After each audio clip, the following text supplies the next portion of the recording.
Welcome.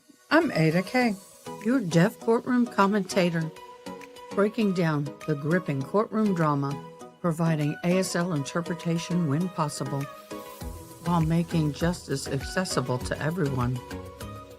Grab your favorite cup of Java and let's dive in.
Good morning, everybody. I hope this finds you well.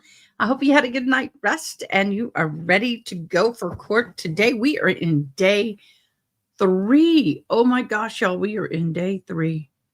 Y'all, it has been an interesting ride the last couple of days. Let me do a quick recap. Well, maybe not. I lost my recap. Oh, let me get it up and going. My apologies. Today is day 3. We have heard most, I believe, of the prosecution's testimony.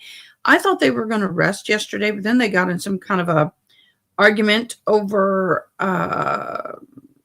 recordings that are in Spanish and how they're going to interpret those for the jury. It just became a hot mess. So let me get... would help if I got my thing right.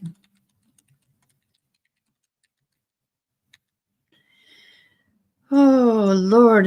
And would help if I could type right today. I'm pulling up my files. Sorry, guys. Forgive me.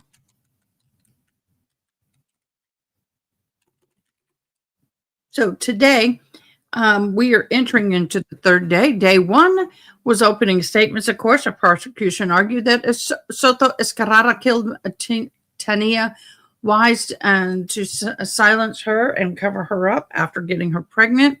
They highlighted the forensic evidence, including the DNA testing and phone calls, all kinds of stuff with that. The DNA test did come back that it was his child. Suggested that he staged the scene to look like something else had happened. The defense's arguments pointed fingers at possible other suspect claims. The investigators overlooked alternate leads, framed Soto-Escalera being unfairly targeted because of his affair with the victim, also stating that she was a possible escort and that that night she died, somebody else had dropped her off and done it. The jury was introduced to a timeline of relationships between Soto and Escalera and Wise and all of the other information, especially concerning the unborn child. Day 2, the investigators testified, describing the arriving at the crime scene, what they found, walked through the photos and physical evidence of the custody. The medical examiner came on, and that was quite riveting. Spoke about the DNA evidence, including the testing confirming the fetus's paternity, began establishing how the physical evidence ties Soto-Escalera to the crime, the family relationships and backgrounds when witnesses introduced Tania Wise's personal history through family, the mother, poor baby. Testimony underscored the affair between Wise and Soto-Escalera. That is where we are at this point. Court is already starting to go into session. I'm just trying to give everybody time to be in. Good morning, sweet Magnolia. Good morning, Miss June and Miss Erin. Good morning, everybody. And June just talks. Good morning. Glad to see you here, love. Hope everybody's doing well this morning. We are doing well. I couldn't get the left contact in. Don't know why. It just wouldn't go in. And when I got it in, it felt like it was scratching my eyeball. So we'll deal with that a little later. I'll deal with that a little bit later. So right now, let's go ahead and we do have. Sorry about that. We do have the bingo card up and running. So go to the top of comments. It is pinned. Click on it. It'll take you directly to the bingo card. Today's bingo cards. You're excused. Next witness. Thank you. Exhibit side by yes, no, withdrawal,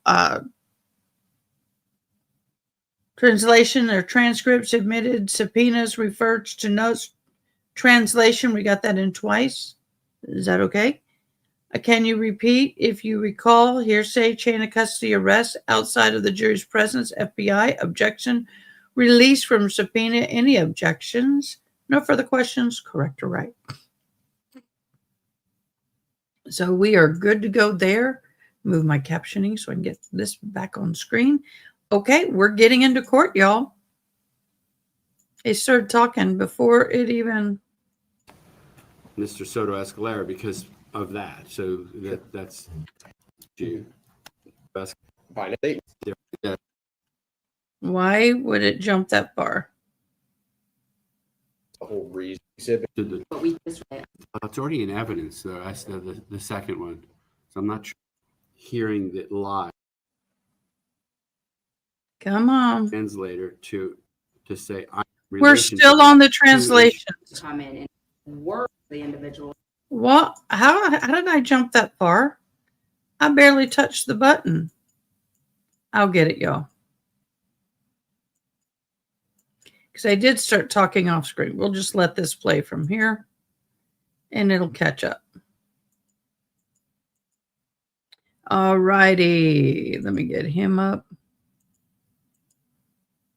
We are going to be on our 19th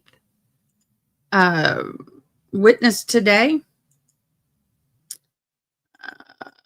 They have been moving quite quickly through the witness list. So I'm dying to see who's next. Now this is going to take forever.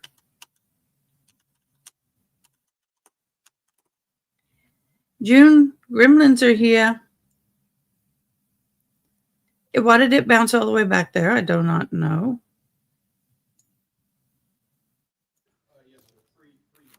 Now they go. Get your cup of coffee, y'all. We have a witness named Tamara Marquez, who we've subpoenaed. Mr. Cormier and I spoke personally to her a few weeks ago, instructing her to show up to court. She refused. We've since then we've had several phone calls and text messages that were sent by my office that have been completely ignored. She's not here, so I request an order to show cause. The subpoena was served on her by State Attorney Investigator Herbert on August 27th of 2025. I have it here for the court's review. Do you have a prepared order? Not yet, no. Okay. I can get the court that, yeah. Yeah, Mr. Cormier has done them before, so he's familiar with the form, right? Yeah. Okay. All right, so I would grant that, yeah. Okay. Next, the trial exhibit 183 that was discussed yesterday, that was decided, but the state's no longer going to be moving that into evidence or attempting to use that as evidence based on the defense position. So my request is to simply have that marked as a court exhibit in order for it to be preserved for any future legal proceedings. I'll grant that request to avoid any accidental giving it to the jury during deliberations, which would be very, very problematic. Yeah. So it's trial exhibit 183, and right. And actually, if you want to take it back to the clerk's office on break, just so it's not here for that purpose to avoid any problem. And that will be marked as Court Exhibit 1. Yeah. Okay. And then the final issue I wanted to raise, because I thought this might save some time before the jury comes in, is the procedure that we're going to use to elicit the testimony of FBI translator Norma Campos.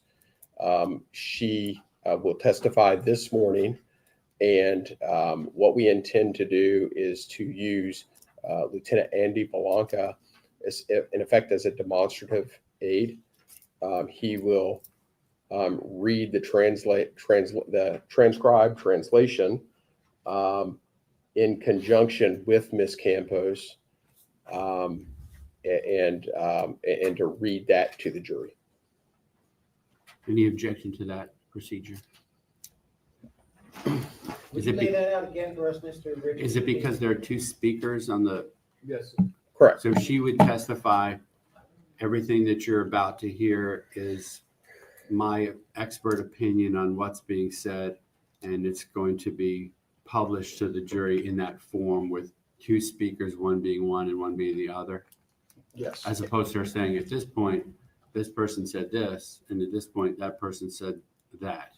That's Yeah. what your plan is. Yes, sir. And as an additional matter, we prepared, I think about 18 redacted transcripts. We're going to ask those transcripts to be used by the jury, not admitted into evidence, but to be followed along by To the jury. follow along demonstratively. Yeah. What's the defense position? Several things, Judge.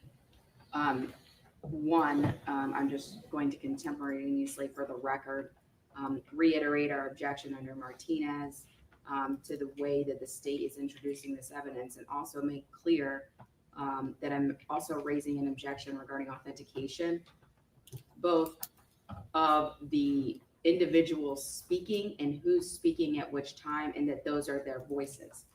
Mhm. So I don't believe that the state has laid the appropriate predicate to authenticate who is in the truck and which voice is being heard.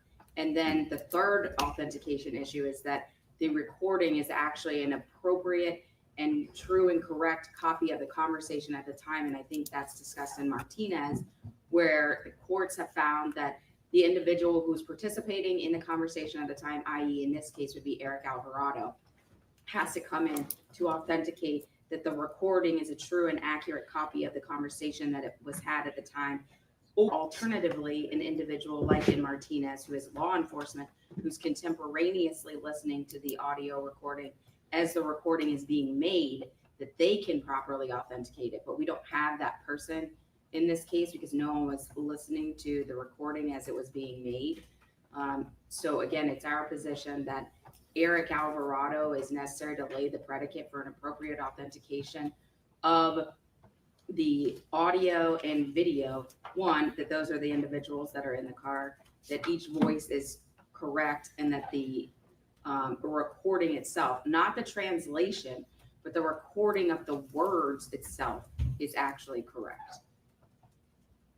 So that's the... So could you restate that very last point? I'm not sure I followed that last one. Yes, sir. That the recording of the words themselves are actually correct. So for example, that if an individual says the person is behind the Wendy's, that's actually what was said.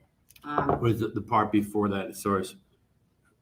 What is your argument on that point? Like, who is necessary to do that? That's what I lost you. Oh, yes, sir. Our argument under Martinez is that it could either be one of the speakers that is participating in the conversation.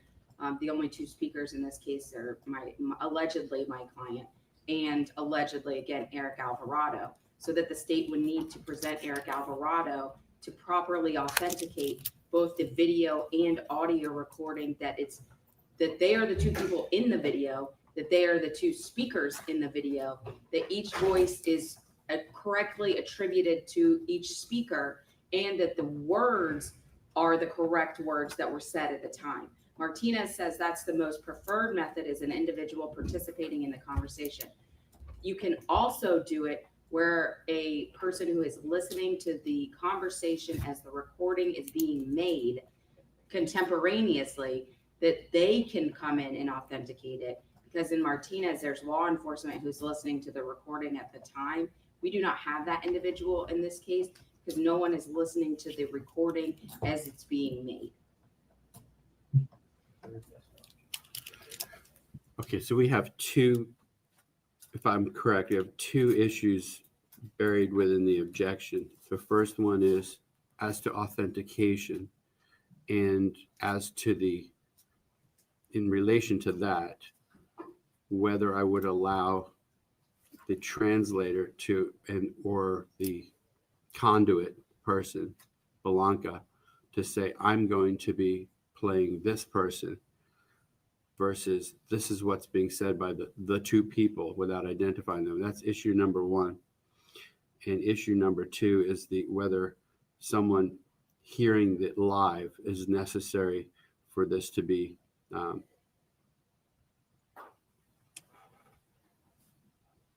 well, it's already in evidence, though. That's the second one.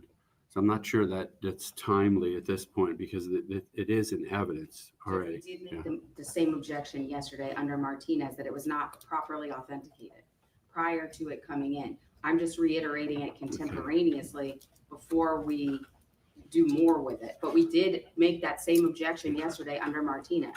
What's the state's position as to the 2 points? Well, first, the court is right. Both exhibits were admitted without objection during the trial. The whole reason that I forgot that I did not call 6 witnesses was because it was to avoid the authentication problem, which they agreed to yesterday, but now are objecting to today. What I would say is it is in evidence. It can be played. Let me ask you this, Sure. because this might be important to me. Sure. I have not reviewed the contents of the statements. Are there any statements by the two people that on their face would indicate which one is which? Yes. Yes. Like, for example, what? Well, I mean, there are statements where Soto-Escalera is talking and he refers to the passenger by name. He says Eric. Okay. All right. Because otherwise it was a valid objection. There's no one's come in and say, I know the voice of Mr. Soto-Escalera, that's him. But within the item, if it's by its contents, if it authenticates that issue, that would You're suffice welcome, to Your overcome Highness. the problem, which otherwise would have sustained. They would just have to say one person saying this, one person saying that. But I would require the expert witness to say, I identified one voice as Mr. Soto-Escalera because of that. So that's understood. And so I'll overrule that objection. What about the second part? Is it the same state position as to the second part? What is the second part again? Whether Eric Alvarado is necessary to identify and authenticate the No, contents of it. he's not required because authentication can be done throughout by the context of the conversation. There's a case called State versus Love that you routinely relied on, in which we do that.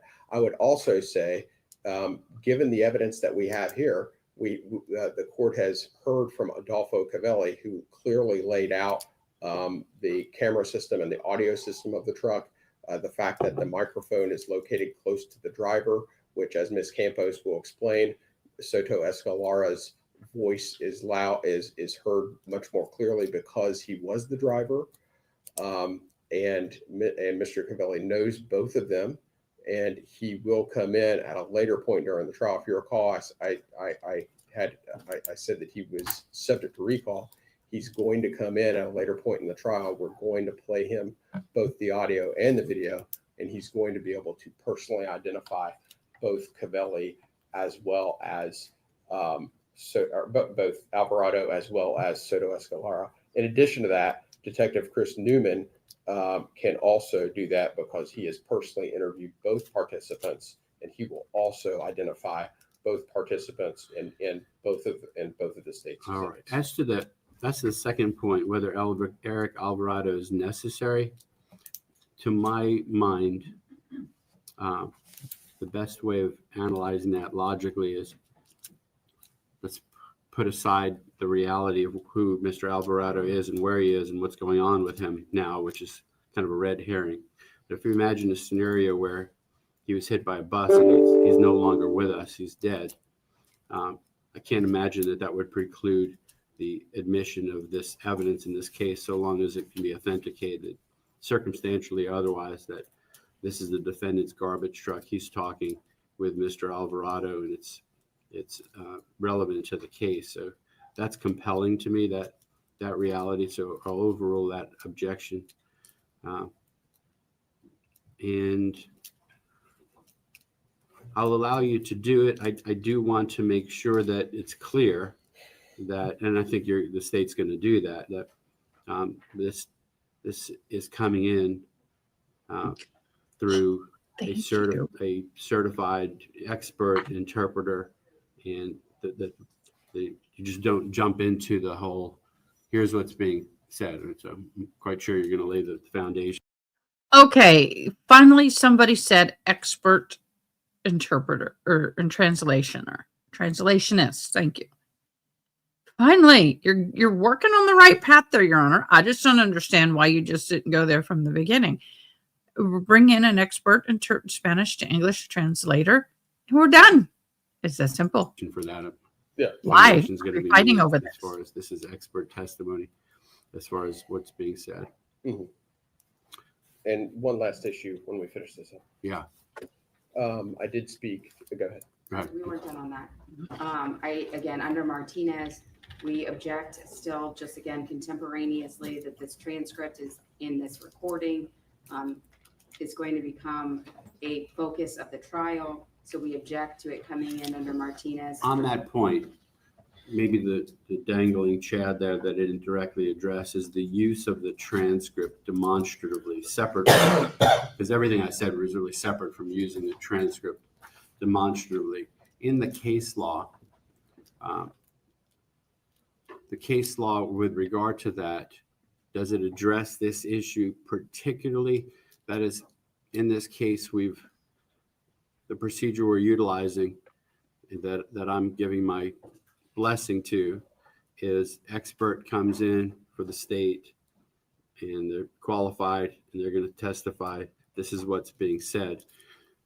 Purely the issue of using the transcript the state intends to is seeking to hand the transcript, each copy, for a juror to follow along with. Yes, sir.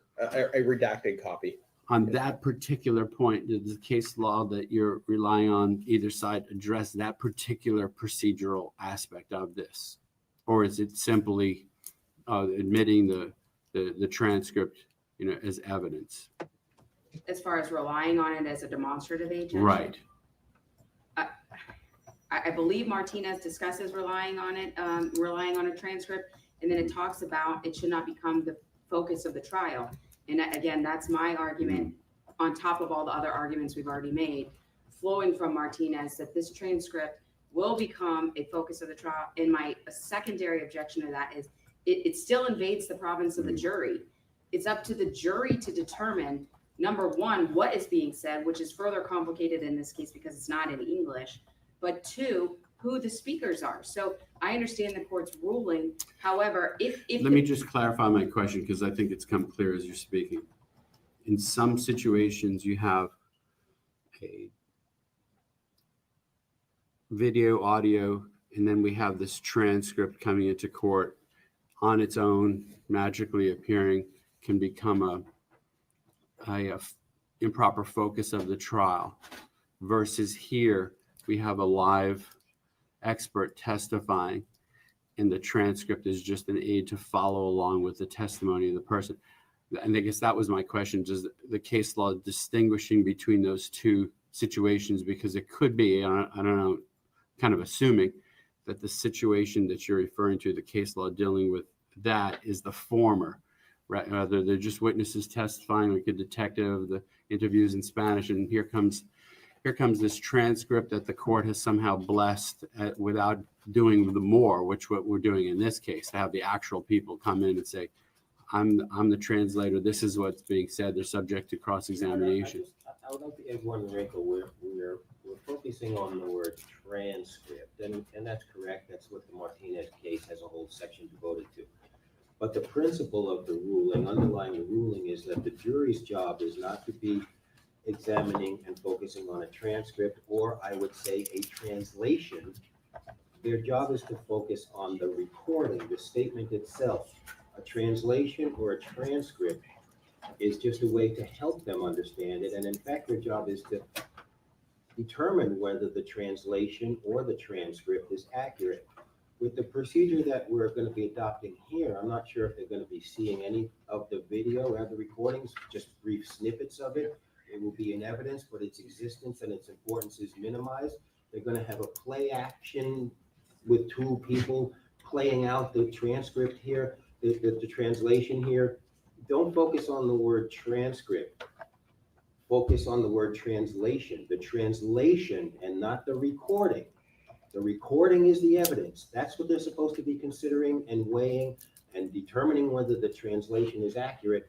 The recording we are pushing to the side, and we are bringing to the fore the translation/transcript of this most important part. And the Martinez court stresses this too. We have to be especially careful if what we're dealing with is something that purports to be the incriminating statements of the defendant.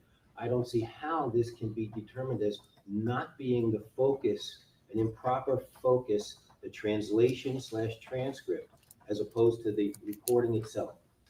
Thank you, Judge. Judge, if Yeah. I could respond. Yeah. Martinez, I think the source of confusion here is the Martinez case. And to be clear, defense counsel is citing 761 Southern 2nd 1074 Supreme Court case from 2000. That case dealt with transcripts and a translation that was that where the accuracy was in dispute. That's not the case here. According to what they said yesterday, the accuracy is not in dispute, and that's of paramount importance, because what you're going to have to read before we do our testimony is jury instruction 2.10. So if they're not disputing In that case, though, that Martinez, were there expert witnesses testifying as far as the interpretation of the item in evidence? Because I can tell you on the other side of the issue, there's a case from the 3rd DCA from 1985. I don't know the name of it. It's 469 Southern 2nd 924, where no interpreter was provided. The jurors in Miami, half of them spoke English, half of them spoke Spanish. Reversible error not to have an expert come in and just leave that to the jury. So that doesn't seem correct to me to do either. But I'm really just focused on the issue of, in Martinez, is that this issue where we have an FBI, I haven't heard the credentials yet, but I did hear FBI interpreter coming in and saying, I listened to this, this is what's being said. And the only issue for me is it somehow improper emphasis on their testimony to use a demonstrative aid of allowing the jury to follow along in writing. Quite frankly, I'm inclined to have a hard time thinking of why it would be. Although, on the other hand, I'm not sure that's really necessary either, because if you're going to have live people say that, and that the transcript is not, it's just going to be handed to them and then handed back, but I'm not sure the utility of that outweighs some legal concern, if there is a legal concern. But that's why I asked the question of, in Martinez, was there a testifying witness like we have here, or was it just the scenario that I've seen where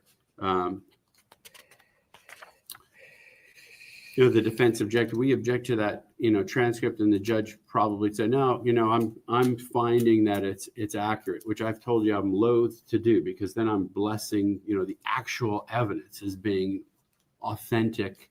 I'm giving my stamp of approval to do that, which I've said repeatedly. I think it's problematic and maybe buried within the Martinez case as far as what's problem. And that's an excellent question. So, and that leads to my other objection regarding. It is meaning that's what the judge was doing. Yes, sir, and they Right. discuss it at length. Which So, I'm not doing here. Right. This person could be, this translator could be not being accurate, you know, Right. that's subject to cross-examination. I'm not doing that.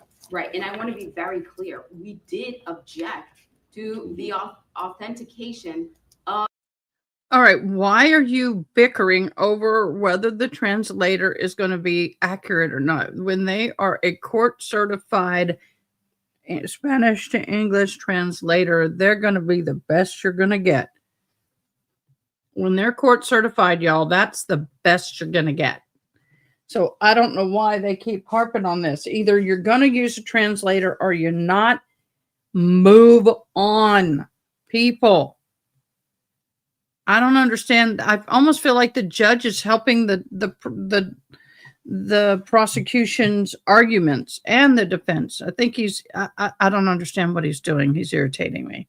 Of this translation and to the specifying of which speaker was which and who was saying what and what they were saying. We objected to all of that. We did not concede any of that. And in fact, we had an almost half an hour long argument about Martinez and authentication yesterday. We never agreed to any of that.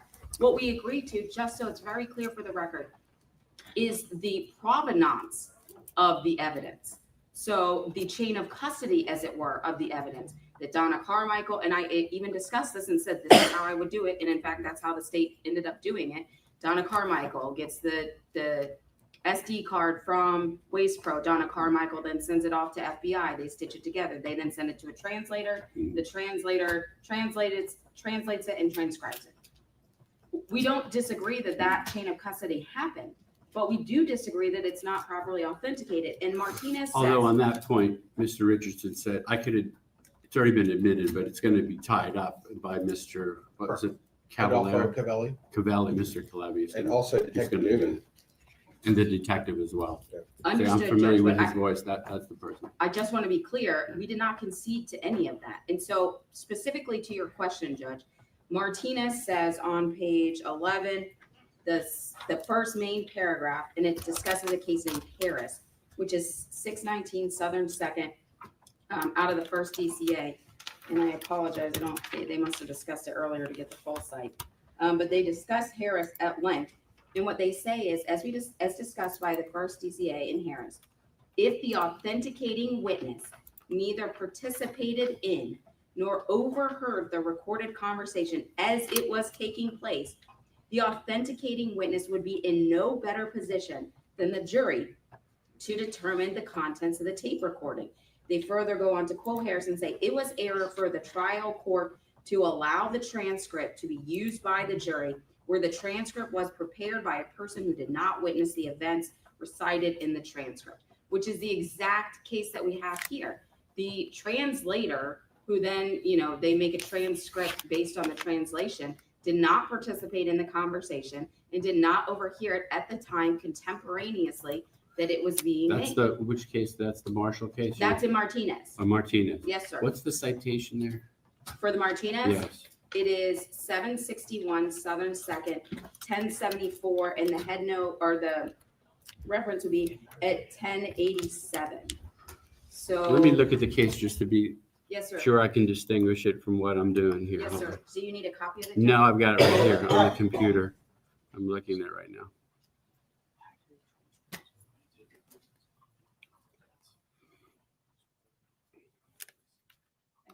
And Martinez in large portion grapples with the use of a transcript. Our case is further complicated than Martinez because ours has a language difference. But I think it's best to just address it as if it were in English and all fours with Martinez, and then wrestle with the complication of language subsequent to that. So in response, essentially, if I'm hearing them correctly, they're arguing essentially that you have to have a witness present to translate that conversation, which of course is not the law. What I would cite first to in Martinez at section 1080 or page 1083 and 1084 is Martinez says the fourth DCA has explained the general law that the jury may view an accurate transcript of an admitted tape recording as an aid in understanding, so long as the unadmitted transcript does not go back to the jury or become a focal point. in this case, I still don't think there's any question that these transcripts are accurate. The defense have had it transcribed, and it's almost identical to what we have prepared. I would also cite to the court Fernandez versus State, 21 Southern 2nd, 1055, which is a 2009 4th DCA case that says that when the state retains a witness to authenticate translated Spanish recordings, there's no reversible error present in that circumstance. Let me review the Martinez case here.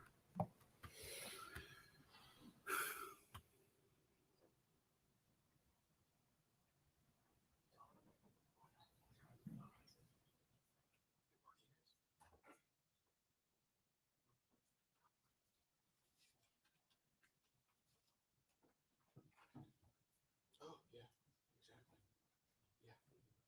Yeah. Yeah, yeah.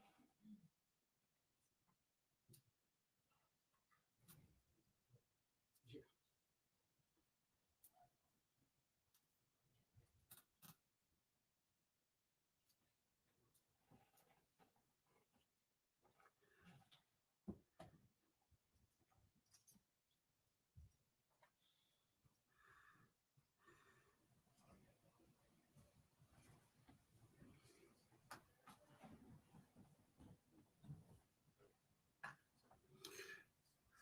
I do believe, my reading of Martinez, I do believe it's a very important, the distinction between that scenario and this scenario is here. We have an expert on the stand testifying as to his or her opinion about what is being said.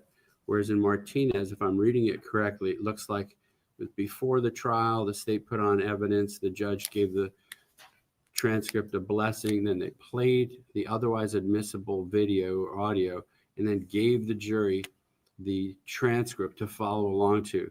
And that I do see is problematic because there's no witness on the stand saying this is really what it is, subject to cross-examination. But let me continue to read through the rest of the language here. I just, in my first reading of state's use of transcript, I'm not sure which page this is on in Martinez, the first few paragraphs give me the impression that that's what happened. Detectives, corporal, assistant state attorney listened to the surveillance and verify the accuracy of the transcript, and I don't see any mention of an expert being on the stand testifying as far as this is, I'm an expert and these are the words being spoken. This is what it means in English. Judge, it might save you some time If you flip to footnote 5, Mm-hmm. footnote 5 says, quote, "We do not address the situation where an expert witness, professionally skilled in understanding inaudible and indistinguishable tape recordings, testifies that the transcript is an accurate rendition of the tape recording." It then cites to Henry versus State, which directly addresses that situation as well. So I think that's the significant distinction that carries the day. But again, that goes to, just to follow up, that goes to inaudible or things or that you can't understand. And again, they put that witness on, the FBI agent, to say that he did all the audio tweaking to the recording to make it such that you could understand the words better. And I didn't object to that expert. That's what footnote 5 is talking about. It's not talking about a person who is a translator who says, again, if it were in English, there is no witness who could come up and say, this is what the tape says, because it invades the province of the jury. It's up to the jury to decide. Our extra wrinkle is that ours is not in English, it's in Spanish. And our entire jury is not Spanish speaking. Some of them are, but many of them are not. So again, that's why I think Martinez stands for the proposition that it does, which is that, again, it has to be a person who is involved in the conversation, because if not, and putting it in an English context only, it's invading the province of the jury for a person to come in and say, this is what this tape says. So I'm going to overrule objection. So long as allow the state to use the transcript to assist the jury in understanding the testimony of the witnesses just for demonstrative purposes. But to be absolutely sure an overlap between the testimony and the transcript. You follow me? There should be nothing on the transcript viewable that's not testified to by the witness. Yeah, Because that's an improper Yeah. focus.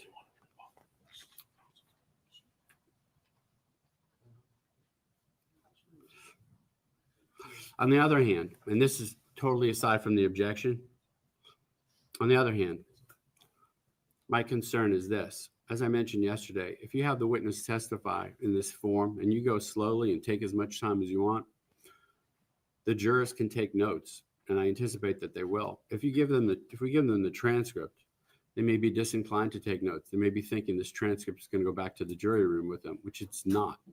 Yeah. So We're going to ask for the instruction that talks about use of a transcript that tells them that it's not going back before we give them a transcript, and that they're not supposed to rely on this. It's just an aid. And I think it's 2.6. okay, we could do that. I'm just I hear- wondering if it's not better if the jurors are listening and taking notes as opposed to following along with the transcript, especially you're doing this piecemeal. It's not going to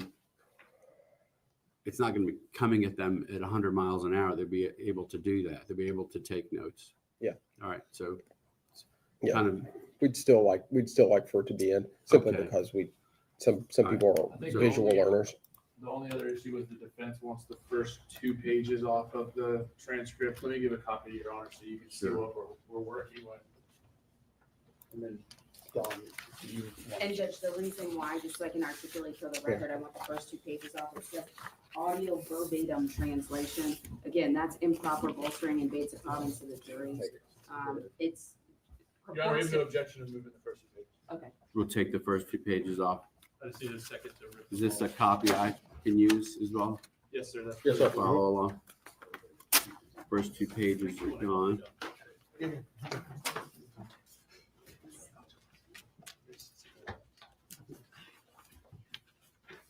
And Judge, one more housekeeping thing once we finish with this.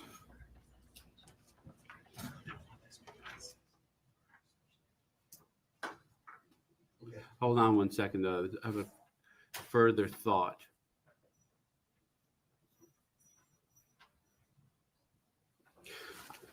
I want to clarify something I said before, an abundance of caution.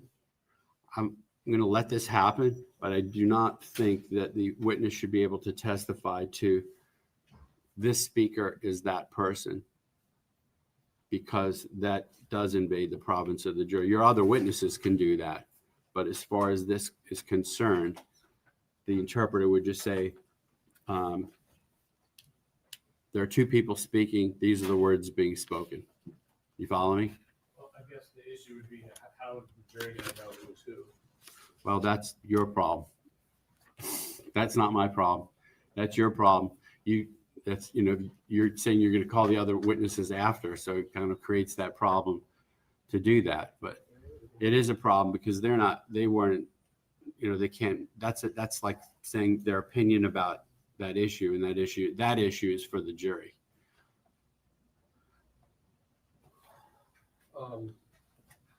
Yeah. Well, I think that the way that can be clarified is for the translator to testify. The person whose voice is most audible said this. Exactly. The person whose Without voice them saying less this is the audible defendant. this. Yeah. Because that was part of the objection. Can we have Right. a moment to go talk to the witnesses too, to let them know? Sure. Yeah. Sure. And then when the court has time, I have one more brief issue. Sure. You asked. And do I understand correctly, just for my purposes, I'm under the impression, you don't have the other witness, that witness is testifying in Broward, right? That's exactly what I was about to Okay. say. So then, and We're going to have to do the same thing tomorrow. that was going to be my question. We're doing this part today, which gives us even more time to be meticulous about it, which we're going to need to do anyway. And it is that important, as we've said many times. It's a key piece of the case. And I did make contact with Rose Rosaria. I wasn't able to make contact with the prosecutor. She's in the middle of a homicide trial. So today is, which item is it? Was it 169, 170? Is that what the numbers were? I can't remember. I think it's 170. Today's 170, the other dates. These Correct. are the other multi-day. dates. Yeah, multi-day. Yes, sir. Through Norma Campos is your witness today. Yes, sir. Okay.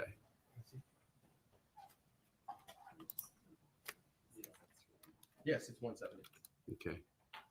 Judge, one more objection to the transcript regarding the redactions. The way that the state redacted it, they put it in like black bars instead of just whiting it out, or putting like a white box over it so that it doesn't look like it's significantly redacted. There are portions of it. May I borrow one of those real quick? Okay. I don't have your redacted one printed out. No, I don't. Oh, I gave it back to you. Sorry, that's your copy? Okay, sorry, I gave it back to you. I thought that was your copy. There is one portion of it where a large paragraph is blocked out. It is on page, I'm gonna use the discovery number. 2521. That's correct, Judge. Just happened to come upon that. That's exactly correct. So there is a large portion of that paragraph that's blacked out. I don't want the jury to have some impermissible inference that it's something negative, because also, and okay, the secondary objection I have is to this transcript now, based on your Honor's ruling about the witnesses testifying who the speaker is, that just this speaker is closer to the microphone. The way that the transcript is made, it has my client's initials and Eric's initials. Right. So based on your Honor's previous ruling, there's another objection to the transcript. I mean, It does. with regard to the parts that are blacked out, if you were to listen to the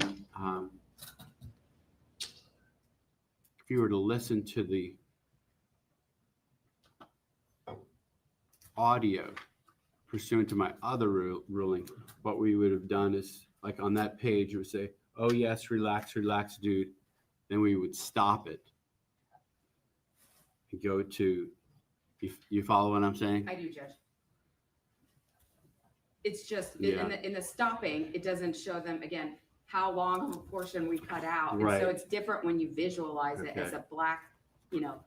paragraph blacked out, instead of just, it would have been probably more prudent Yeah. to do it with a white bars so that you wouldn't see the amount of language that we redacted.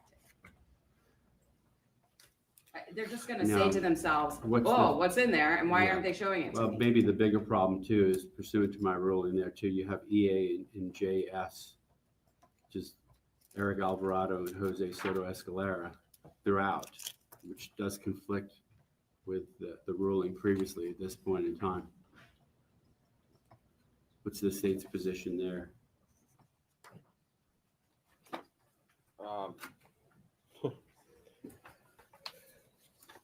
I'm not sure. Give me a minute. Sure.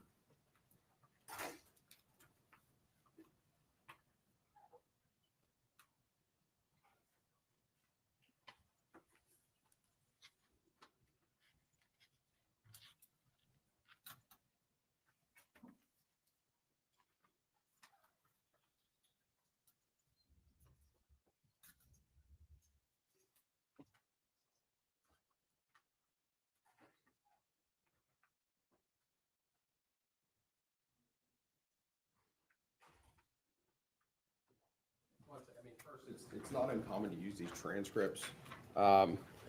They've had these transcripts for months, and we only got the redaction request last week. We provided a redacted copy yesterday, and this information and evidence will come out after the translator has testified. This is the longer one than the other one, right? It is. The next one is 15 pages. So And the, pursuant to my previous ruling, Ms. Minton, maintaining your previous objections, but realizing that I'm allowing the witness to testify, to translate, your objection is to using the transcript as a demonstrative aid because it conflicts with my procedure as far as they're not allowed to say that's Eric Alvarado or Jose Soto-Escalera, and the existence of the blacked out portions is prejudicial, and that it highlights something is being said that is not being translated. That's correct, Judge. Both of those are completely accurate. given the significance of this piece of evidence at the trial at this time, I am inclined to grant that request, not use the transcript with the jury. The witnesses can use the transcript to assist them. They probably need to do that. But then the jury would be able to take notes and go at your own pace to do that. But I think that balancing that out, it is problematic, particularly because otherwise you'd have to amend each and every one of them to black out or to white out the JSES entries. The first page does start off identifying who they are as well too. So that's where I am with that. All right. Okay. And finally, as I was saying a few minutes ago, Rose Rosario is tied up in that homicide trial. It doesn't look like she's going to be able to make it up here in time today. That's fine. If We that's will okay. just, Yeah. there again, it gives us more time to be meticulous about this. This is a key piece of evidence in the case. I say that just because that was the highlight of the state's opening statement, and it's just obviously it's a critical piece of evidence. So you can do that. I don't think the jury's going to seem to be frustrated at the pace of the evidence going that way. And frankly, the use of the transcript in that regard, I'm really not about in my balancing it out. I'm not sure it's that helpful to them. Anyway, it's a balancing process. So given that, are we going right into that testimony with the witness? One witness prior to that. Okay. All right. Are you all ready for the jury otherwise? If we could just have a few minutes just to explain the lay of the Sure. land. Sure. Absolutely. Yes. Go ahead and do that. We'll take a break. Okay, thank you. You're welcome. I'll actually let's make it a bathroom break since I've had a lot of coffee this morning.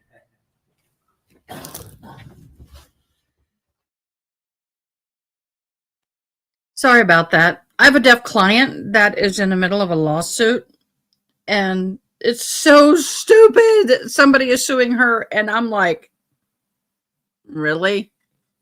And that person started the lawsuit and can't afford the lawsuit, so the lawyer on the other person's side's not working, so her case is going to be dropped. It should be. I mean, she didn't. It's all over moving expenses. It's just stupid. But anyway, that was my client on the phone I was discussing. So if you know sign language, you know what's going on in her case. We're going to zoom. I just took a quiz. I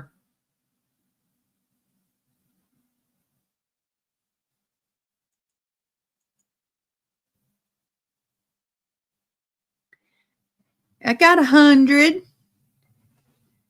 I expect this teacher's quizzes are usually 20 questions, and this one was only like 10. I was surprised. Hello, Nebraska. And I got to get it bigger. Natasha, XD, XO, sorry, contacts, trial pair. I can't wait for the next ones to come in. They had to order them a little stronger than what I've got now. But welcome, love. Thank you so much for hopping on. And I'm excited to have a new collab happening. As you know, at this point, Tell you I do more want later. to remind you as we go forward, remember the most important aspect of a fair trial is that the jury decide the case only on the evidence presented in court and on nothing else. So please remember, don't talk to anyone, including your fellow jurors. Don't do any research about the case, the people involved in the case, or the issues involved in the case. By any means whatsoever, avoid all media coverage of the case. And with that, we continue on with the trial this morning, and the state may call its next witness. Yes, sir. People of the state of Florida call Katherine Scott.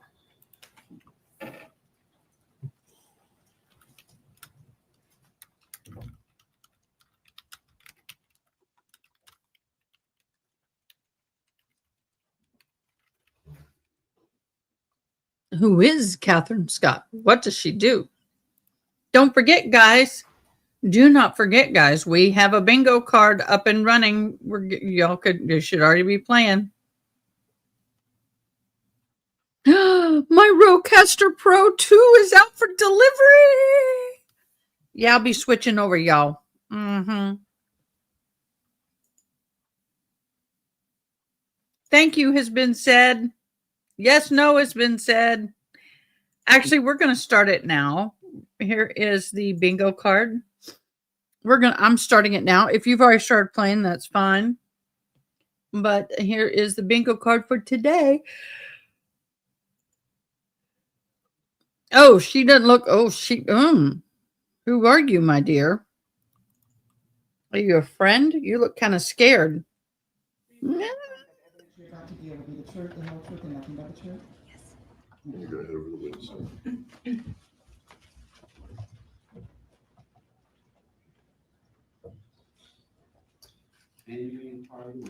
Thank you. Morning. Can you state your name for the record and spell your last name, please? Katherine Scott, Scott. Okay. And did you live at 2086 Southwest Larchmont Lane on August 23rd of 2018? Yes. Okay. And was your home outfitted with a surveillance system? Yes. Okay. What kind of surveillance system was that? EasyViz. Okay. And did it record video? Yes. Okay. Did you have cameras located on your house? Yes. What positions were they located? 2 up front, 2 in the back. They were pointed towards the side of the house, the driveway, and then backyard. Okay. Did that surveillance system, did it record footage? Yes. Okay. And was there any way for you to either edit or tamper with that footage? No. Okay. At some point in later August of 2018, did you provide that footage to a police officer from the St. Lucie County Sheriff's Office? Yes. Okay. I want to show you what has been marked as State's Exhibit number 165. Do you recognize that? Yes. What is that? The flash drive of the video. Okay. And are those your initials on there? Yes. Did you watch this video? Yes. Okay. Is this video a fair and accurate recording of the events from your home on August 23rd of 2018 Yes. at about 8:25 in the evening? Yep. Okay. Your Honor, the state moves into evidence exhibit number 165. Any objection? No objection. That item will come into evidence without objection. I'm sorry. It's the exhibit is 165. Did I get 165. Did I get that right? Okay. We'll go ahead and publish. You may publish 165.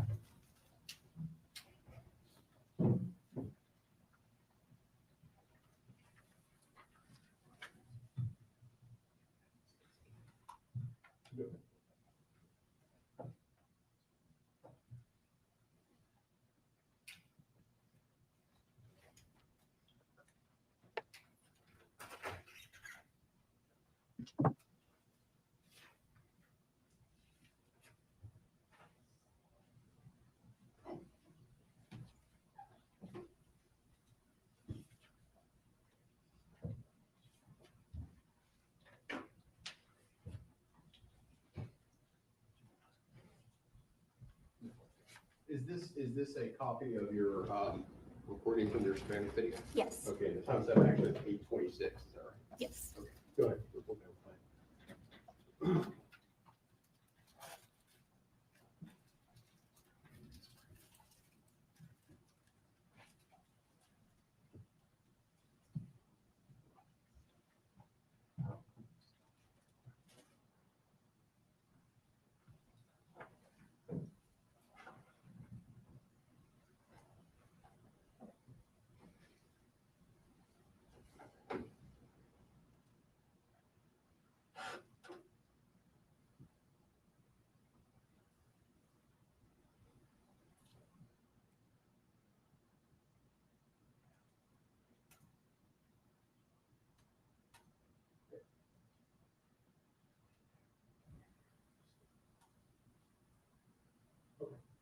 All right, that's all the questions I have this time. Thank you. Thank you. Any questions from the defense? No cross. May this witness be released from her subpoena? Before you go, Ms. Scott, is she released from her subpoena? Yes, sir. Any objection to releasing her? No objection. You are released from your subpoena, Ms. Scott. You're free to leave. Thank you. And the state's next witness or item of evidence. State recalls Detective Chris Newman.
So go ahead and raise your right hand if they support.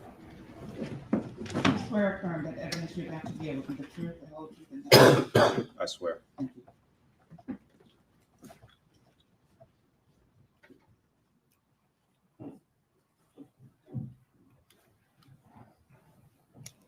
Morning. Good morning, sir. Go ahead and state your name for the record, spell your last name, please. Christopher Newman, and the last name spelled Newman.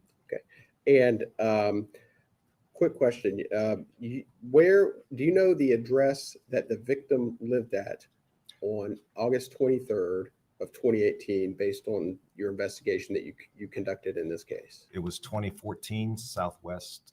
I hope I pronounce it right. Larchmont? Larchmont Lane? Yes, sir. Okay. And what is the distance from that residence to the residence located at 2086 Southwest Larchmont Lane? Objection? Really? Already an objection? Well, that gives me time to get this up.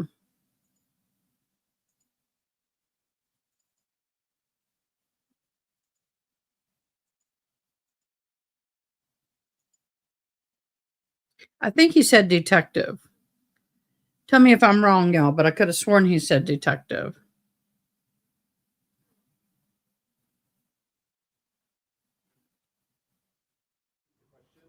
Good morning, What is the everybody. distance between the victim's residence located at 2014 Southwest Larchmont Lane and the surveillance video's residence at 2086 Southwest Larchmont Lane? According to the Google Maps measuring tool that we used, it was 470 feet. Okay. How many houses down? There were 4 houses between. 4 houses in between those residences. Yes, sir. That was from driveway to driveway. Thank you. That's all the questions I have. May Detective Newman be released at this time, or you wish him to stay under subpoena? We wish him to stay. You may step down. You do remain under subpoena for trial purposes. And the state's next witness or item of evidence. Yes, sir. The state calls Norma Campos. It will be utilizing Andrew Belanca.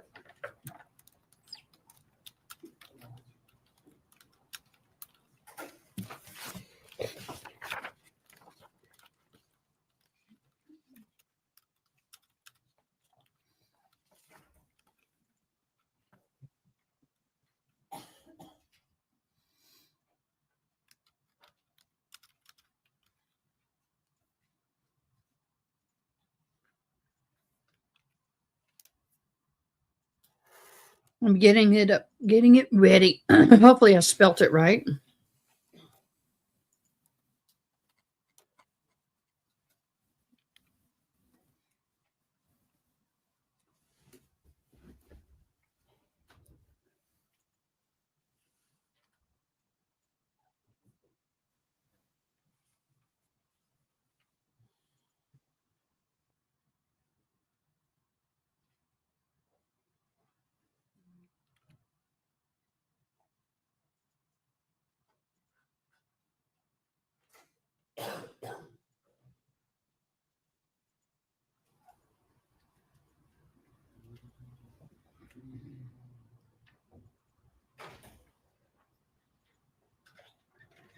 Raise your right hand and face the clerk.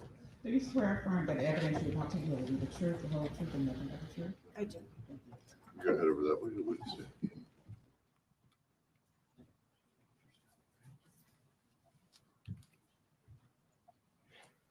And you may inquire of the witness. Morning. Morning. Can you state your name for the record and spell your last name, please? My name is Norma Campos. Last name Oh. Campos. Okay. And Ms. Campos, what do you do for a living? My job is titled Language Specialist for the Federal Bureau of Investigation. Okay. And how long have you worked for the FBI? I have done that job for the FBI for 15 years. Okay.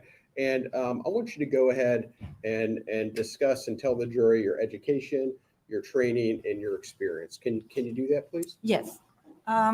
I have a bachelor's of arts in journalism with an emphasis in public relations and a minor in Spanish. And in order to do my job, I took a battery of tests in Spanish and English, because that is the language that I work for the FBI. And after passing that battery of tests, I was able to join the FBI as a contractor. In addition to that, we also undergo yearly autograms or hearing tests to make sure that we can do our job competently. Okay. So let's get into a little bit more specific detail, if you don't mind. And I want to kind of zoom out, and we'll talk about your familiarity with the Spanish language. Okay. First, where are you from? I am from McAllen, Texas. Okay. And did Yay! you grow up in a home where your parents and family spoke Spanish? Yes, both of my parents spoke Spanish only. And to this day, that's the only language that my mother speaks. Okay.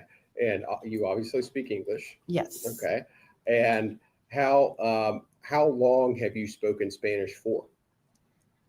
As long as I've been able to speak, which is, I don't know when my first word was, but I would say around 50 years. Yeah, all your life. Yes. Okay. And how often do you speak Spanish? On a daily basis. I Okay. speak Spanish to my sisters when I call them my daughter. I speak to her in Spanish. It's part of my daily life. Okay. Do you have relatives that you communicate with who only speak Spanish? Yes, my mother still only speaks Spanish. My aunts, some of my husband's family only speak Spanish. Okay. And you said that you did some contracting work with the FBI? Yes, that's how I was able to join the FBI, first as a contractor. That is their normal, chain to get into working as a translator and interpreter. Okay. And specifically, what did you do? Tell the jury the type of contracting work that you did. When you join the FBI as a language specialist, you help special agents to do interpreting, whether it's through interviews, interrogations, out in the field when they go and do raids. We also translate documents, body cam footage, videos, audios, anything that the agents that can't understand Spanish, we translate for them. Okay. And how long did you say you did your contracting work? For 11 years, and then I joined the FBI on a full-time basis in 2020. Okay. So you did 11 years of contracting work. How many hours per week did you do? Were you translating Spanish to English?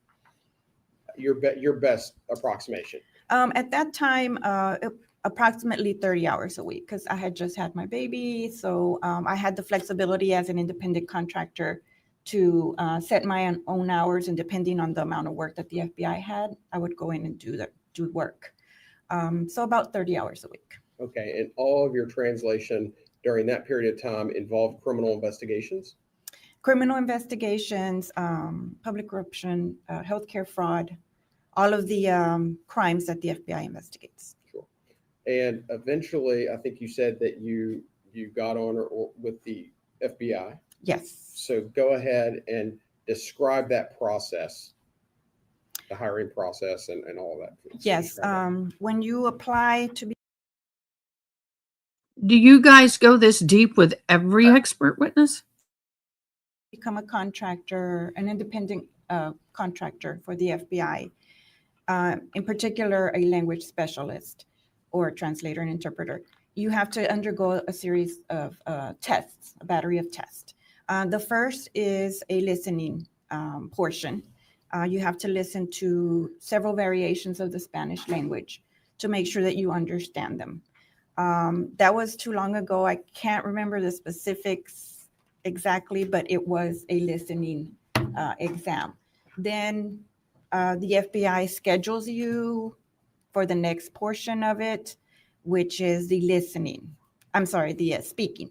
So the speaking portion of the battery of tests involves two people on the phone with you, and they lead the conversation. They have a rubric that they follow. And according to how the conversation goes and the vocabulary that you're using and how you're able to keep up with the conversation, they rate that and then they give you a score.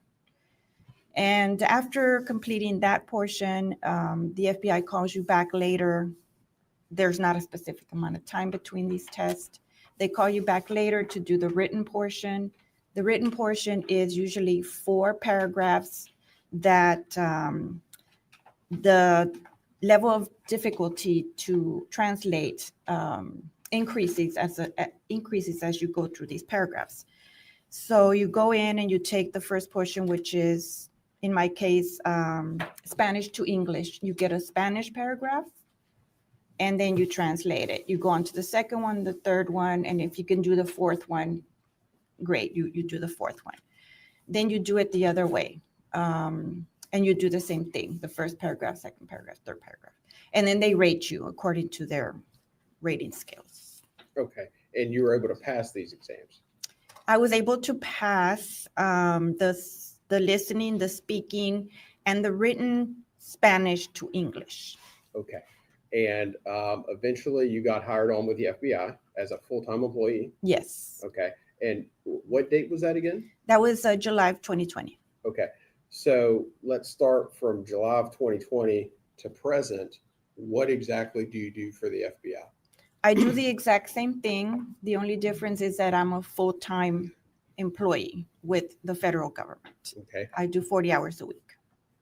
40 hours, and that was my next question. Yes. You do 40 hours a week of Spanish translation. Yes. Okay. And you indicated that a few minutes ago about the variations of Spanish. Tell the jury about that. And I think for all of you that live here in Florida, as in Texas, we're very diverse when it comes to our Hispanic population. So even though you're Hispanic but you're Cuban, or you're Dominican, from the Dominican Republic, or you're from Mexico. Or Puerto Rico, there's so many variations of certain words that we use on a daily basis. Tex-Mex. Maybe the formal Spanish remains the same, but when you get to the daily Spanish, we use different words for different things. Okay. And do you have familiarity with the Puerto Rican variation? Yes. Spanish? Okay. And are you able to understand and accurately translate Puerto Rican Spanish into English? Yes. Okay. Okay.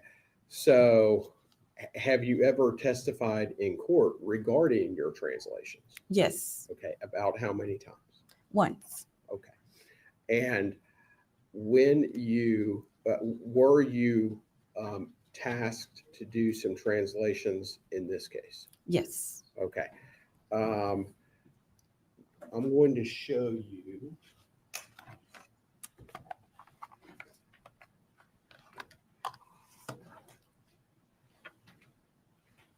I'm going to show you what has been marked as State's Exhibit number 170. Do you recognize that? Yes. What is that? This is the hard drive that includes the files that I translated. Okay. Are those the files that were collected from a Waste Pro garbage truck? Yes. Where the two participants are speaking Spanish? Yes. Okay. And are those from the dates of August 21st, 2018, August 23rd, 2018, August 25th, 2018, and August 27th, 2018. Yes. Okay. So go ahead and explain to the jury what you did and how you analyzed that particular exhibit. When I received these files, I didn't have a background on the case, so this is how I normally approach any translation that I receive. I listen to the audio to get an idea of what the subjects sound like, what the context is, just to kind of get myself familiar with their Spanish, how they speak, the topics they talk about, just to kind of get myself immersed in the audio. And that's how I approached the translation when I began. Okay. And when you listen to that, describe for the jury any equipment that you used that assisted you in your ability to translate that. Yes, in order to get an accurate translation, we use a software called Start Stop Omniversal that is paired with foot pedals. So the software allows us to stop audio or video, reverse it, or fast forward it. It also allows us to speed up the audio or slow it down, which we normally use that slowing down the audio to be able to listen more carefully. We also use noise canceling headphones to drown out any other noise around us to be able to really hone into the audio and know what they're saying. Okay. And when you did your translation there on exhibit number 170, tell the jury how many hours you put into this in order to arrive at your opinion in the case. In this particular case, I spent about 55 hours on this translation. Okay. And after you finished your 55 hours, did you reduce your report to writing? What do you mean? In other words, did you create a written translation of what you heard, a written transcript of what you heard? No. You didn't? A written well, this, like the typed, yes. Yeah, this is what I came up with, yes. Okay, okay. So you created a typed out written transcript of everything you heard, is that correct? Exactly, yes. Okay. Important question, is that transcript, is it accurate? Yes. Okay.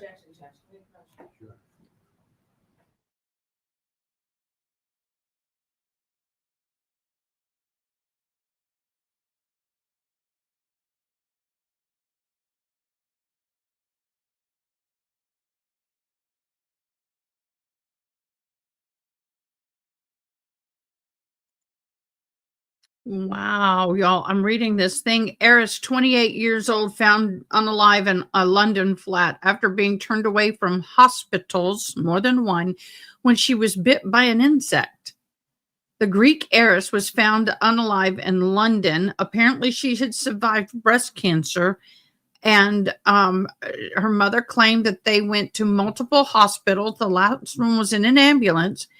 She started developing fever, dizziness, itching, nausea, and other signs of infection.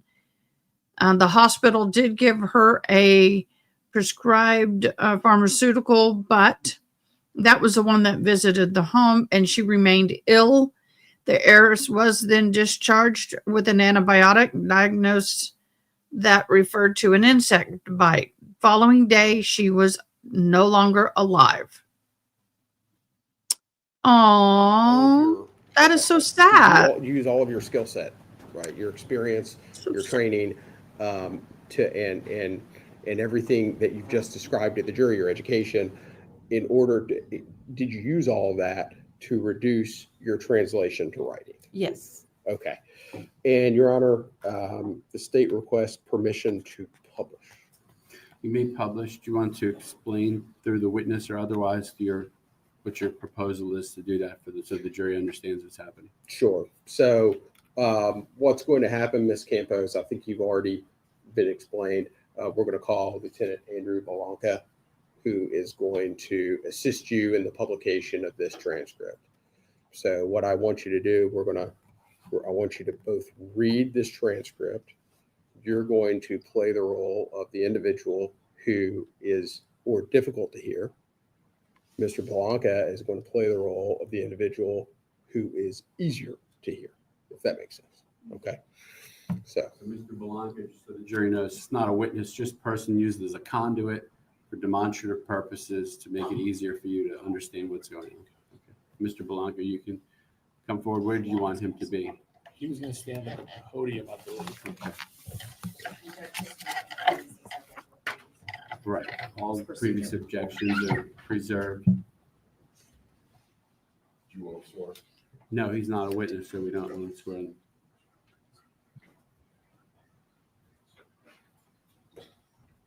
Good morning. Morning, Your Honor. Good morning. Okay, and we'll go ahead.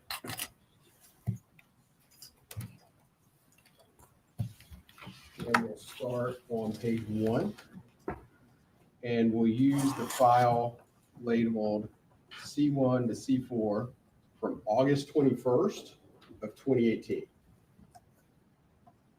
And we'll begin. Judge, I'm going to object. Can we interrupt you?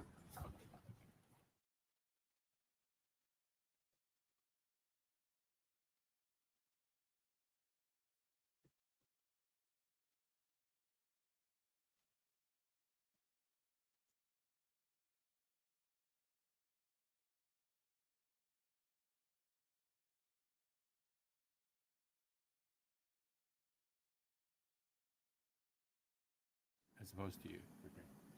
All right, so the objection is sustained if you could follow those instructions. Thank you. Okay, Ms. Campos, can you go ahead and start off on page 1? And if you could state the file name and the date of the file, and then we'll start from there, okay? Okay. The file name is C1-C4_08_21_2018_ that should be 000. Okay. And we'll go ahead. Which is the individual that starts this conversation that can be most easily heard? The individual that is, Without identifying the Yeah, without identifying the person, we'll start with you.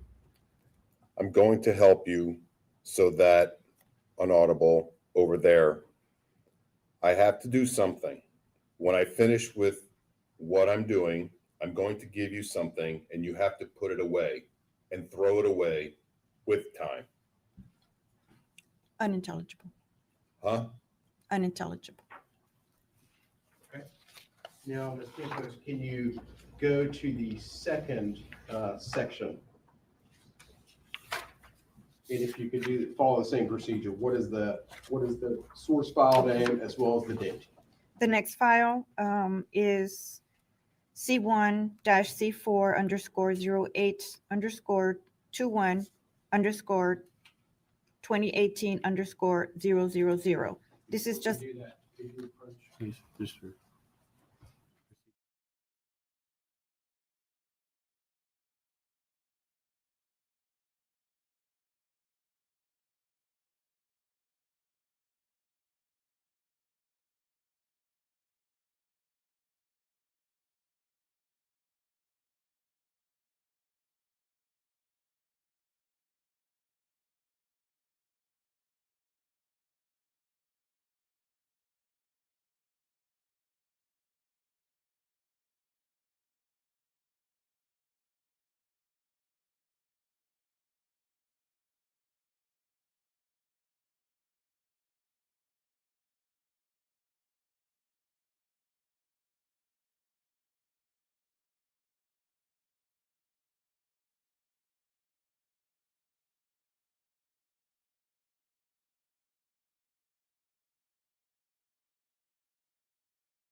To assist the jury, please proceed. So we'll go ahead and we'll start with audio session number 2 of 39. 2:30. Yes, ma'am. It's inaudible. Yeah, of course. That's it. That's it. You got to make sure there's no cameras. Right there's a camera. That's where the traffic, though. It's looking down. Unintelligible. Huh? Unintelligible here. Unintelligible without the job. Unintelligible. That's what?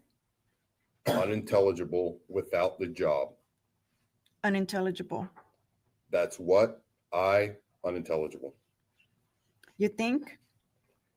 It happens to me. Unintelligible. Unintelligible in my car. Unintelligible. Get it done. Watch out. That bitch is bad. You got a badass bitch. She what? Unintelligible. Unintelligible. The what? Unintelligible school. Unintelligible. Who? The school. Unintelligible. They calling you? Unintelligible. Unintelligible. Where are you now? Unintelligible. So much shit, man. So much shit. They ain't got unintelligible up the hill. Now she can pay her unintelligible. She'll be able to pay rent. She can pay the rent. You can pay the car and the insurance. No, she should be able to pay the rent, the car, and still have a lot of money left over. She should be able to pay the light, water, insurance, You pay more for rent. and daycare. Unintelligible. Unintelligible.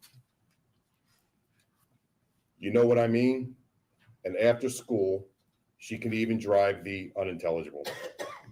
Yeah, only I can. Unintelligible. Unintelligible every time. Unintelligible. Unintelligible. Can I dump right here? The unintelligible goes over there. Unintelligible. Oh man, don't play with me. No, get out. Get these fuckers fast. Unintelligible.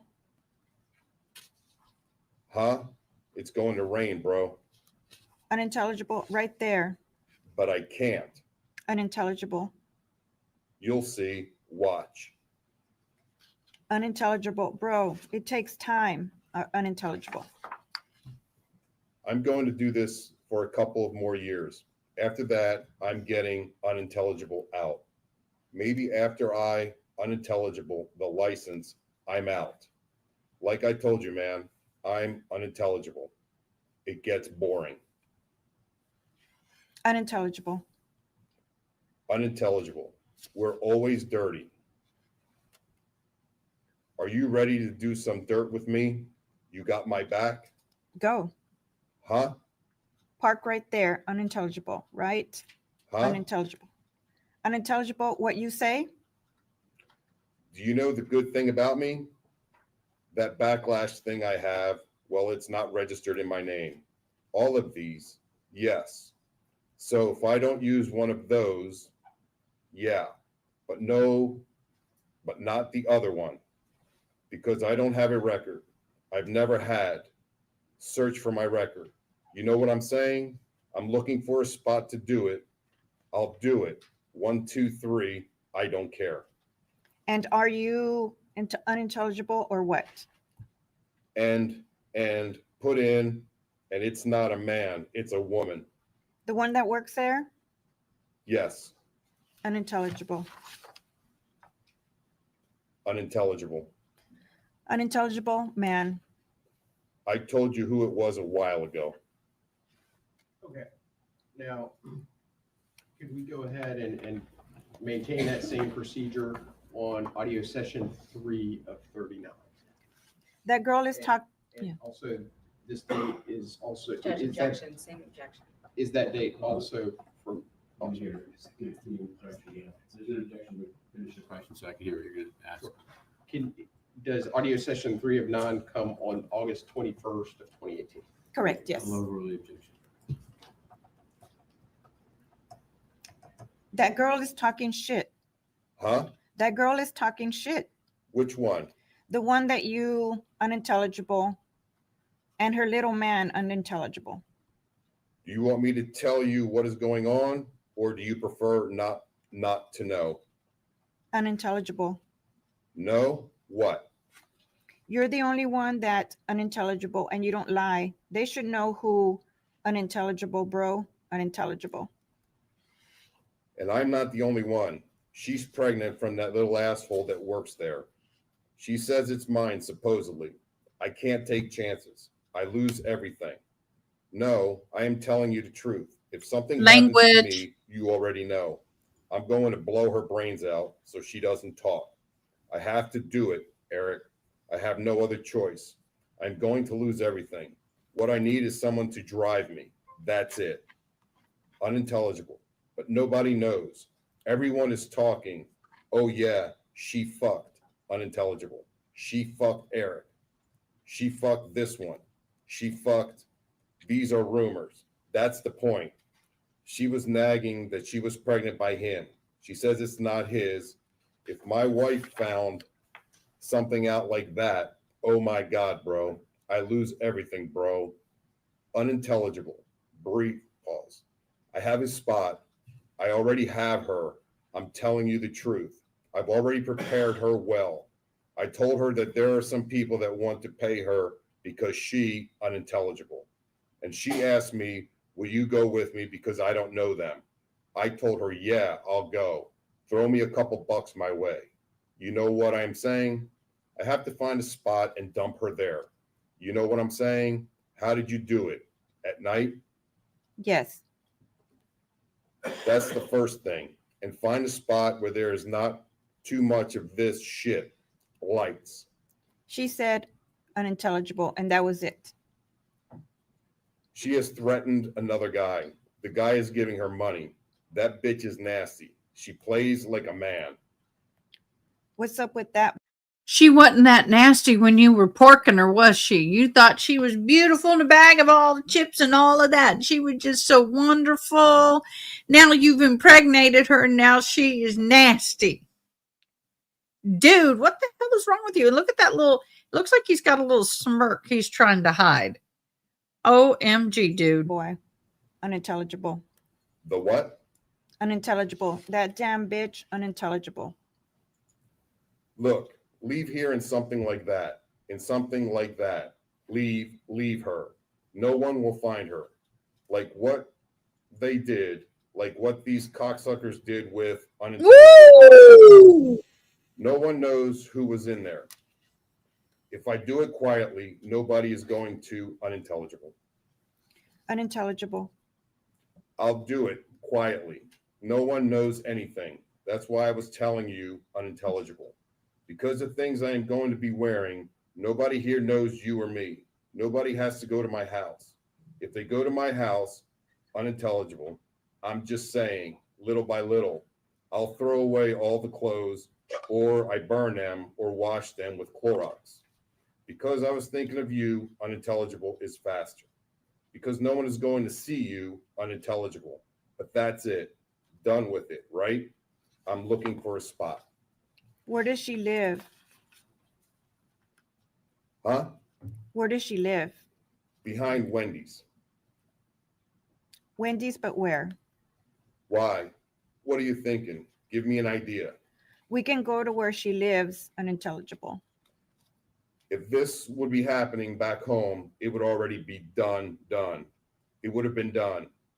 It would already be done.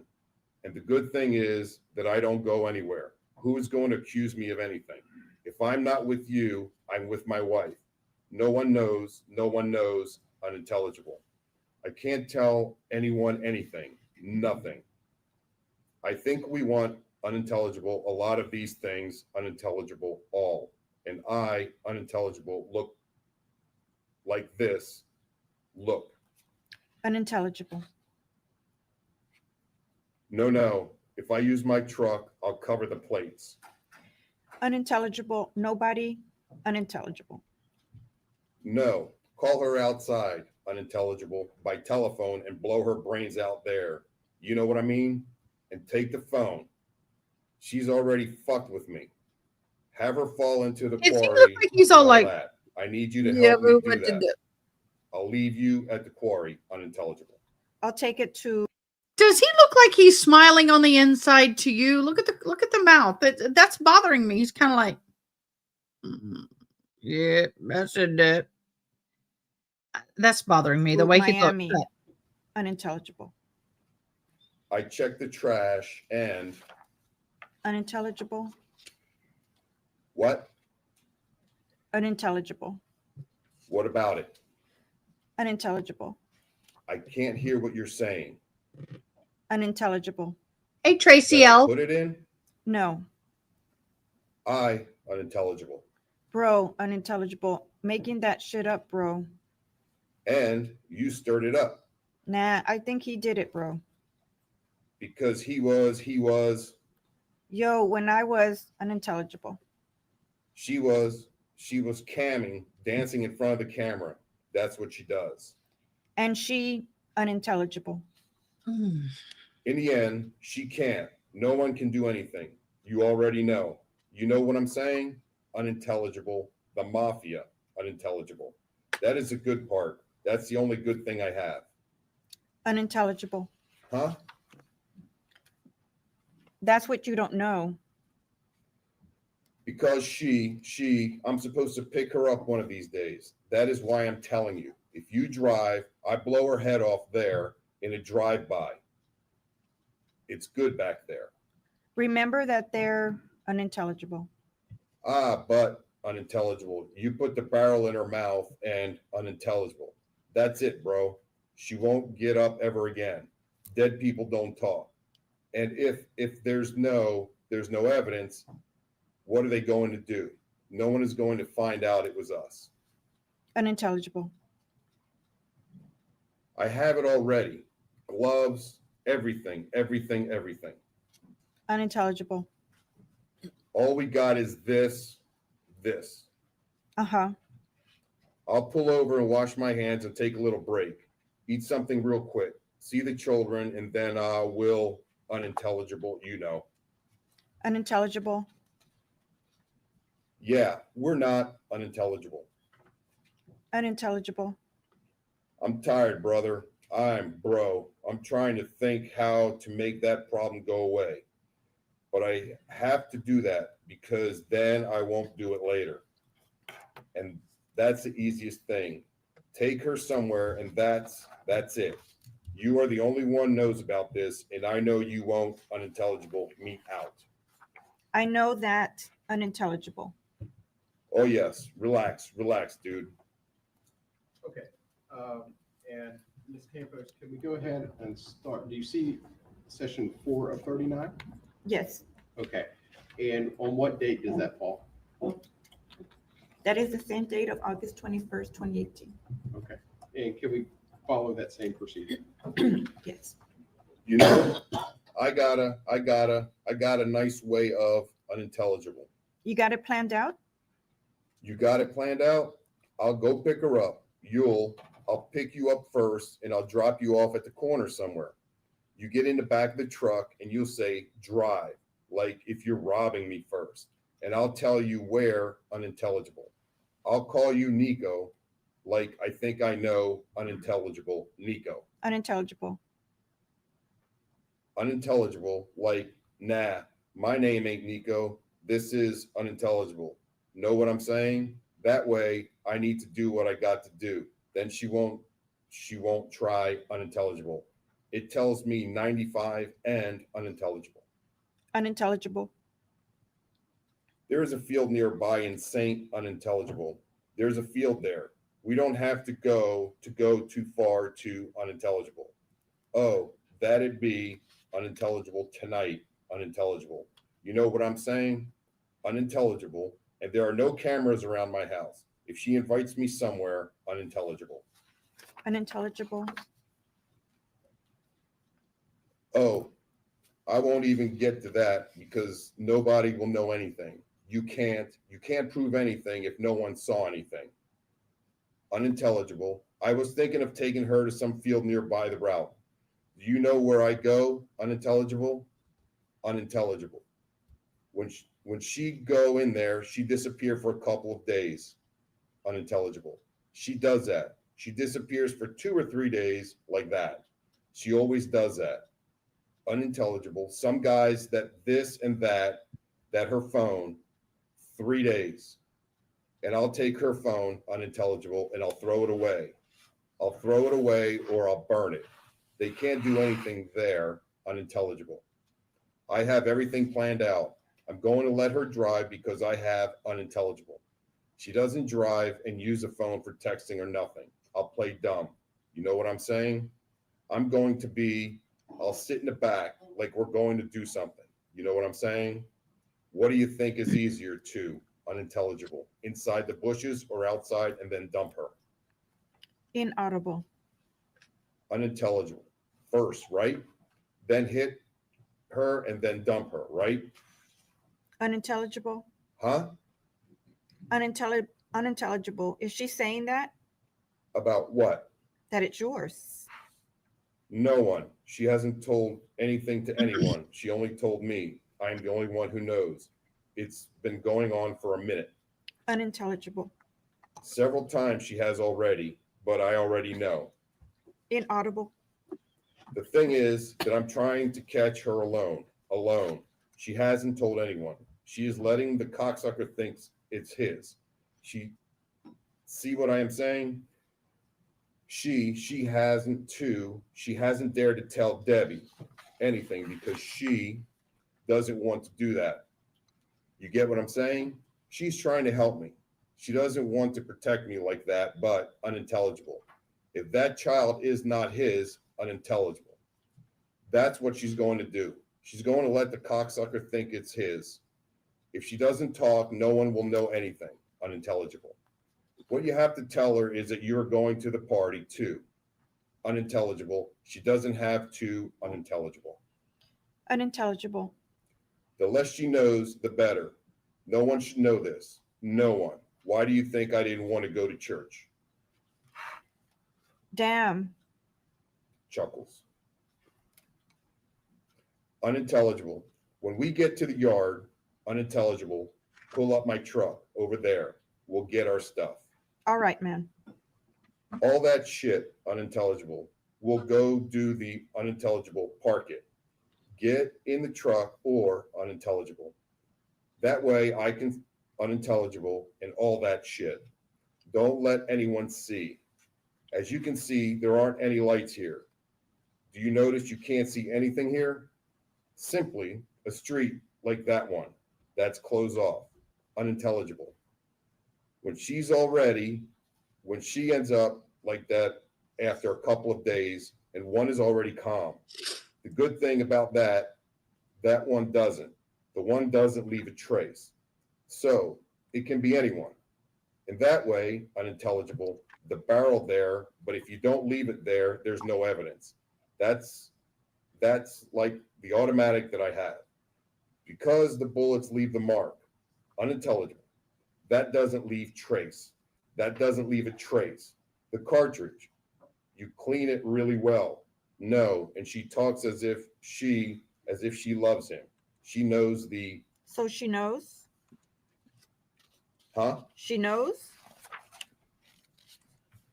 She knows a few of them. Unintelligible. That's why I want to buy a gun and leave it at your house. As long as it pops off, unintelligible. How unintelligible going to do that? They don't think unintelligible. We put the unintelligible in the there, through there. Unintelligible, my house. Unintelligible. You know what I mean? I don't want unintelligible. Unintelligible, because if I do something and take her out, and if someone comes that could, no, I'm screwed, and you leave. You get what I'm saying? Yeah. And I'll stay there with you until she leaves. Something like that. Look, really deep in there. No, unintelligible. Look at that shit, bro. There are houses there, right? No shit.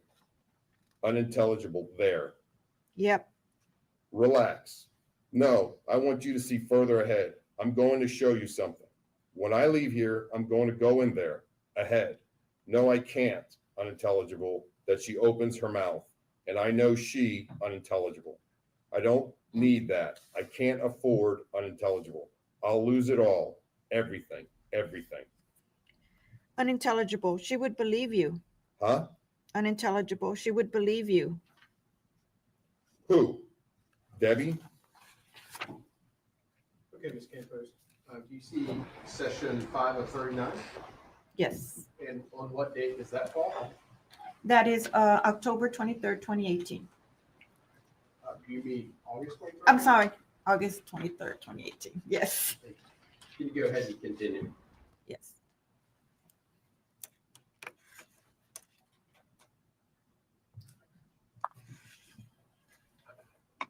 Bro, my thing is, bro, was just, it's like what you said.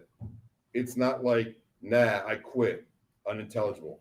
All that noise and all that shit. You know what I'm saying? I took out the same, unintelligible. I got everything planned. Go home, get some tools, tell my wife I got to go to work on a bike, real quick. See what's wrong with it. Why I won't start. Pick it up. Bring Eric with me. Take it home and pick it up. But unintelligible. And what you're going to do is drive. That's it. And Ms. Campos, do you see session 6 of 39? Yes. And on what date does that fall? August 23rd, 2018. Okay, if you can go ahead and proceed, continue the same procedure. Right there, they look down, unintelligible. Yeah. And there are cameras right there, Unintelligible. The floor. unintelligible, Huh? unintelligible. Nah. Unintelligible. Oh, and I didn't either. Look. Unintelligible. Stop, drop, and roll. Unintelligible. Huh? Unintelligible. Ms. Campos, turning your attention to audio session 7 of 39. Do you see that? Yes. And on what date does that fall? August 23rd, 2018. Go ahead. So that's the spot that looks better so far, right? Yeah, make sure unintelligible. What do you think about choking her? Unintelligible. Huh? Is it better than a blow and just get it over with, right? Unintelligible. It would be better. Unintelligible. Unintelligible. Is that it? Yep. Unintelligible. Unintelligible. Shit. Unintelligible there. So up here and I unintelligible. Unintelligible, huh? And do you see session 8 of 39? Yes. Same question. On what date does that fall? August 23rd, 2018. We need something like that. A barrel. And you see session 9 of 39? Yes. On what date does that fall? Also August 23rd, 2018. Right in here too, unintelligible. There are no lights here. There's nothing. Look, nothing. Not this one, not this one. This one, unintelligible. Unintelligible. If we come this way, pull over. Yeah, over here somewhere. So if we come this way, pull over. Yeah. Plus, I'm getting rid of my truck, unintelligible, about the tire pressure or none of that. Unintelligible. I just can't do it unintelligible inside my truck. It won't hurt me if it's not my truck. I got to strangle that bitch. You can't leave no blood or nothing in the truck. I don't want nothing, nothing, unintelligible, nothing. If they ever come asking anything, there's nothing. It's like you said it. There's no other way around it. It's like you said. You got to unintelligible and that's it. All the bullshit will be over. And the higher up around here, the more they'll blame her boyfriend because they're always fighting. You know what I'm saying? She now has a record in which something did something to her. Someone did something to her. You know what I'm saying? All that shit. Ms. Campos, do you see session 10 of 39? Yes. And on what date does that fall? August 23rd, 2018. Okay. You're going to take me unintelligible from here, unintelligible. Who? Magali. Why? What happened? Huh? If they ask. That I know of lately, no. Sometimes, yes. She was telling me, listen, you got them on this side right now, the leverage. Unintelligible. Because unintelligible, lend her the car and shit. Unintelligible. That's good, because I need it like that. I have all the cartridges, all of them ready. Whenever you're taking the book bag, I'll drop it off at your house. My shotgun shells are accounted for my new shotgun. I'm like, I haven't even fired it. So get it. I need someone to drive so I can unintelligible. Yo, look up that thing. That's what I'm going to do. About those unintelligible they found at the Dunkin' Donuts. Look it up on my phone Oh, Dunkin' Donuts was not on my bingo card this morning. and save it. I'm going to read it. I want to see if I save some money so we can into business. I already talked to unintelligible for the business unintelligible. June, we should have put unintelligible on the bingo card. We'd all be bingoed out by now. Unintelligible birthday. Unintelligible. That's going to be our Are new you word. sure? Unintelligible. You swear on your daughter that you saw them together yesterday? Yeah, on my birthday. That's perfect. That's perfect. Unintelligible inside the car. You know what would make it easier? That she come to pick me up in his car. Unintelligible. I think this is why they went for the DP. This right here. Bye.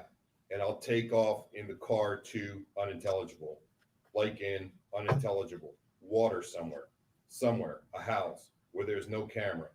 I don't know nothing. You know what I'm saying? And at unintelligible, and it's not on my street. It's too dark and it's hard to get out. Okay, Ms. Campos, you see session 11 of 39? Yes, And on what date does that fall? August 23rd, 2018. Hey, up here also, unintelligible, where unintelligible. His car, unintelligible. Leave it abandoned over there. Unintelligible, Unintelligible. unintelligible, his car and unintelligible, and it wasn't my car, unintelligible car. Unintelligible. Okay, Ms. Campos, do you see session 12 of 39? Yes, And on what date does that fall? August 23rd, 2018. Warm fuzzies. Oh, You know what I want to do? To give you the package with all those little shovels. Since you're going to Miami on Saturday, throw the package unintelligible in the trash.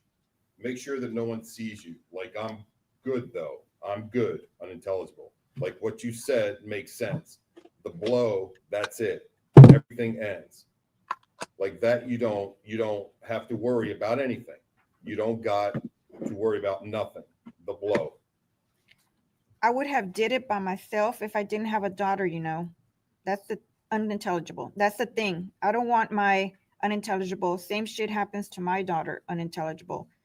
Killing no girl in broad daylight. I'll probably go to jail, unintelligible. I'm like, yo, I ain't going to jail. Or to take her to unintelligible.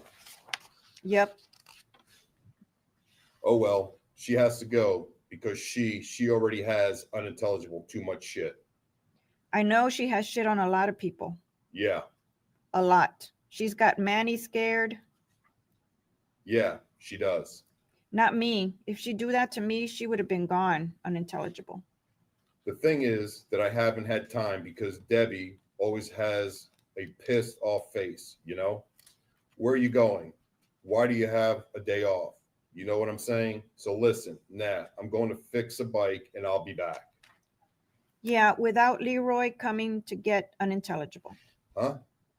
That's the only way, you know what I'm saying? The back way too, but with his car too.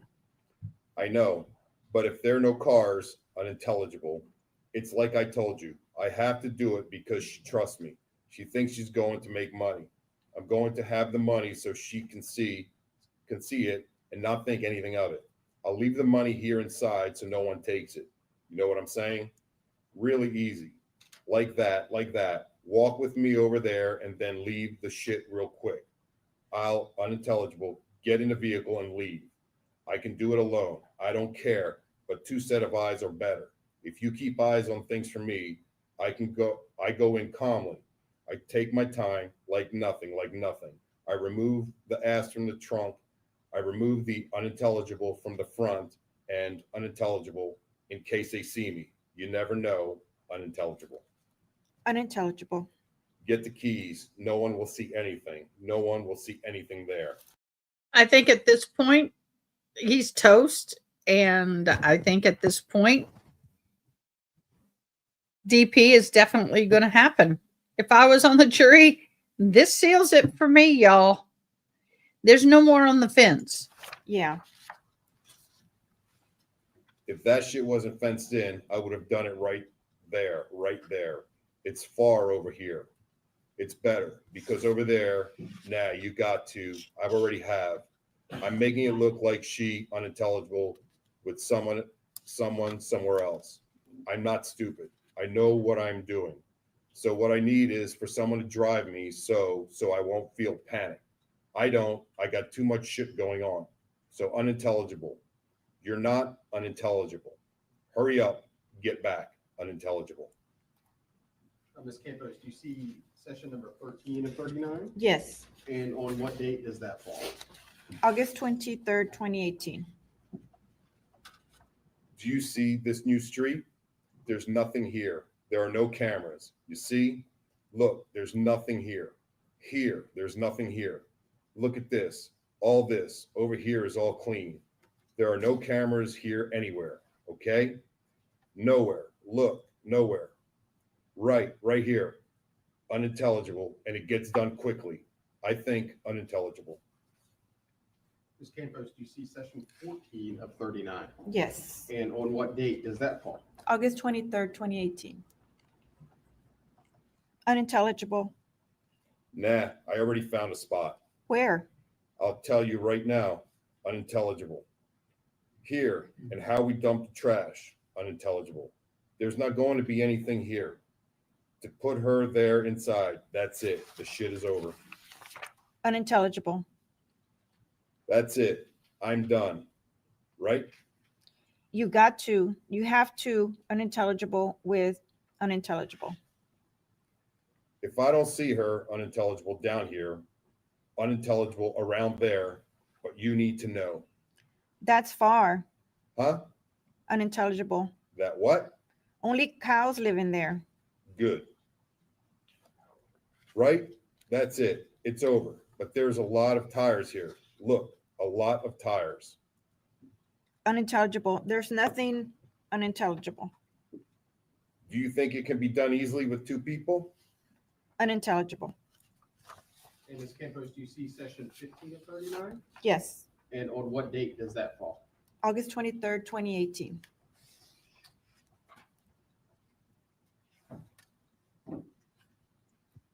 And do you see session 16 of 39? Yes. And on what date does that fall? August 23rd, 2018. Okay. That's it? This shit is over. This spot is good, right? Unintelligible. Go in there. Huh? The unintelligible go in there. They go in there? Unintelligible. The trash. Unintelligible. There, where you were standing? Unintelligible. I saw that entrance. I'm not going to go through there anymore. You don't want anyone to find her. Unintelligible. But that's a good spot, right? So what I'll do, I'll turn this way. Unintelligible left. I don't know what's down there. There, it will look like someone did it. Left it there and took off. Unintelligible or got lost. Unintelligible. Fuck. In there. No. But where you went because you can walk. Oh, yeah. It's easy. You don't have to work too hard. I'll bring her. I've already have it planned. When unintelligible her, you come with me and I'll make her drive. Unintelligible. I'll drop you off right here so she won't have time to use the telephone. That's unintelligible. I'm going to bring the tools like I'm going to fix something. Unintelligible here. You see what I'm saying? I got then unintelligible to talk to her to unintelligible the story. That's it. That's it. Unintelligible. They're there. No one will hear her if she screams. Nothing. No one will hear her. The thing is, she is not going to scream. What do you think? Is it better to go in through one side and leave through there, or not to in there first? Right? Leave through there. You can walk with her. Okay, Ms. Campos, do you see session 17 of 39? Yes. And on what date does that fall? August 23rd, 2018. No, but that's it. That shit is over. Now I have the location, but I'm not stressing. Unintelligible. We put her in there and that's it. Or we hit her and drag her. Unintelligible, and she won't be able to move. We'll go in there. Huh? Be like, yo, we're going to unintelligible. No, the money. Unintelligible, the money. And do you see session 18 of 39? Yes. What date does that fall? August 23rd, 2018. There might be a unintelligible. Huh? Unintelligible. Unintelligible. Or the other one? Unintelligible in there. Unintelligible. Yep. It's far from the house. You know what I'm saying? I don't know why she doesn't tell her mom it's Brad's. No, she already told her mom that it's Brad's. That's why she doesn't get anyone in trouble. Why does she keep nagging then? It's not that. He is not pestering me because sooner or later, I don't want any problems. Oh. She is not threatening me, but she has a lot of issues with everyone, and I'm one of them. I don't need that. Ms. Campos, do you see session 19 of 39? Yes. And on what date does that fall? August 23rd, 2018. The only one who can talk is her, and if she isn't alive, she won't say anything. I was killing myself, looking and looking for unintelligible, and I forgot that mine is not registered. I bought it unintelligible like that. That's what you need to find. The first chance you get to see someone selling something, let me know. We need that. And you see session 20 of 39? Yes. And on what date does that fall? August 23rd, 2018. Yes, because what I'm going to do is leave the house in flip-flops, unintelligible, and shorts. I already have everything stored away. I did it this morning. Did you think I was unintelligible? I know. What I have at home is the shotgun, which I had to take out from under the bed. My wife doesn't even notice that. She doesn't pay attention to that, unintelligible, and she doesn't even notice. And what's good about here is that we can always see. You know what I'm saying? Pretend to find out, so we're good. The one I'm going to feel sorry for is her son. Her mother takes care of him. That child is never with her. I don't know who the dad is. She's unintelligible. You don't listen to me when I talk to you about her. What you don't know is that she disappears for 1, 2, and even 3 days. She just takes off recklessly to do her own thing. Is that good? She's gotten in trouble with me, with the police. She has a record. She's not the kind of person they'll be searching for like that. Nah, it could be after a week or two, or maybe even a month. But if they don't find anything within...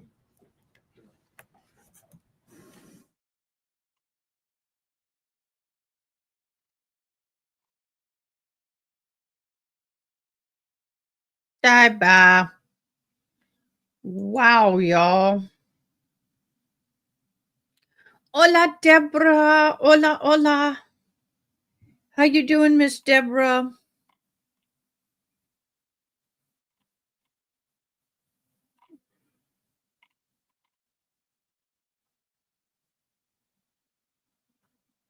Oh my gosh, y'all. I'm a little bit Mr. Blanco, dumbfounded. reread that paragraph, starting with her mother.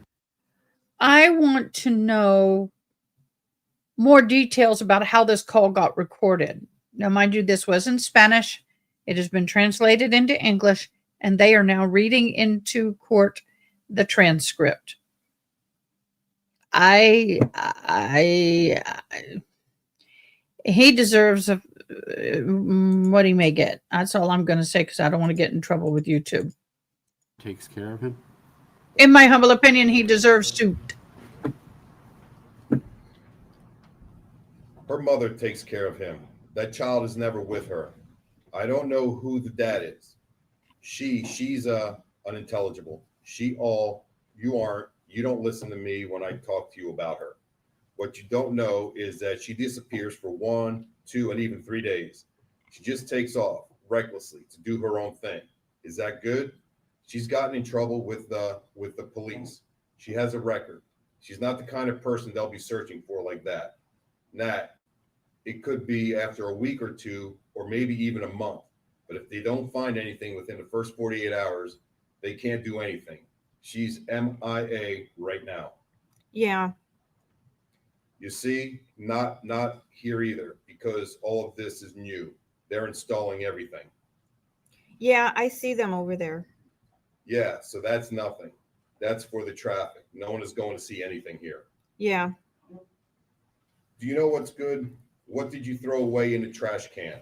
Unintelligible. So if someone looks there, someone did that to her somewhere. Did you see it?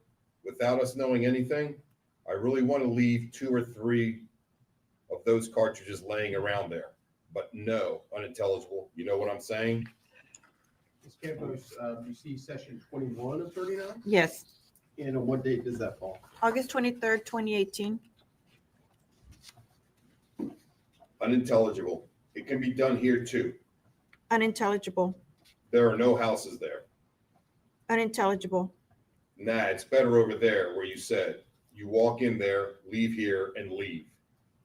And you see section 22 of 39? Yes. On what date does that fall? August 23rd, 2018. What do you think? Is it better to enter from this side? Nah. Unintelligible. No, I can't do it. Unintelligible. It's that way, right? Over there, unintelligible. No one is going to look for her back there. You know what I'm saying? Sure. Unintelligible. Depending, unintelligible. Unintelligible through there. Unintelligible through there.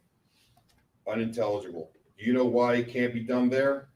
That's a track for the band. Yes, right? Yeah. Unintelligible. There, unintelligible. Don't you see it? I'm just saying unintelligible. Unintelligible. Through there. More that way. Over there toward unintelligible. I can do it on next street. I can go in. You know what I'm saying? The one in the middle, unintelligible, dude. This is the street. I take a right here and knock down the street, right? No one will look there. The best thing would be for me to go in there, in through there, and from there. I go in here, through here, because I know the route. You know what I mean? That's what unintelligible, because that's what unintelligible, the ground. Look, unintelligible. Are you going through there after all? Nah. When I call, I'll remove everything. I'll take out the unintelligible from the front. Unintelligible because otherwise a license plate unintelligible. So I'll get there and park. Make sure there's no one around. Unintelligible. Unintelligible. Unintelligible here. Unintelligible. So unintelligible. Unintelligible. Well, yes, unintelligible. Unintelligible. The good thing is about that shotgun or whatever shotgun, it's untraceable, you know, unintelligible is untraceable too. Nah. No, that it's necessary to have someone drive. So when I'm walking with her over in there, unintelligible inside, unintelligible, and I'll dump her there. Leave the bitch right there. I was reading the story of that. They've been dead there for about 2 or 3 years. And when they did that, they did it. Unintelligible. There's no proof of anything. They can't even get fingerprints or anything. Nothing. How unintelligible did it is smart. Same word for unintelligible. And do you see session 23 of 39? Yes, On what date does that fall? August 23rd, 2018. Do you have somewhere to hide that? What? That gun.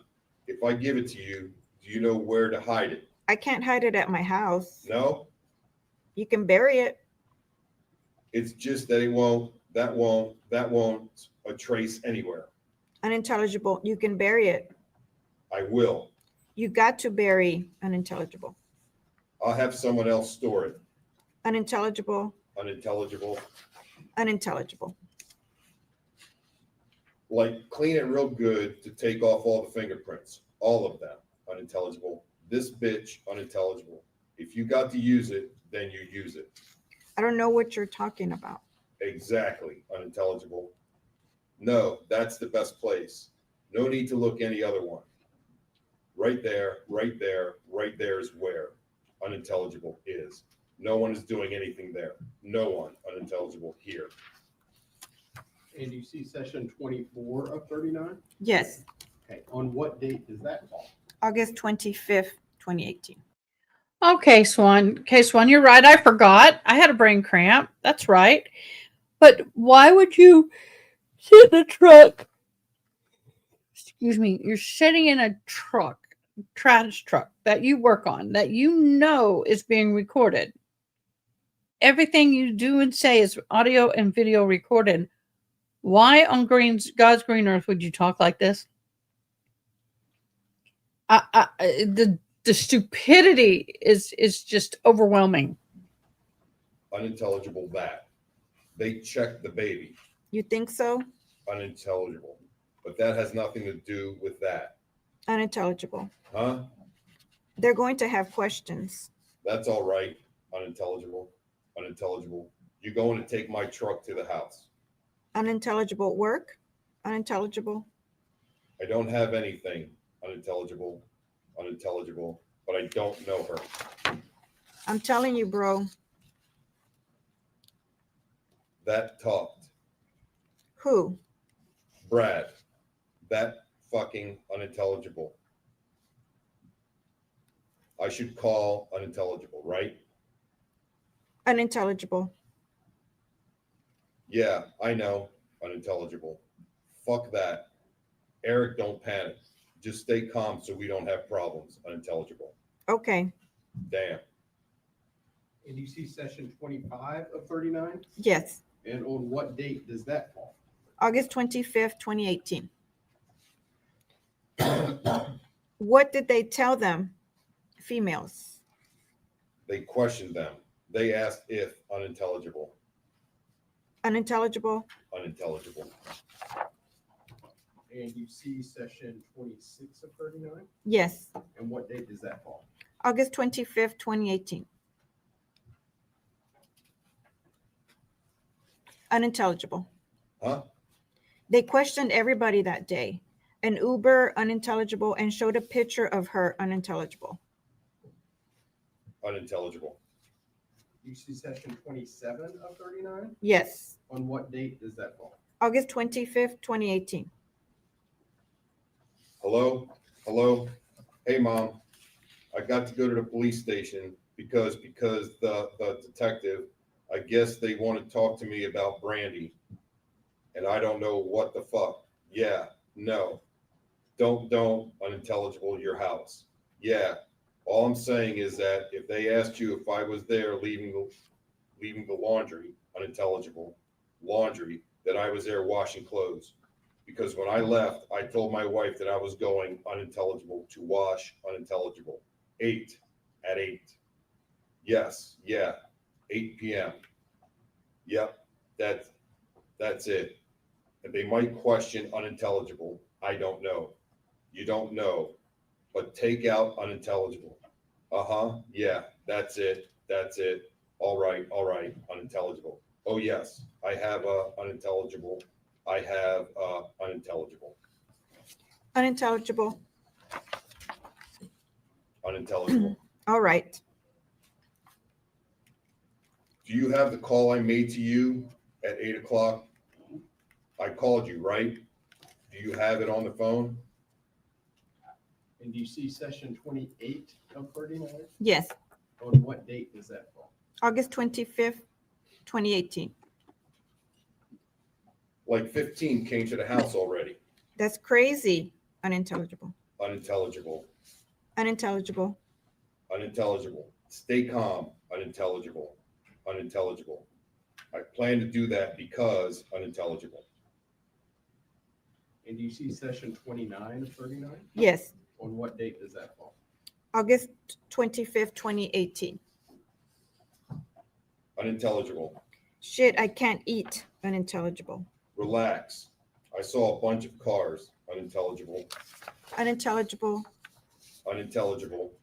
I know, but unintelligible. Go there and be like, what's going on? Unintelligible. Unintelligible. Unintelligible. Nah. Unintelligible. What does it have to do with that? Unintelligible. Just because I leave my house at night doesn't mean that I go unintelligible. I fix motorcycles. Unintelligible. Unintelligible. And do you see session 30 of 39? Yes, On what date does that fall? August 27th, 2018. I wanted to leave this unintelligible. Unintelligible. Huh? No, you have to put it away. Unintelligible. Have to go. Because they already did what they had to do. Do you know who they arrested from here today? Who? Hold on a minute. And do you see session 31 of 39? Yes, On what date does that fall? August 27th, 2018. I'm not going down that street today. I'm going to take a right. Unintelligible. We didn't do nothing. You didn't do nothing, so it don't matter. I got to be worried about unintelligible truck. Unintelligible. Huh? I got to worry about unintelligible. She knows so many things, bro. Unintelligible. First one, Unintelligible. I'm going to work normally, like unintelligible. When I give you, you know already, you're smart. Unintelligible. Unintelligible. She was in the water, submerged in the water. No one knows how she was killed, but unintelligible. One of her friends dances. Yeah. Unintelligible. You see session 32 of 39? Yes, On what date does that fall? August 27th, 2018. Did you call unintelligible? So, do I call unintelligible? Call from your telephone. What happened? What's the deal? What happened? What? All right. Yeah, okay. No, that's fine. I already told the cops what I had to tell them. They ransacked my truck and everything. All kinds of shit. Don't worry about it. Don't worry about it. No, because I didn't do nothing. I didn't do anything. Yeah. Tell the truth. Yeah. No, that's fine. Don't worry about it because I already told them everything I had to tell them. So you know what I'm saying? I ain't lie about nothing. I didn't do nothing anyway. So yeah, they already talking. Took me in and asked me all kinds of shit. Yeah, man, that shit. Unaudible. Yeah. Huh? No, we're good. I ain't got nothing to hide. All because they don't want to be involved. No, I don't got no alibi. Huh? Now, I don't got no alibi. I'm not going to worry about it. I didn't do anything. I think this little jerk did something. That unintelligible. And you see session 33 or 39? Yes, And on what date does that fall? August 27th, 2018. Hey, they fucked up. Who? Unintelligible. Huh? Unintelligible. Why? I told you unintelligible. Exactly. And I, unintelligible. I didn't do anything. I didn't do anything. That's bullshit. I didn't do nothing. And you see session 34 of 39. Yes, On what date does that fall? August 27th, 2018. Should I answer? What you want? Unintelligible. Call. Huh? Your sister is calling me. My sister called you. Yeah, Oh, unintelligible. huh? I can't take this thing home. Unintelligible. Yes, you can. You have to do it. They're going to take me and they aren't going to see anything. Hide that one. Go in there a little and hide it really well. They won't. They aren't going to take you. They can't take you to jail, bro. Huh? They can't take you to unintelligible. To hell with it. Unintelligible did it. They can't do anything, bro.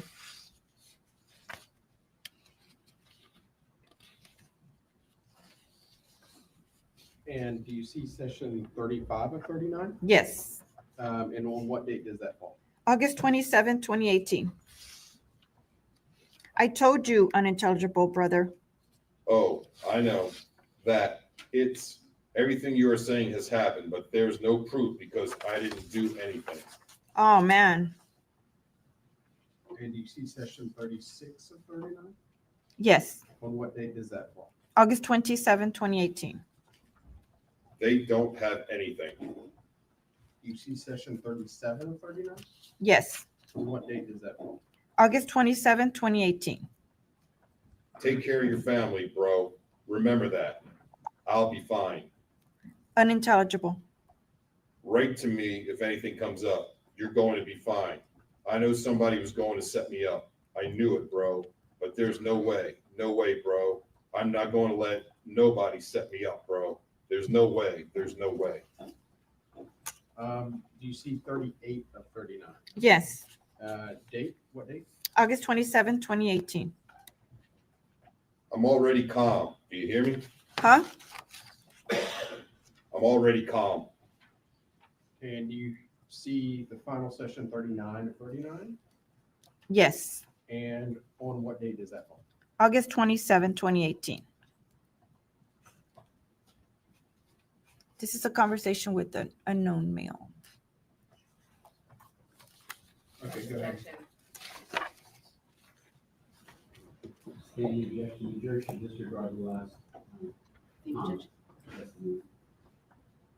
Okay. Go ahead. Go ahead. Huh? What? I got to go back to the police station. Again? I feel like I'm being set up. Thank you. Commissioner Brooks? Excuse me. Commissioner Brooks? Do you have continued direct examination? Yes. Okay, go ahead. I'd like to You need approach. to approach it. Yeah. Not that I'm aware of, case one, and I was just thinking the same thing. But if the person didn't actually participate in the act, but to me, Restroom break at this time. Please leave your notes on your chairs. Don't discuss the case with each other. We'll be in recess for 10 minutes to use the restroom.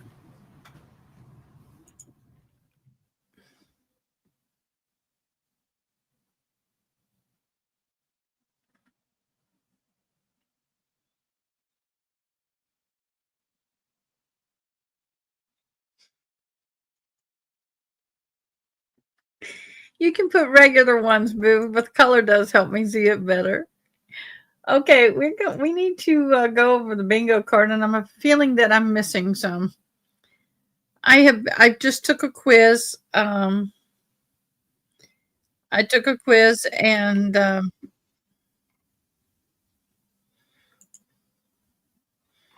so I am.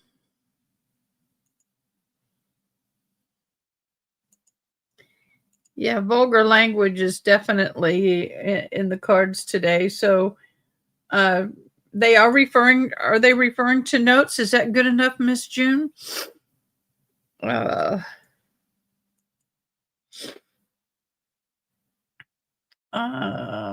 Withdrawal, no.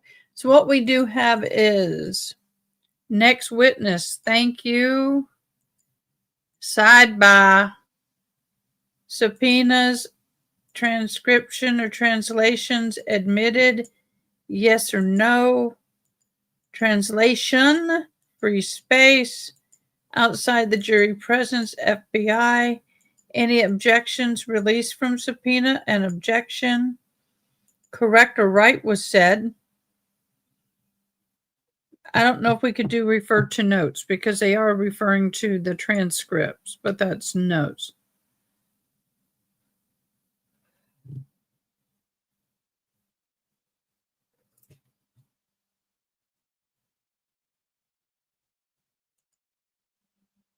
Oh, I'm sorry. Glad I'm not the only one. What does SMA mean? SMH? What is SMH? I could go a lot of weird ways with that. I don't know what it is. Let me get back to here. Oh, shake my head. Thank you, Joe Schmo. Hi, Mr. Joe Schmo. How are you doing?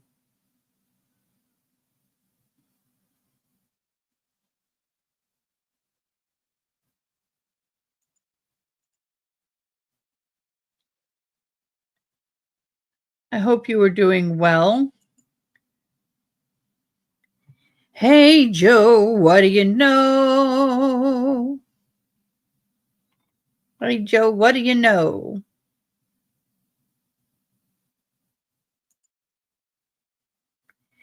I am just finished taking a quiz. I've got a book I got to review that I have to write. Got a lot going on today.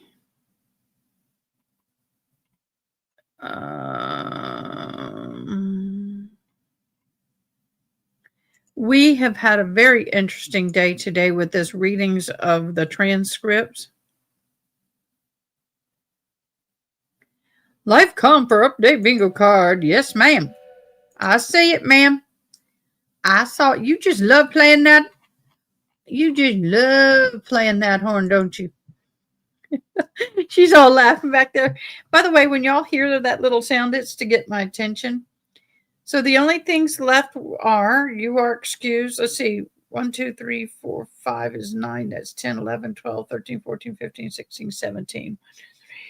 4, 5, 6, 7, 8, 9, 10, 11, 12, 13, 14, 15. I'm missing 2 things. Refer to notes. Okay, I'm missing 1 thing. Objections. FBI release a subpoena. Correct or right. We got that. Subpoena exhibits, next witness, translation, sidebar, outside. Thank you.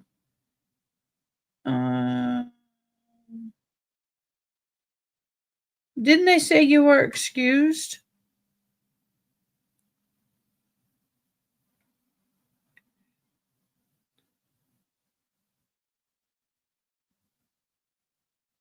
I'm missing 1. You are excused. Exhibit.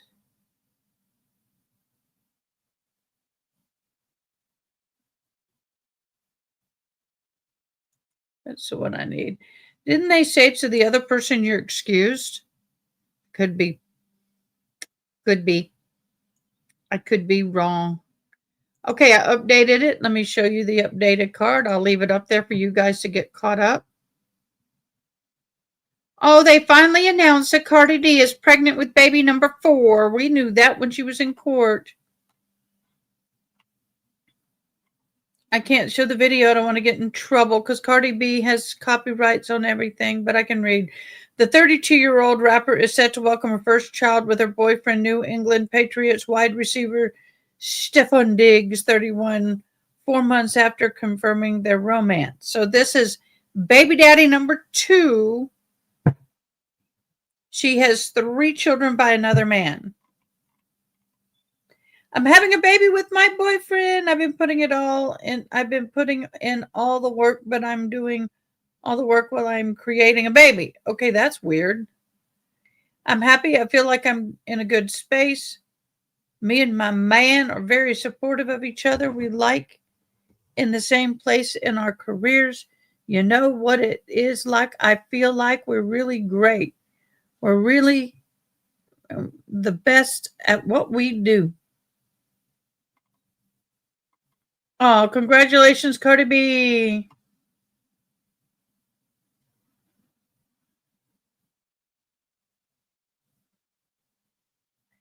I'm looking.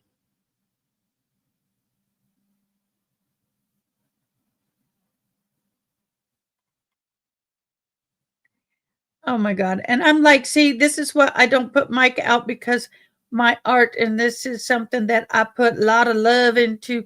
And sometimes when people just rip it apart, it just hurts, it crushes you. He makes me feel very confident, makes you feel like you could take over the world. She's talking about the boyfriend. Oh, she's very pregnant. She's very, very pregnant.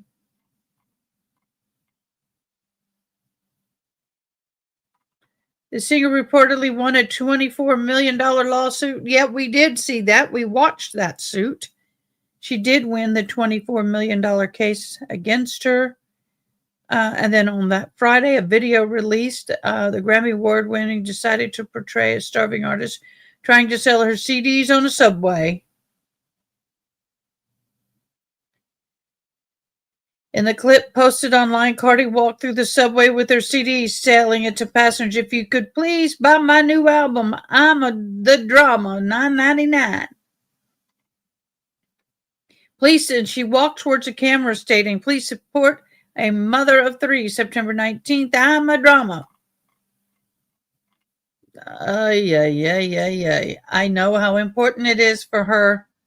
I think it's great that she's got a new album. It's not my cup of tea. It's okay. But that said, y'all, that's insane. We all knew she was pregnant with baby number 4. You could tell in court.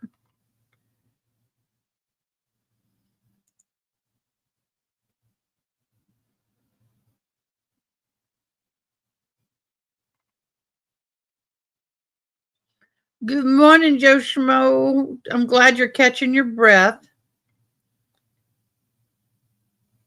No, I have not seen them, and I'm afraid to because if I play them and there's music in the background, copyright. Everything's so copyrighted nowadays. I don't know how people get away with it. Every time I so much as breathe any kind of music, it copyrights my butt.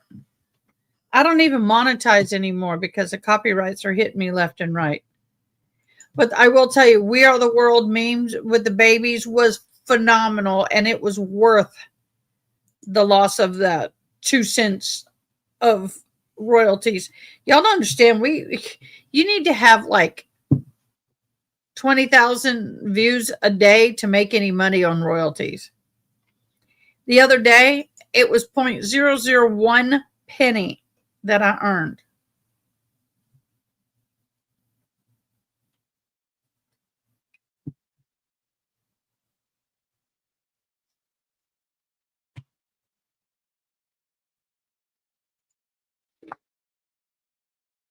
Well, honey, 2,800 go into Discord and put them in Discord and member chat. I'll pull them up if you put them in member chat in Discord.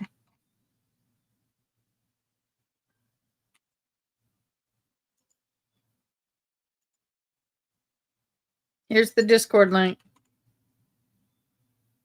I got you.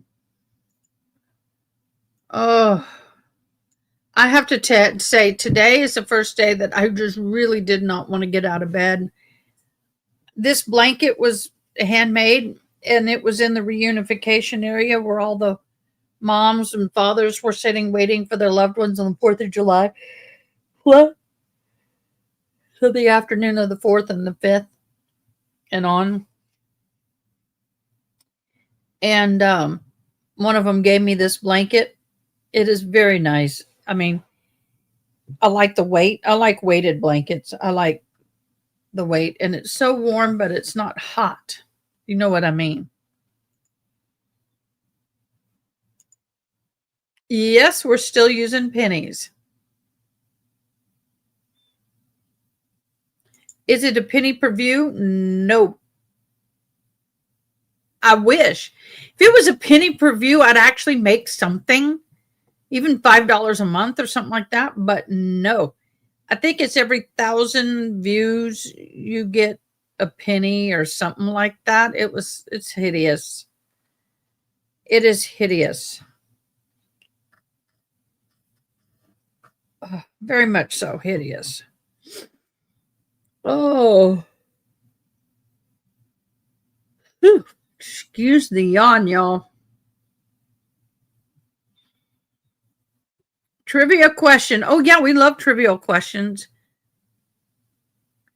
Why do we still have the penny? Do you know?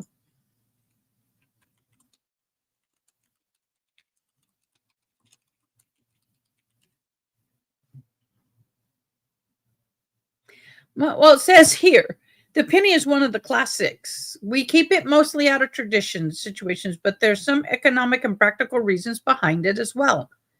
Historical and sentimental value, the penny has been around since 1909 or earlier if you count earlier coins, and has been in place as a part of the United States culture. Abraham Lincoln coined the phrase, "A penny saved is a penny earned."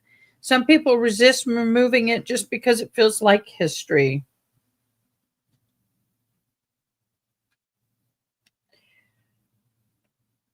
Pricing philosophies. Retail often price things at 99 or instead of $1, 99 cents instead of $1. If the penny disappears so small, charm prices will need rounding, and there are debates over whether it would slightly increase the cost to the customers.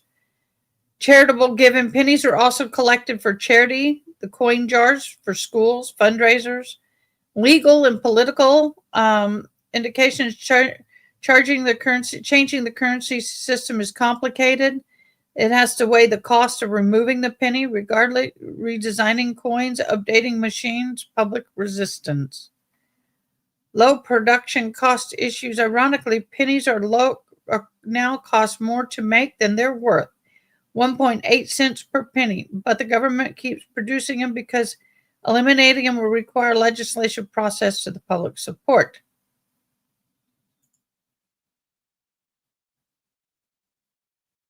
That's right, they are copper.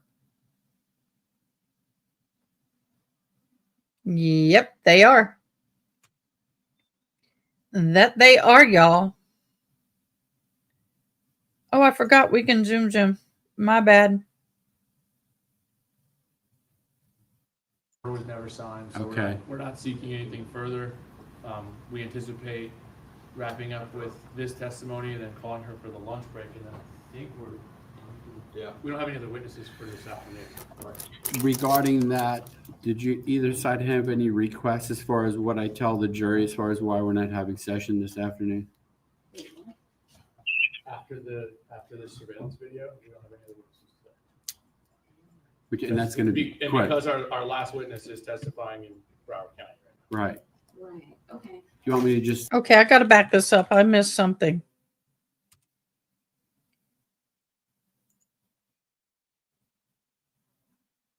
Anything to address before we bring in the jury? Yeah, this morning, I think the state requested an order to show cause for witness Tamara Marquez. She is present, she's here. An order was never signed, so we're not seeking anything further. We anticipate wrapping up with this testimony and then calling her for the lunch break, and I think we don't have any other witnesses for this afternoon. Regarding that, did you either side have any requests as far as what I tell the jury as far as why we're not having session this afternoon? After the surveillance video, we don't have any other witnesses today. And that's going to be quick. Because our last witness is testifying in Broward County right now. Right, okay. Do you want me to just stay silent and just tell them we're going to continue the trial tomorrow morning? They have the afternoon off, or tell them that the witness is testifying somewhere else? The former, not the latter. Okay. We'll just leave it silent then. Okay. How about this though, to make them feel better? both sides are continuing to work on the case.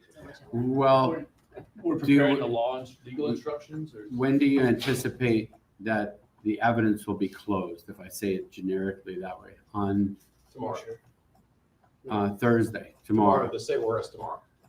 We anticipate the evidence will be closed tomorrow, do you think? Is that fair? And that we Yes. would do arguments as on either tomorrow afternoon or on Friday? Yes. Okay, they'll feel better about that, just have an idea. So they're not nervous about why are we off this afternoon, hopefully, might- No, and they'll know the end is in we're on sight of the schedule, first phase. exactly, we're on schedule. Okay, Final issue. There is since, if I understand the defense correctly, they're not objecting to the accuracy of the recording, which means that calls into question jury instruction 2.11. So it's written in the future tense you are about to listen to. So I guess my request would be, once you could read that to them and just say you just listened to a transcript, maybe put it as a past tense, but I do request the reading of that instruction. what's the defense position on that? And I don't understand the state's position. They're saying, That's I teaching. don't object to the accuracy of the recording. I do. I thought I've made it explicitly clear. I object. I have objected. We objected yesterday. I object today regarding the authenticity of the audio and that the words are appropriately recorded. I have said that. So to be clear, I only agree to the provenance of where the audio came from. I'm not saying it's made up or, you guys created it out of whole cloth. What I'm saying is, I don't agree that it's an inaccurate recording. I do not believe, again, that has been sufficiently authenticated for the record, as I've laid out in my objections repeatedly in the What judge's ruling. instruction Well, is there's it? two different There's instructions. two. Which one are you requesting? If she's disputing accuracy, then the appropriate instruction is 2.11. Accuracy. But it's the accuracy of the translation. Which I dispute.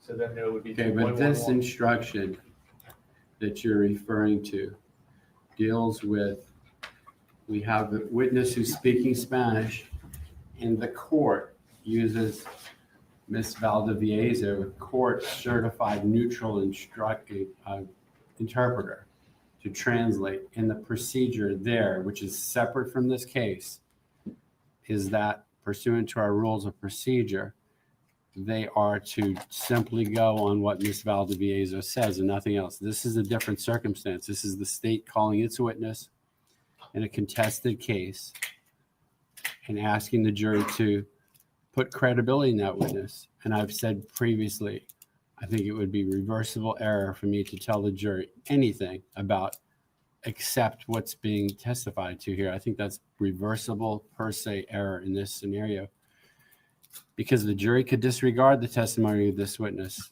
period. I have to assume that they could do that. I don't think they're going to do that, but that's not my prerogative. One of the classic rules of trials, the judge may play no part in assisting the jury in making its determination. So the instruction that is referred to by the state, jury to be guided by official English translation, would be me doing that exactly. Telling them, accept the English translation, disregard any different meaning. I would be telling them, this is how you should decide the case. You should accept the testimony of this person and believe it. And that's, I think, reversible error. And I'm not going to give that instruction.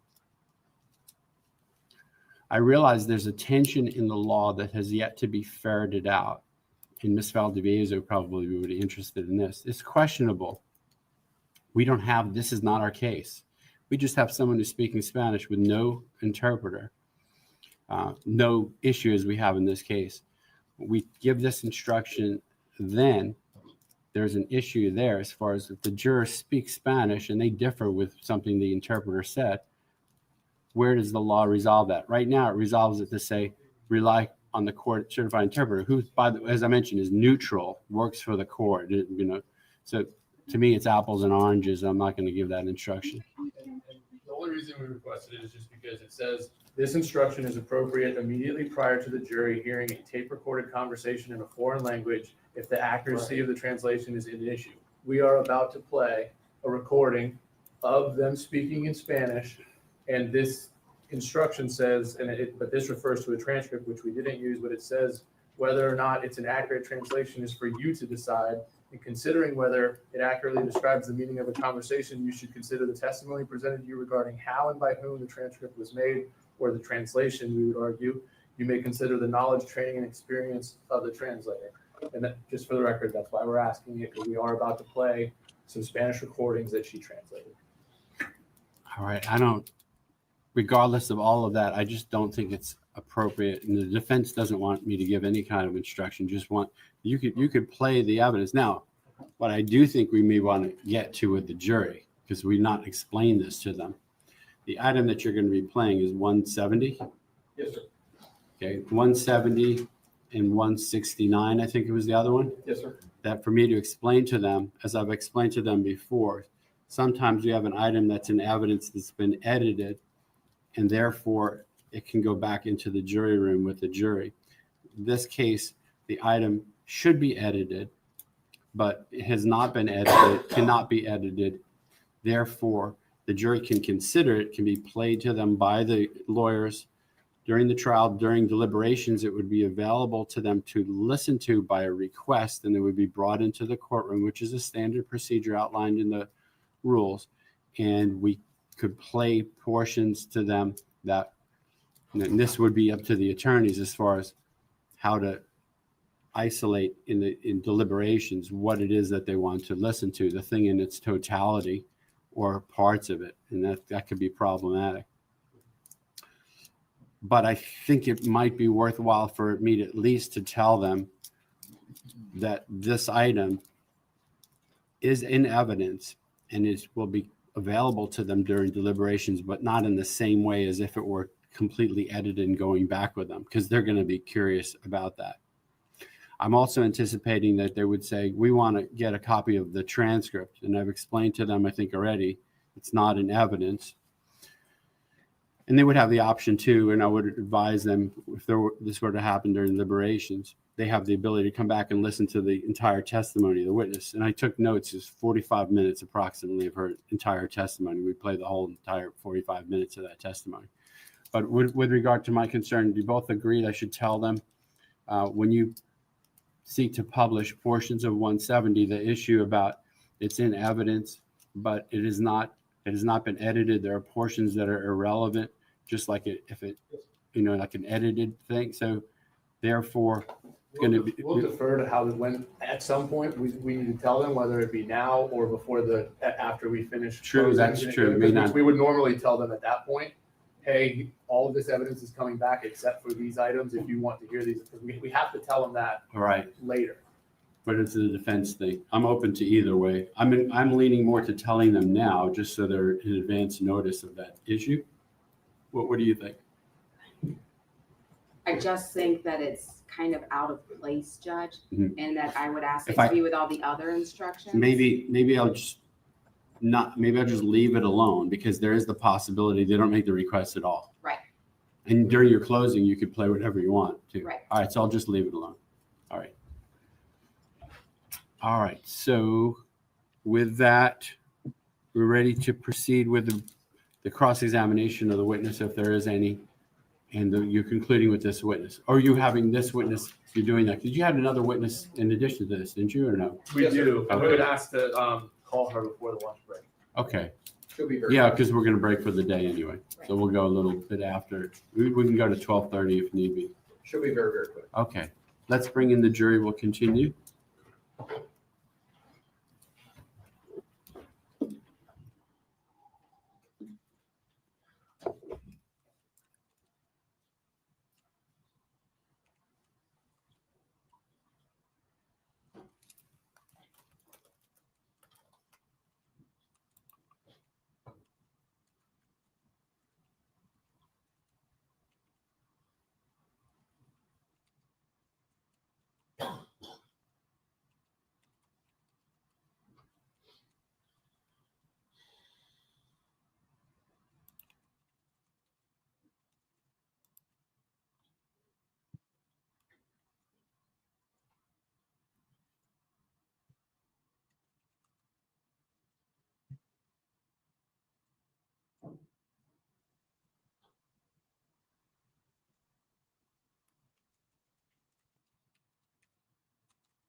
right, the jury is present, and you may continue with your examination of Ms. Campos. Ms. Campos, I believe before the break, you said that you had worked on this on State's Exhibit 170 for approximately 55 hours. Is that correct? Yes. Okay. Is State's Exhibit 170, can you describe for the jury the audibility of this? In other words, are portions of it very difficult to listen to and understand, and portions of it easy, somewhere in the middle? Tell the jury about that. This was one of the more difficult audios I've had to translate in my 15 years. However, given that there was one person more clear than the other, those are the parts that I was able to translate. Okay. But there are many difficult parts in there, given background noise, foreground noise. From my understanding, the recording was from a garbage truck, the outside noise. So there was a lot of elements to the audio. Were there certain portions of this of the videos and audios that you had to go back and re-listen to multiple times before you were able to arrive at your conclusion? Yes. Okay. Can you tell the jury about that? I would say that goes for the whole audio. I had to make sure that I went back, that I slowed it down, that I listened and re-listened to make sure that what I was going to put down was going to be my rendition of the translation, and that I felt it was accurate. Okay. I am going to play a certain portion that I believe you said is a little more audible than others. Is that right?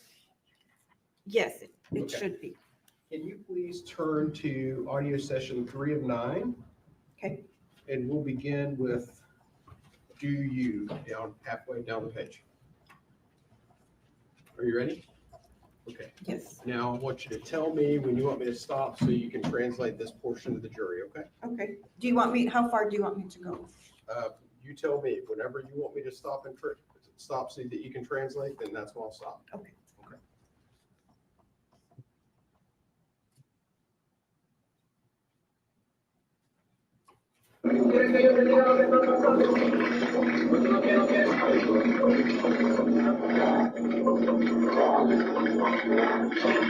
Okay.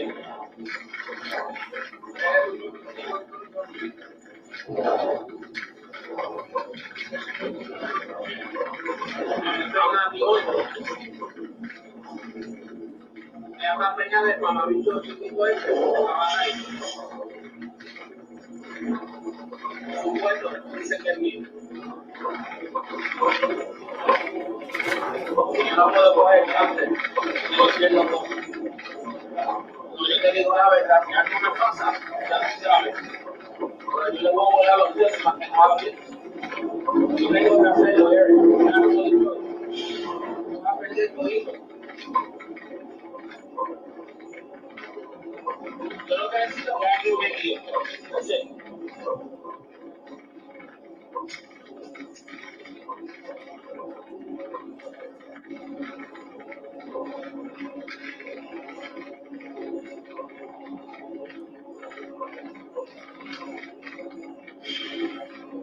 entonces ella me sirvió.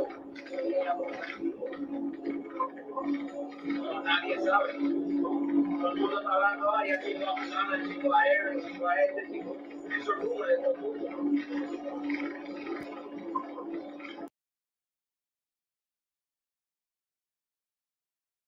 How is she supposed to be interpreting this?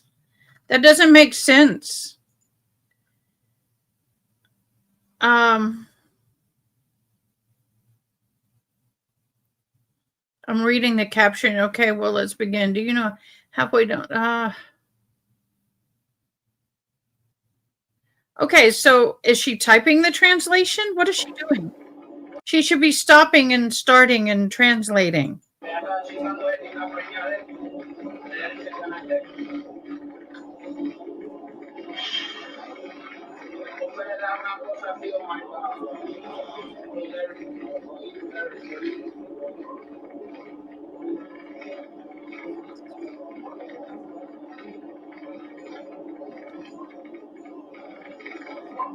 Yo tengo sitio.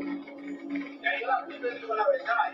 Yo la tengo ya preparada. Le dije que hay una gente que quiere pagarle todo porque ya va. Me dijo, tú vas conmigo porque yo no lo conozco. Digo, ya, yo me voy. Si me tiran par de pesos. Yo sé. Buscar un sitio y dejarla ahí. Yo no sé. It starts with, do you want me to tell you what's going on, or do you prefer not to know? Then it's an unintelligible. Know what? You're the only one that's unintelligible, and you don't lie. They should know who unintelligible, bro. Unintelligible. And I'm the only one. She's pregnant from that little asshole that works there. She says it's mine, supposedly. I can't take chances. I lose everything. No, I'm telling you the truth. If something happens to me, you already know. I'm going to blow her brains out so she doesn't talk. I have to do it, Eric. I have no other choice. I'm going to lose everything. What I need is someone to drive me. That's it. Then there's like a brief pause in between there. You'll hear it again. The audio starts again, and then it's inaudible, unintelligible.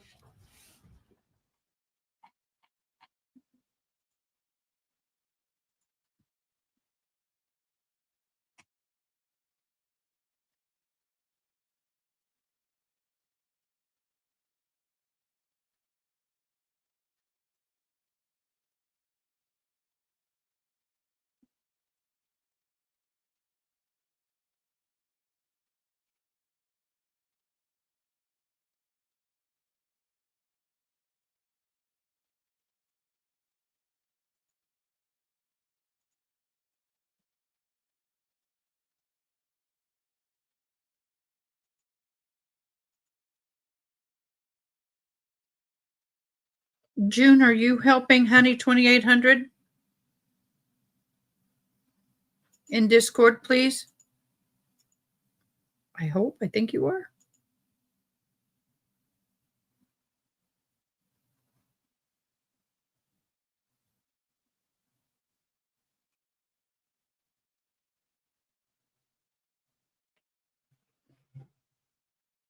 What is she doing?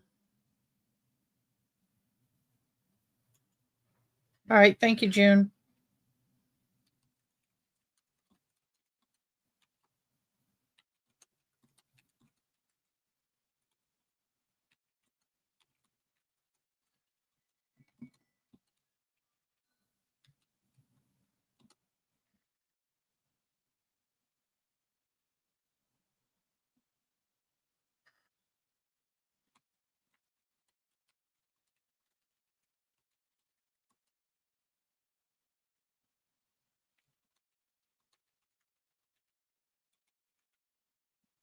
Sidebar.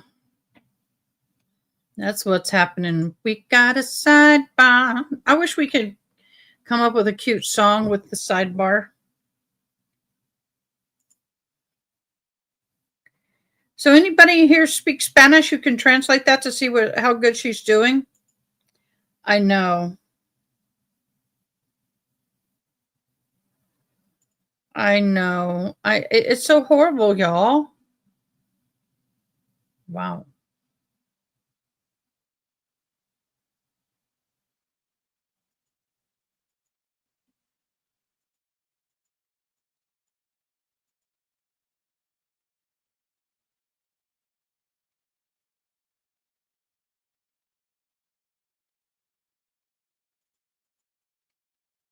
Honey 2800, see if you can click the green X in Discord under your name in the verify section. Just click the green X, the green box with a check, and see if that'll verify you.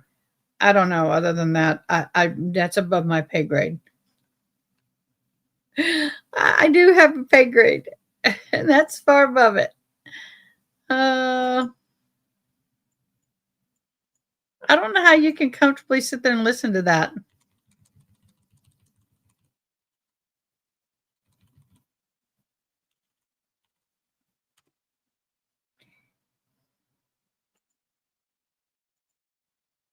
Open to refresh, we're on session 3 of 39. Yes.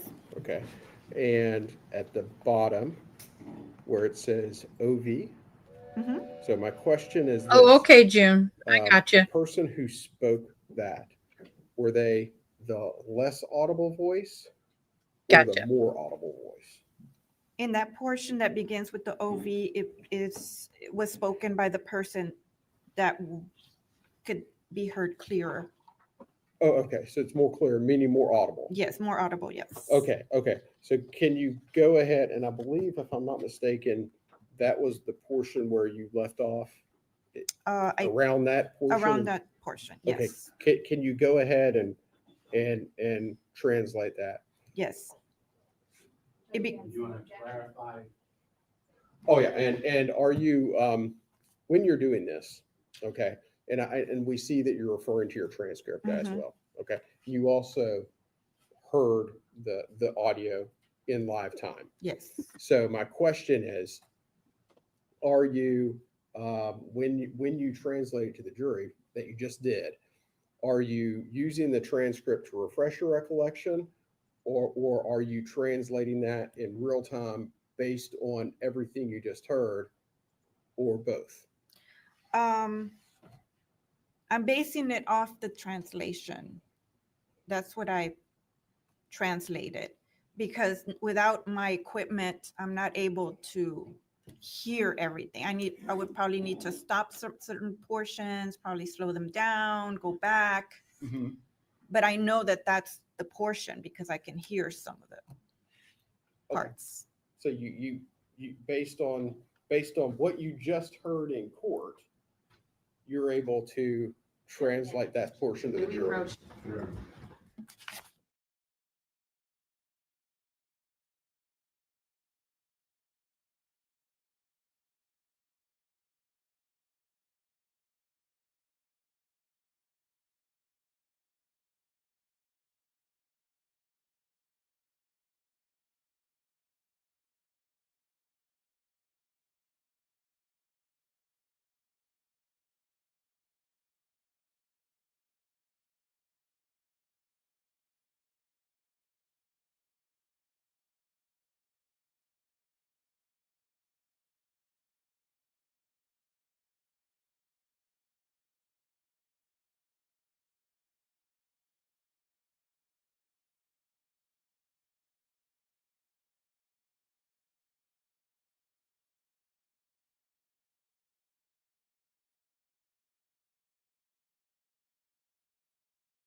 Sorry about that, y'all.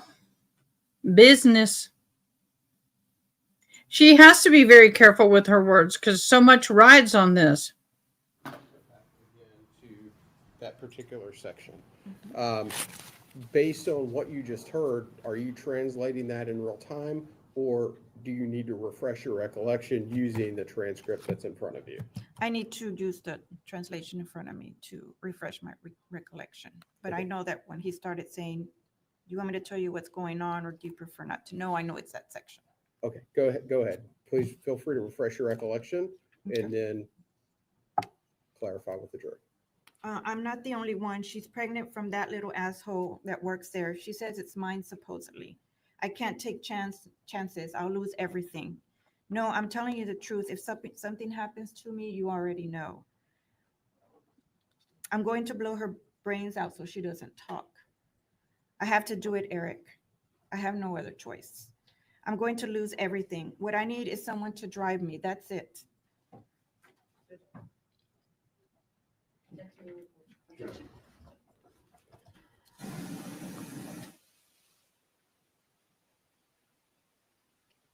This is pretty bad, y'all. So, June, how would this evidence play for you as far as being considered not guilty versus innocence debate? You know what I mean? This is definitely going to be, I can't, I mean, all right, guys, I'm going to throw a poll up. Let me get it. Let me get it going. Hold on.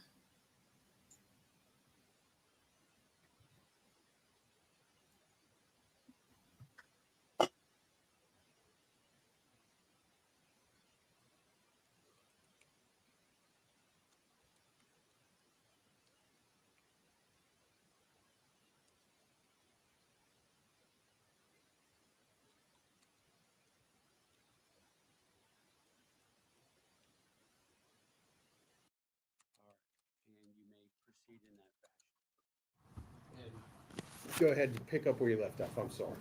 Okay.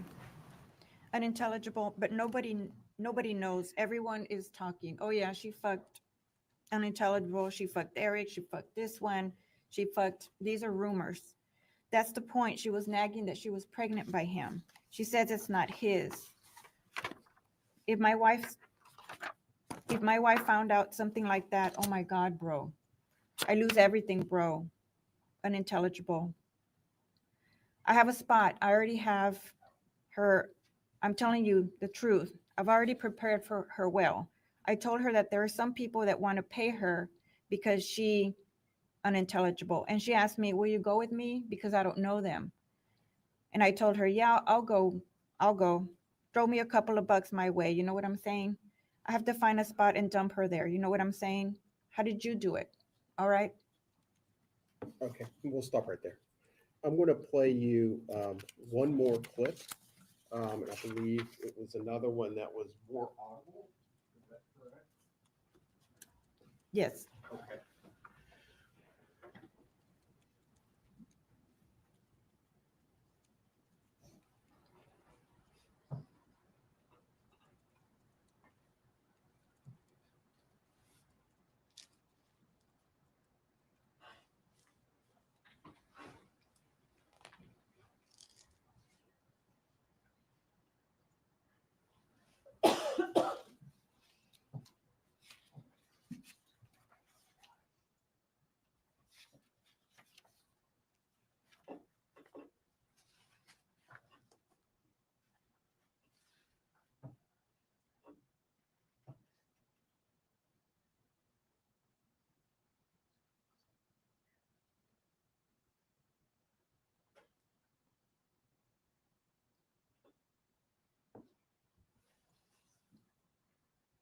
Yeah, that's horrible. I do feel for the children involved because y'all, that's horrible to have to think that your father is capable of this crap. I mean, it's horrendous. Even though it's not your mother, the fact that he did this, if that's what if you believe he's guilty. Yes, they are. They if they're permitted, some of them are younger, We're going to but remain on he's section got two 39. young adults. And again, you for the know. jury, what is the date of this conversation? August 21st, 2018. Okay, I want to direct your attention to page 7, about halfway down the sentence that begins with look. Okay. Okay, I'm going to go ahead and play that. And again, you tell me when to stop, okay? Una cosa así de alta, una de la basura. Como hicieron los malos bichos de cuando se fue. Nadie sabe que iba ahí.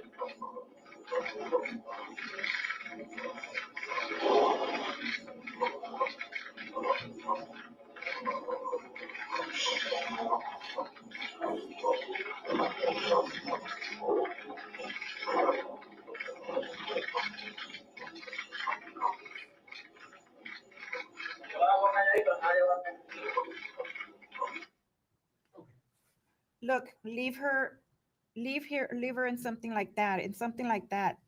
Leave her. No one will find her. Like what those cocksuckers did with unintelligible body. No one knows who was in there. Then there was that brief pause. If I do it quietly, nobody is going to unintelligible. Okay, let me stop you there.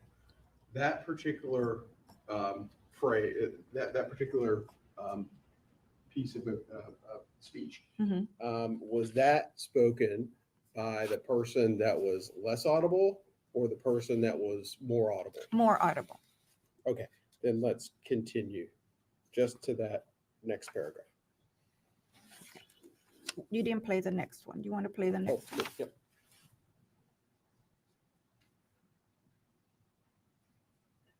Okay, I'm going to go ahead and start right now.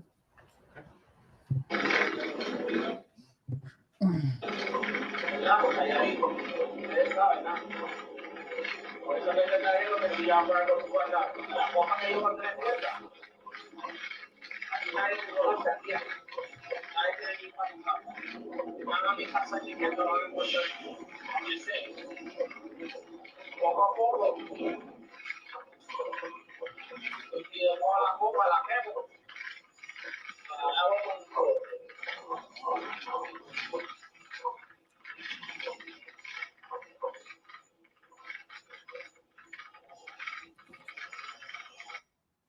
Okay, go ahead. I'll do it quietly. No one knows anything. That's why I was telling you that unintelligible, because the things I'm going to be wearing, nobody here knows you or me. Nobody has to go to my house. If they go to my house, unintelligible. I'm just saying, little by little, I'll throw away all the clothes, or I burn them, or wash them with Clorox. That's where it stopped. Okay, that's fine.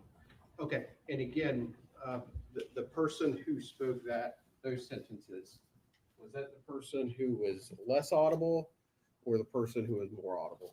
More audible. Okay, thank you. All right, Ms. Campos, thank you very much. I appreciate your participation in this. Defense counsel may have some. You're welcome. Thank you, Judge. Ma'am, so to be clear, this is your second time testifying in court? Yes. Okay.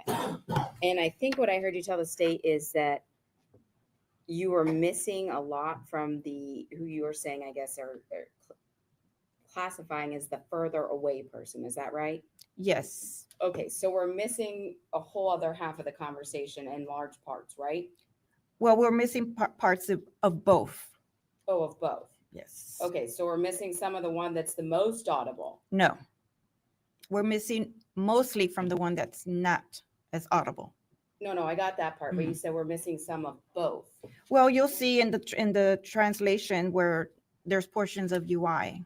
Right, so In even the both. one that's the most audible, we're still missing portions of those conversations from the most audible person, correct? Not as much, I understand that. but still some. Still missing Yes. some. Yes, the answer is yes. Yes. Okay. And we're missing a lot from the person who is the second speaker, the person who's not the lesser audible person. Yes. Okay. Do you think that it might affect the conversation and our understanding of the Mhm. conversation if we're missing large parts of the second speaker and at least some of the first speaker? No, because what the speaker said was what the speaker said, and what was heard, it was translated. Okay, what the speaker said was what the speaker said. That's what you just said? Well, yes, whoever I could hear the most, that was what was translated. Okay. Did you, there's a draft of the translation. Did you author that draft? I don't have the draft. Permission to approach the witness?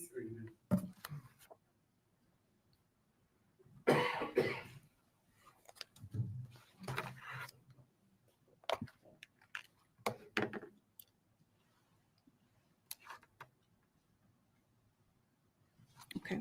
Did you author that draft? No. Okay. Have you reviewed that draft? Yes. Okay. So you're aware that this was authored by a different person? Yes. A different translator? Yes. Okay. So you reviewed this draft and then you made your own translation, or you made your own translation and then you reviewed this draft?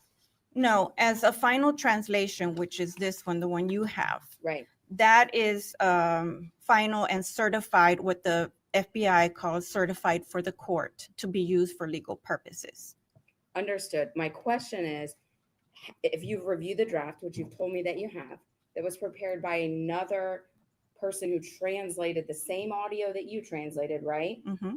How do you explain the massive discrepancies in translations from that translator's draft to your draft? You would have to ask the first translator. That was just a foundation for me. I was going to own this final version, and that's what I did. I reviewed the foundation draft that you have, and I used all of my equipment, all of my skills, my hearing ability, and I owned this last translation to certify for court. Right. I understand that you have to come and testify to what you translated, but you also reviewed the translation of another translator, and it was significantly different to the extent that just starting out at the transcript, you wrote, "I'm going to help you so that blank, unintelligible, over there, I have to do something."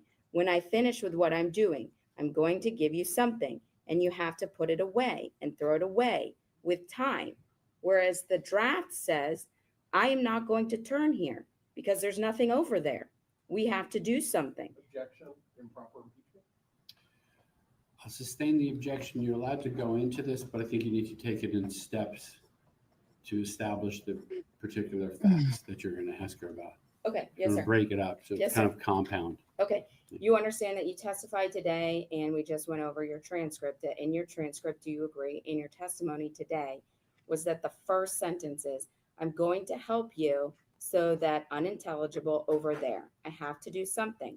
When I finish with what I'm doing, I'm going to give you something and you have to put it away and throw it away with time. Is that correct? Yes. Okay. Did you ever at a time review any translation that was different than that? I did not review it. I used it as a foundation to guide me to get to my final translation. Okay, let me change the word for you. Did you ever read another draft, another translation prior to making your translation? No, I didn't read it. I listened to the audio, and since this was going to be my version, I translated what I heard. Okay. When I asked you maybe like 5 minutes ago, if you read this draft and I showed it to you and you took out your glasses and you put them on and you looked at it and you read it, you said, yes, I've seen that. And I've it's- seen it, yes. Okay. Seen it. Have you read it? No, So you saw this draft from another translator and you never read it. I read it to guide me to get to this one. Okay, so you did read it. Not all of it. Okay, which parts did you read? Let's go over the parts you read. I don't remember. That was so long ago that I did this translation. Okay, well, let's talk about the first line. Did you read the first line on the first page? I guess I did. I don't Okay. remember. I mean, that was so long ago. I Okay. can't tell you. I do so many translations on a daily basis. It's Understood. hard. And do you recall that translation on the first line said, I am not going to turn here because there is nothing over there. We have to do something. When I finish with what I'm doing, I am going to give you something and you have to keep it safe or throw it away. I did not hear that first portion. I heard what you see here on this translation. That's what I heard. Okay, my point is though, ma'am, throughout the different, your transcript, your translation, and this other person's translation, I assume this other person worked for the FBI, right? Yes, they do. Okay, and they have similar, if not the same equipment as Yes. you, but you heard entirely different things. Is that accurate? That's accurate. Hello, This is what I heard. Ricardo. Okay, this is what you heard, but it's Yes. different than what the other person translated. Yes. And again, this was one of, if not the most difficult translation that you've done because of what we just heard. It's mostly road noise. Yes. And that's the best that the FBI could do to make it so that you could translate it, right? Yes. That's it in its best format for you, correct? Yes. Okay. No further questions. Any further questions from the state? Yes. End of the day, the translations both agree that he's going to unalive her. So I guess because I'm an interpreter for the deaf, I kind of get the discrepancies. I understand. For example, the deaf person may say that can be denied, that can be refused. One interpreter may say denied, another one may say refused. It's still the same concept. Y'all, come on. They're desperate. They're very smart, but desperate. Ma'am, you said that there is a first FBI translator, is that correct? Yes. Okay. Can you go ahead and explain to the jury What the peer review process is for the Federal Bureau of Investigation? And, Yes. And more important, why it's in place. Yes. Okay, go ahead. When a translation gets to the language specialist, someone like me, the first language specialist or linguist, as we're called, does their first draft. That's why it's called a draft. And it's labeled as a draft. This is their rendition of what they heard. The process for the FBI, it goes through an operational review, meaning it goes to another linguist who uses that translation as a guide, just as a foundation, to help guide them to get to their final translation, which that linguist will own. And that is usually for court purposes. And that's what the FBI calls a certified translation for legal use for court. Okay. Is this peer review process, is this something that is designed to ensure the accuracy of the translation? Correct. Okay, okay. And is that the whole reason that it's in place? Yes. Okay, okay. That's all the questions I have. Thank you. Further questions from the defense? Just briefly, Judge. Sure. So to be clear, you did review this because you were the reviewer of the draft, right? You read it. Can you grab the paper? Well, when I started seeing please? things that I didn't agree with that I couldn't hear, I just went on and did my own. Okay, but again, when I just talked to you, Are you said you you- didn't read it all. Hold on. Because I didn't read it, I hear the things, then I write, then I type. No, I understand for your translation, you have to listen to it and type it out. I get that part. I'm saying this part from the first FBI agent, you just said Linguist. you review it. The linguist, you review it. Right. So I assume because it's in a written form, that means when we say review, you mean you read it. Well, I reviewed it, like glanced over it and scanned it, but I didn't read it. I didn't read the whole thing. It was too long. Okay, I don't have any further questions. for Any you. further questions from the state? May this witness be released from her subpoena? No, I'd ask her to remain. All right, thank you. You may step down. You do remain under subpoena for the trial. Thank you. And the state's, ladies and gentlemen, we're going to go just a little bit longer. So bear with us. Don't get too worried about lunch. We'll discuss that in a second. State may call its next witness. So call Tamara Marquez.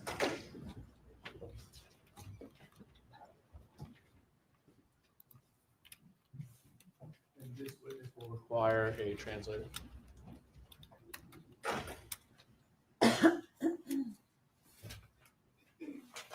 I will go ahead and swear the court certified interpreter. Ladies and gentlemen, this is the court certified interpreter. This is Miss Rosario Valdiviezo. She's a court certified interpreter. She works for me. She doesn't work for either of the parties. She will assist in translating the testimony of a witness that doesn't speak fluent English. And I will swear her at this time to do exactly that. If you raise your right hand, do you swear or affirm you will faithfully translate from English into Spanish and Spanish into English? I do. Rosario Valdivieso, certified Spanish court interpreter. Good Thank afternoon, Your Honor. Thank you. Beautiful hair. Su mano derecha, mirando a la secretaria. Do you swear or affirm Jura o afirma that evidence you're about to que give el testimonio que va a will be dar the truth, será la verdad, the whole truth, toda la verdad and nothing but the y truth? nada más que la verdad? I affirm. Thank you. Gracias. that way the witness Paso para allá para que tome asiento.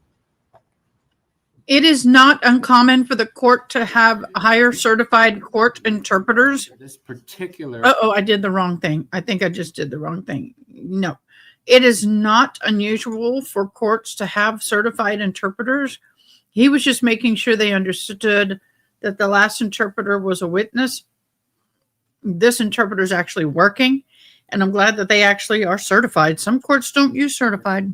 translator and witness, as I've mentioned to you, she does not work for either side. She works for the court. She's completely neutral. She's here to assist us in communication with the witness. She will only repeat what is said and will not add to, omit, or summarize anything. And I have administered the oath to her, and the witness will testify through the interpreter. Although some of you may know Spanish, with regard to this witness, Okay, this is not an interpreter. This is a translator. There are two different things. Yep, she's rocking it. Translators take it from English to Spanish, Chinese to Russian, language to language. Interpreter strictly to something English to a spoken language to non, like sign language. Sign language interpreters, Spanish translators. Just education. It says it's important that all jurors consider the same evidence. Therefore, you must accept the English translation of the witness's testimony through the court certified interpreter and disregard any other different meaning. And you may proceed with the witness. We'll have her sworn through the Too late. clerk. Was she sworn through the clerk already? The witness? Okay. And you may inquire of the witness. Good afternoon. If you could state your full name and spell your last name for the record. Buenas tardes, si puede darnos su nombre completo y deletrear su apellido para nosotros. Tamara Carreño Márquez. Tamara Carreño Márquez. And if you want to spell your last name. ¿Puede deletrear su apellido? Carrereno. Carrereno. And where do you currently reside? ¿Dónde vive usted ahora, señora? 2617 Southwest Cactus Circle, Port St. Lucie, Florida. 26 Cactus Circle, Port St. Lucie, Florida. And how long have you lived at that residence? ¿Cuánto tiempo lleva viviendo en ese lugar? Más de 14 años. Joe Schmo, that wasn't aimed at you. I was just letting people know the difference. You just triggered that educational thought. It had nothing to do with you, boo. You're all good. And yes, honey boo, we will show those in a minute. We will show them at the next break. Longer than 14 Lunch. years. All right. So did you reside at 26 at the Circle in 2018? Entonces usted vivió en esa dirección. Yes. And in August of 2018, did your house have surveillance cameras? Y en agosto del 2018 su casa tenía una cámara que grababa. Varias cámaras, sí. Several, yes. Okay. And at that time, were your surveillance cameras functioning? Y en ese momento esas cámaras estaban funcionando. Sí. Yes. And were they capable of making recordings of what occurred at your property? Y eran capaces de hacer grabaciones de lo que estaba pasando en su propiedad. Sí. Yes. Prior to today's date, I'm going to show you what's been marked for identification as State's Exhibit 166. Previo a esto, le quiero mostrar lo que ha sido marcado como prueba ser admitida de la Fiscalía, número 167. Before you took the stand today, did you have the chance to look at surveillance video from your house from back in August 23rd, 2018? Antes de que usted viniera aquí a dar testimonio, usted tuvo la oportunidad de revisar el video que se hizo el 23 de agosto del 2018. Sí. Yes. Okay. And the video that you watched with me, is that a video from your house back in 2018? Y el video que usted vio allá afuera conmigo es el video que fue de su casa en el 2018. Sí. Yes. And the depiction of your property in that video, is that what your property looked like back in 2018? La descripción que se ve en el video de su casa es como su casa lucía en el 2018. Sí. Yes. And did you alter that video in any way yourself? ¿Usted manipuló o alteró ese video de alguna manera? No. No. Do you recognize what I showed you as State's Exhibit 166, this flash drive? ¿Usted reconoce lo que he marcado como número 166 de este flash drive aquí? Sí. Yes. How is it that you recognize that? ¿Cómo es que usted lo reconoce? El video. ¿The video? Is this the video that I'm referencing from your house back in August of 2018? Este es el video que yo me estoy refiriendo de su casa en el agosto del 2018. El que veía afuera. The one that I saw outside? Yes. Sí. Porque es mi casa. That's my house. And are these your initials on that flash drive? ¿Y estos son sus iniciales aquí en la flash drive? Sí. Yes. At this time, State movement evidence has been marked for identification as 166. The evidence is 166. No objection. That item will come into evidence without objection.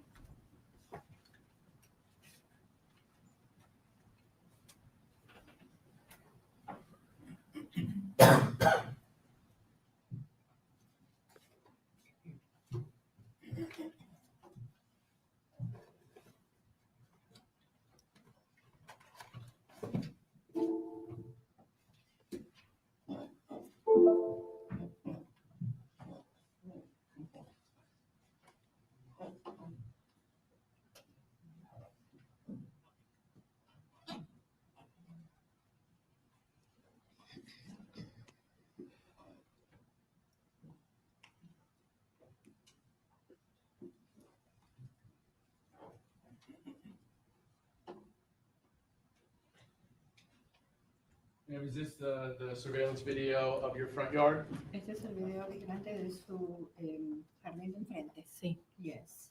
Okay, and where this doormat is that where your front door would be? El felpudo acá es donde indica que está la puerta de entrada. De entrada, sí.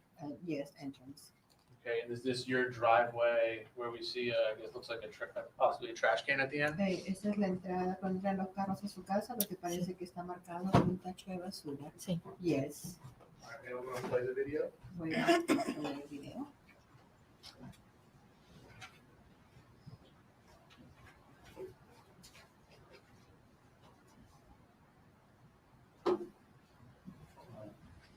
If we are looking at this screen and you're standing at your front door facing the street, do you have a neighbor directly to your left? Estamos parados aquí mirando este vehículo aquí. ¿Usted tiene un vecino directamente a su lado izquierdo? En ese tiempo, sí. At that time, yes. Okay. And did the neighbor to your left drive a truck? Y el vecino de su izquierda manejaba una camioneta, un truck. Sí. Yes. We are stopped on State's Exhibit 166 at the 9-second mark for the record. The screen reads 8/23/2018, 8:11 and 48 seconds p.m. The truck that is where it's paused in this video in your surveillance, do you recognize that truck? La camioneta que usted ve que está parada en este video de su vigilancia, ¿usted lo reconoce? Objection, Judge, may we Sí. approach? Yeah. Yes.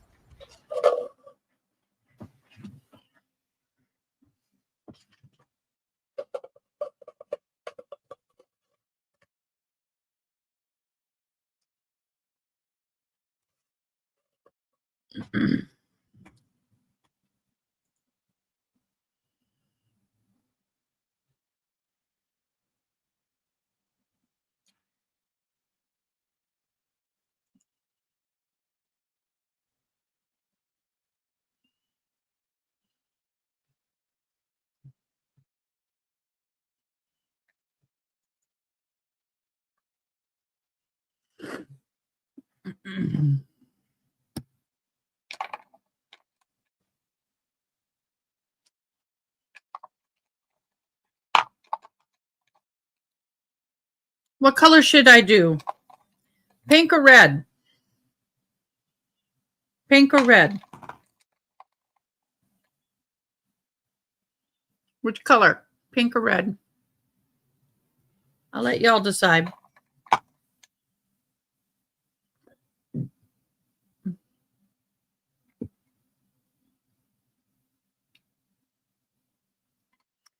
We're having a long sidebar here. Let me back up so we can get the questions.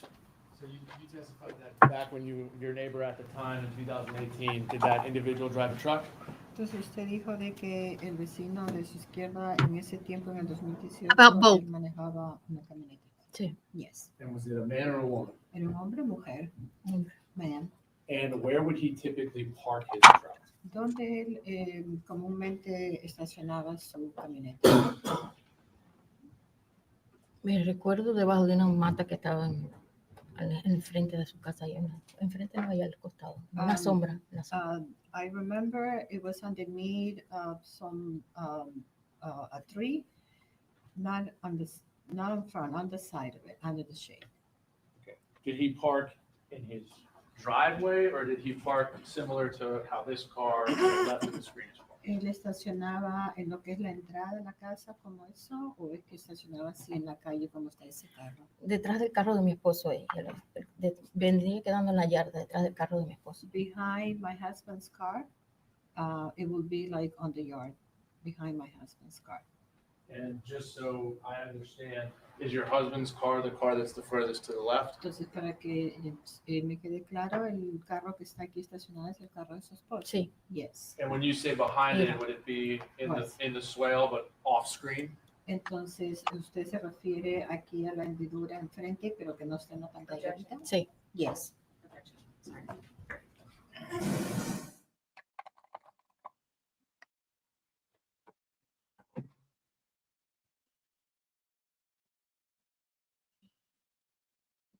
They have a lot of little Carro su esposo, entonces. sidebars. If we were looking at the car where the neighbor would park their truck would be, if we were looking at this normally, would be off-screen alongside of the road. Entonces, donde usted dice que generalmente estacionaba su carro su esposo, entonces usted dice de que el vecino estacionaba en lo que aquí no se vería en la pantalla, pero sería en este lado. Yes. Thank you, ma'am. No further questions. Gracias, no tengo más preguntas, señor. Any questions from the defense? ¿Alguna pregunta de There are no defensa? questions.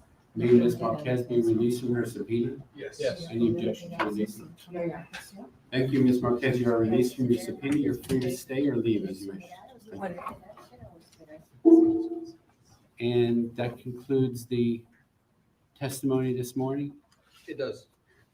So ladies and gentlemen of the jury, through no fault of the attorneys on either side of the case, we're not able to continue the trial this afternoon. I guess the good part of that is you have the afternoon off. We're going to start again tomorrow morning.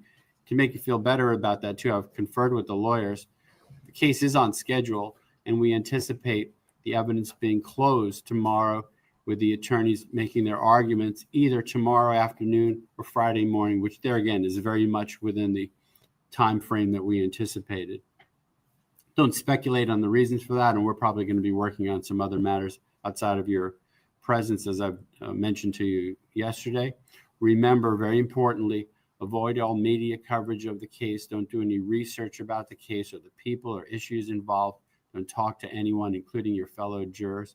Enjoy the rest of your day, and same procedure tomorrow, 8:45 in the morning, 8:45 in the morning. We'll see you then. Thank you. And please leave your notes on your chairs. Well, too bad. I got the red on. I like red. It makes my teeth look whiter. I guess I disappointed y'all. Me sorry.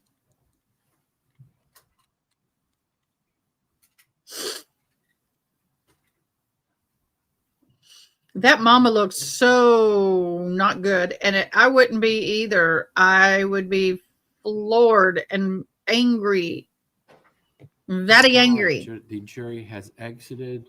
Before we break, anything else we should address from either side? You think that we should address now, or simply break and reconvene tomorrow morning? No, I will say tomorrow, the transcript for tomorrow is a little bit different. The translated transcript tomorrow actually lists the Spanish and the English, but it does not, from my recollection, it doesn't identify the parties. It identifies them as MV1 and MV2. So I don't know if we may try to renew. Does it have the edited? Okay, I'll make a deal. If you guys can help me get to 4,000 subscribers by the end of the month, which is a lot, we can get to whenever we get to 4,000 subscribers, I'll put purple streaks. I'm going gray right here. I'll put some purple in my hair. Portions in there. I love the purple. blackouts. There is one word that is redacted in that whole, if I remember correctly, I think there's one word that's blacked out. I think that's right. It had much fewer I think it's redactions just than one- the I think other it's just one other word. transcript. Right. So guess we'll see. We'll take that tomorrow, see if the defense has an objection. It might be different than this one. And And is that- I don't know if we're going to try to introduce it. I'm just. It's a much shorter transcript of it because as I recall, it's a shorter. It's only one It's day. 15 pages. It's a 15 page pages, right? transcript. 15 pages. So we'll take that, I guess, when it comes. Any other issues? Do we have that testimony left? And a few other witnesses, but I expect to rest at or before noon Okay. tomorrow. And then we'll go from there. We could either do closing arguments in the afternoon or on Friday morning. The charge conference, I think, is going to be pretty quick. Based on I've given you where I stand with the instructions, and they're pretty, I think we're pretty close to that. But I would invite you to take a second look at that so no surprises, and we're all ready to do that. But I'll be open-minded too, since we have, we could either do tomorrow afternoon closings or Friday morning. But it looks like we're scheduled to do that possibly. Do you have I any could preference? estimate a just so I verdict know? be Would less you than prefer 2 to do hours, them y'all. Friday morning? So I'm kind of guessing that would be your preference. Probably would be the preference, but it's up to Ms. Minton to Right. express. Any idea? I don't have a preference. Okay, it might be moot depending on where we are time-wise, you know. Right. Um, I'm of two minds about it, so I have no preference. Okay, so I guess we'll play it by ear. Maybe Friday. We'll play it by ear. For closing, do you think you're both going to request total, like say an hour and a half or at most, or an hour and a half? If Okay. I go over an hour and a half, we're in trouble. Not that I restrict you, but I just kind of gauge, you know, what I would anticipate in the case. Okay. All right, so nothing else for us to take today before we break. Very good. We'll see you tomorrow morning. We'll be adjourned until tomorrow morning on this case at 8:45. Enjoy your rest of the day and the evening. We'll see you in the morning.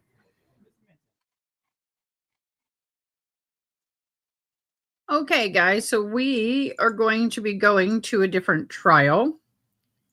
We're going to join in the middle of day 2 of this trial. This is the drugged husband murder trial, the Florida versus Herbert Swilly. Herbert Swilly is currently on trial in Osceola, Florida, charged with the first-degree murder of his husband.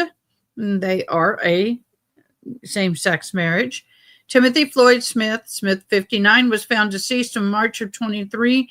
After failing to show up for work, authorities discovered that Smith had been administered a lethal dose of diphenhydramine, 30 times the normal therapeutic amount. Whoa!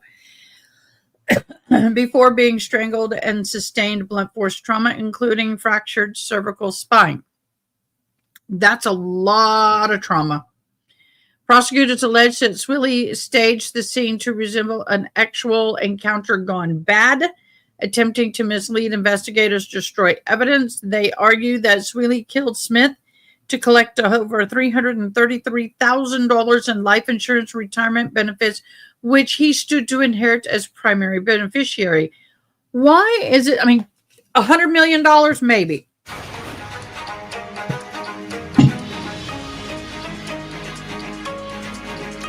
Sorry. We're in a verdict watch for this person, just FYI. Wow. And the trial began on the 15th, included testimony from witnesses who described strained marriage. One witness encountered Swilly expressed resentment towards Smith, stating that Smith owed him for financial support provided during the relationship. So there you go. We are going to go ahead and we're going to hop on over here and watch this while we wait for the verdict. I know some of you have been kind of keeping an eye on it. So let's get rolling. However, the significance of these facts, as with all facts, is for you to decide.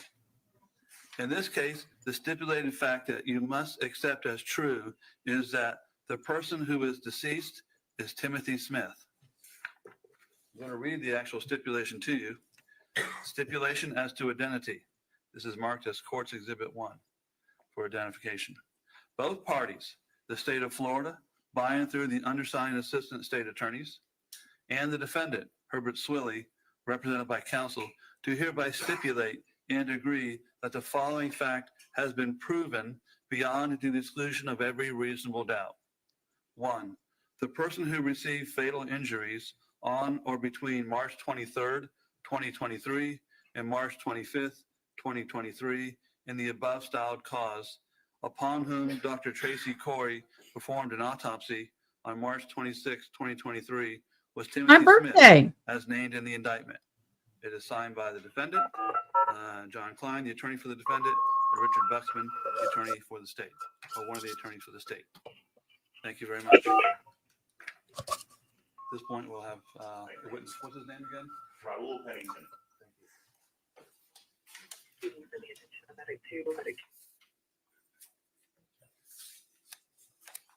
Yes, thank you.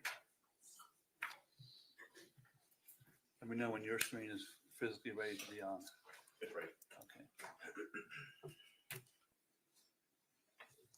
Do you swear or affirm testimony about to give you the truth, the whole truth, and nothing but the truth, so help you God? Yes.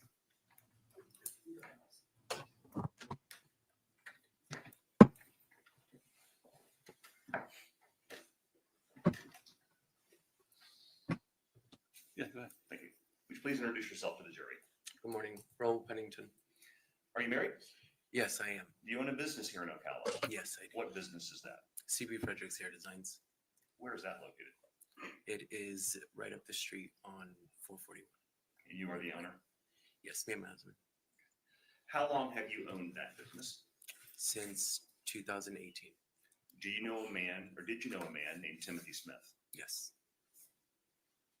May I approach, Your Honor? Yes, sir. Showing up the mark that states Exhibit B is in boy for identification. Do you recognize the person in that photograph? Yes. Who is that? I'm aware they're on day 3. We're starting on day 2. Just FYI. That's Timothy Smith. Is that fairly accurately depict Timothy Smith? Yes. This time state will use state B in the evidence as states Exhibit 2. No. Yeah, I know. Without objection, states I'm on B call. will be in evidence as states exhibit number 2. How did you know Tim Smith? He was a client of the salon. So you got his haircut at your salon? Correct. Yes. For how long was he a client at your business? He was with us for, I would say, about, I'm not sure. Okay, so Y'all know spoilers. prior to his death? Yes. Okay. How did you first meet Mr. Smith as a client, or did you meet him prior to that? I met him prior to that. Explain the circumstances of how you met him. So for me, when I met him, I was a female impersonator, and Timothy also did female impersonations. So we used to work together sometimes doing shows. And after that is when he became a client of your business? Correct. Yes, Did you also come to know somebody named Herbert Swilly? I did. Do you see Mr. Swilly here in court today? I do. Can you please point him out and tell me what he's wearing?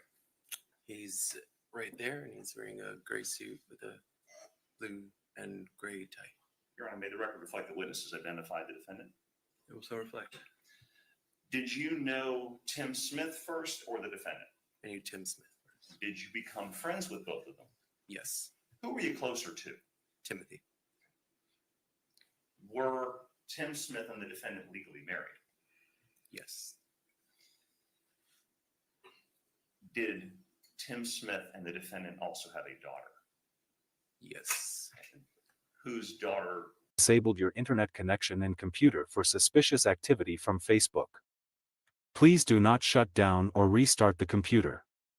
We have detected that you may have clicked on a virus-infected article on Facebook. Please call our support.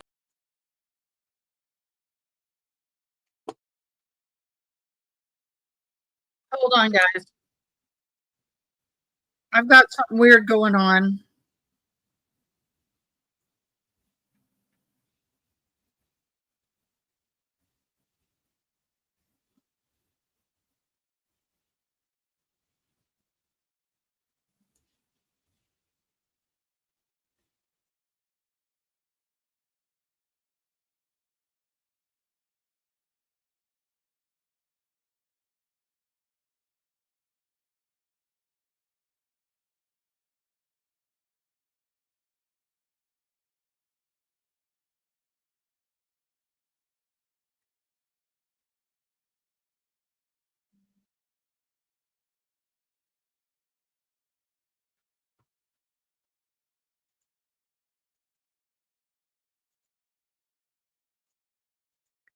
Okay, I don't know if you can hear me. Why can I not add me on stage? Let me do a different. This is weird. Give me a minute, y'all. I don't know. There I am. That was weird, y'all. Absolutely crazy, but weird. June, thank you so much for your hanging in there. Y'all, are y'all back there? Do I have anybody? No, we're not wrapped up yet. No, June, I don't have the link. Let me get everything up and running again. My apologies. I don't know what the hell that was. That was weird.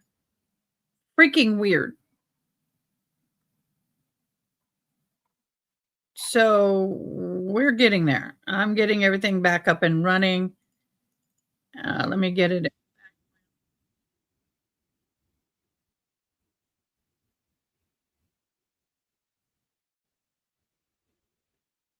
Or did you meet him prior to that? I met him prior to that. Explain the There we go. circumstances of how you met We're him. back. So for me, when I met him, I was a female impersonator, and Timothy also did female impersonations.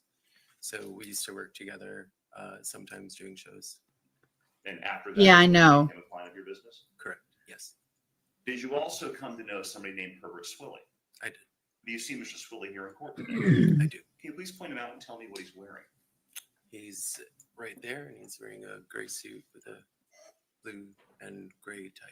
Your Honor, may the record reflect the witnesses identified the defendant? It will so reflect. Did you know Tim Smith first or the defendant? I knew Tim Smith first. Did you become friends with both of them? Yes. Who were you closer to? Timothy. Were Tim Smith and the defendant legally married? Yes. Did Tim Smith and the defendant also have a daughter? Yes. Whose daughter, first of all, what was her name? Jordan. And whose daughter was Jordan? Jordan was Herbert's daughter. Okay. Is. Was the defendant's daughter? Yes. Understood. Do you know about how old Jordan is now? I'm not sure. Sir, if I can ask you just to speak up a little bit, okay? Oh, yes, sir. I'm sorry. Describe the relationship that the defendant and Tim Smith had. Meaning, And what would it be, love? would they occasionally meet other men for sexual activity? Not that I recall. Okay. But not that I recall. Okay. What did Tim Smith do for a living? Tim Smith was the director at Brookdale Assisted Living Center. And to your knowledge, what is Brookdale? Brookdale's it's an assisted living center that I guess for like rehab and I would assume like the elderly. Had he worked in that position ever since you've known him? Yes. What did the defendant do for a living? He owned his own business. And doing what type of work? It was handyman services. Did you end up socializing with Tim Smith? Yes. What kind of things would you do together? We would sometimes meet at the local bar that we used to have here, and we would do shows. But other than that, the only other thing that we would do was attend their Christmas parties. And where would those Christmas parties happen? That would happen at their house. Would the defendant be there also? Correct. Describe those parties and what was going on. So it was just really like I would say it was a Christmas party, but it was like a business marketing as well. There was a lot of people there that would basically, we can just go back and forth between each other and like talk about what we do as far as professions. Were the people that attended those parties kind of a mixed group of people, including friends and coworkers and the like? Yes. Who was the more outgoing social person of the two, Mr. Smith or the defendant? Mr. Smith. Okay. And at some point during the course of this investigation, did you reach out to the Marion County Sheriff's Office and talk to detectives? I did. Okay. Thank you, sir. I don't have any other questions, Your Honor. If I could publish State's Exhibit B. Yes, sir. Who is that in the photograph, sir? That's Tim Smith. Thank you. Let's go. Any cross-examination? And it says no cross-examination here. Okay, thank you. Sir, you're excused from the stand. Thank you very much. Thank you so much, Your Honor. He is, Your Honor. State calls Diane Deluski.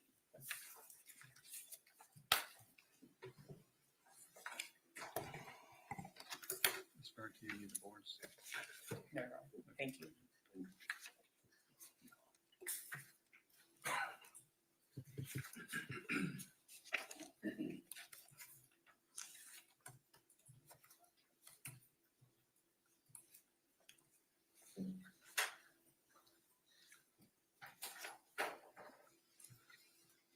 Ma'am, stand. Please face the clerk. Raise your right. Do you swear or affirm testimony about to give you the truth, the whole truth, nothing but the truth, so help you God? I do.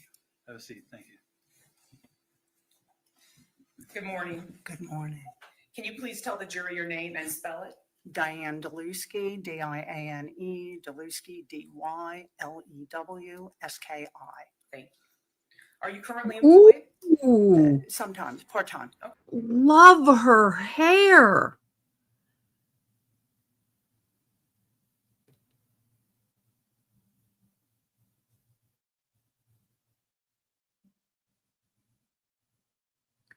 I'm loving the hair. I'm just all in her hair. What do you do part-time? Family attorney. Do you know someone named Herbert Swilly? Yes, I do.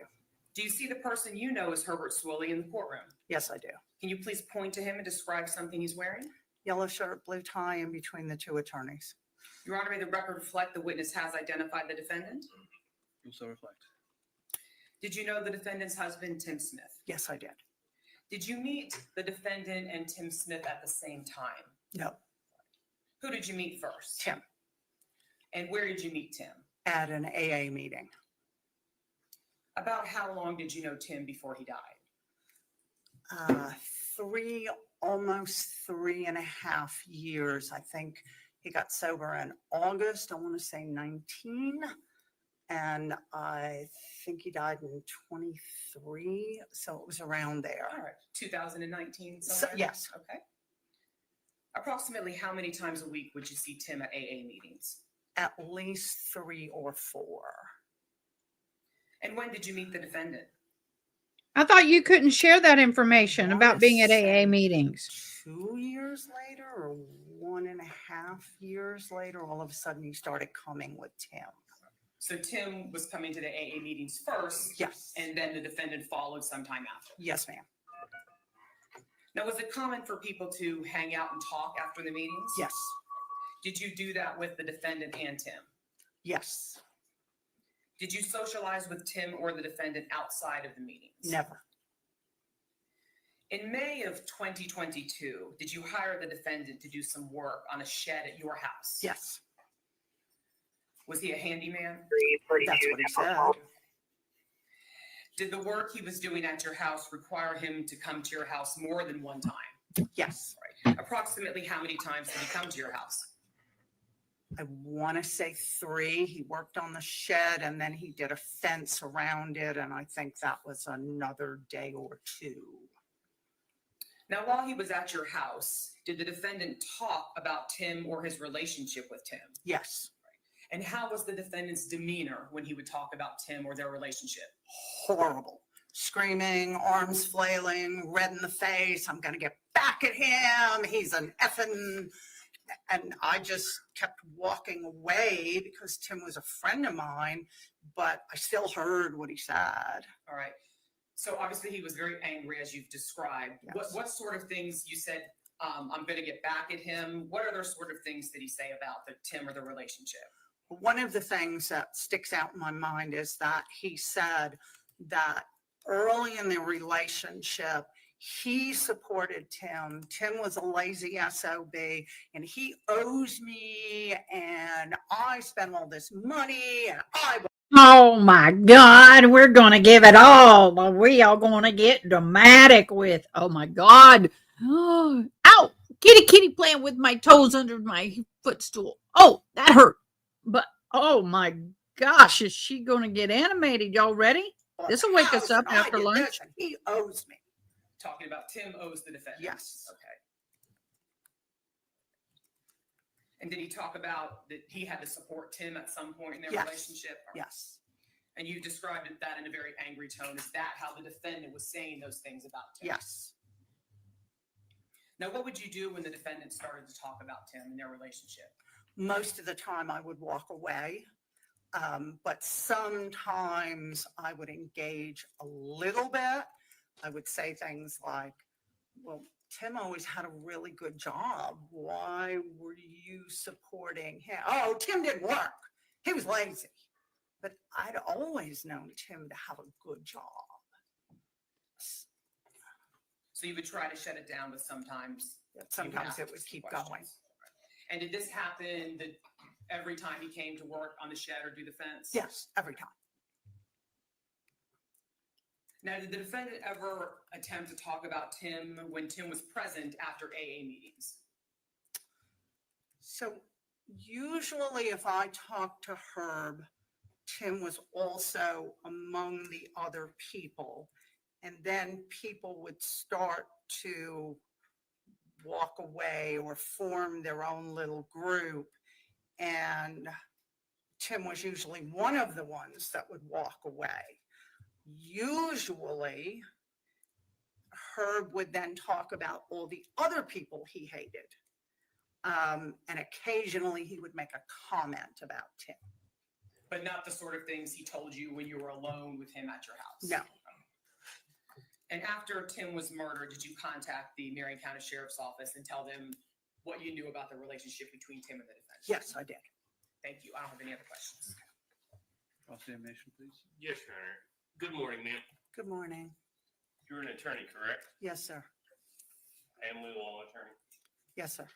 For these times when Herb, my client, Oh, she's a lawyer. the two of you speaking, Yes, there was a neighbor that was nearby one day, but he did not become part of the conversation, and I don't know what he heard. and you took this as just a conversation, not a consultation. Oh, it was definitely not a consultation. Understood. And you mentioned that you had hired Herb to do some work at your home, is that correct?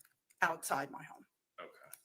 And he was there on a few different days to complete that work? 2 or 3 days. Okay. And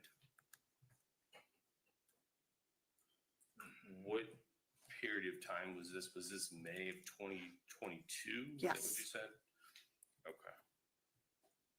And the issues he claimed to be having with Tim Smith, his husband, did you verbalize those issues to Tim Smith? No. Okay. So you kept that, at least at the time, between you and her? Yes, but so that is the way Herb talked about everybody when he talked to me. It was I just. don't need the explanation. I just Oh, need the okay. answer, which I have. Thank you. Okay. No further questions.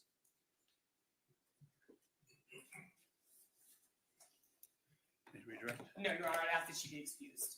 You excuse me, and thank you very much. Thank you, Your Honor.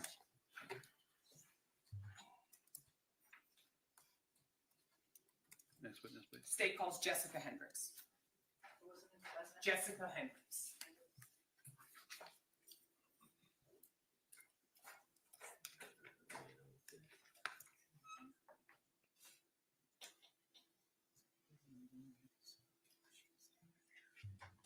Hold on.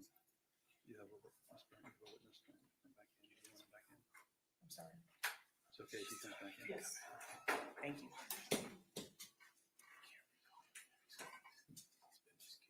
She wants to swear you. Ma'am, stand and raise your right hand, face the clerk. Thank you. You swear or affirm the testimony you're about to give be the truth, the whole truth, and nothing but the truth, so help you God. Yes. Have a seat now. Thank you. Good morning.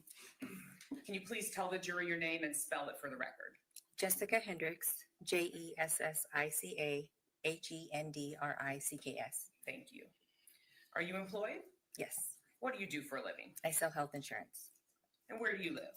I live in Bellevue. Did you know Tim Smith? I did. How did you meet Tim? Through my ex-boyfriend's affiliations. Okay. What affiliation was that? AA. All right. And what was your ex-boyfriend's name? Michael Horton. And so you went to AA meetings with Yes. Michael Horton, and that's where you I met Tim? supported him and his friends, so I would go. How long did you know Tim before he died? A couple years, 3, somewhere in there. And did you know Tim's husband, Herbert Swilly? Yes, And how did you meet him? through Tim. Also at the meetings. At the meetings, all right. Now, do you see the person you know to be Herbert Swilly in the courtroom? Yes, Can you point to him and describe something he's wearing? striped blue variations, gray, white tie. Your Honor, may the record reflect the witness has identified the defendant? It will so reflect. Now, you said your ex-boyfriend, so you and Michael Horton are not together currently. Correct. Now, at the time you met Tim and the defendant, did you and Michael live together? Yes. And where did you live? Ocala. Would you and Michael socialize with Tim and the defendant outside of AA? Yes. What sort of things would you do together? They had dinner parties, gatherings at their house, and we were invited. All right. And what sort of work did Tim do? He was a like an administrative manager at a retirement home. And what sort of work did the defendant do? He was a handyman.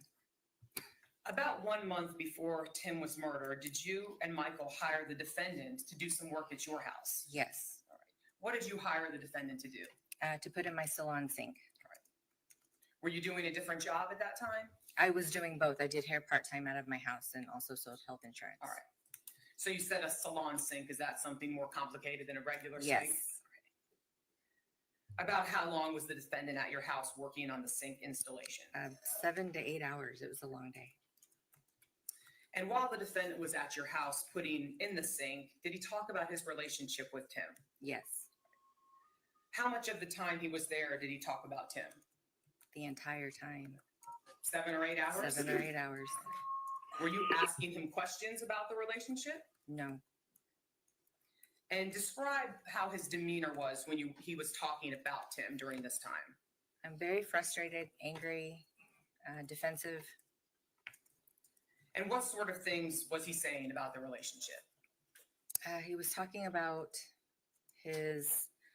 what he's put into the relationship, and Tim can't take it from him. He's going to have to fight. It's his sweat equity, he would call it. Did he talk about whether they were going to split up, how they would divide things? He just said he couldn't take anything from him. He didn't tell me how. That Tim couldn't take anything from him? Yes, that Tim could not take anything from him. All right. Did the defendant say anything about who he would marry if he got divorced and remarried?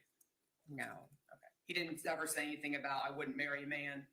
He did say that if I had to do it all over again, I would not marry a man. Did the defendant ever talk about whose business or work he thought supported the family? It sounded like he did. He did all of he's a hardworking man. The defendant The is? defendant. Okay. Now, from the things the defendant was saying about his relationship with Tim and the demeanor he had, did it sound like they were breaking up or appear they were splitting up? Yes, there was definitely something going on. And you said this went on for hours? Mm-hmm. Yes. Now, was your boyfriend or fiance, Mike Horton, there at the time this was happening? Yes. But were there times during this 7 or 8 hours where he was alone with the defendant? Yes. Mike was, okay. And were there times when you were alone with the defendant? Yes. Now, did you later learn that Tim had died? Yes. And after Tim died, did you go to the police and tell them about this conversation and what the defendant had said? Yes.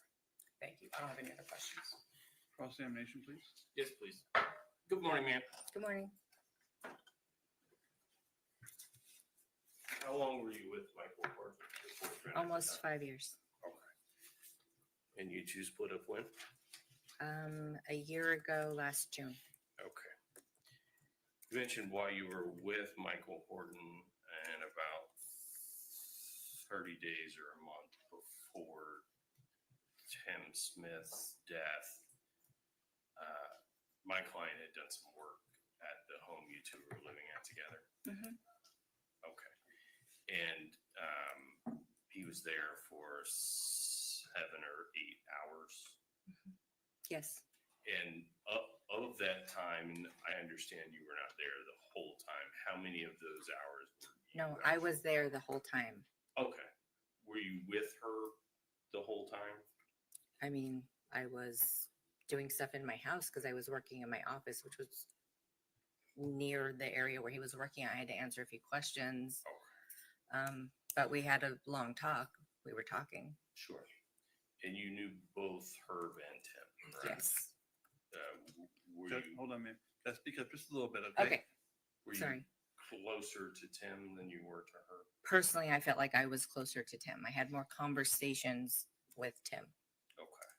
And you mentioned that for the duration of time that Herb was at your home that day, he talked about Tim the entire time. Yes. Okay. And after that, did you go back to Tim and let him know, hey, Herb was talking about you the whole time? What's No. going on? No. Okay. We didn't see Tim again. Okay. Understood. No further questions. She excused? Yes, Your Honor, we'd ask that she be excused. You excuse, ma'am. Thank you very much. State calls Michael Horton.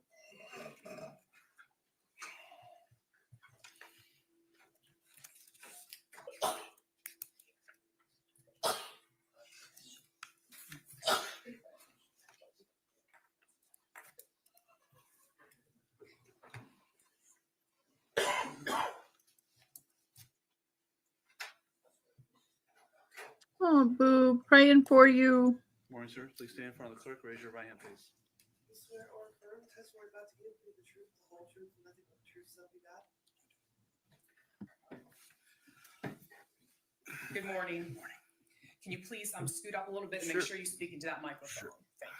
Can you tell the jury your name and spell it? Michael Horton, Michael, Horton. Are you employed, Mr. Horton? Yes. What kind of work do you do for a living? I own a health insurance agency, And where do you live? Ocala. Did you know Tim Smith? Yes. How did you meet Tim Smith? Through Alcoholics Anonymous. How many AA people are you going to bring on the stand, boo? At least 4 or 5 years. 4 or 5 years. Yeah. Did you know Tim's husband, Herbert Swilly? Mhm. I need you to say yes or no. Yes. Yeah, thank you. Sorry. Do you see the person you know to be Herbert Swilly in the courtroom? Yes. Can you please point to him and describe something he's wearing? Striped tie, gray jacket. Your Honor, may the record reflect the witness has identified the defendant? So reflect. And how did you meet the defendant? Through Tim meetings. AA AA meetings, yep. Did you know the defendant about the same amount of time you knew Tim? Yeah. Yes. And were you in a relationship when you first met Tim and the defendant? Yes. With whom? Jessica. Jessica Hendricks. Yeah. Are you and Jessica still together? No. Did you and Jessica live together at the time you were friends with Tim and the defendant? Yes. And would you and Jessica socialize with Tim and the defendant outside of AA meetings? We went to their house a couple times. Now, about 1 month before Tim was murdered, did you and Jessica hire the defendant to do some work at the house you shared? Yes. And what kind of work did you hire him to do? He put in a salon sink, a tilting salon sink in the game room. Approximately how long did it take the defendant to put that sink in? He was there 6 to 7 hours. It was a pretty long job. And while the defendant was at your house putting in the sink, did he talk about his relationship with Tim? Yes. Were you asking questions about the relationship? No. About how long did the defendant talk about his relationship with Tim? Well, we took a ride together to Lowe's, just me and him. So we talked there, talked at Lowe's, talked on the way back, and then probably half the time, couple hours on and off while he was doing the job, I would come in because I would be on the couch on my laptop, and around the corner is where he would be doing the sink, and he would just talk to me about stuff. All right. And there was a time you were alone with the defendant and Jessica wasn't there when you went to Lowe's? Yes. All right. Now, how was the defendant's demeanor when he was talking about Tim? Just that they were fighting a lot lately. And How was his demeanor? Was he sad, happy, kind of upset. All right. Was he angry or mad? Yes. All right. And what sort of things was he saying about his relationship with Tim?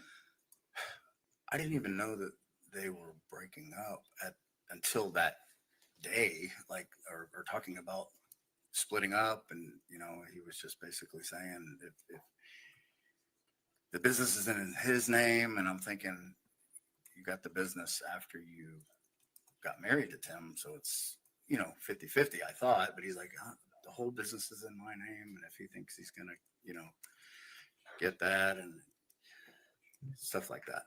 Talking about how property was going to be split up. Yeah. Yeah. Did he mention anything about a divorce during this conversation? He said that they've been fighting a lot lately and they're probably going to be splitting up. And yeah. All right. Did he say anything about Tim getting a new job?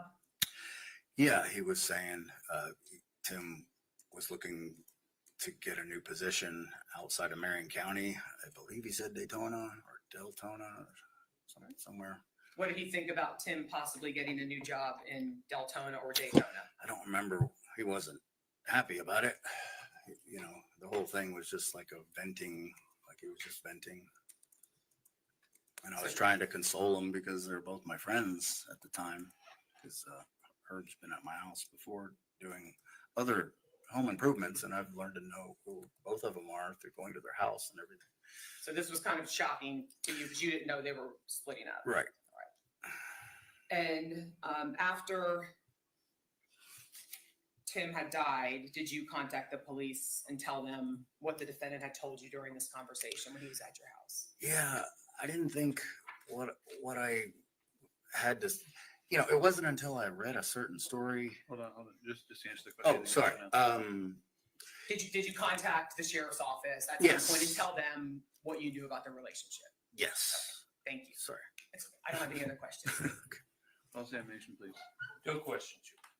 Is she excused? We'd ask that he be excused. Okay. You're excused, sir. Thank you very much. Thank you.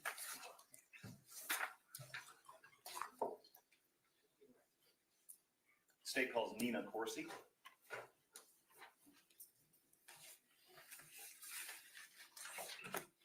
This trial didn't go on for long because they're in day 3 and already on verdict watch.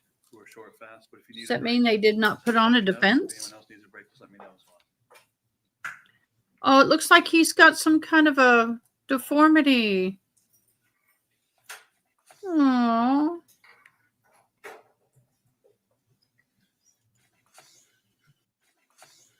Yes. How long have you been doing that particular job with the company?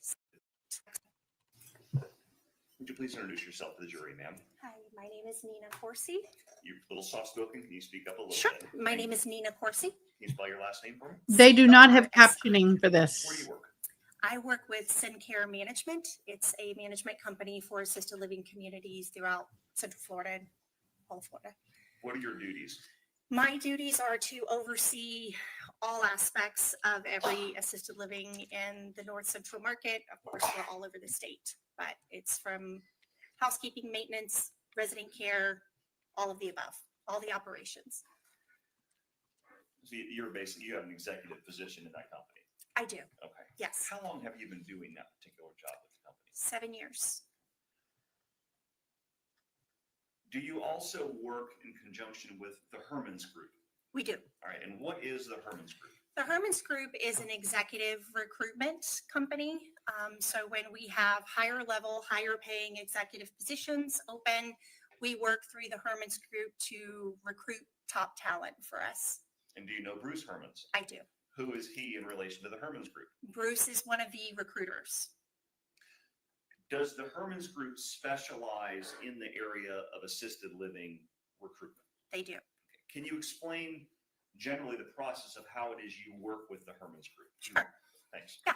So if I have an opening for, say, an executive director position within one of my communities, we will reach out to the Hermans Group. No, I think we have a verdict. What positions are open, what I'm looking for in a candidate, depending on the building. Okay, do we want to watch the verdict? I'm going to get y'all the choice right now. Do we want to watch trial? Because if we watch the trial, y'all can't tell me what the verdict is. No spoilers, but it looks like we have a verdict.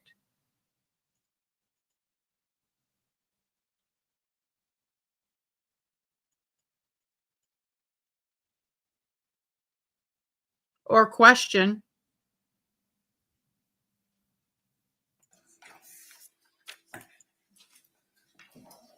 They have captioning on this one. Oh, what's going on? Are they back from lunch? Ma'am, Oh. On the podium there, step up. Face the clerk, raise your right hand. There you go. Okay, never mind. My bad. I thought they were in verdict. I guess they're not. Somebody told me they were in verdict. My apologies. 'Cause Keep all the watching. buildings are a little different and they need a little something different. And he starts the search for the talent. I tell them, you know, what the salary range is. And again, the top aspects, what we're looking for as far as, you know, a resume and personality. And so you reach out to them, and they then do the recruiting. They do. And then they bring the candidates back to you Correct. to meet your parameters. Yes. Understood. You mentioned that if you're looking for an executive director type position, and moving ahead a little bit, but is that the position you were looking for based on the Tim Smith? Yes. What does an executive director position involve? So an executive director oversees each individual community or the community they're assigned to. So in this instance, we're recruiting for Grand Villa of DeLand. That's what Tim was interviewing for. And he would oversee, he'd basically be the boss, for lack of a better term, of everything that happened. Hi, Jason. This is Ada Brown. How are He you? oversees the communities and I oversee the executive directors. That's kind of how the chain works. When you would reach out to the Herman's Group for an applicant, would the Herman's Group do any kind of preliminary interview with that applicant? They absolutely would. And that's one of the things that we love about working with them. They will actually they'll find a resume that meets kind of our criteria with experience. And then they actually do an interview. Usually it's via Zoom. And they record that interview and share it with me. So I can kind of pre-screen candidates to see, is this someone that would fit for what I'm looking for? Or is this just not a good match? If the person is interviewed by the Herman's Group and meets the criteria you're looking for, they send that interview to you? Yes. What is the next step in the procedure then? Yes. So once I say this is a candidate I'm interested in, then we schedule an interview with me. And that can either be in person or via Zoom. And then I go through the interview process and make the recommendation to our owners if this is someone that I want to move forward and offer a position to. In your experience, if you are, after you interview an applicant and you go to your chief officer, recommend this person. One of the owners. The owners, okay. And recommend this person, what usually happens? Usually there's a conversation between the owners. There's 5 directors that all have ownership in the company. Excuse me. And then they put together a compensation sheet that says, we're making you this official offer. Here's what your compensation is going to look like. You report to Nina, so on and so forth. Is your recommendation usually given great weight? Yes, of course. Yeah. Let me direct your attention to March of 2023. Were you in contact with Bruce Hermans from the Hermans Group regarding an applicant named Tim Smith? Yes. Had you ever met Tim Smith personally? I had met him once, I believe, at a professional conference, Florida Senior Living Association. I just remember shaking his hand. Hi, Nina, nice to meet you. But I had no personal relationship with him at all. Is the assisted living community kind of a small community? It is. It's a tight-knit community. I mean, there's over 3,000 ALFs in Florida, believe it or not. But there are several small organizations that advocate for assisted living, advocate for them. And that's why it becomes small, because everybody is a piece of one of those organizations. And that's how I met him. So kind of everybody knows everybody in the area. Everybody knows everybody. Everybody knows who has been doing it for 20 years. Everybody knows who to go to if they need a specialty, etc. And would you know the executive directors of other facilities in the area? Sure. Again, it's a small world. People move between companies, so that's how you kind of connect. I used to work for this company, well, so did I, so on. You mentioned earlier that you were recruiting for an executive director position for an assisted living facility in Daytona? Correct. Well, it's DeLand. DeLand, excuse me. Yep. What, you touched on this a few minutes ago, but what specifically did that job entail, the executive director of that? So we have a couple requirements for our executive directors. They have to be within proximity for emergencies of the community. So we try to keep people close to the community. And then they are there 8 a.m. to 6 p.m. minimum, overseeing day-to-day operations. So making sure they're meeting with families and their care plans are taken care of, the residents are getting the care they need, that they're the housekeeping team and maintenance team, that asset management wise, the building is kept up. Every aspect, the hiring, the firing, the promoting, the marketing, the sales, filling of the building. It's a big job. The executive director position is a big job. Did the facility in DeLand that you were recruiting for, did that have a specific clientele? Was it more elderly? Was it more Yes. children? So all of our communities are 65 plus. There are a few exceptions, but it is a senior population is what we specialize in. Independent living, assisted living, and memory care. Did you follow the same procedure you just described earlier about reaching out to Bruce Herman's looking for applicants? Yes. Okay, and how did that process work with Tim Smith? Just like I explained it before. So I reached out. I said, this is a candidate I'm looking for. And he sent me a video of an interview with Tim. Would you have given Bruce Herman's the parameters of the position, the salary you're looking for, and all those things? Yes.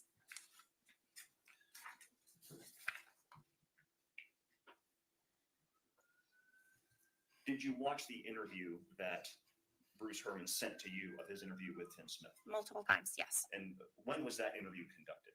It was in, I believe, the middle of March.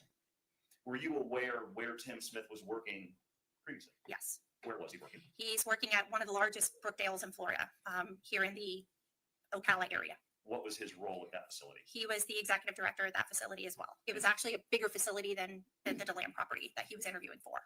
Do you know how long he had been working at Brookdale? From my understanding, years, like many, many years. Was it surprising to you that he was interested in changing jobs after being in that same facility for so long? Very surprising. When you reviewed the interview that was provided by Bruce Herman's, was there any indication as far as why Tim Smith was interested in changing positions? That question was asked. Tim was very politically correct and HR appropriate. He did not speak ill of anything or anybody, just said he was very excited for a new opportunity and for a change. Based on your review of the interview, what was your next step? What did you do? I immediately reached out to our president and owner and said, I need a comp sheet. This guy's great. You need what sheet? A comp sheet, a compensation sheet. I'm so sorry. That's okay. Yes, I need to make this guy an offer. He's a good guy. He's overly qualified, incredibly professional. This property in particular, we have some properties that are very homey and feel like home, and then we have some grander properties. This was a grander property, and Tim had that grander presence. He would have done very, very well with a clientele within DeLand. Based on that impression that you had, did you schedule an interview with Mr. Smith? Yes, we were scheduled for an interview at 9 a.m., I believe on the 24th. Friday, the 24th? Correct. Who was scheduled to be at that interview? Excuse me 1 second. 24th of what month? March. Who was scheduled to be at that interview? Tim and I. Was that interview going to be done in person or remotely? We were going to do it via Zoom. What was the salary being offered for the position in DeLand? It was, we say base 110, but we knew we were going to have to pay around $130,000 for him to make the change. And I'm assuming since you're recruiting Mr. Smith, you knew what his salary was at Brookdale. Correct. What was it? I think it was around 135, if I remember correctly, in the email that was sent to me. If Tim Smith would have been hired for this DeLand position, would he have had to relocate or could he have worked remotely? No, he would have definitely relocated. You indicated the interview was scheduled virtually on March 24th, 2023 at 9 a.m. Correct. How was that interview coordinated? It was coordinated through Bruce, the recruiter. And at some point, I started communicating directly with Tim just to confirm the next morning. And on the 23rd at 9, I believe it was 9:43 p.m., he emailed me back and said, yep, I can't wait to talk to you tomorrow. Looking forward to meeting you. So would you have shortly before that sent him a link for him to access? Yes, he already had the link. He confirmed with Bruce, the recruiter. He was ready to interview at 9 a.m. the next morning. So after that communication the night before, Thursday the night before, was everything on track for him to be interviewed the following morning at 9 a.m.? Correct, yes. Was there anything alarming or concerning in any communications between you and him to indicate that this was not going to go through? Nothing alarming, just excitement to be able to finally connect and get things moving. Except for sending him the invite the evening before the interview, did you ever have any direct personal communication with him? I did not. Direct your attention to March 24th, now Friday morning of 2023 at 9 a.m., the time of the interview. Did Mr. Smith log in? He did not. Was that surprising to you? Very. What did you do? I first texted him. I did not hear anything. And I texted Bruce as well and said, are we good to go? Have you heard from him? I found it very strange that he was not on the call. Did you eventually learn why he wasn't on the call? Yes. Did you learn he was deceased? Yes. After you learned this information, did you reach out to people from the Marion County Sheriff's Office to provide the information that you knew? I did, right away. Thank you so much, ma'am. No further Thank you. questions, Your Honor. Cross-examination, please. Yes, please. Good morning, ma'am. Good morning. You mentioned on direct examination that this new position that you were trying to fill was in DeLand, correct? Correct. Mhm. Okay. And when asked on direct examination, you mentioned that Tim Smith would have had to relocate to Mhm. take that position. Mhm. Is that correct? Correct. Okay. And where are you located? Me personally, Yes. Yes. For work. Where do you work? for work. So I'm in a regional position, which is a commuting position. So I'm in Central Florida. I live in Orlando, but I commute about an hour and a half to all my properties. So you do a lot of regional travel, correct? Yes, correct. Okay. And so between Ocala and DeLand would be one of your routes of travel, I would imagine. No, we don't have a property currently in Ocala, but yes, Altamont Springs, DeLand, Ormond Beach, Palm Coast, and St. Augustine. Understood. Okay. And you mentioned contacting the Marion County Sheriff regarding Tim's death. Yes. And you did that April 1 of 2023, is that right? I do not know the exact date that it was. I don't recall. Not long after Oh, Tim Smith missed the Correct. interview. As soon as I heard that he had passed away and that it was under suspicious means, I called right away. So you did a brief text exchange with Tim Smith while he was alive, correct? I don't recall texting with him until he missed his interview. I see. So that was when you reached out to him. via I text. believe, So yes. Prior to that, all direct communication between you and Tim was done via email? It was, yes, between Tim and I do not recall having a text conversation with Tim. 90% of the discussions were between Bruce and him until it was confirmed that we had a one-on-one interview. And you never spoke to Tim over the phone? I do not recall speaking to Tim on the phone. No. Your Honor, I have no further questions. No questions, Your Honor. She's released. You're excused, ma'am. Thank you. Have a nice Thank day. you. State calls Tammy Warner.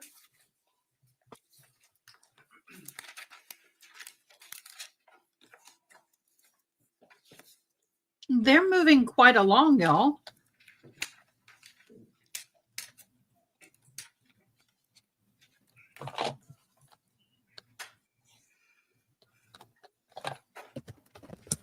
Ma'am, please face the clerk.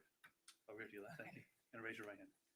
You swear or affirm the testimony about to give you the truth, the whole truth, and nothing but the truth, so help you God? Yes, I do. Have a seat, please. Thank you. Good morning. Morning. Can you please tell the jury your name and spell it? Tammy Warner, TammyWarner. Are you employed? Yes, I am.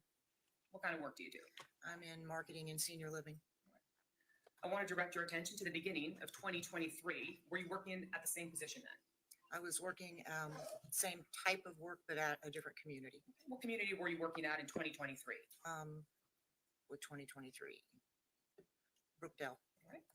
Brookdale Senior Living? Yes. How long in total did you work for Brookdale?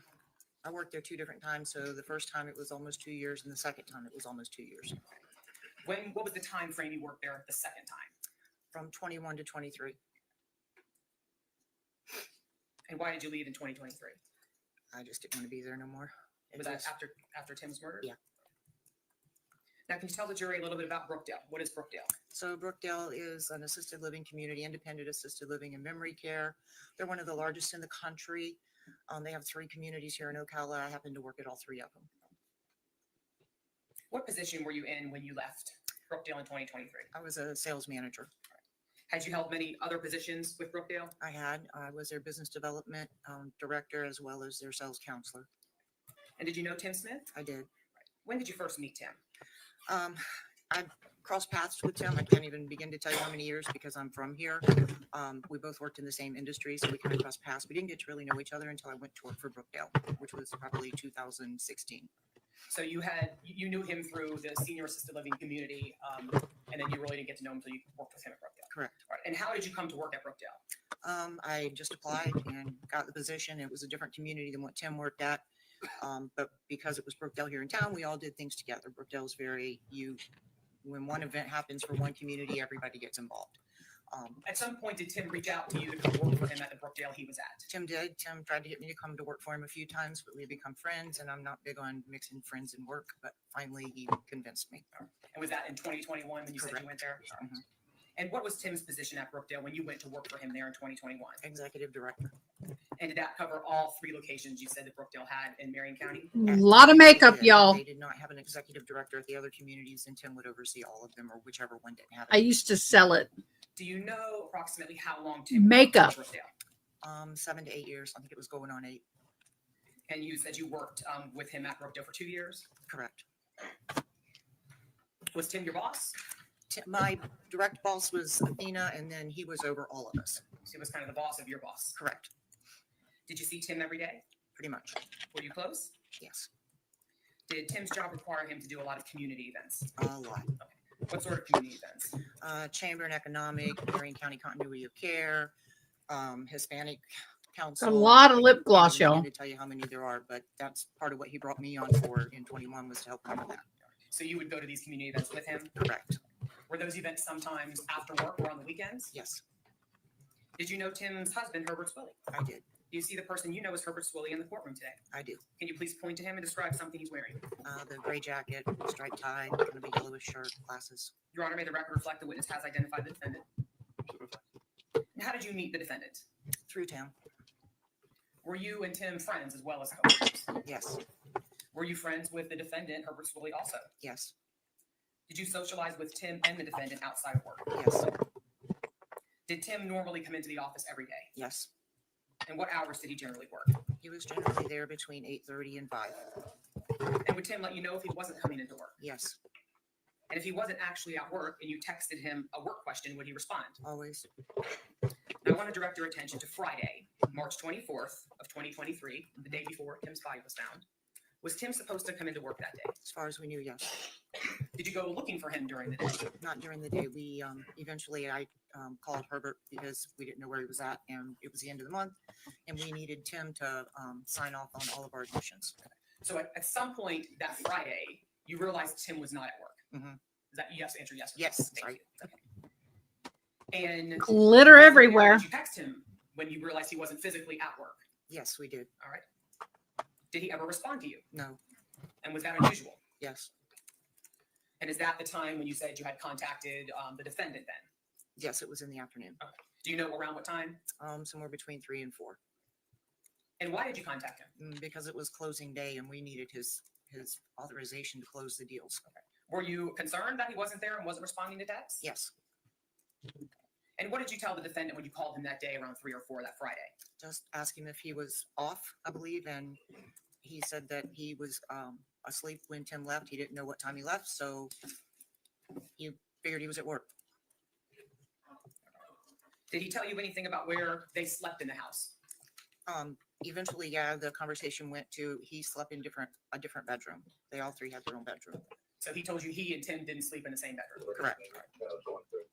And he didn't know where Tim was? Correct.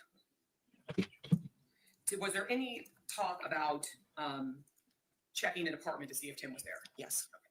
Did you know about this apartment before this Friday? No. And what did the defendant say about this apartment? They had an apartment that they used for their sexual encounters with other men. So he told you this on this Friday? Correct. And did he say he was going to go check this apartment? Yes. Did the defendant give you the address of this apartment? Yes. Okay, and how did that happen? In the conversation, just being concerned about where Tim was because Tim wasn't responding to anyone. Did you actually go to the apartment that day? I did. Now, after you initially talked to the defendant and found out about the apartment and location of the apartment, did you talk to the defendant again before you yourself went to the apartment? I don't remember, to be honest, if it was before or after. We talked about doing a well check and having someone come out. Herb did not want to go into the apartment because it was in Tim's name, so he did not want to break into the apartment. Did you ever tell him to break into the apartment? We kind of all talked about it, but I did not encourage him one way or the other than we just need to find him. So about what time did you go to the apartment? After work, I believe, somewhere around 5. And since you didn't know about it, I take it you had never been there before? Correct. Did anybody go with you when you went to the apartment? No. And what did you see when you arrived at the apartment? Tim's Jeep. Is that a white Jeep? Correct. And what did you do? You got there, you saw Tim's Jeep, and what did you do? I knocked on the door, no answer, called for Tim, checked the windows. They were blacked out with black curtains, I guess you couldn't see in. They were all locked. I checked the Jeep to see if he was in it, just to look and see if there was any indication of where he might be. It was locked. So I believe I probably talked to her after that, and then we just decided we'd wait and see if he comes home. And that's how you kind of left it with the defendant that day? Yes, Were you concerned that night after you left the apartment that Friday evening? yes, Okay. Now, moving on to the next day, which would be Saturday, March 25th of 2023. Did you reach out to the defendant that morning? yes, Okay, why? to see if Tim was available, if Tim had come home. And what did the defendant tell you? No, Did you tell the defendant to do anything at this point? we talked about a well check. Doing another well-being check? Correct. And did the defendant agree that he would do that? Yes, About what time in the morning? Do you remember when this was? it was probably around 10ish, give or take. And after you spoke with the defendant and he agreed to do another well-being check, did you ever go to the apartment? I did, And about what time did you get to the apartment that morning? probably between 10:30 and 11ish. Not long after we talked on the phone, I told him I would meet him there. Why did you do that? Concern, friend. Herb was my friend too. And now, by the time you arrived at the apartment that Saturday morning, had they found Tim's body? They had, And how was the defendant's demeanor when you got there? And they already, how long had it been since they found Tim's body when you arrived? wasn't very long. How was the defendant acting when you saw him? He was just standing on the side of the road, kind of holding his face and just really kind of, I don't know, stoic. Now, what did you do the rest of that day? I stayed there with Herb and my husband came, called our other two best friends to let them know what was going on. Just trying to support the defendant? Correct, And obviously you were upset. This was one of your close friends. correct. Now, the Monday after Tim's body was found, which would be March 27th of 2023, did you go somewhere with the defendant? I did. Where did you go? I went to the attorney that he had hired for himself, Okay. And what vehicle did you go in? Tim's Jeep. And why did you go with him? What happened with the Jeep when you got to the attorney's office? Why were you going there? We were going to the attorney just to support him. Another friend was meeting us there. Once we got to the attorney's office, she talked to all of us, asked me. Okay, and- don't tell us anything that she said. Oh, no, On the way there, did you notice whether the Jeep was clean or dirty, anything like that? it was spotless. Okay. Did you talk to the defendant about why the Jeep was spotless? He told me that him and Jordan had gone and cleaned it. I cleaned the Jeep. Yes, Okay, this is the Monday after Tim's body had been found. yes. All right. Did you ask the defendant why he cleaned the Jeep? No, Did the defendant ever say anything about not wanting the cops to have ammunition against him? yes. Okay. What did he say that in relation to? He felt like they were going to come after him. Okay. Was that in relation to cleaning the Jeep or something else? Everything. So he said he didn't want the cops to have any ammunition against him. Hmm. This is 2 days after Tim's body, so Yes. I don't have any other questions, Your Honor. Finish, please. Yes, Your Honor, thank you. Good morning, ma'am. Good morning. You mentioned on direct examination that you were close with Tim Smith, right? Correct, He was your friend. correct. Was he a close friend? Close, And Herb, my client, was also your friend. correct. You did not know about the apartment, correct? I did not. And you only learned about the apartment when Tim did not come into work on March 24th, correct? Correct. Well, the Friday, 23rd. Were you aware at the time you learned about the apartment that Tim and Herb were in an open relationship? Yes, So you knew that leading up to that day? yes,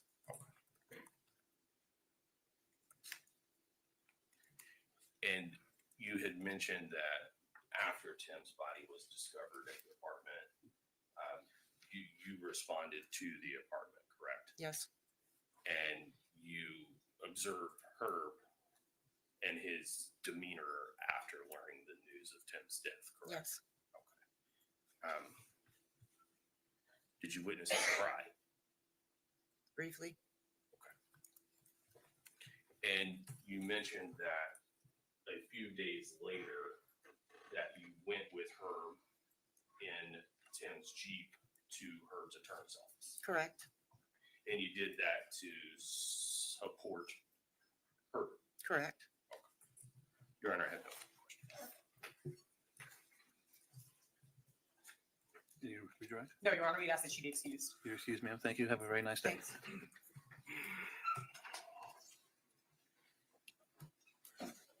Stay called, that'd be Kyle Shaw.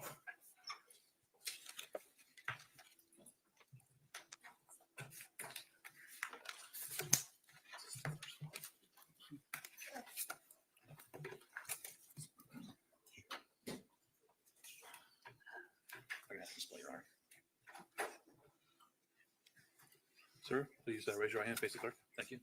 Do you swear or affirm the testimony about to give you the truth, the whole truth, and nothing but the truth, so help you God? Have a seat, sir. Thank you. Please introduce yourself to the jury. Detective Kyle Shaw, very nice sheriff's office.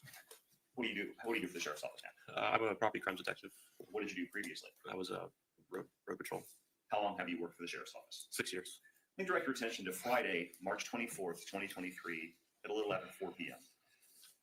Did a person identifying himself as Herbert Swilly contact the non-emergency line for Marion County Sheriff's Office requesting a well-being check to be done? Yes. And was that request for an apartment located at 1980 Southeast 40th Street Road? Yes. Is that in Marion County? Yes. What is a well-being check? Just to check on a citizen. They haven't heard from them, check on their well-being, make sure they're okay. Did you ever speak with the caller, Herbert Swilly, before you got there? I don't believe so. Did you in fact go to that residence to do a well-being check? I didn't.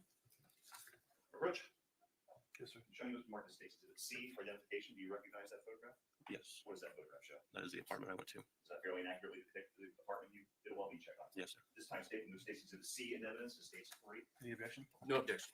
Without objection, State's Exhibit C is going to be in evidence as number 3. Number 3. Thank you. And publish. Yes, sir. What do we see here in this photo?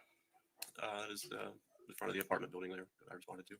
Now I'm going to assume that yellow tape. Well, first of all, what is that yellow tape? It's caution tape for crime scene. I'm assuming that would not be strung up when you went out there for the well-being check. Correct, it was not. All right. Can you describe generally this area where this apartment is? It's an apartment complex with 4-unit apartment buildings. I believe they're all independently owned. It's not like a complex, but just multifamily homes. Is this general area a residential area? It is. When you arrived at this location, was the caller Herbert Swilly there? I believe he was, but I to be honest, I don't recall when I spoke to him on the phone or if he was there on scene. Do you remember anybody in the parking lot waiting for you? Not that I recall. Once you arrived at this residence, what did you do? I spoke to the reportee, Mr. Swilly. Again, can't remember if it was via the phone or in person. He gave me his concerns. He did not show up for work and hasn't been answering his phone, and that his Jeep was parked there. The white Jeep there was parked in front of the apartment. He's not getting an answer. And was the white Jeep that we see in this photograph on the right of the photograph there when you arrived? Yes, sir. What did you personally do when you got there? So I went up, tried to make contact at the door, knocked several times, did not receive an answer. Tried looking through the windows, all the blinds were pulled shut. I couldn't see inside the apartment. I didn't see anything suspicious or out of the ordinary, anything that would have caused alarm. I tried calling Mr. Smith's cell phone several times, didn't get an answer, couldn't hear any phones ringing inside the apartment. So at that time, I really didn't have any exigent circumstances to go inside the apartment. Okay, when you use the exigent circumstances, what is that? So if I would looked inside and could see through the window and see somebody in distress or anything like that, it would give me reason to go into the apartment. Like an emergency situation, yes, sir. You mentioned you knocked on the door. Where in this photograph is the door to the residence? So the sidewalk that goes along to the left there goes into that front gate is the porch area. There's a front door and then a sliding door just to the left of the front door. So around where it says the sign private Private property on the property, left? yes, sir, and right inside that gate.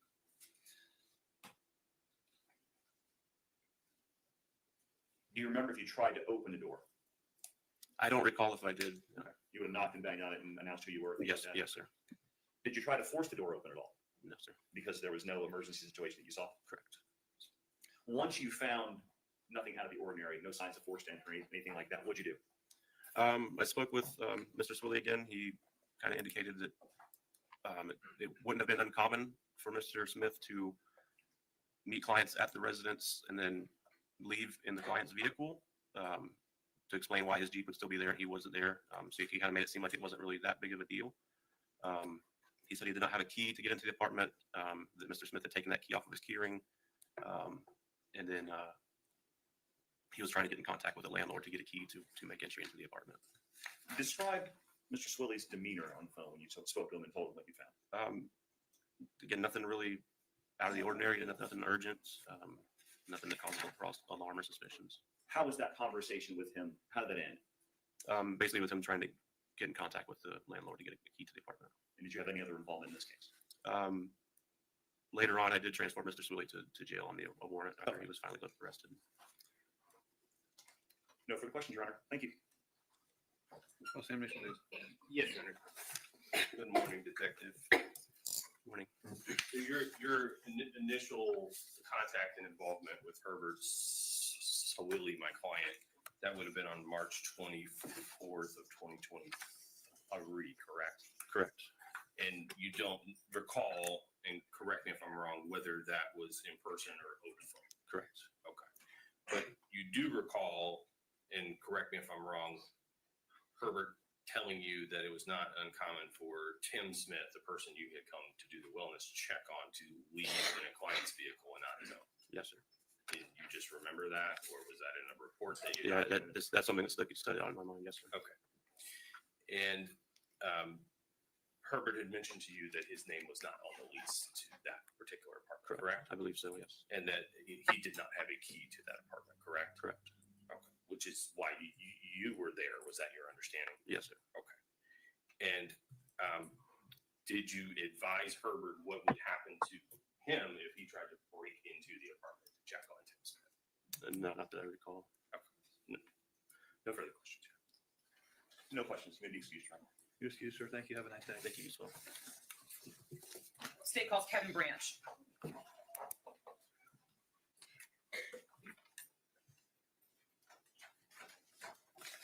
Anyone gonna need a break after this witness? Okay. If you guys need a break, let me know. Thank you. One, sir. Yes, sir. Please stand. Raise your right hand. Face the clerk over here to your left. You swear or affirm testimony about to give you the truth, the whole truth, and nothing but the truth, so help you God. Certainly, God, I do. Have a seat, sir. Thank you. Thank you. Good morning. Good morning. Can you please tell the jury your name and spell it? My name is Kevin Branch, Kevin, Where do you live, Mr. Branch? I live in Ocala. Are you employed? I am. What kind of work do you do? Real estate. Did you know Tim Smith? I did. Right. How did you meet Tim Smith? I met Tim Smith in the rooms of Alcoholics Anonymous. What was the name of your AA group? Happy, Joyous, and Free. Happy, Joyous, and Free? Yes, ma'am. And what year did you meet Tim? I believe it was 2019. I first went in there in 2018, and I believe he was a year and a few months after that. How often would Tim attend the AA meetings? Almost every day. Was he very involved with AA? He was very involved. Would he sometimes lead your meetings? He would. We took alternating turns during the meetings. Okay. And did Tim sponsor lots of other people? He did. He sponsored other people. Were you and Tim close? We were friends. Did you know Tim's husband, Herbert Swilly? I did. And do you see the person you know as Herbert Swilly in the courtroom? I do. Can you please point to him and describe something he's wearing? He's wearing a gray jacket and yellow shirt with a blue gray striped tie. Your Honor, may the record reflect the witness has identified the defendant? It was so reflect. And how did you meet the defendant? I met the defendant the same way. He eventually came into the rooms, the Alcoholics Anonymous room, Happy, Joyous, and Free, All right. that we attended all together. Did the defendant join AA at the same time as Tim or a different time? No, it was a different time. Was it before or after Tim? It would have been after Tim. Okay. How long after Tim joined AA did the defendant? Approximately at least a few months. Now, at some point, did you actually become the defendant's sponsor in AA? I did. And how did that happen? He asked me if I would sponsor him, and I agreed to help him. All right. And when was this in relation to when Tim was murdered, approximately? Probably less than a year, but it was probably several months before. And were you and the defendant close? We were friends as well. I was friends with both of them. And now you said you saw Tim quite often at AA meetings. How often would you see the defendant at AA meetings? I would also see the defendant at AA meetings, not quite as frequent as Tim. Tim was at almost an everyday meeting person like I was at the time. But the defendant was not? Not at that time, no.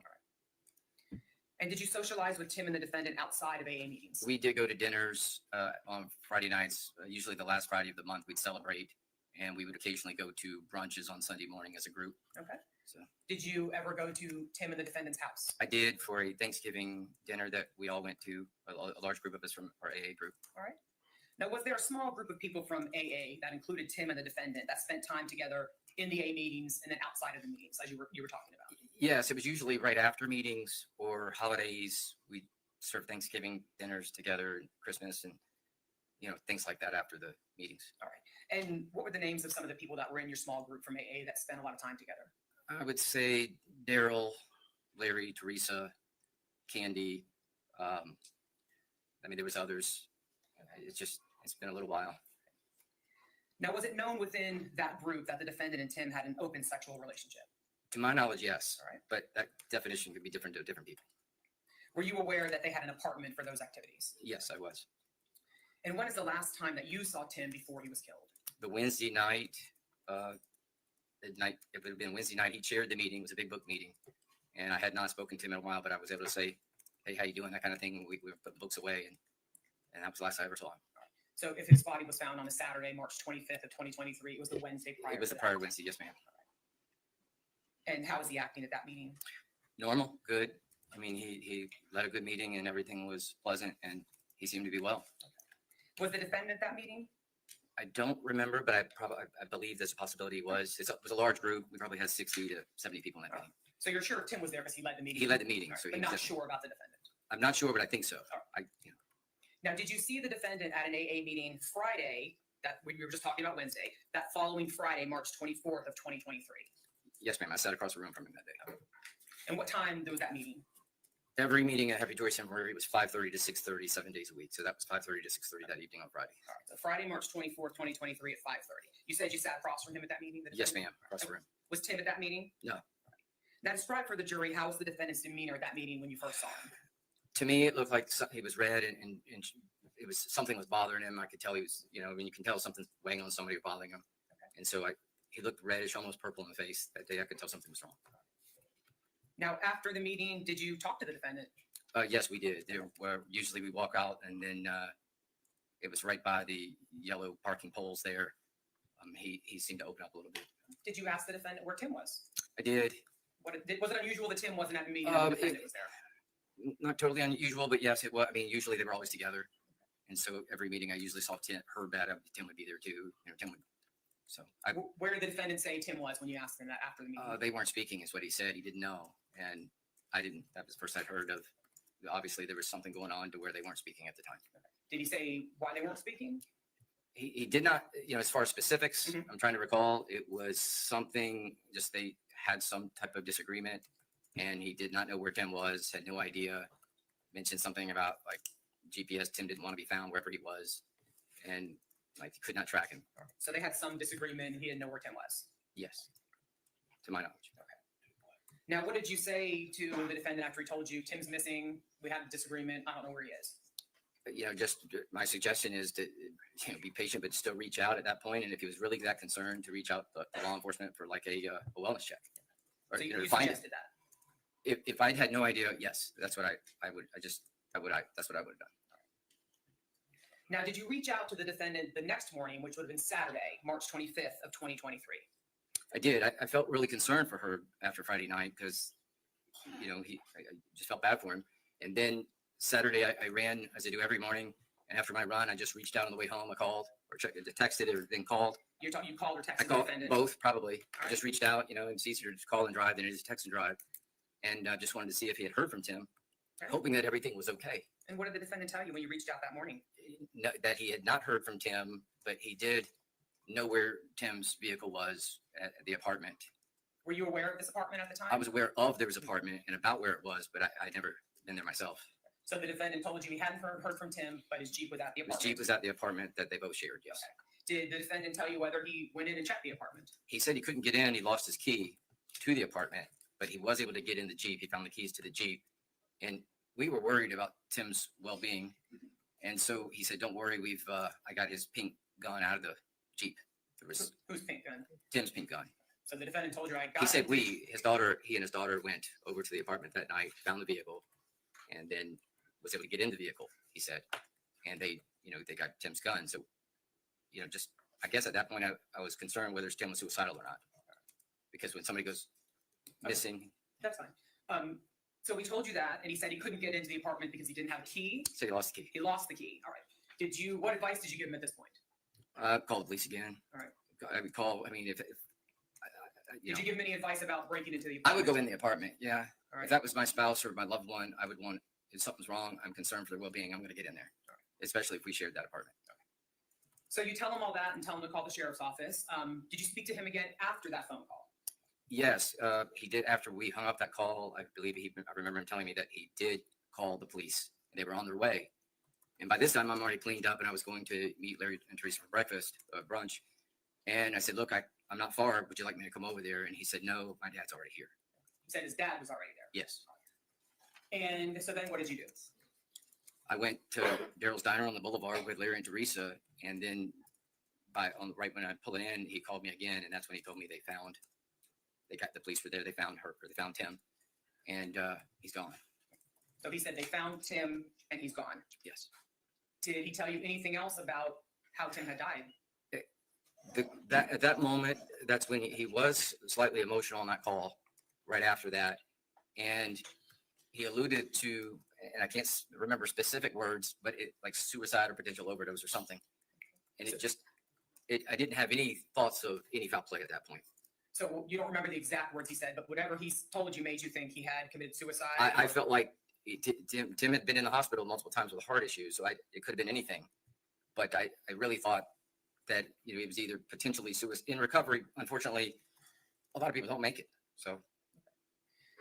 Was that a shorter conversation you had when you found out that Tim? It was because it was a little emotional for both of us, I think. And when is the next time you spoke with the defendant after that call when you learned Tim had died? It was late that night. It was a lot of us started to realize Tim was gone. Tim was dead.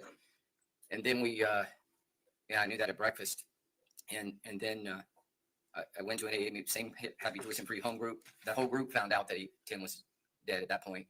And at that point, we all think he's suicide or overdose. We don't know. We lose so many people in recovery. So I'm laying on my couch that night, probably approximately 9 p.m. Hold on. Wait for a question before you start saying stuff. Okay. Yes, sir. Yes, ma'am. Go ahead. Next question. So when is the next time you spoke with the defendant? Around what time? It was around 9 p.m. that night. That Saturday night? Yes, ma'am. I woke up. I fell asleep on the couch and woke up to it. All right. Did he call you? Yes. All right. And how was his demeanor on the phone when you talked to him at this time? Much calmer, calm, cool, collected, sounded at peace. All right. And during this call, did he tell you how Tim had died? Not at first. He was just, that he believed that they were accusing of him, like the detectives or whoever was there, like law enforcement was accusing him at that point. Did he tell you that foul play was suspected? I asked, and that's when he confirmed it was foul play. Okay. And then I was in shock. That he said he was a suspect. I wouldn't use the word suspect, but they were questioning him already. Did he say anything about the keys to the apartment during this conversation? There was a mention of a key. He told me that somewhere his dad was in the apartment and there was like a key on a counter and he was able to cover the key and put it in his pocket. So I don't know what key that was. All right. But he told you his dad at some point was in the apartment and took a key? Yes, he saw a key on the counter and slid over to it and slid it off, covered his hand and put it in his pocket. Now I want to move on to the next day, which would be March 26th of 2023, this Sunday morning, the day after they found Tim's body. Yes, ma'am. Early that morning, before 6 a.m., did you get on an app called Grindr? I did. Okay, what is Grindr? To me, it's like a personal or social media app with people on it. Like a dating app to meet people? Yes. All right. Did the defendant have a profile on Grindr? Yes. Now, when you're on Grindr, can you tell if another person that has a profile is actively on the app or live on the app? I think so. It had a green light that said online now. Okay. So if a green light's on that person's profile, that means they are live on the app? I believe so. All right. Now, when you got on the Grindr application that Sunday morning, right after Tim's body was found, did you notice that the defendant was live on the app? Excuse me 1 second. Are you saying Saturday or Sunday? I'm sorry, Sunday. Sunday morning, when I got on there, I saw the defendant's face with a green online now button. It's Sunday morning, March 26th. Sunday morning before 6 a.m. Okay. Live on the Grindr app. Yes, ma'am. Now, shortly before Tim was killed, did you become aware that the defendant and Tim were having problems? The Sunday before, we were at brunch, so that would have been a week prior. And that's when I found out Tim was in the hospital. Herb came to brunch with us. Okay, so you were at brunch on the Sunday before Tim's body was found? Yeah, at La Cuisine around 11 a.m. All right, and Tim was not there because he was in the hospital? Tim was in the hospital. Was the defendant at this brunch? Yes, the defendant was at the brunch with us. Were other people from your AA friend group that you told us about at this brunch as well? Yes, everyone sitting at our long table was in our AA group. Now, when you were at this brunch, did you overhear a conversation the defendant was having with somebody else that was at that brunch? Yes, ma'am. All right. And was that conversation about his relationship with Tim? Yes, ma'am. Okay. And what did he say during that conversation that you heard? I overheard, and the table's talking, but I overhear his voice, and I could tell he was emotional and getting angry. And he was venting about Tim possibly moving to Ormond Beach or to land or something, taking a job somewhere. And that, but he and Jordan weren't going to go there. So you said venting and angry during this? I could tell he was emotional, yes. All right. And so he was saying that if Tim was going to take a job at Ormond Beach and he and Jordan were not going. As a possibility. All right. Yeah. All right. And did he say where he and Jordan would be if he and Tim split up. They just weren't going with him. They were going to stay in Ocala. I guess. That's the first I'd ever heard of anything like that. And did you stop communicating with the defendants not long after that? We did stop communication shortly, like either right after that or at that time. Thank you. I don't have any other questions. Cross-examination, please. Yes, please. Did you and Tim Smith have sex? No. Grinder, the application that you mentioned that Herbert was on the Sunday after Tim Smith's body was found, you can also message on that application, correct? I believe so, yes. You can use it kind of like a Facebook Messenger. It's similar to Messenger. And you have used that application for how long, if you know? I don't know, but I had been on it a few times. Okay.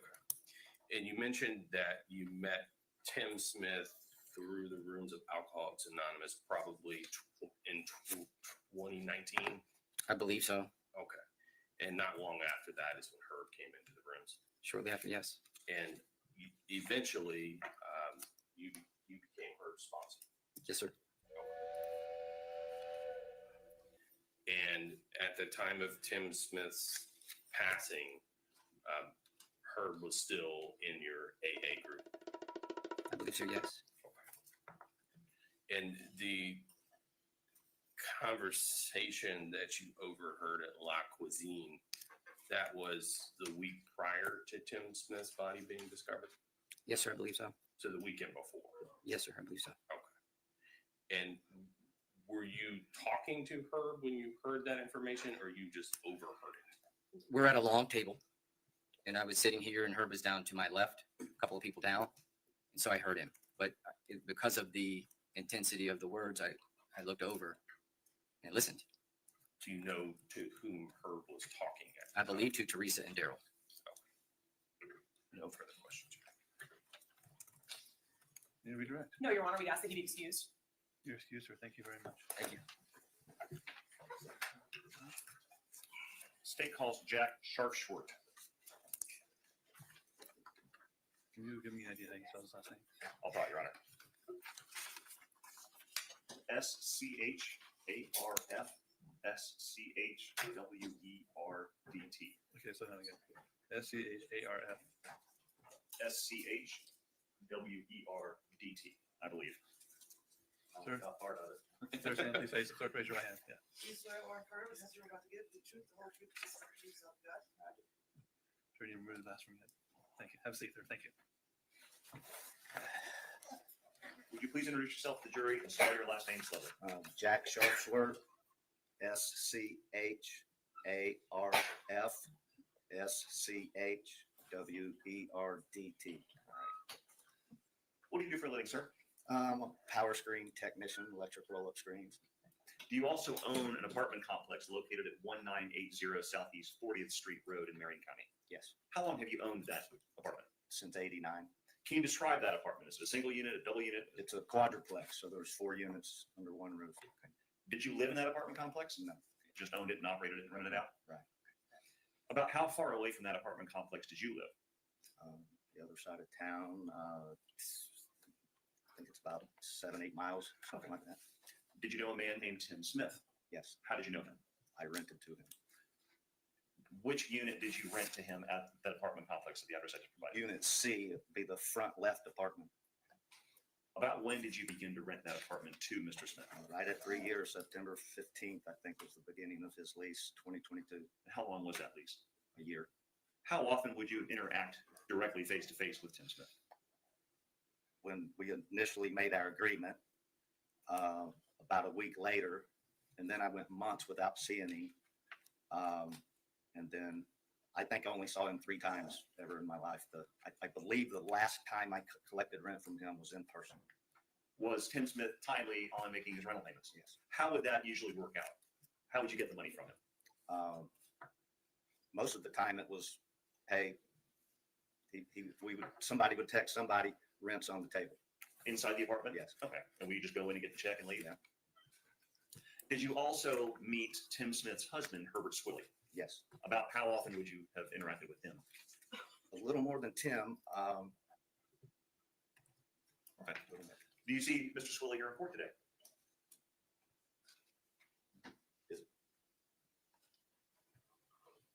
Herbert Swilly. Yeah, do you see him here today? Is he behind you or?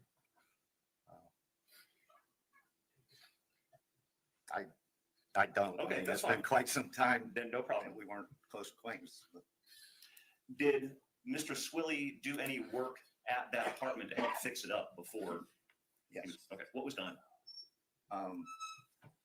Shortly after Tim took possession, he contacted me and said, "Hey, we'd like to make some improvements." I rented to a very clean and good condition, but he wanted to come in and bump things up a lot, put in all new flooring. Herbie did all the work. Came in, sprayed, and put up some new lights, and did a nice little remodel for me. I gave him a month's rent. Okay. Whose name was on the lease? Just Tim. Okay. You said he replaced the door, I think? Yeah, Okay. shortly after the whole door unit needed replaced. Not my forte. He quite the handyman, good craftsman. So yeah, and I don't know how long it was. Shortly after they took possession. And when he replaced the door, would the original locks be taken off and put back on the new door with the same keys and everything? Don't know if they were original, but he replaced it. So yeah, because I still retained the key. Okay. When you rented the apartment, how many keys would you have given Tim Smith? Likely two. Okay. Is that kind of what you do with your tenants? Yeah. Would you also have kept a set of keys for you to have? Yes. All right. Where do you go and make copies of your keys? Lowe's usually is where. Let me direct your attention to Saturday, March 25th, 2023. Were you called by Herbert Swilly that morning? Called or texted. Okay, communicated some way. And what were you asked? I think I was called. He was concerned about Tim. Was doing a well check on him. A deputy was to meet there at a certain time, and versus them coming in and busting a brand new door. Sure. Can you come unlock the door? He didn't have his key. Okay. Did you in fact go to that apartment with your key? Yeah. When you arrived at that apartment with the key, what was going on? Like who was there? Herbie was outside. I want to say we had to wait a few minutes for a deputy to arrive. Okay. I couldn't swear that the deputy wasn't already there. When you arrived and met Mr. Swilly, did he have any other conversation about what he thought could have happened to Tim? Yes. What do you say?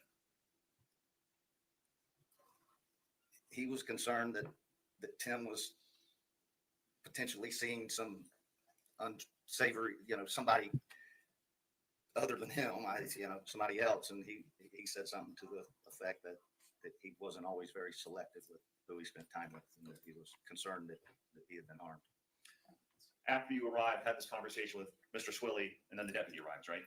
Again, I'm pretty sure that we had to wait on the deputy. Okay. And what happens when the deputy gets there? What do you do? Gave him the key and he went inside. When the deputy came out and said what he found inside the apartment, how did the defendant react? Well, he didn't drop to his knees crying. His exact expressions and all is hard for me to recall. I wasn't really focused on him. Didn't start bawling out crying or anything, but seemed to be somewhat upset and wasn't shaking or anything. Anyhow, what did you do after you received that news? Did you stay around? Did you leave? Yeah, stuck around for. I had planned to be back there. I'd planned to be there that day anyhow, working, and so I hung around for a few minutes. Another acquaintance of Tim, the woman, showed up. She was I don't know if she already knew the news or just found out. Herbie went and spoke to her, I believe. And but did you hang out at the scene for a little bit? Yeah. And did you then start doing some of the work that you had? No, to do I at some still point later? I still had to go to Lowe's. Okay, I see. Did you have any communication with Mr. Swilly after that day, specifically about his key? I believe I texted. It was usually texting. There's properties in there that you may want to get out. Have you done that yet? He said something to the effect he couldn't really wrap his head around getting in there, and I don't know if it was that conversation because I knew he said he had lost his key, and I was going to have to meet him, and I kind of needed to get in there. I knew law enforcement was done with the apartment and all, so I needed to get in there and kind of flip, but I didn't want to have to dispose of any Sure. you know, Well, stuff that somebody still wanted. At some point, did he indicate that he had found his key? Yes. Okay. Did he tell you the circumstances of how he found it? He said it was in his trailer under some drop cloths. And you mentioned a few minutes ago, at some point, the apartment was cleaned out and you re-rented it? Well, yeah. Okay. Was any of the furniture left in the apartment? Yes. And what type of things? What I would call, well, the first bedroom to the right had looked like a brand new bed, kind of one of these canopy beds, a dresser, full-size dresser, pretty much the whole living room, couch, love seat, the glass dining table, just a little tiny two-person dining set. It was pretty minimal in there, but yeah, there was. Would those pieces of furniture have been brought in by Tim and Herbert Swilly, or did you provide the furniture? No. Okay. Once you re-rented the apartment, I'm assuming you changed the locks? Yes. Okay. No further questions, sir. Thank you, Judge. Examination, please. Yes, please. Good morning. You called me yesterday. I apologize for not getting back to you. That's all. You mentioned that you leased the apartment in September of 2022 to Tim Smith. Did I hear that right? Okay. And Herbert Swilly, who you knew as Herbie, was not on the lease. Right. Okay. It was only in Tim Smith's name. Right. Okay. And you believe that you provided Tim Smith with 2 keys to the apartment. Yes. It's common for you to give your tenants 2 keys. If they want more than that, they can go make their own copies, right? Okay. And you mentioned that, at least regarding Tim Smith, that Tim Smith would normally leave the rent money on the counter in the apartment. Yes. Coffee table. Okay. On the coffee table. And was he paying via check or was he paying via cash? Cash. Yeah. Okay. So always cash? Yes, always cash. Okay. And you mentioned that Herbie, who was a handyman, did some work at the apartment. Yes. Okay. He replaced the door. He did a good job with that. Okay. He also replaced the flooring in the apartment. Yeah. Yes. And you gave Tim a month's free rent because of how well Herbie did with that job, right? Yes. Yes. Okay. And you mentioned that Herbie had contacted you the morning that Tim Smith's body was discovered. I'm not used to hearing my friend's name Herbie mentioned. Not too many people are named Herbie. So it's like every time I hear it, I want to go, where's Herbie? My brother, his name is Herbie. Herbert. Goes by Herbie. I couldn't hear you. Yes, I'm sorry. No, it's okay. It's okay. And you responded to the apartment to help Herbie gain access into the apartment. Yes. And you mentioned you may have had to wait for a little bit until the deputy arrived on scene. Yes, I'm pretty quite certain we had to wait a few minutes. Yes. Okay. So if you're there and you have a key and Herbie's there, why do you need to wait for a deputy to go inside? He didn't want to go in. Do you know why? No. You mentioned that. I don't really know why we waited, but No, I understand. I understand. You mentioned that Herbie expressed concern about the people that Tim Smith was meeting with at that apartment. yes. Okay. And when you leased the apartment to Tim Smith, did you know that he was married to Herbie? No. Okay. Did you know that the apartment was going to be used for the purposes that it was ultimately being used for once Tim and Herbie started leasing? No. Once Tim started leasing it, right? Right. You did not? I did not. Okay. What was your understanding as to how the apartment was going to be used? Objection, Your Honor, hearsay. That's sustained. Okay. And you mentioned that after Tim Smith's body was discovered, you hung around the quadruplex for a little bit.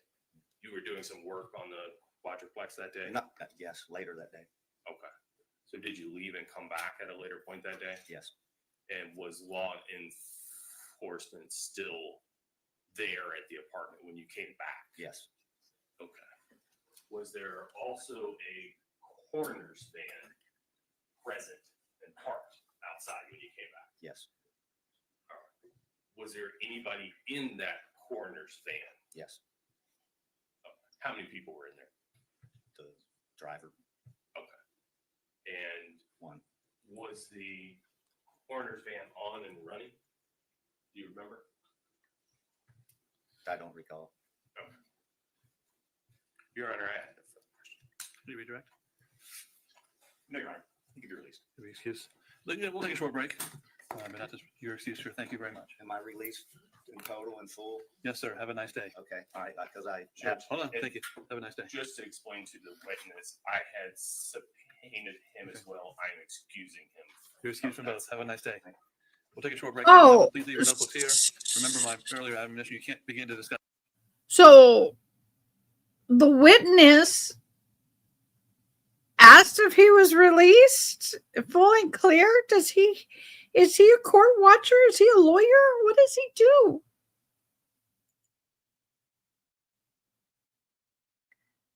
Oh my gosh, y'all. Okay, here we go. We're back in court. It's good we're gonna work out before they come in.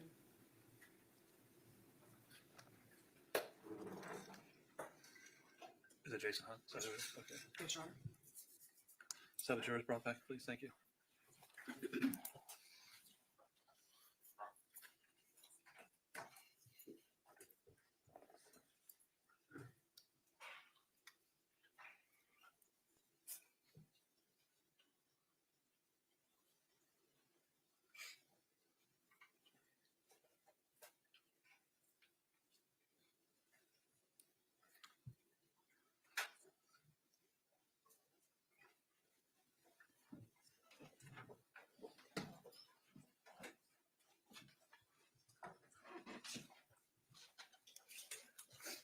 You're right. Yes. Yeah. Oh, right here. Yeah.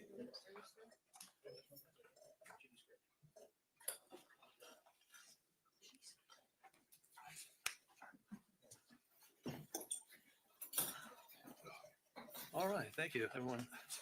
We're ready to go. Yes, ma'am. State calls Jason Hunt.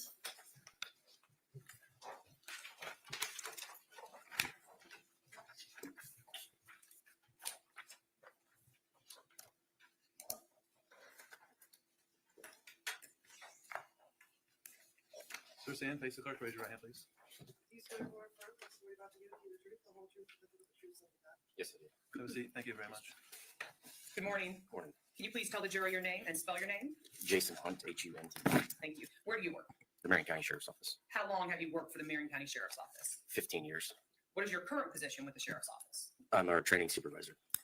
I want to direct your attention to March 25th of 2023, a Saturday. Were you in the same position with the Marion County Sheriff's Office on that date? No, I was not. What position were you in then? I was a patrol deputy. And on that date, did you respond to an apartment in Citrus Park located at 1980 Southeast 40th Street Road, Unit C? Yes, I did. Is that in Marion County? Yes, it is. Approximately what time did you arrive? Around 10:50 in the morning. And why did you go there? I was dispatched to conduct a well-being check. Who requested a well-being check? Herbert Swilly. Did you speak with Herbert Swilly before you arrived at the apartment? No, I did not. What did you see when you arrived at the apartment? Herbert Swilly was standing in the parking lot. Okay. Outside of the apartment? Yes. All right. And did you speak with him when you first arrived? Yes, I did. All right. And what did he tell you? He said that he hadn't been able to reach his husband, Timothy Smith, since the prior day, and that his Jeep had been parked at the apartment since the prior day, and he wanted us to conduct a well-being check. So he said he hadn't been able to reach his husband, Tim, and the Jeep had been there since the prior day, which would have been Friday, March 24th. Correct. Now, was anybody else with him? Yes. And who was with him? His landlord. And I won't ask you his last name. What was his first name? Jack? Yes. With a very long last name? Yes. All right. And did the defendant tell you why he had the landlord Jack with him? Yes, to bring the key to the apartment. All right. Did you obtain the key from the landlord Jack? Yes, I did. And then what did you do? I went to the front door, checked the door handle, The door was locked. Did And you go by yourself? yes, I did. Go into, you said the door was locked. Was there a bottom lock and a deadbolt? Yes. Okay. Were they both locked? No, just the bottom door handle. The deadbolt was unlocked. So did you knock on the door first? Yes, I knocked, made announcements, notify anybody inside that the sheriff's office that I was present, and then entered the apartment. So you used the key to unlock the bottom lock. Correct. Okay. And describe what you found when you walked into the apartment. So when I went into the apartment, just to give you a layout, to the left was like a little living area, some furniture, and then a kitchen area, and then bedrooms to the right. So when I entered that first bedroom to the right, I found Mr. Smith laying on the floor, deceased. And what was he wearing? Just a t-shirt and some shoes. And you said he was deceased. How did you know he was deceased? It was obvious from looking at him. His eyes and mouth were open, and I could see red marks on his neck, and there was no movement at all. And what did you do after you saw the body of Tim Smith? I cleared the rest of the apartment, checked the other bedrooms and closets just to ensure there was no one else inside, and then secured the scene. And was anybody else inside the apartment? No, there was not. Now, what happened after you went outside? Did the defendant ask you anything? Yes, he did. What did he ask you? He asked if Mr. Smith was in there. And how did you respond? I told him yes. And what did he say? He asked if he was okay, and I told him no. Now, did you tell the defendant a little bit later in the conversation that you were going to notify major crimes, or a sergeant would notify major crimes? Yes, I did. And did the defendant ask you why you were calling major crimes? No, he did not. Did the defendant ask you after you told him that Tim Smith was in the apartment and he was not okay?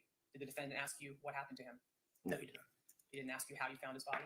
No, he did not. Did he ask you any question about how Tim was found inside the house? No, he did And how was his demeanor when you told him that Tim was inside and he was not okay? not. There wasn't much reaction. Now, did EMS arrive on the scene? Yes, they did. And what happened when they arrived? They went in briefly. I made sure, told them not to touch anything or alter anything inside. So they went in briefly, observed him, and then left. Because he was already deceased, there was nothing for them to do. Correct.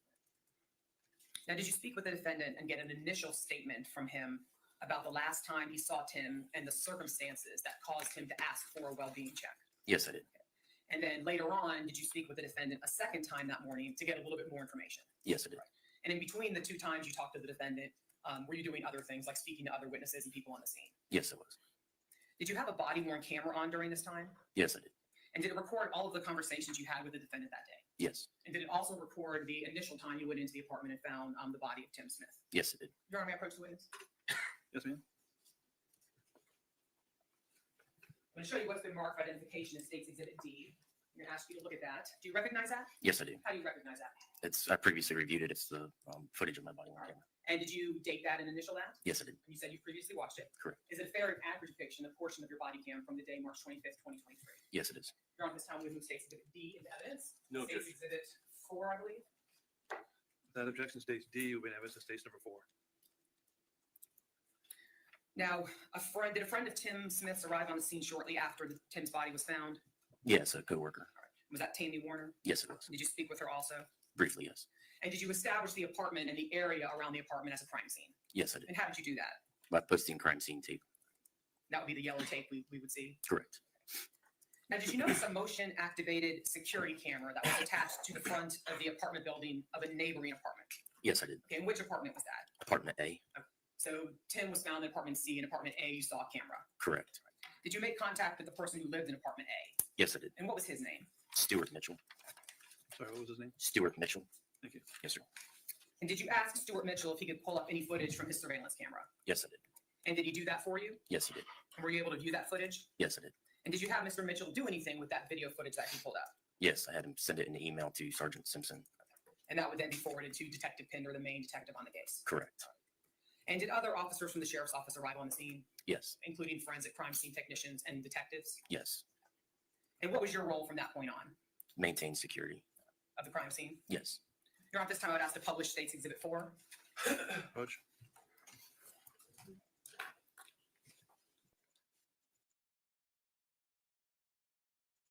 We got a sidebar. Yes, we do. We got a sidebar. How are you? Yep, it's been an interesting little a little day today. I did not anticipate or expect this particular bit of testimony.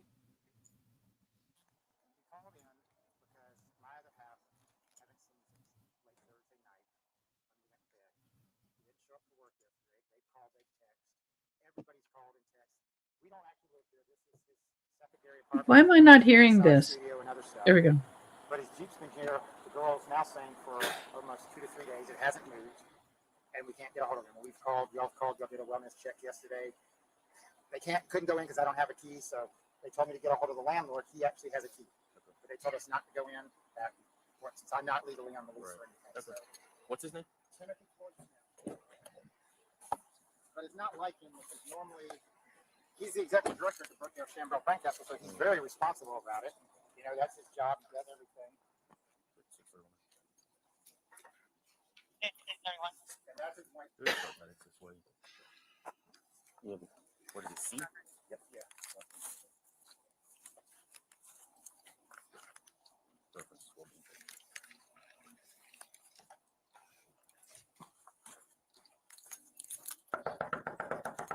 Hopefully nothing will be disturbing.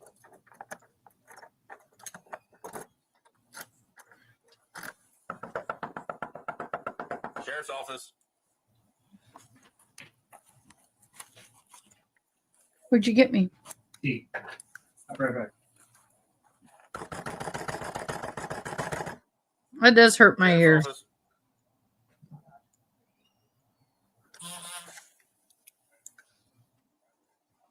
Sheriff's Office. He's deceased. Sheriff's Office. Anyone in here? Sheriff's Office. Sheriff's Office.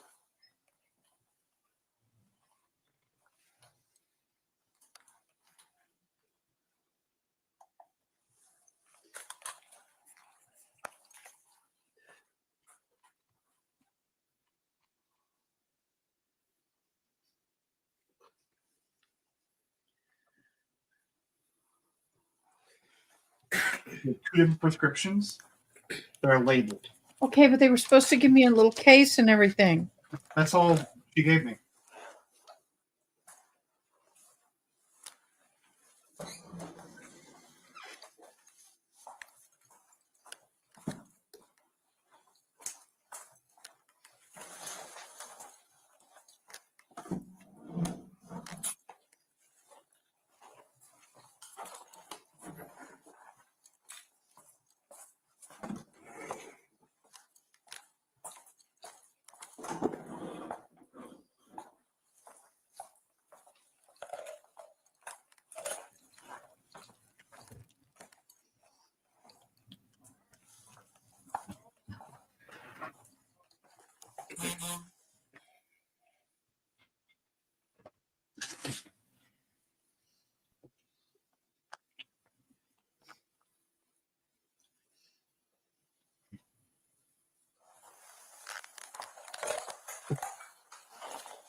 Go ahead.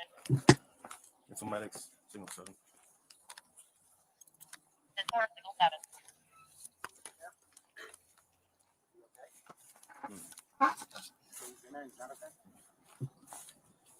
Yeah.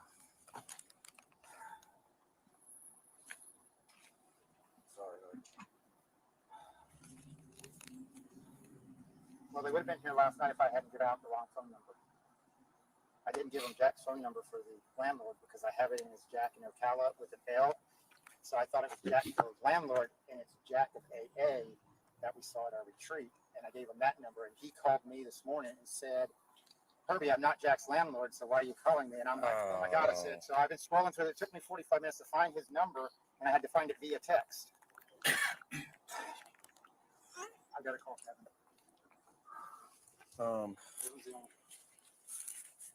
When's the last time you saw him? I went to bed on Thursday night, and I go to bed about 9:30. He finishes doing his medication. I would say about 11, I heard him get up. But that's not uncommon because he gets up and he'll go to Facebook posting for this stuff called Thrive, and he'll just relax and stuff. But I assumed he was still home, to be honest with you. I got up my regular time, 4:40. I went straight to the gym like I normally do, the Planet Fitness. I came home very quietly because if he's asleep, I try not to wake him because he doesn't have to be to work until 8 or 9. So I went in, took my shower. I left with my work trailer to go to work. I got back because I picked up all the materials, and before I went to the villages, I figured I'd stop back by the house because I forgot to get a change of clothes. So I stopped back by the house real quick. I went in. The bed was unmade. He wasn't in the You're saying house. stop by the house, not here. No, my house. 'Cause we Where's don't live that at? here. We live at 5388 Southeast 26th Court is our physical house. This is just his Gotcha. massage office, our playroom and stuff like that, because that's what this was set up for, so that way we could host parties occasionally, because we have a 20-year-old daughter and he didn't want to do it at home. And so when I went home, this was out of the garage on Thursday morning before 8. This was not there, so I don't know when he left. And he wasn't there, so I went on to work, and at 4 o'clock yesterday afternoon, I got a phone call from Tammy Warner at Brookdale and said that they have not seen Tim or heard from him. They've been texting all day. So that's when I told her about the apartment. What time was that? That was around 4 p.m. Yeah. So then I drove over here. I knocked on I saw the Jeep here, so I knocked on the door and everything. And no answer, no nothing. I called the sheriff's department, and they told me not to go in since I had not on the lease. So I went on and did that. What? 4 o'clock. I said, let me interrupt you. 4 o'clock yesterday? Yeah. Okay. Yes, And you haven't seen him since Thursday? Well, since I went to bed, because once I go Right. to sleep, I don't hear anything because I take a couple of sleeping pills and Gotcha. stuff. Because So Thursday, he was at the house on 26th Court. Yep. Thursday morning. he is not. Because when I went back So there, you're talking about, you mean Friday morning? well, yeah, Friday morning. Friday morning. Yeah, getting Okay. confused because just kind of, yeah, Friday morning, which would have been yesterday morning. And then this morning I texted him several times. We've had everybody calling and texting me all day and everything. What kind of, he usually has his phone? What kind of phone is it? He has the same phone I do, except for the case is clear. It's a Samsung. And he also has a work phone. That I don't know the number to because that's a Brookdale phone. What's his phone number? It's 352-283-2372.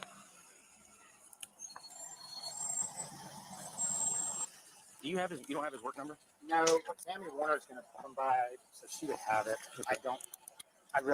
He's never, that's something that we don't call on his work phone because it's a Brookdale phone, and everything I call for would be personal, so that's just the way we've always been for 15 years. What was your name? I'm Herbert, H-E-R-B-E-R.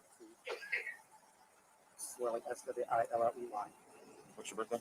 It's 02/02/1968. We are legally married. What's your phone number? 352-283-2372.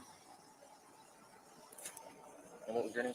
Jack Sharfsworth. It's 14 letters. S-C-H-A-R-F, S-C-H again, W-E-R-D-T. What's your birthday? 8/11/63. And phone number? 352-438-7613.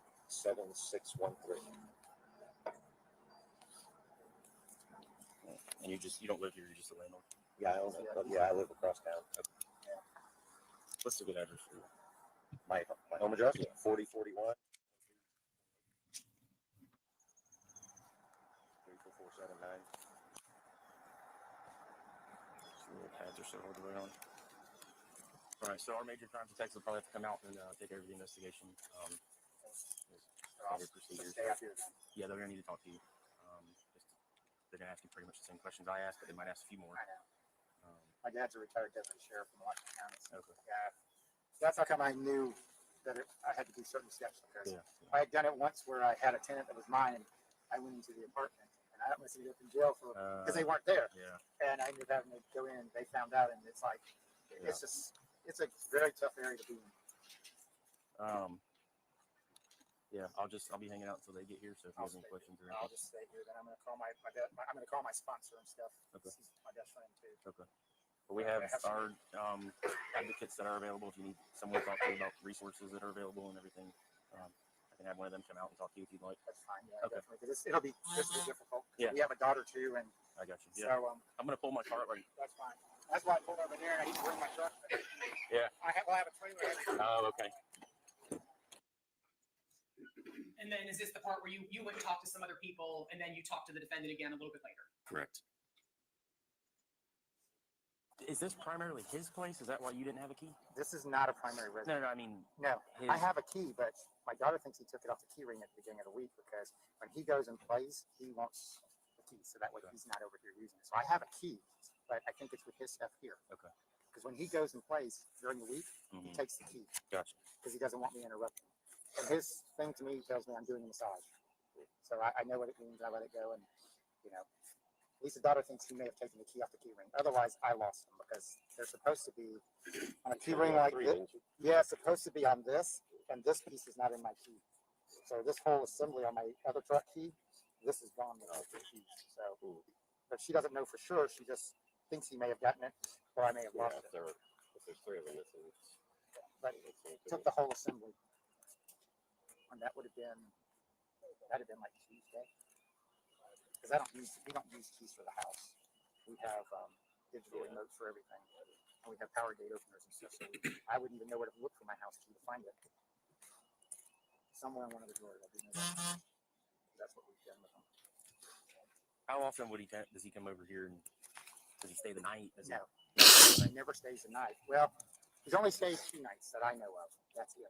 How long? Like 2 nights one was a couple of weeks ago, and then one was right after we finished the place.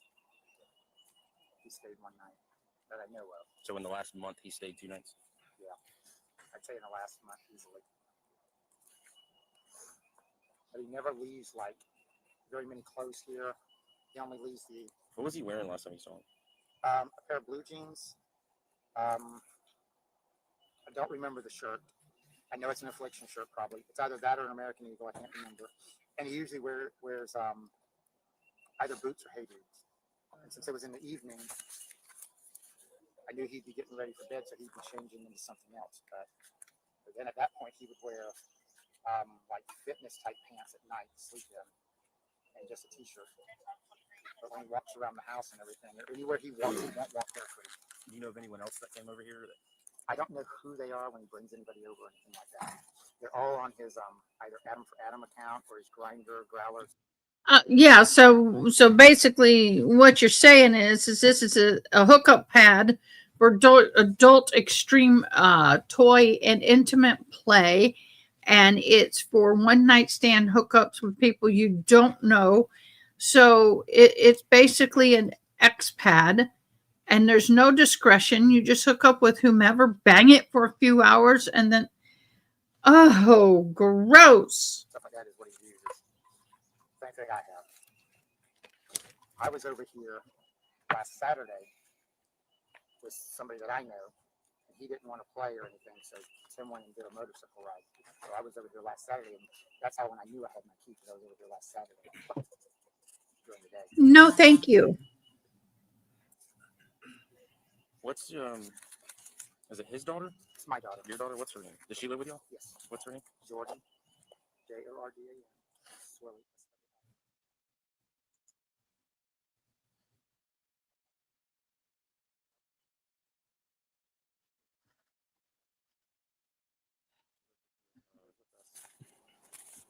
Um, 28th Ward? Yeah. No, 26th Court. Oh, sorry, yeah. 5388. Phone number.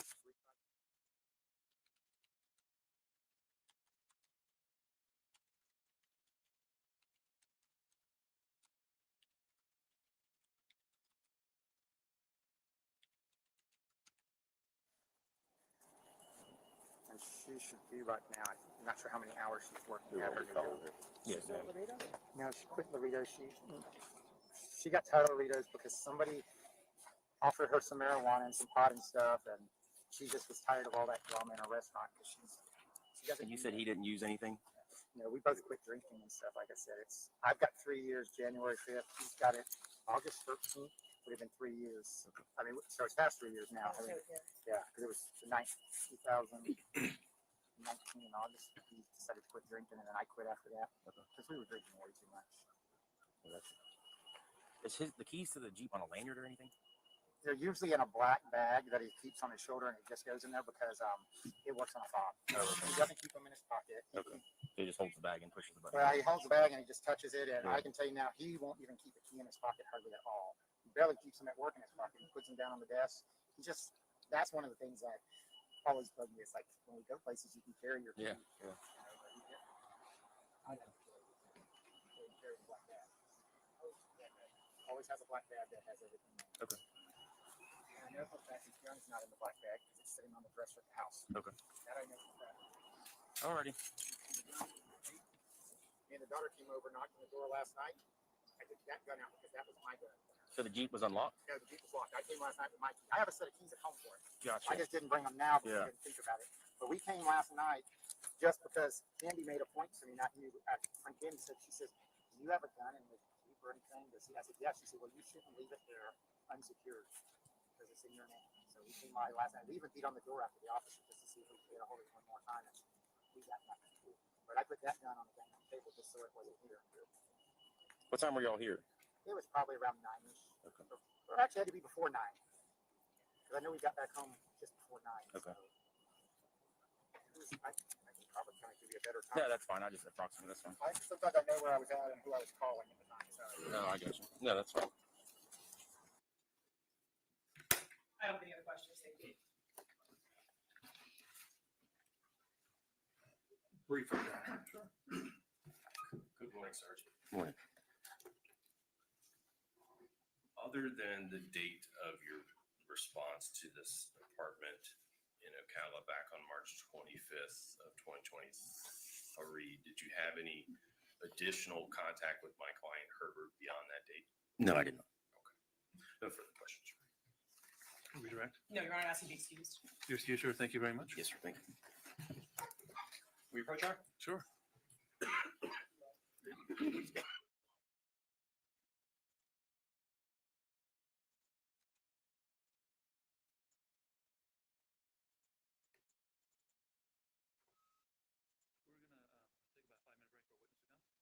So you go with the bailiff. All right.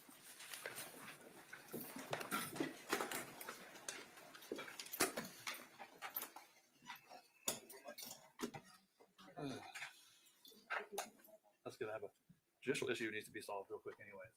Perfect timing. Try to tell people you're busy today, but then they have an emergency question.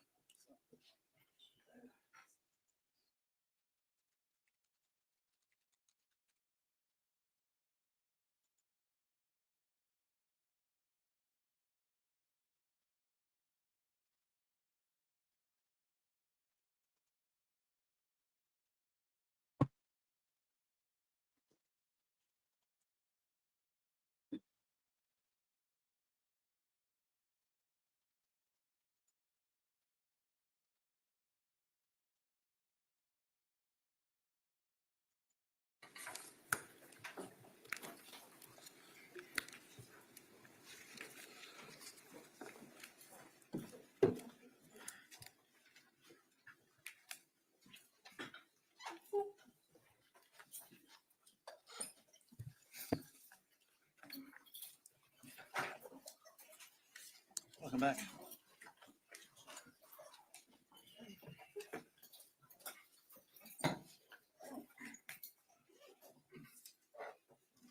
State calls Katherine Medina, and I can have access to this display.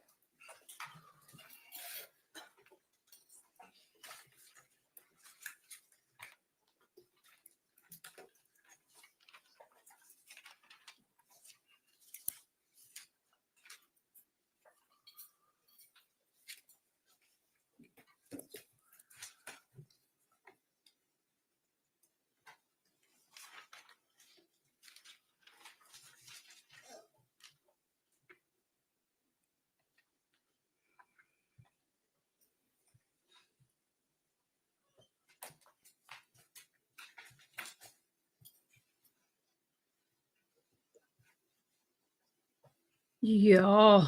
Just right in the back, right?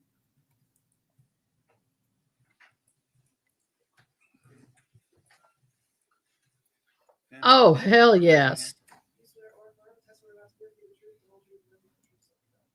Have a seat, please. Thank you very much. Morning. Good morning. Could you please introduce yourself to the jury? Hi, I am Katherine Medina. Where do you work? I work for the Marion County Sheriff's Office. What do you do for them now? I am currently a forensic crime scene supervisor. What does that involve? So I take care of the crime scene technicians' day-to-day needs, anything that they need. I also will go out to scenes with them if they need or any supervision that they need taken care of. How long have you been a supervisor of that unit? About a year and a half now. What did you do before you became supervisor? I was a forensic crime scene technician. And what did that involve on a day-to-day basis? Differently each day, but on average, I would go out to crime scenes when requested, process them, come back to the office, write reports, do any further processing that was needed, and anything else that I was requested to do. Can you describe for the jury your training experience that allows you to do that job? I have a bachelor's degree in criminal justice with a specialization in criminalistics. While I was in college for 3 years, I volunteered with the Polk County Sheriff's Office, their crime scene division. Once I was hired, I went through a 16-week training process. Excuse me. And after that, I have about 400 hours of additional specialized training. You use the term process a crime scene. What does that mean? Processing a crime scene means that we are going to the scene to process, whether it be for latent DNA, any other bodily fluids, anything that could be of an evidentiary value for this case. You use the term latents. What is that? Latents are fingerprints that you can't see with your naked eye. So we use different chemicals or powders that can bring it up so that we can see them. On larger or more complex scenes, such as homicide scenes, do you often work as a team Yes, we do. with other crime scene investigators like yourself? Correct, yes. Are you trained in the different ways of collecting different types of evidence? Yes, I am. And are there different ways depending on the evidence you're collecting? Yes. Like what? Just give me an example. There's different things. So like I said, with latent fingerprints, we could use chemicals or a powder. There's an alternate light source that we could use to also help visualize. There's all kinds of tools that we use for anything that could be of different. So anything that specific has to have a different type of processing and collection. Let me direct your attention to Saturday, March 25th, 2023. Did you respond to 1980 Southeast 40th Street Road in Ocala? I did. Is that in Marion County? Yes, it is. Describe that location.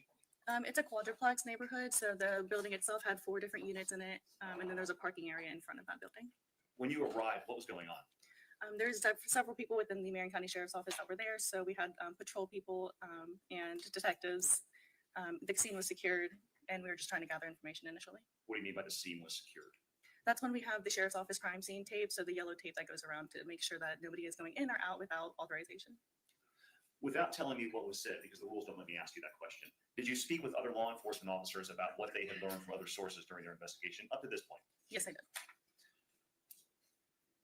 Were you and other law enforcement officers given permission to enter that apartment and begin to process it and document and collect evidence? Yes, we were. By whom? I believe it was Mr. Swilly. Did you take photographs of the outside and the inside of the residence and various things that you found of potential evidentiary value? Yes, I did. May I approach? Showing you what the mark states exhibit E for identification. Can you take a look at those photographs and tell me if you recognize them?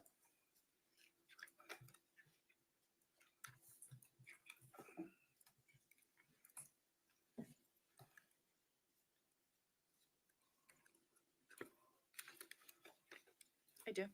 Generally, what are those? These are a few pictures that I've taken from the scene when I was processing the scene. Do those photos fairly and accurately depict the scene and some of the items that you located inside? Yes. This time statement moves states E into evidence as states 5, Your Honor. Any objection? No objection. Objection states E, be evidence states number 5. May I publish? Yes, sir. Showing you photograph 1 of states 5. What do we see here? The building is the quadruplex that the decedent was in, and in front of it is the parking area in front. Did you see any vehicles that were parked in that front parking area when you got there? Yes, there was 3. Describe those vehicles. There was one outside of the crime scene tape, which is the yellow on the left side of the picture. And then there's 2 within the crime scene tape, and that one of them was, I believe, a red Saturn and a white Jeep. The vehicle parked outside the crime scene, the black SUV, is that a Marion County Sheriff's Office vehicle? Yes, that one is. And the vehicle, the gray vehicle we see in the middle of the photograph, did you determine who that belonged to? I believe that was a neighbor's vehicle. You mentioned the white Jeep. Did you determine whose Jeep that was? Yes, we did. And do we see a glimpse to the left side of that white Jeep, a red vehicle? Did you determine who owned that vehicle? Yes, we did. That was a neighbor. A neighbor. Okay. Okay. Showing you photo 2 of states 5. Is that the red vehicle I just talked about? Correct, yes. Showing you photograph 3 of states 5. What does this show? This is the white Jeep that was parked in front of the building. You indicated that was determined to be the victims? That is the victim, Mr. Smith. Tim Smith. Yes. Photograph 4. What does this show? That is a license plate that was on the white Jeep. It's time for the state would move states exhibit F into evidence and state 6 to certified tag and title history of the Jeep self-authenticating document. Any objection? Without objection, states number F would be in evidence to states number 6. And we see the license plate number of the Jeep. What is it? JULQ96. According to the official tag and title history of that license plate from the Department of Vehicles, who is the owner of that Jeep? Timothy Floyd Smith.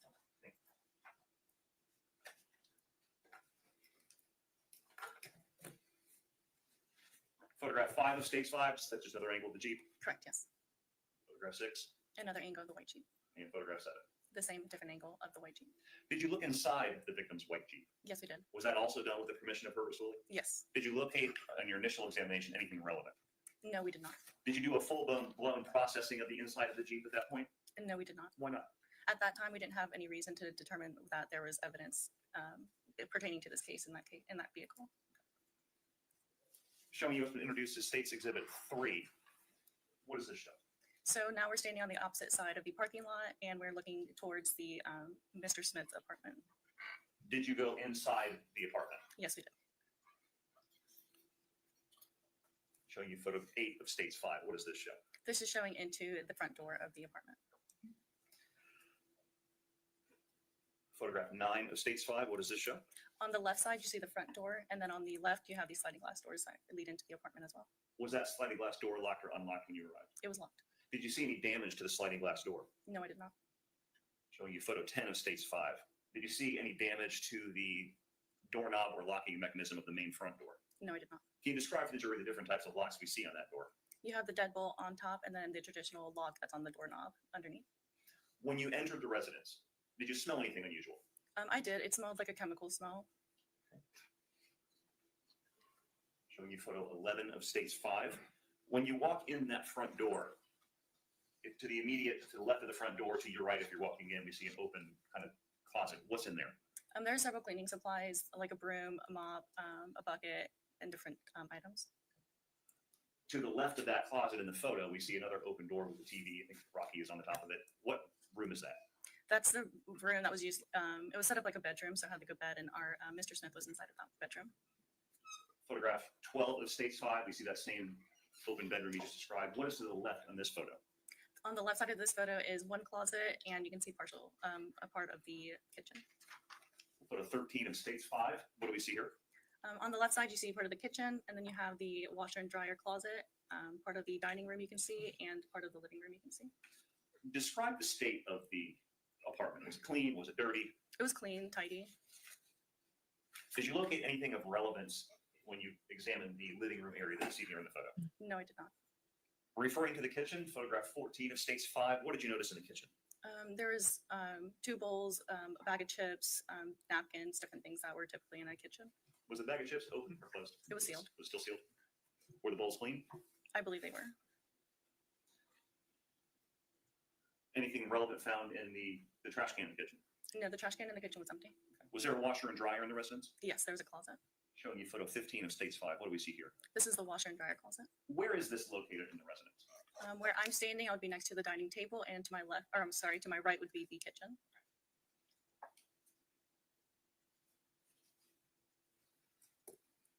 Showing you photograph 16. When you looked inside the washing machine, what did you find? There was a black bag or purse. You see that in this photo? That's weird. Did you look inside the bag? Yes, I did. Generally, what did you find in the bag? There were several items, like personal items, cell phone, keys, different items like that. Showing you photo 17 of States 5. What do we see in this photo? This is a picture of a Jeep key that was inside the black bag. And it says Jeep on. Is that consistent with belonging to the white Jeep parked outside? Yes, it would. Photo 18 of States 5. What does this show? This is a key that was also in that bag. Photo 19 of States 5. What is this? A name tag that was also in this bag. Is there a company name on it for the record? Yes, it says Brookdale Senior Living. Photo 20 of States 5. What is shown here? Another set of keys that was inside the black bag. Photo 21 of States 5. What about this? This was a cell phone in a case that was inside the black bag. What was done with this phone? This phone was collected and released to Detective Pinder on scene. So Detective Pinder actually took possession of it right there? Correct. Did you find any wallets in that black bag? Yes, I did too. Showing you photo 22 of States 5. What does this show? This is Timothy Floyd Smith's driver's license.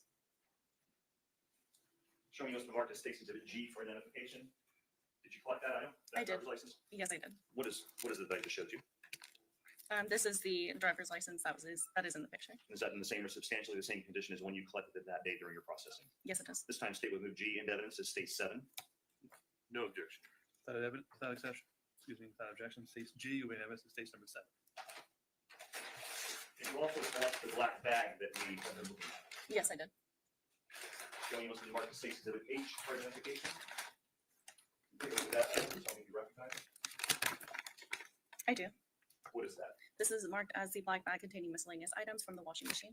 And I forgot to ask you earlier, when you collect an item of evidence, how do you logistically do it? Every time we collect anything, we're going to change our gloves beforehand, and then we put it into a bag, whether it's a paper bag or a plastic bag, depending on what kind of evidence it is. Okay, and then what do you do with the bag? Do you write on it somehow? Yes, so we write everything down, including our case number, our name, our ID number, and what the item is and where it came from. And how do you close the bag up? To close it, we use our evidence tape, and we seal it with evidence tape and write our initials partially on the bag and partially on the item, What's the point of writing your initials partially on it, partially off? so that we can make sure that it's not tampered with, and you can see that it flows and that there's no rips or tears, or it was lifted and put down. Can you, I gave you a little, to open that. You might open it up, look inside, and recognize the contents.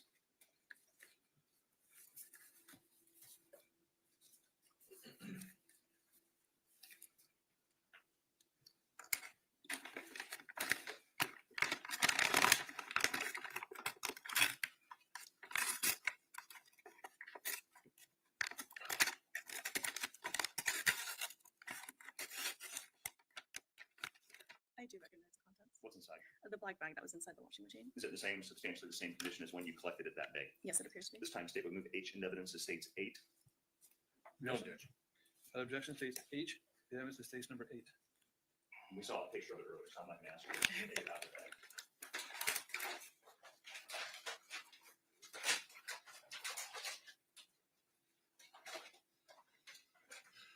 Showing you photograph 23. We talked about the open bedroom with the TV on the left of the closet door.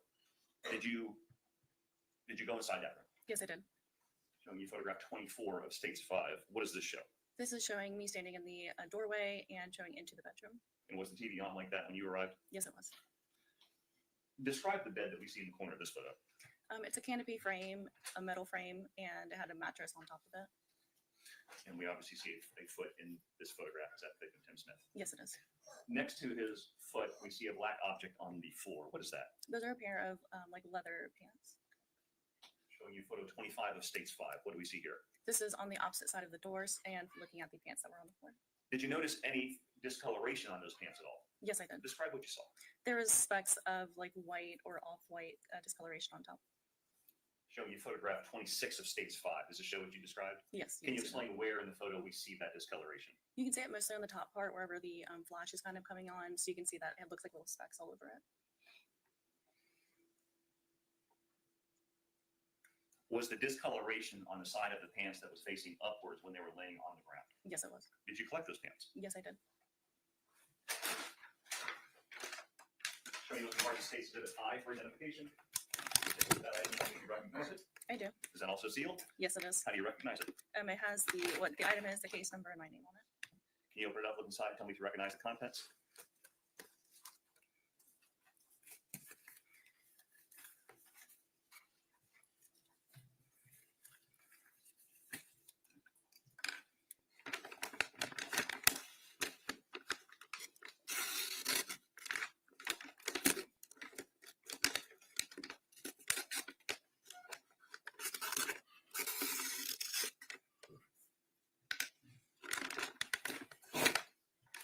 I do recognize them. What's inside? The black leather pants that were on the floor.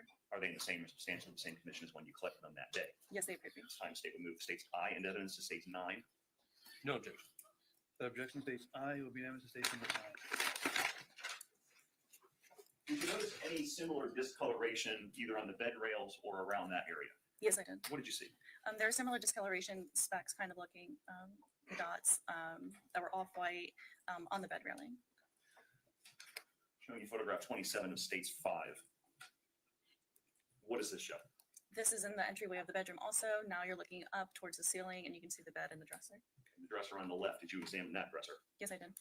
Showing photograph 28 of states 5. What do we see here? A front view of the dresser that was there. And photograph 29 of states 5. What about this? This is when you're standing in front of the dresser. On the left side of the dresser, the items that were on top of it. Photograph 30 of states 5. What is this? For this, I'm standing in front of it and you're seeing what's in the middle and on the right side of the dresser, on top of the dresser. Describe right in the middle of this photograph, the black rope. Yes, there was a black rope that was like tied closed into itself. And that's the condition it was in when you saw it. Correct, Did yes. you collect that item? I did. Showing you what's marked states J for identification. Do you recognize that? I do. What is that? This is the black rope that is on the dresser in the northeast, which is this bedroom. Can you open it up, look inside, tell me if you recognize the contents?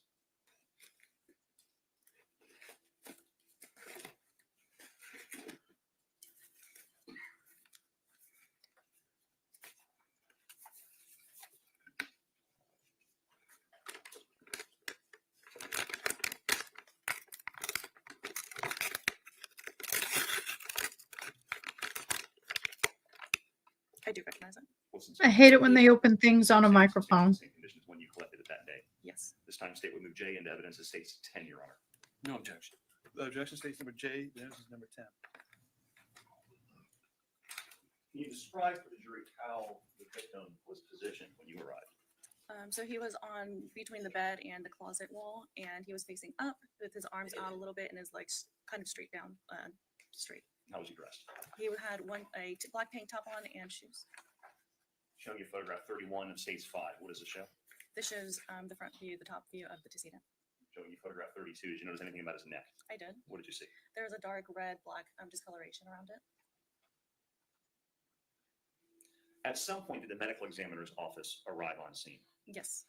Did you do anything to touch or process the victim's body before the medical examiner's office arrived? No, I did not. Why not? The body, when it comes to our deceased victims, the medical examiner's office has jurisdiction over them, so we have to wait because they document and process additionally alongside us. So once they arrive, they do what they do, then you are more comfortable to actually process the body, am I right? Correct, we're able to. Once the medical examiner's office arrived, did you collect certain items of evidence from the victim's body? Yes, I did. Did you collect fingernail clippings from the victim's hands? Yes, I did. Why? For this, that's a standard procedure for suspicious deaths, which was this type of case, and there's any evidentiary value like DNA or items that could be underneath the fingernails. Can you explain to the jurors how you do that? For those clippings, we just take a sterile nail clipper, and we do each hand with a different clipper, and we collect them from each hand. So all 5 on your left hand will go on one container, and then your right hand will go into another container. And then what do you do with the clippers when you're done? We collect them along with the fingernail clippings. Showing you what the market states as a K for identification. Do you recognize that item? I do. What is it? These are the fingernail clippings from the left and the right hands from Timothy Floyd Smith. You know, there's smaller packages within that main package? Correct. Okay. I'm not going to, well, is that item in the same or substantially the same condition as when you collected it? With additional tape and sticker, yes. What's the additional tape and stickers? It was from FDLE, I believe, which is the Florida Department of Law Enforcement. So was that item sent to Florida Department of Law Enforcement for some additional testing? It appears to be, yes. This time state will move K into evidence to states 11. No objection. Objection states K, the evidence is states number 11. Did you also collect swabs from underneath the victim's fingernails? I did. And how do you do that? It almost looks like a Q-tip with a long stick. We hydrate it with deionized water, and then we kind of just scrape it underneath the nails. What is deionized water? Sterile water. Okay. Showing you what's the market states, is it L for identification? Do you recognize that? I do. What is it? These are the fingernail swabs from the left and the right hand from Timothy Floyd Smith, excuse me.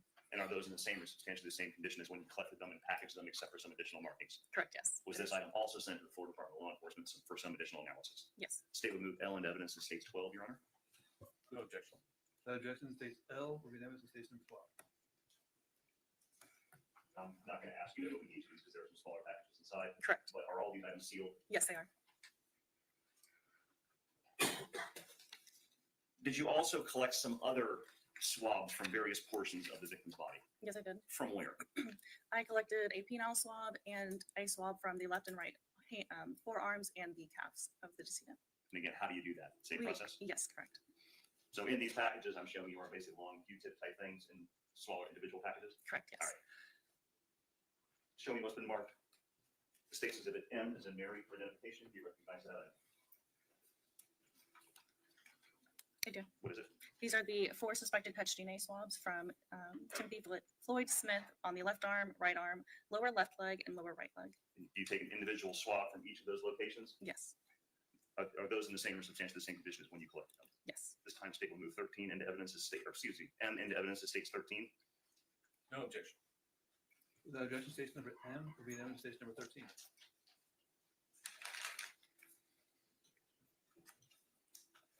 Was the shirt that the victim was wearing that we saw in the photo, was that also collected? Yes, it was. Showing you photograph 33 of States 5. What do we see here? This is the backside of the shirt that he was wearing. Showing you what the market states exhibit N for identification. Is it Nancy? Do you recognize that? I do. What is it? This is the black tank top with discoloration from Timothy Floyd Smith. Can you open that up, look inside, tell me if you recognize the contents?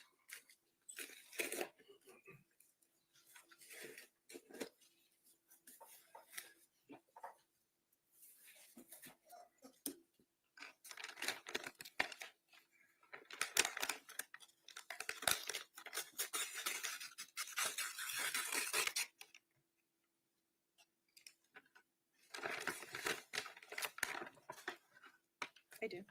What is that? The black tank top. Is it the same, substantially the same condition as when you collected it? It appears to be, yes. Your Honor, the state would move state N into evidence as 14. No objection. State N will be evidence as number 14. I am going to ask you to remove that item. The photo that we see up here, is that the front or the back of the shirt? The back. Showing you photograph 34 of States 5. What do we see in this photo? This is the front of the tank top. And you mentioned that there was some discoloration. Can you describe what you mean by discoloration and where we see that? So it appears that the shirt was black, and so you have like a white or off-white kind of yellowy discoloration on the front side, almost like when you like use bleach or something. So like the shirt is being discolored itself. Okay. Can you unfold that shirt and show the jury what you're describing? Can I see May the witness sit down, Your Honor? Yes, ma'am. Yes, sir. Thank you.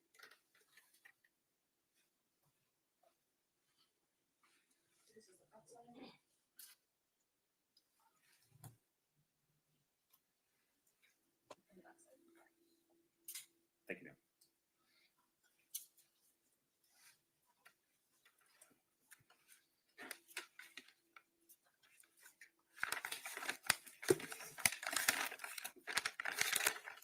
Can you describe for the jury the area that was right around the victim's body? The victim was laying on the floor right between the bed and the closet.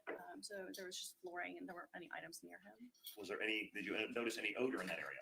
I did. The closer you got to the decedent, it smelled more like a chemical, like a bleach smell.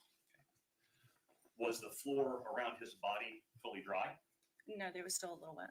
Okay. And that wet area, is that where the odor of the bleach type cleaning product was found? Yes, the strongest area was over there. Was the bleach smell stronger right by the victim's body as opposed to when you first walked in the front door? Yes. Did you become aware that later other crime scene technicians like yourself performed some testing of the area where the victim's body was found with certain chemicals? Yes, I did. Like Blue Star, luminol, things like that. Yes. Had you already collected that shirt and removed it from the scene by the time that chemical processing was done? Yes. So is there any way the discoloration that you saw on the shirt came from crime scene processing? No. Did you also collect the shoes the victim was wearing? Yes, I did. Showing you with the marked states exhibit O and P. Let's take a look at those two items. Let me know if you recognize them.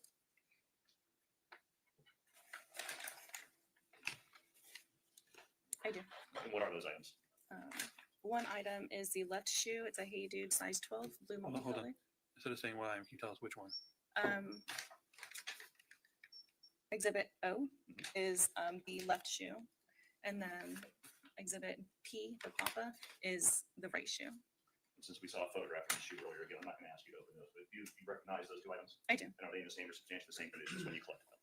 The bags are sealed, so I would think so, yes. Okay, go ahead and open it up and take a look inside. Let me know if you recognize them.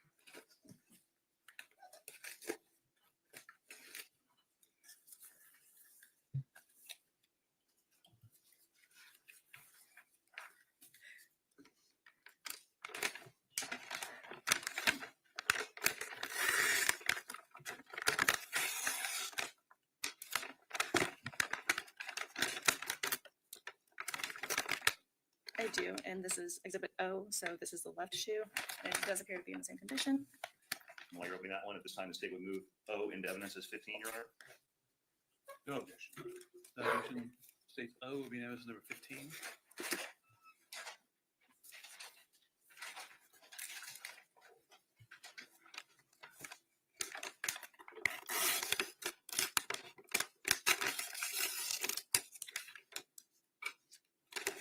Oh, I wish they'd move that away from the mic when they do that. It It's hurts. the right shoe, and it does appear to be in the same condition. This time, state would move P into evidence as state 16. No objection. The objection states P, moving evidence number 16. Did you locate any prescription medication in the apartment? I did. Showing you photograph 35 of States 5. What do we see here? This is a close-up of the prescription medication. Where was this found? I believe it was in the bathroom. Excuse me, the bathroom. And what is the name of the prescription or the photograph? Tadalafil? Okay, whose name is the prescription name? Timothy Smith. Did you make contact with Herbert Swilly while they were on scene? I did. You see him here in court today. I do. Can you please point him out and tell me what he's wearing and where he's sitting? He's sitting over here and he's wearing a yellow button-up shirt, blue striped tie, and a gray blazer. Your Honor, may the record reflect the witnesses identified the defendant. What's the reflection? Did you collect anything from Mr. Swilly? I did. What'd you collect? I collected some buckle swabs from him. What's a buckle swab? A buckle swab is a swab that we collect using that Q-tip type item inside the cheek. So we're getting his DNA from his cheeks. You just take the Q-tip and swab the inside of the cheek? Right? Yes, on the inside. Showing you what's marked as states to the Q for identification. You recognize that item? Soxy. I do. Is it also sealed? It is. And what is that item?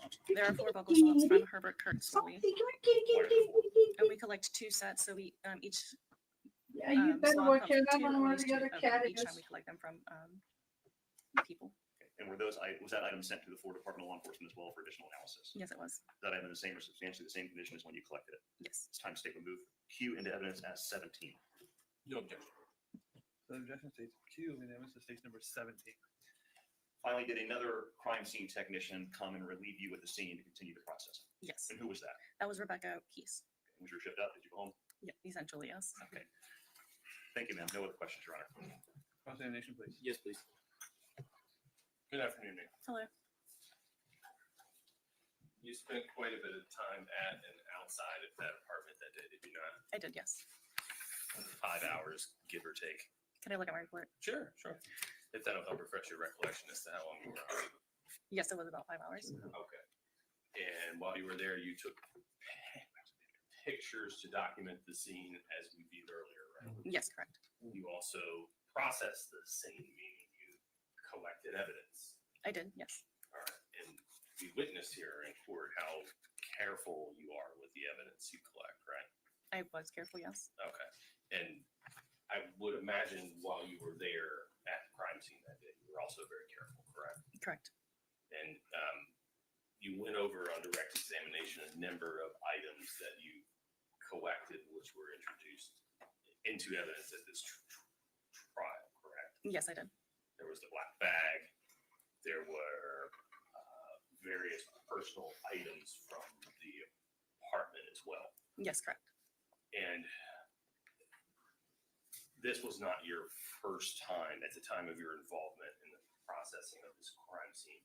This was not your first time processing a crime scene where a death had occurred, correct? Correct, it was not. You had done that before? Right. A number of times? Correct. Okay. And after your involvement in this case and investigation, beyond that one date where you processed the crime scene where Tim Smith's body was found, did you have any additional involvement in this investigation at all? No, I did not. No. Your Honor, I have no further questions. You redirect? No, Your Honor. Should be released as well. Your release, ma'am. Thank you very much. Thank you. Ladies and gentlemen, your lunch is here, so I don't want to keep it too long. So you will have lunch. I'll remind you to leave your notebooks here. And again, you can't begin to discuss the case at all. You can talk about whatever you want other than this case, okay? All right, thank you.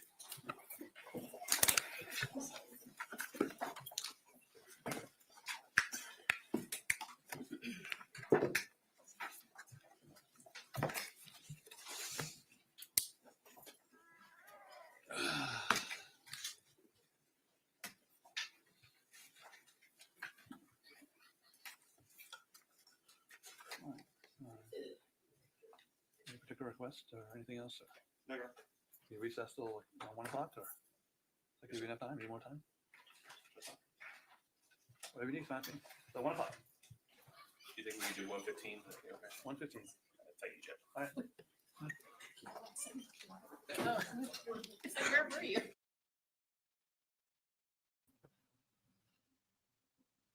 Hey, Mods, did you just take me off a screen? Did you take me off screen? I love red lipstick, but it gets on everything. Mods, if you need to remove me, go to the little camera icon and click that. Don't, that gets me in trouble. My monkey's being a little witch. The way she gets our attention is she bangs the cage. Every time I make food, that's what she does, and I'm not going to give in to her.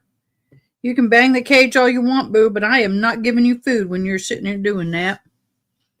Okay, we're going to zoom, of course. We can. This is an interesting trial, I have to admit. More interesting than I thought. Okay, here we go. Back from lunch. We are going to have a pop-up live tonight at 7 o'clock. We are going live. We are going to be having a Donna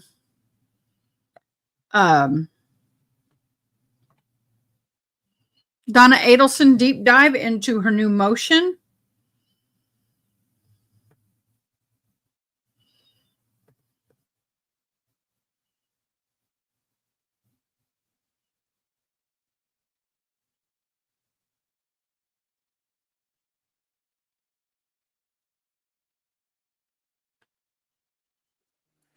So I'm trying to get everything ready for you guys. We got a new motion. Monitors are turned on, brought to attention that the audience is not able to see anything that we're doing.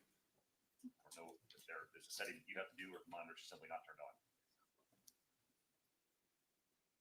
So it's gallery TV. You can press the button, but it doesn't say whether it's on or off. Is it on now? There you go.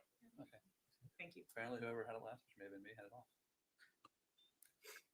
The button doesn't say whether they're on or off. It just, you just press it and go from there. Oh, yeah. I just turned it off there. Can you turn it back on your end? Because one screen had one thing, one screen had another, and none of them match my screen. It's not on anyone's screen. Perfect. Thank you, Runner. You want it on? That's fine. Okay. Let's bring it back. Bring the jury.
Everybody back? All right.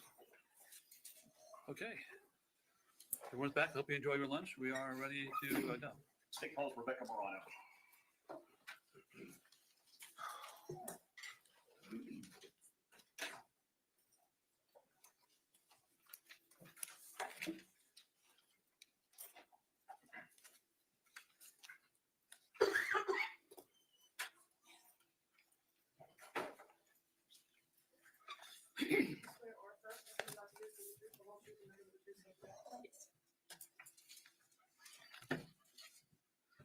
Good afternoon. Good afternoon. Please introduce yourself to the jury. My name is Rebecca Morano Where do you work? at the Marion County Sheriff's Office. And what do you do for them? I'm a senior forensic crime scene technician. What does that involve? So we will be requested to respond to scenes. When we're on scenes, we will do DNA processing or latent fingerprint processing. And once we come back to the office, we will write a report. How long have you been a crime scene technician for Marion County? For 3 years.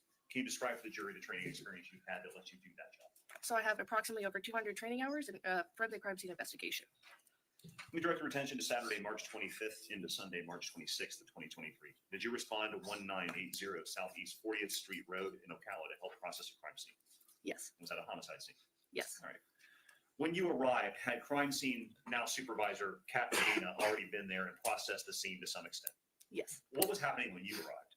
They were doing a walkthrough of the scene. Detective Pinder. And who was Detective Pender doing a walkthrough with? The husband. Okay, Mr. Swilly? Yes. Had Tim Smith's body already been removed by the medical examiner's office from the scene when you arrived? Yes. What did you do when you arrived? So I was able to talk to Detective Pender, and we made a plan on what to do with the search warrant. Did you at some point enter the residence and begin to process the scene and process certain items and collect certain things? Yes. Did you document what you saw and did through some photographs? Yes. Showing you Mr. Marcus states to the far for identification. Can you take a look at those?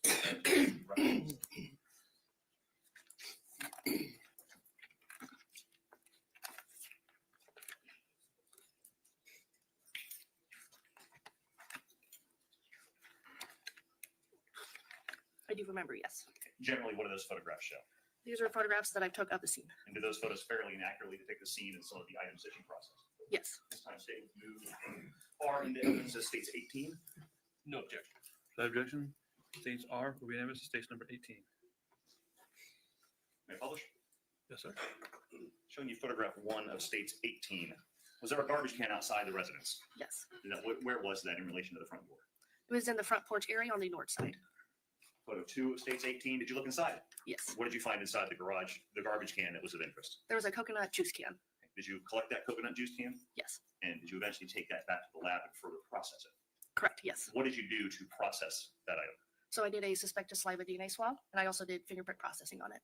Okay. Starting with the fingerprints, are you trained in how to process an item for fingerprints? Yes. Can you describe that training briefly? So back at the lab, we will then use what's called a super glue chamber. We'll then process that with the super glue, and then once we will do what's called black powder. Once we do black powder, we will then see if there's anything of results on the can. And black powder, is that the stuff you take a little brush and put the powder on? Correct, yes. How does that work? Can you elaborate? Sure. Does the powder adhere to something in the fingerprint?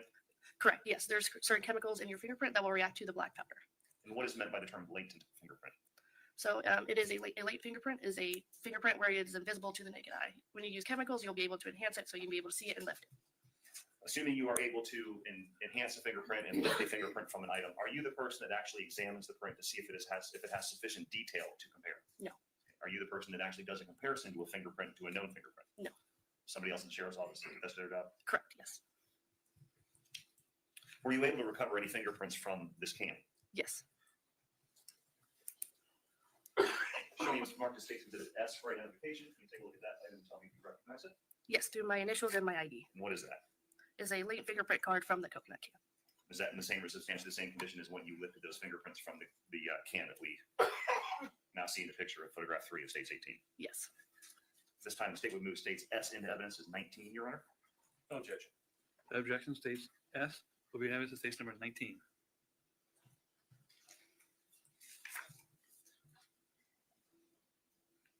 Once you finished processing the can for fingerprints, did you do any further processing? No. Did you collect any kind of a DNA sample from the coconut juice can? Yes. Okay. And how do you do that? So we will take what's called a deionized water. We will then put it on a sterile cotton swab. We will then swab that suspected area that we want to swab it from. Showing you up to mark stations of its T. Do you recognize that item? Yes, I do, with my the case number and my initials. And like the other item, is that sealed? Yes. What is that item I gave you? It is the suspected saliva DNA swab from the coconut can. Is it in the same or substantially the same condition as when you collected it, when you processed that can? Yes. This time state would move T into evidence as states 20, Your Honor. No objection. The objection, states T will be unanimous, number 20.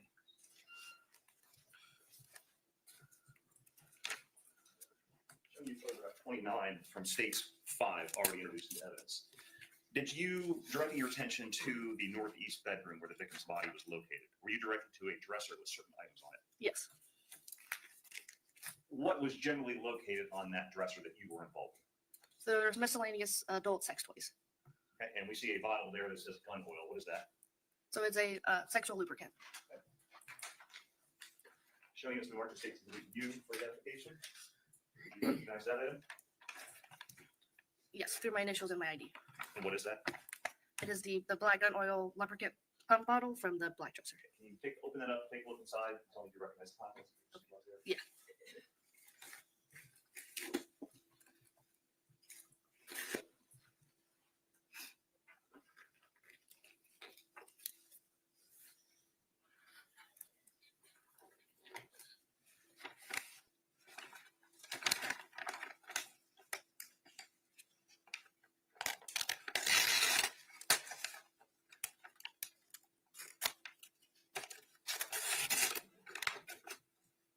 It's double packaged.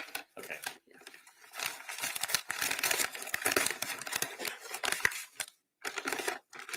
Is it okay to do the second package as well? Yes, ma'am. Do you recognize that? Yes. Okay, go ahead and open up, look inside as well.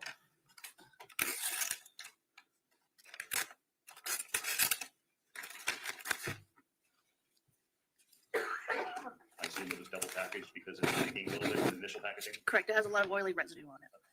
I do remember it, yes. Is that in the same, what is it, first of all? It's the black gun oil lubricant bottle. Is it the same or substantially the same condition as when you collected it that day? Yes. State will move you into evidence as 21, Your Honor. No objection. Objection. State's view. Jurors 21.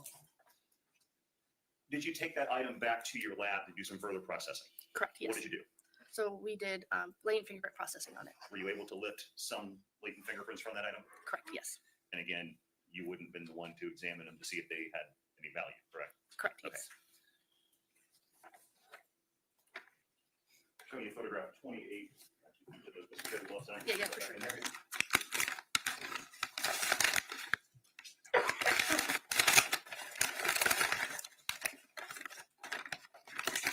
Showing you what's been already introduced is photograph 28 of states 5. What do we see here? It is a black dresser.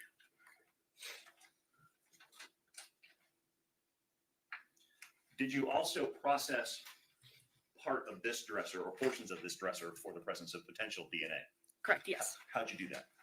So I did the same processing with DNA. I took a swab. I swabbed the handles, and I did a separate swab for the third left drawer of the dresser. Showing you what's been marked first as states exhibit Delta V. Do you recognize that item? Yes, it's What a is it? suspected touch DNA swab for the third left drawer of the dresser. And is that in the same or substantially the same condition as when you collected them? Yes. That item sealed as well? Yes. This time state would move V as in Victor and evidence is 22. No objection. State's V, you've been evidence number 22. Now showing you states W for identification. Do you recognize that item? Yes, I do. What is that? So it's the suspected touch DNA swab from the rest of the drawer handles.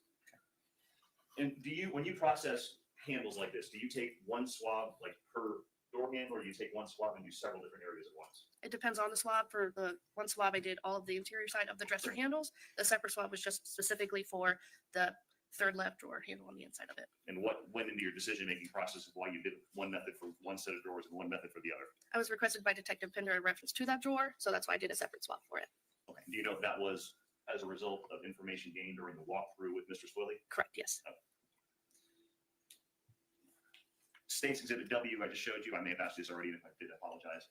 Is it the same or substantially the same condition as when you collected it? Yes. State would move W, or W and evidence is 23, Your Honor. No objection. Objection. State's W, the evidence number 23.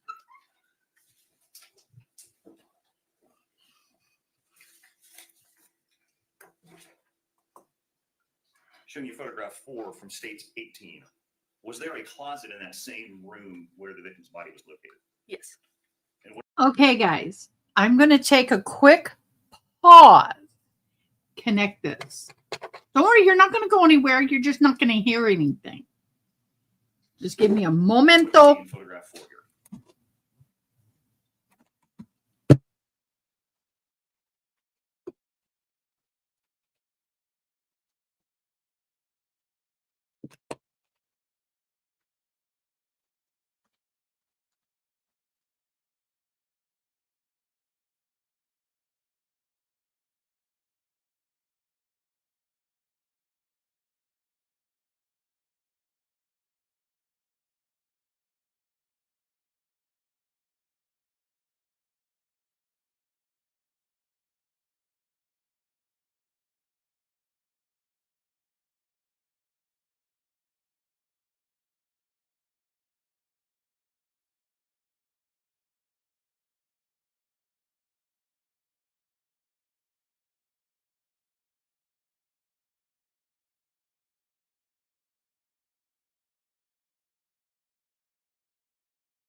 Okay, so we got a weird hum.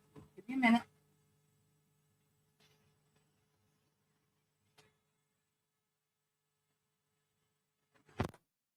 There we go. Didn't need that. Okay. Wow. How does it sound, y'all? Okay. I just connected the new sound. Actually, it does sound different. Wow. I'm actually quite clear right now. Kind of creepy clear.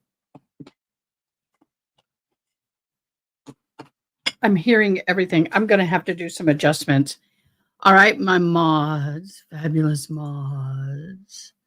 In the background comment, I need you to advanced. It's not what I need. Come on. Is this it? I think this is it. I don't want everything. Oh, it's hot. That's not what I want. I'm looking for something specific so y'all don't hear everything that I'm doing. Is that it? Nope. Is that it? Nope. Maybe that. That's it. Okay. Wow. Wow. Can y'all hear me tapping?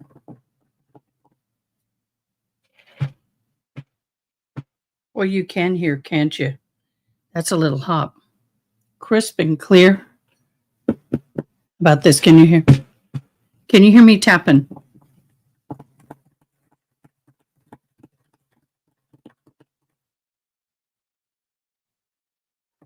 How about now?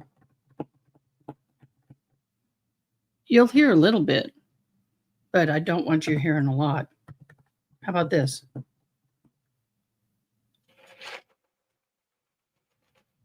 Boy, that's picking up everything, man. Wow. It is. What do you think? Is it a lot different? It's clearer? Okay, I'm going to take these off. Plug this in.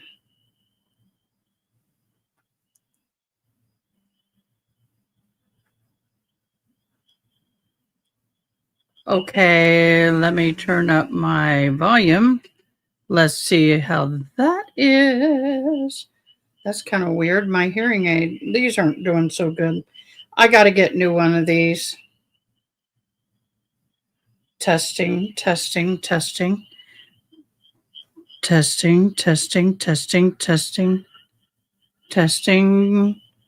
Why is that much softer? Hello.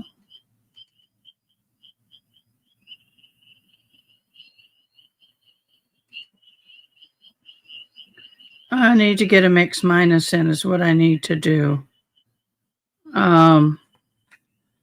Advanced. Cancel. I got to get the mix minus set or we're going to have a problem. And that's going to be the echo. Testing, that's equal. No.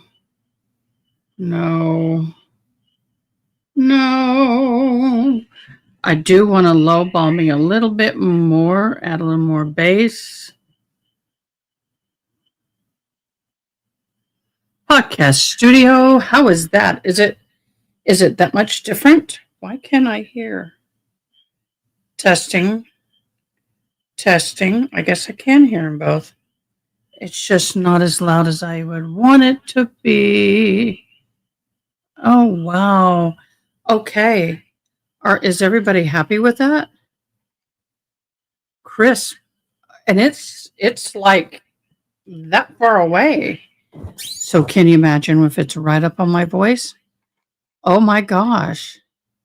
Bye, Chris. I'm sorry, y'all. I just had to get this plugged in.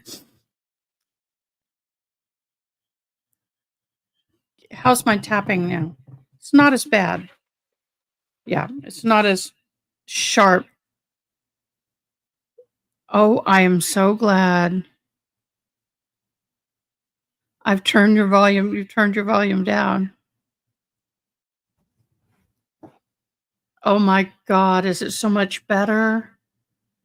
Oh my God. Okay, we're gonna play court. I had to close all the stuff up so I could get the program up and running. Let me get court. It is the closet blanket is containing clothing and other items Okay, within that. so how am I Generally, what was found in the closet? Clothes, there were Me? shoes, there were some. Okay, do I sound tinny? Do I sound comfortable? I like my voice to be a little warmer, so I'm going to be playing with that a little bit. Broadcasting. Hello, that's better. Yeah.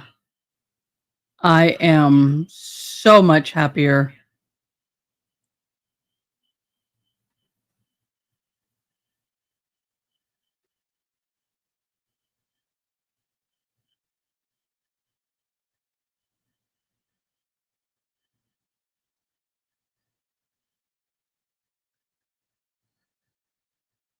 Depth, I want more.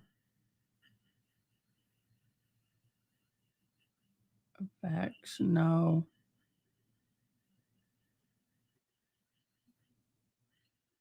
Okay. Okay, but that's okay. I didn't have the court turned all the way up. Let me balance. Clothing on the top of the clothing rack and a leather skirt. Photograph 5 of states 18. What does this show? It shows on top of that clothing rack, and on top of that clothing rack, it shows a leather skirt. And photograph 6 of states 18. What do we see there? So at the bottom of the closet, those are the green shoes. I'm showing you photograph 11 from states 5 already introduced into evidence. Which room contains the dresser that we just talked about in this photograph? The one on the left side, right next to the closet. Is there a second bedroom further to the left? Correct. In Yes. this photograph? Did you examine that bedroom? Yes. Showing you photograph 7 of states 18. What does this show? It is a bedroom that contains a massage table, a toolbox, as well as a swing.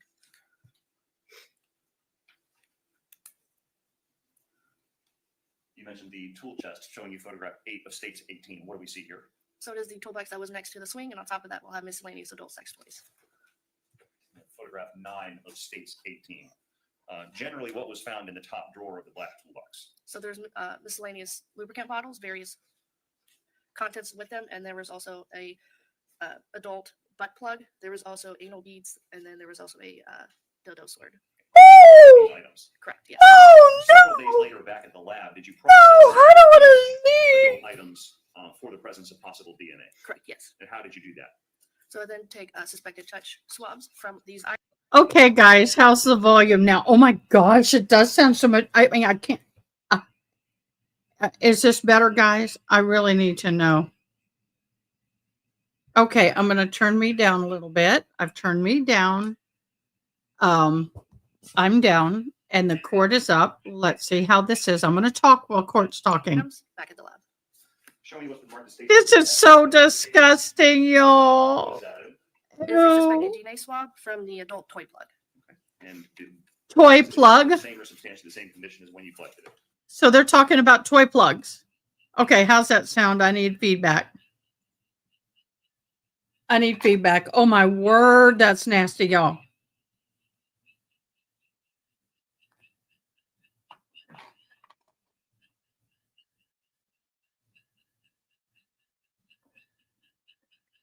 Okay, so I know we're going to get back into court. So is my talking and the court volume balanced?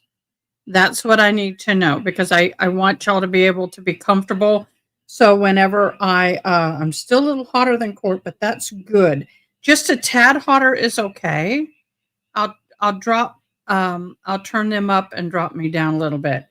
Now let's see how it is. Correct, yes. Like the other items, is that sealed as well? Correct, yes. And like some of the other Wow. items, are there additional markings? and So stickers on clear. Some of these DNA swabs. Correct, yes. Yay! Let me ask it a different way. Were some of these items sent to the Florida Department of Law Enforcement for further analysis? Yes. Okay. This time, state will move X into evidence as states 24. No objection. Oh my God, y'all. This is so amazing. It really is better. 24. Oh, the swab from the adult blood. Okay. States X will be evidence to states number 24. Did you collect another DNA swab from some of the lubricant bottles that we see in the photo here? Yes. Showing you the marked states with Y for identification. Do you recognize that? Yes. What is that? It's a suspected touch DNA swab from the textured areas of the bottle caps from the lubricant bottles. And specifically, which bottles are we talking about? So the Walgreens lubricating gel bottle, the blue one that's next to it, the black wet, not sure what it says, but it's the wet black lubricant bottle, Okay. the red one that's right behind it, and that clear bottle with the orange or green liquid. Black Again, lubricant bottle. Different caps or individual swabs from each. One swab for the Y'all. whole bottle caps together. Y'all. Is states exhibit Y, what we're talking about, is that in the same or substantially the same condition as when you collected it? Yes. State would move Y into evidence as 25. No objection. The objection states Y will be evidence number 25. Showing you photograph 10 of states 18. There's a black item in the middle of.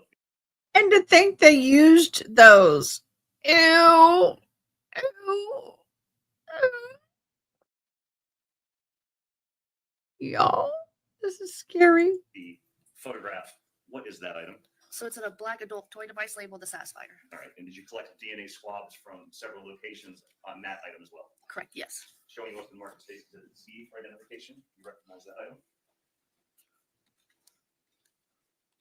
Yes, I do. What is that? So it's a suspected DNA swab from the top area of the black adult toy device. I'm showing you states AA for identification. Do you recognize that item as well? Yes, I do. What is that? So it's another additional suspected DNA swab from the interior top lid of the Satisfier device. Were both of these items in the same or substantially the same condition as when you collected them? Correct, yes. The state will move states Z into evidence as 26, Your Honor. Any objection? Z will be evidence number 26. The state would move AA into evidence as 27. Any objection? Hearing none. States AA will be evidence number 27. Now, you don't have any involvement in processing any of these things for the DNA, do you? As far as analyzing it to see if there's DNA present or making any comparisons? Correct, I do not.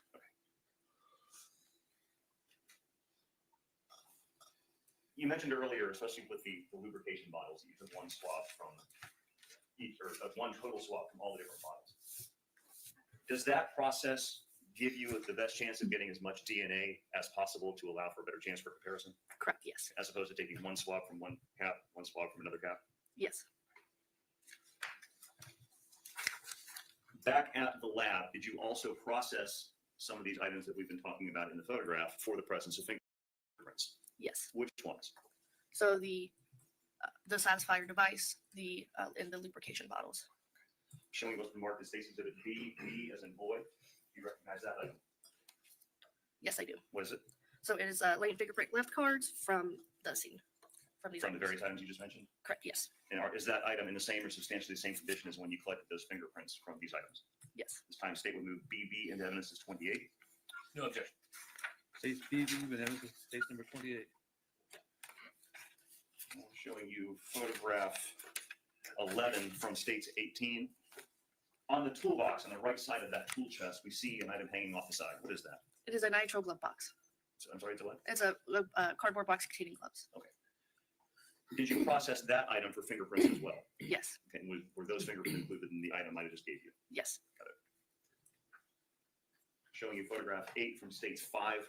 Again, did you process the outside handles of this tool chest? Yes. Did you process them for the presence of possible DNA? Yes, I did. Showing you what's marked states as CC for identification. Do you recognize that item? Yes, I do. What is that? It's a suspected touch DNA swab from the drawer handles of the toolbox. And again, did you collect one swab from various portions of the toolbox or individual swabs? It was all from the same one swab for the whole inside of the drawer handles And again, why did you do that? to get as much DNA as possible from the toolbox. Is that in the same or substantially the same condition as when you collected? Yes. State will move CC into evidence as 29. No objection. States CC evidence number 29. Did you also attempt to lift fingerprints from this tool chest we see in the photograph? Yes, I did. And how did you do that? the same thing what I did. So I used black powder and then I had a brush, a DNA-free light brush at the time. I then just processed the outside of the toolbox. Were you successful in lifting some form of fingerprints from this tool chest? Yes. Showing you what's been marked as State's Exhibit D. D is in dog. Do you recognize that evidence? Yes, I do. What is it? It's the late fingerprint cards from the black toolbox. And is it in the same or substantially the same condition as when you collected it? Yes. State would move State C, or excuse me, DD into evidence as 30. No objection. States DD, without objection, that states number 30. While you were on scene, did you further process the area around where the victim's body was found using a chemical called Blue Star? Yes, I did. What is Blue Star? So Blue Star is a chemical reagent that we use that will detect for blood on top of any chemical cleaning products that is invisible to the naked eye. And how do you do this process? So we will then go into a dark setting. Once we're in a dark setting, we will put our camera into manual, and then through our settings with our camera manual, we will then photograph the results using the product from the Blue Star. Okay. Do you spray that product on a certain area, then turn the lights off, and then take the photographs? Correct, yes. And what does the Blue Star product do when it makes contact with things like blood or bleach or other cleaning agents? It will luminous a blue color. That's the name. Yes. Okay.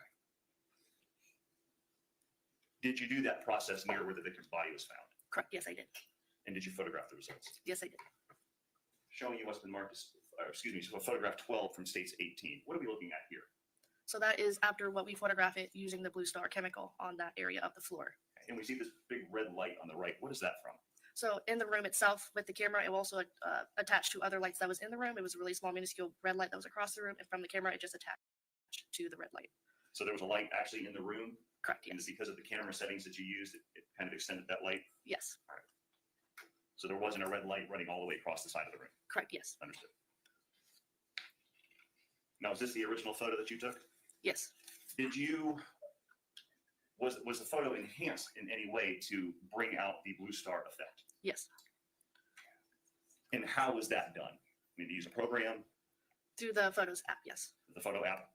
And kind of, are you able to adjust different settings like brightness and contrast to bring the Blue Star effect better to light? Yes.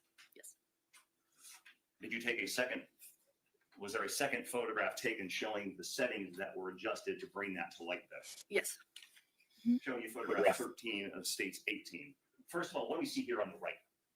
So it is the camera settings that we used in order to enhance the photo itself so you can see Blue Star better. And it's the same photo we just saw earlier? Yes. Okay, and what are we looking at? So it is the same photo that you just saw, but enhanced with where you can see all the Blue Star chemical effect around a silhouette. And is there a clear void in the Blue Star area where the victim's body was found? Yes. Showing you photograph 13 along with photograph 31 from States 5. What do we see here?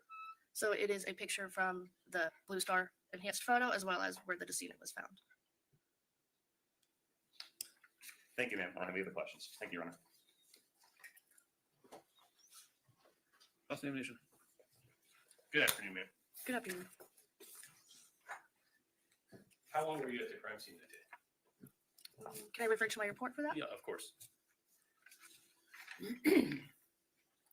Approximately 3 hours. Got it out. Okay. That And doesn't during that time, you naturally, like, took pictures and Ew. processed the crime scene as discussed on direct examination. Correct, yes. Okay. And you were acting in conjunction with Detective Pender, who was the lead investigator in this case, correct? Yes. He was kind of helping to point out areas that he wanted you to test or process. Yes. Okay. And you discovered adult sex toys in both of the rooms in that apartment, correct? Yes. Not just one item in each room. There were multiple sex toys in each of the 2 bedrooms of that apartment, correct? Yes. I don't know, didn't have this on my bingo card. And regarding the dresser that was in the bedroom, which contained a bed, you processed all of the handles on that dresser for DNA. Yes. Correct? Okay.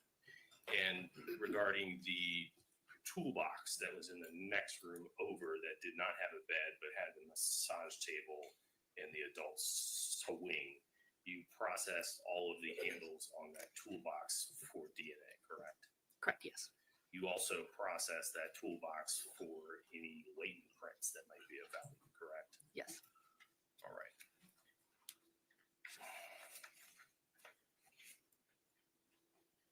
You mentioned the Satisfier adult toy that was processed by you for both DNA and latent prints of value. Is that correct? Yes. Okay. And that was the device that looked like a bunch of little beads. No, it was the large black device that was near the corner of the shelf. I see. And the fingerprint cards that you pulled from that you obtained from the latent prints of value from that device, you were able to identify those on direct examination, correct? Can you please elaborate? Sure. The state had referred you to Exhibit 28. That's the Exhibit 28. Now that you put it away. My first witness check. Yes, sir. Can you look at that and tell us? Yes, these are the latent fingerprint cards. And those are from the prints that you obtained from the Satisfier adult toy, correct? Yes. Okay. Thank you. Thank you. You also mentioned, and I know you did a lot of processing, so I'm not at all trying to minimize it, but there were a few issues that I wanted to concentrate on. Another one of them being what was introduced as state's exhibit number 21. That was the gun oil lube bottle that was in 2 different paper bags. Do you remember processing that item? Yes. Okay. And that was both for the presence of DNA and for latent prints, correct? Yes. And when you processed that item for DNA, you were focusing on the area of the bottle that most likely would be touched the most. Yes. Which would have been the top pulp part of that bottle, correct? Yes. Okay.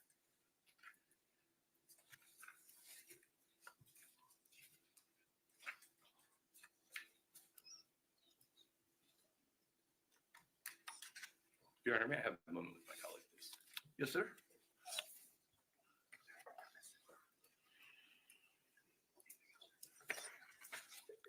Your Honor, I do not have any. All right. Can you redirect? No, Your Honor, she can be released. You excuse me, thank you very much. Thank you, Your Honor. I think she is needed next door in a trial though. As well, so. State calls Taylor Paxton. And I again have access to the display. Your Honor.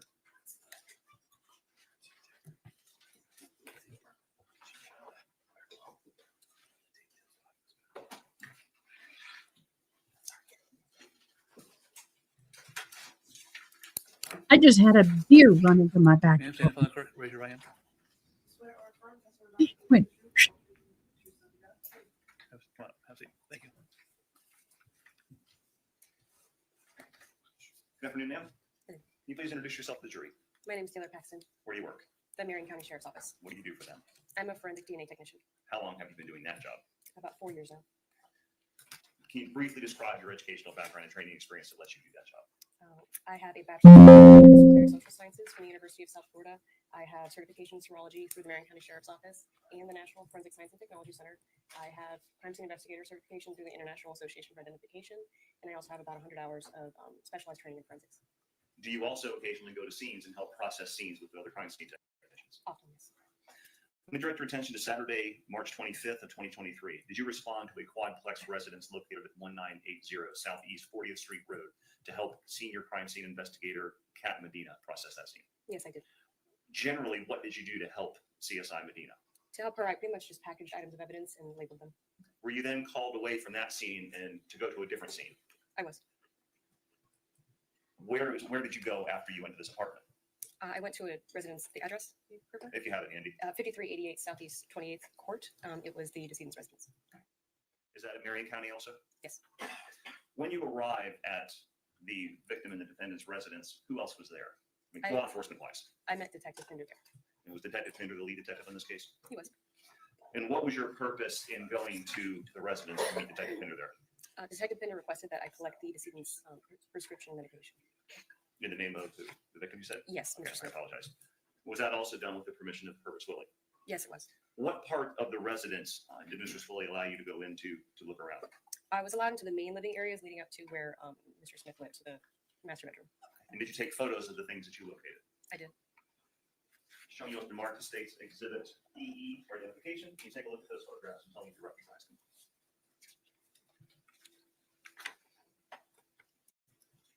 Yes, I do. Generally, what do those photographs show? Some areas around the residence and inside the residence. Do they fairly accurately depict the outside of the residence and certain areas inside? Yes. Time state with EE into evidence as 31. No objection. The objection states EE, the evidence is number 31. May I publish? Yes, sir. Showing you photograph 1 of 31. What do we see here? That was more or less the backyard area of the residence. Oh, come on. That would be fun. Oh, June. We should.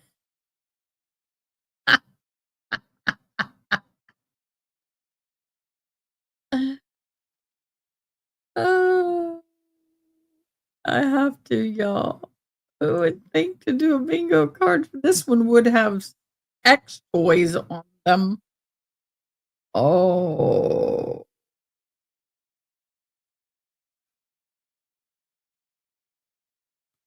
Aren't all of them pricey from what I understand?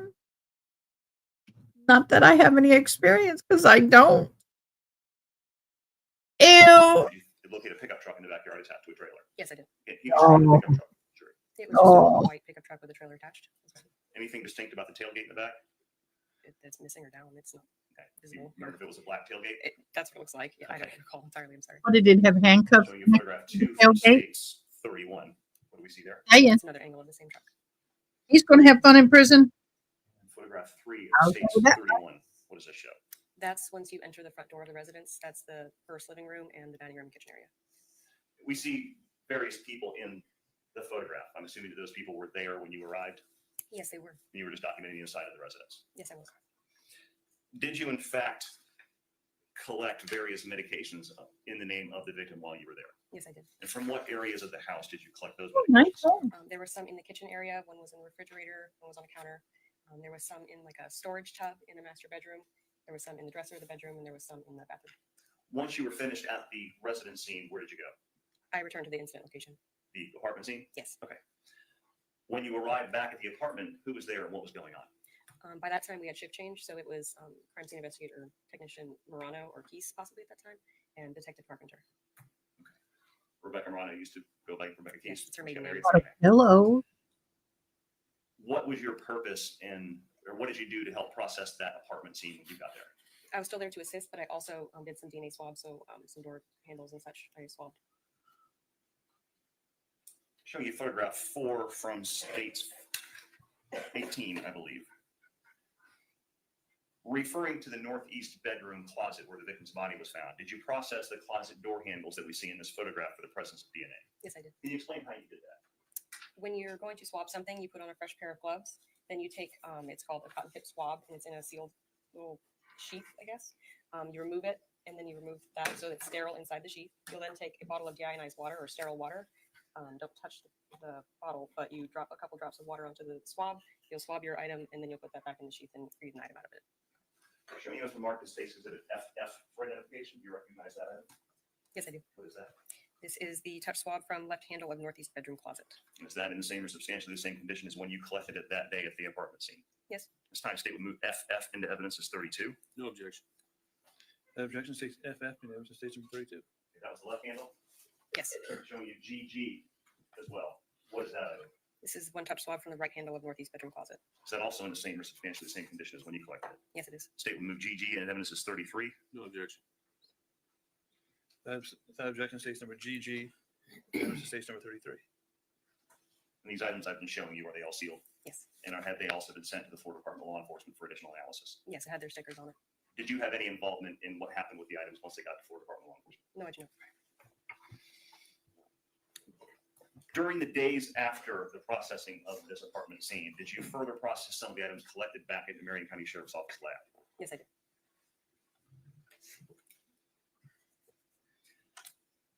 Did you specifically process a black tank top that the victim was found wearing when he was discovered by law enforcement? Yes, I did. What did you do to process that item? That item had a stain on one side of it, so I took 2 of the swabs, more or less the same process as before, and swabbed the back side of the shirt. Show me what's the market states. Is it HH for identification? Do you recognize that item? I do. What is that? 2 touch swabs from back of black tank top.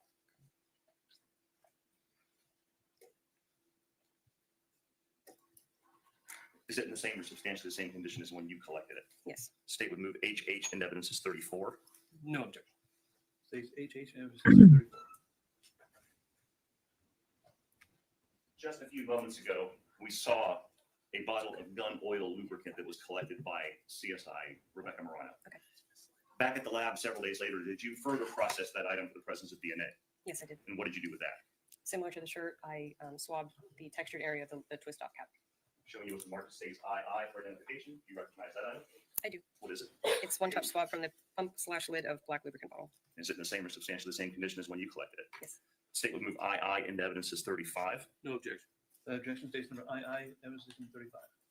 Did you also further process one of the victim's shoes back at the lab? Yes, I did. And what was the purpose of that? To see if we can get any foreign DNA off the exterior of the shoe. And from what part of the shoe would you have collected the swab?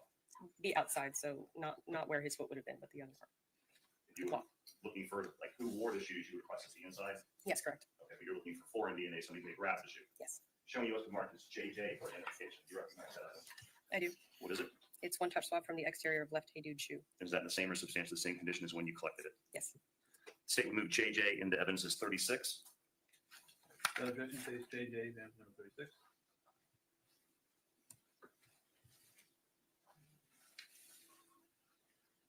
I have no other questions, Your Honor. Thank you, ma'am. Cross-examination. Yes, Your Honor. Thank you. Good afternoon, ma'am. All right, so on direct examination, you were asked about some photographs that you took at the marital home of Tim Smith and my client Herbert. Okay. Swilly, right? Yes, sir. And a few of those were introduced into evidence, right? Yes, sir. Okay. Including the truck that was attached to the trailer in the yard outside of the home, right? Yes, sir. All right. And you did not process the truck while you were there for any kind of DNA or fingerprints or anything like that, did you? No, sir. Okay. Do you know if the truck was ever processed for any kind of fingerprints or DNA? No, I don't. Sound. You also took some pictures inside of the marital home that day, correct? Yes, sir. And this was on the same day that Tim Smith's body was discovered in a nearby apartment, correct? Yes, sir. Okay. And you collected some medications that were believed to have belonged to Tim Smith from the marital home, correct? Yes, the bottles had his name on it. Okay. Was it a decent amount of medication? Like not just 1 or 2 bottles we're talking about? There's multiple bottles. And did you put all of those items into one bag? Yes, sir. Okay. And that included prescription medication Yes, sir. and vitamins, herbs, those kinds of items as well? I collected his prescription medication. Just the prescription medication? Yes, sir. Okay. And from there, once you completed your tasks at the marital home, then you went over to the apartment and did some processing there, correct? Yes, sir. How long were you at in the apartment that day? Do you know? All together from the start or the second half? Um, Everything started at about 2 and ended at about 11:30. Okay. Okay. So between your work at the marital home and the apartment from 2 in the afternoon until about 11:30 at Yes. night? Yes. Okay. And then after that, at a later point in time, you were tasked with processing certain items that had been collected into evidence regarding this investigation, correct? Yes, sir. Was one of them the gun oil lubricant bottle? Yes, sir. Okay. And you were testing that for the presence of suspected DNA, correct? Correct. All right. No further questions. Redirect? No redirect, Your Honor. Excused? Thank you. Excused, thank you.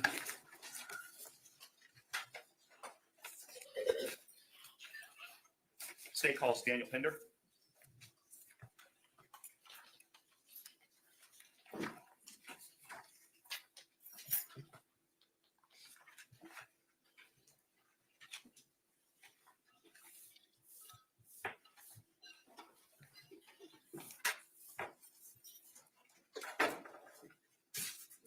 affirm testimony about to give you the truth, the whole truth, and nothing but the truth, so help you God? Yes, I do. Have a seat, sir. Good afternoon, sir. Hello. Please introduce yourself to the jury. My name is Sergeant Daniel Pender with Marion County Sheriff's Office. What do you do now? I am currently assigned to the patrol division as a road supervisor. What does that involve? I have several deputies, several zones throughout the county that I supervise. I go up to the deputies, what they're working on. I approve their cases, just supervise what they're doing throughout the day. Before you were promoted to be a sergeant like you are now, what did you do for the sheriff's office? I was a major crimes detective. What did that involve? As a major crimes detective, I worked in special victims unit. I also worked in robbery and homicide.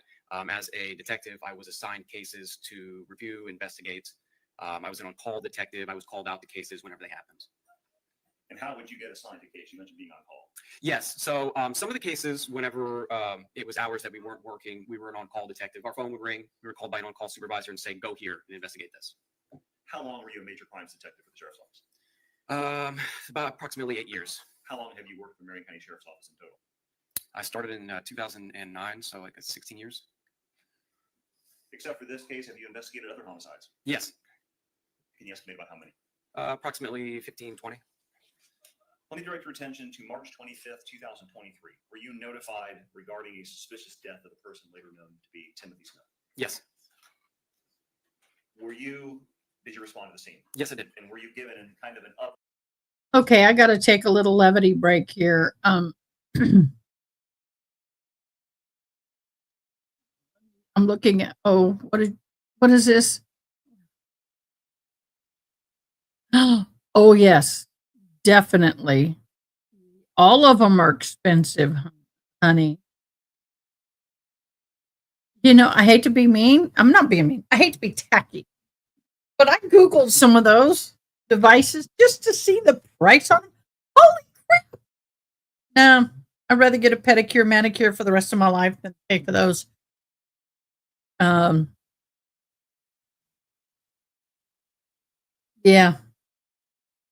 That rabbit hole can go real deep. Yeah.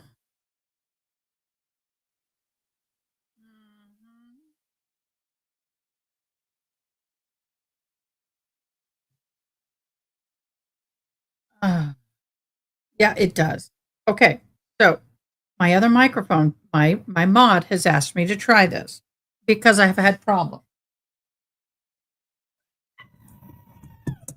Didn't mean to do that.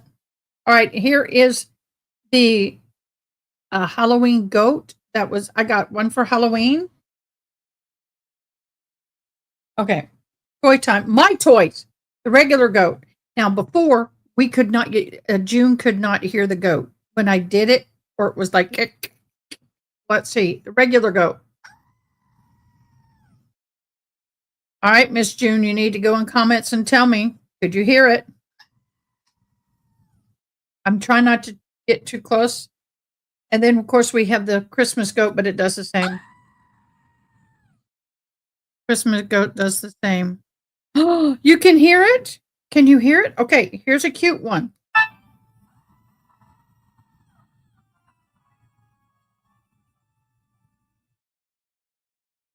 You can barely hear it. Okay, I'll get closer. Here's the pumpkin goat. Make sure you can let me know. PG for pumpkin goat or just regular goat. Let me know what you're hearing. Pumpkin goat.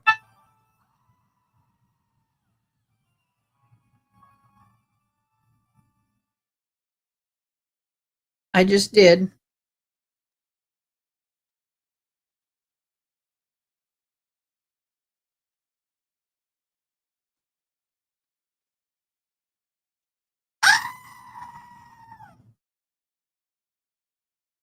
Regular goat. We got 2 pickles.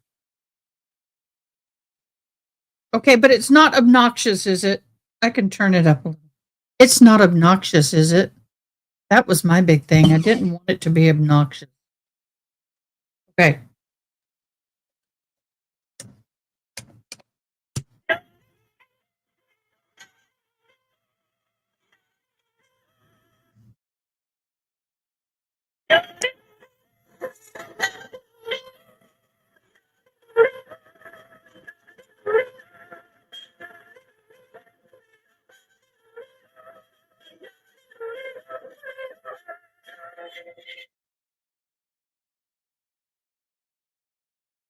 hearing it. No, honey. Couldn't hear the goat? June.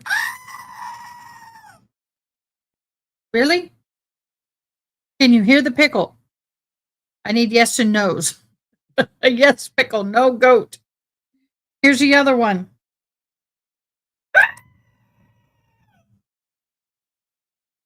I mean, it's screaming in my ears. So I'm hearing it through I hear it better through the hearing aid and the microphone than I would by itself. Yes to pickles. Okay. Goat. Was it yes to the goat? Here's the PG goat.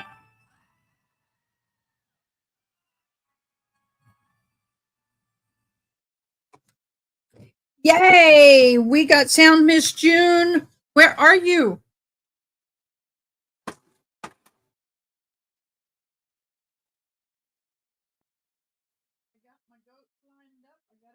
Done. Okay, y'all are hearing it now.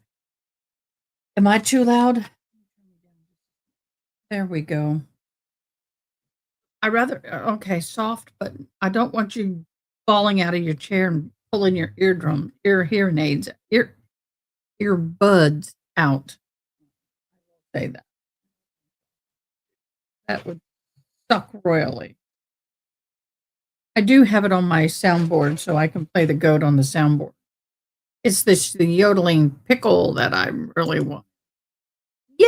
Yes to both. June's happy. We're all happy. Deputies and law enforcement I'm gonna need a shower after this, y'all. Oh, mama. had revealed up to the point where you got involved. Yes. When you arrived did you go to the apartment scene located at 1980 Southeast 40th Street? Yes, I did. And when you arrived, what was going on? There was crime scene tape that was put up in front of the apartment that was cordoning it off. There was the first responding deputy was there, and they were waiting for me to begin my investigation. Is that standard that when the initial deputies who respond to a call kind of start the investigation and then they call the major crimes detective? Yes. Had Tim Smith's body already been removed from the scene by the time you got there? No. Was Tim Smith's body removed shortly after you arrived? Yes. Was Herbert Swilly on scene when you arrived? Yes. And do you see Mr. Swilly here in court? Yes, I do. Can you please point him out and tell me what he's wearing? He's wearing the diagonal striped tie. Your Honor, may the record reflect the witnesses identified the defendant? So reflect. Was anyone else associated with either the victim, Tim Smith, or the defendant, Herbert Swilly, also there on scene, like friends, coworkers, family, anything like that? Yeah, I believe there's also a coworker that was over across the street from it. Do you remember who that was? No, I don't remember her name right now. Named Tania Warner? Yeah, that sounds familiar. Okay. Did you go inside the residence? Yes, I did.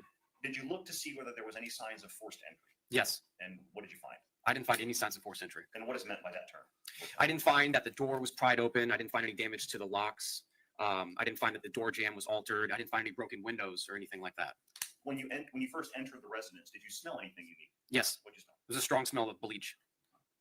We have already heard from crime scene investigators, so I'm not going to go back and go over everything that was analyzed and collected. But did you notice, any signs of a struggle inside the residence? No. What kind of things would you look for? As an investigator, when I'm going in looking for a struggle, I'm looking, are things knocked over? Are things out of place? Is there damage to the walls or damage to the doors? Is there any kind of blood spatter that's gone on the wall from something? None of that. No, none of that. What was the inside of the residence like? It was clean and orderly. After you entered the residence and looked around, did you make contact with the defendant? Yes. Can you just, first of all, where did you first make contact with him? Sure. I asked him if he'd come speak with me. We were out in front of the house in the roadway area. Describe that first contact with the defendant. Specifically, what was his demeanor like when you first spoke to him? He was pleasant and calm. Did you interview him? Yes. Where did that interview take place? In the front seat of my unmarked detective SUV. He sat up front. I sat up front. During that interview, did he tell you how long he and the victim had been together? Yes. How long? They had been married, I think, for 8 years, approximately. Did he tell you how long they had been together in total? It was longer than 10 years, maybe 15 years. They'd been together as a couple. What did he tell you about the purpose of that apartment that you guys were at? The apartment was a recreational apartment for them.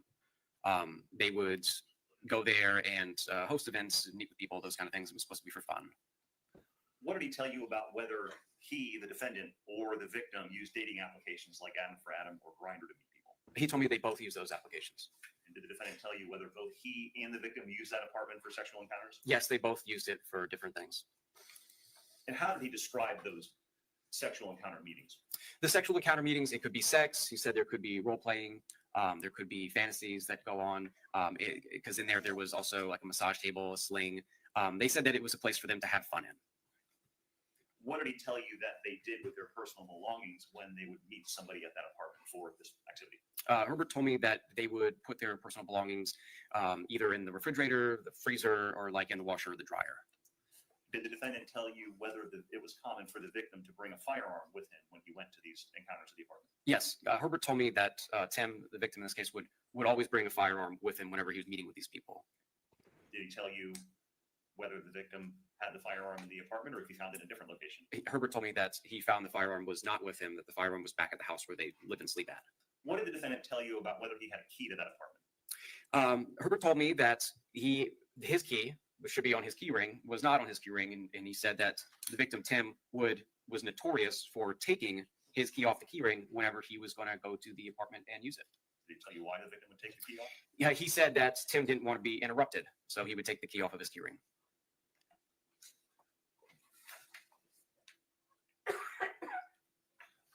Did the defendant tell you anything about what he would do with the victim's key if the defendant was the one that was going to use the apartment himself? Yes, so if Herbert was going to go and use the apartment himself, he said that he usually would go and then take the key back from Tim so that he wouldn't have the key. What did the defendant tell you about the last time he saw the victim, Tim Smith? Herbert told me that the last time he saw Tim Smith was at approximately 9:30 p.m. at the house that they live and they sleep in. And he said Herbert was going to sleep and he saw that Tim was taking his like sleep medications or vitamins. And you said 9:30. What day would that have been? Yeah, it was 9:30 on March 23rd. Thursday? Yes, Thursday. Okay. Did the defendant tell you whether he takes some kind of sleep medication to help him sleep? Yes, Herbert told me that whenever he went to sleep at 9:30, he himself took melatonin and his other sleep medicines, and he described that whenever he goes to sleep, he sleeps hard and he sleeps throughout the night. Did he tell you whether he heard anything at the house that night, that Thursday night after they went to bed? Yes, he said.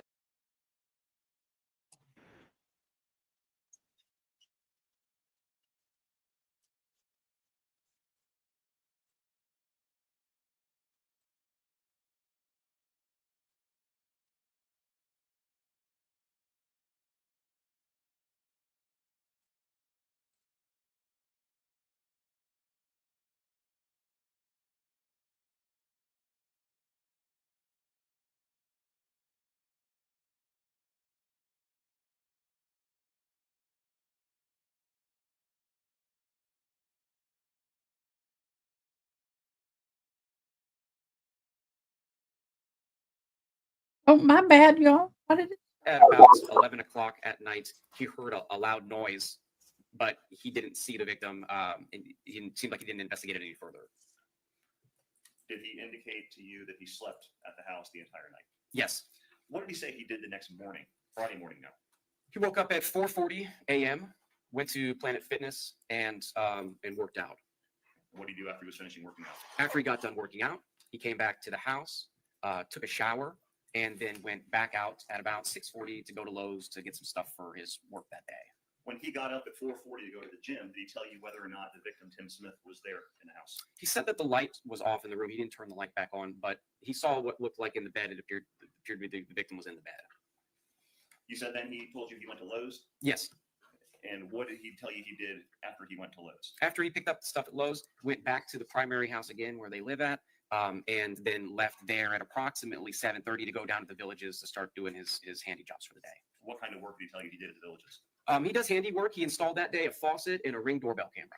Hello. Did your investigation confirm that he actually did go to Planet Fitness and to Oh, Lowe's I'm and to good. Villages to How do are it? you? Yes. I'm sorry. I was just. Did the defendant say whether when he got back to the house after he went to Lowe's at about 7:30 or 7:45, whether the victim was there at the house then? At 7:30 and 7:45, At all? when he got back from Lowe's, he said that the victim was gone at that point. He wasn't there anymore. He talked to you about going to Planet Fitness, about going to Lowe's, going to the Villages for work. Did he ever, during this interview, mention that he went to the landfill that morning? No. When the defendant left the house again to go to When he went to go to Lowe's, did he mention anything about whether he saw the victim's Jeep on the property? No, whenever he went to Lowe's at about 6:40, the Jeep would have been out in the garage. He said that he didn't go out there. He didn't know if the Jeep was there at 6:40. At some point later on, when he got back from Lowe's, did he indicate that he checked the garage for the victim's Jeep? Yes, he said whenever he got back and he left the house at 7:30, he looked in the garage. Jeep wasn't there. He assumed he went to work. What did he say he did for lunch that day? He went to Ivy on the square with his daughter, Jordan. And what did he say they did after they got back to the house after lunch? After lunchtime at Ivy on the square, they went back to the house. They both laid down and took naps. What did he tell you about trying to contact the victim throughout the day? He told me that he texted the victim throughout the day. He said that the victim didn't respond, which wasn't unusual. Did he say whether he ever attempted to physically call the victim? He never mentioned that he did. Okay. And what did he say about learning that the victim was missing? How did he come to know that? Approximately 4 o'clock, someone from Tim's work called up Herbert and said that he hadn't come to work at that point. That's whenever he said that he was first alerted to this. And that's whenever he said he went over to the apartment. Did he tell you whether he thought it was unusual that the victim wouldn't show up for work? Yes, he told me that it was unusual that he wouldn't go to work and that it made him concerned. You said he then went to the apartment? Yes, he then went over to the apartment. He saw that the Jeep was parked out front of the apartment. He told me that he banged on the door and called the sheriff's office non-emergency line.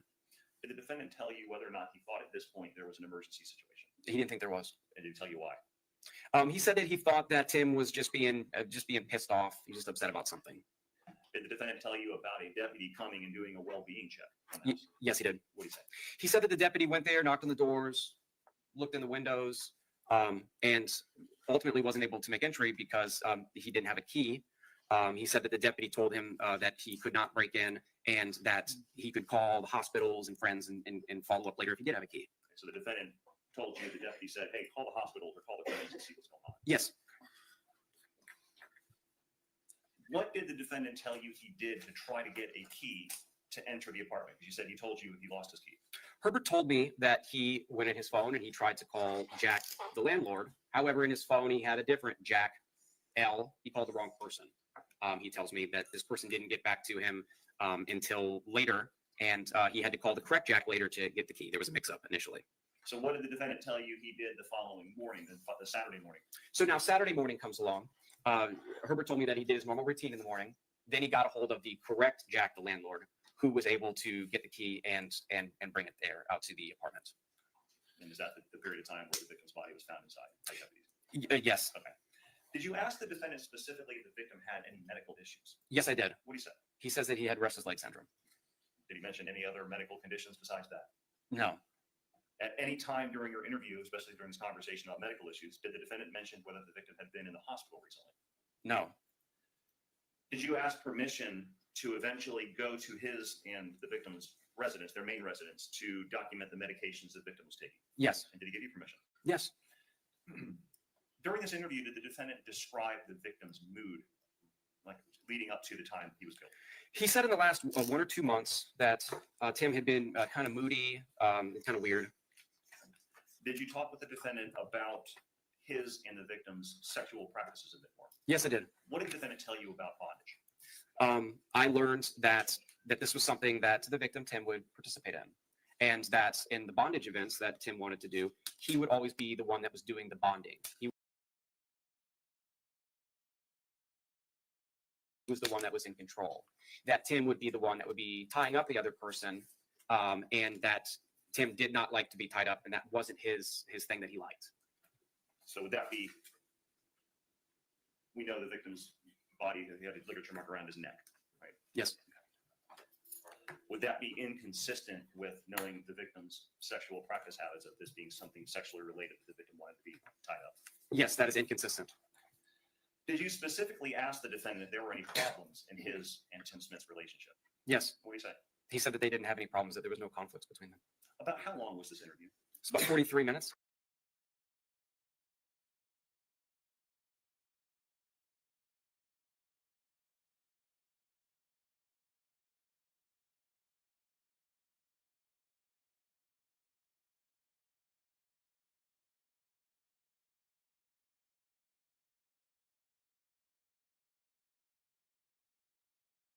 During the entire 43 minutes of the interview, did the defendant ever ask you how the victim died? No. Did he ever ask you to explain what was found or the condition of this body? No. At some point, did Jordan Swilly, the defendant's daughter, arrive on scene? Yes. And how did she get there? Herbert had brought her there. She wasn't there originally. Did you speak with her? Yes. Later after you went into the apartment and was looking around, did you locate a cell phone or multiple cell phones inside the residence? Yes. And specifically, did you locate a cell phone in the washing machine in a black bag? Yes, I did. I have a display here.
Ah, my bad. I pushed the wrong button. My bad. Thank you, June. What I was saying, there's a little story. And there's a man in San Antonio who got arrested, and he had over hundreds of thousands of dollars that they couldn't find. They found some of it in the home, but there was a lot of money that was never recovered. And eventually the washer and dryer was sold. Everything was liquidated in the home. He went to jail, but they still couldn't find the money. So a while later, the washer and dryer needed some maintenance. So they called the new owners called the maintenance. And when they took that housing off the washer and dryer, they found hundreds of thousands of dollars that had been taped to the inside of the washer and dryer. And yeah, they did turn it in.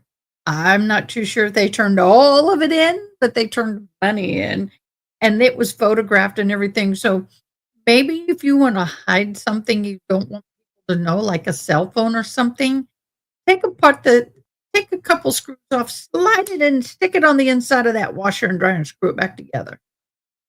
Just saying.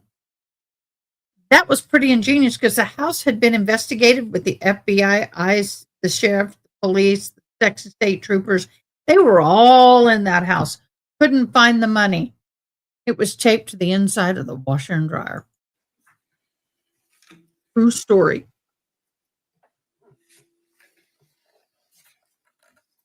Showing you photograph 16 from states 5.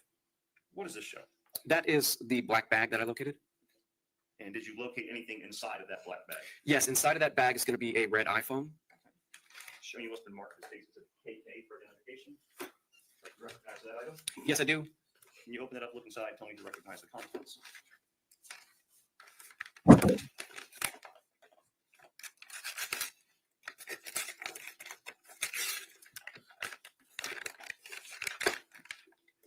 That's the phone that I located inside of the red case inside the bag. Did you take immediate possession of that when CSI Pat Medina found the bag? Yes, I did. Is that in the same or substantially the same condition as when you collected it? Yes, it has my initials and ID number on it. This time state moved KK into evidence as 37. No objection. Without objections. States KK, evidence states number 37. Did you determine whether this phone was the victim's work phone or personal phone? That is his work phone.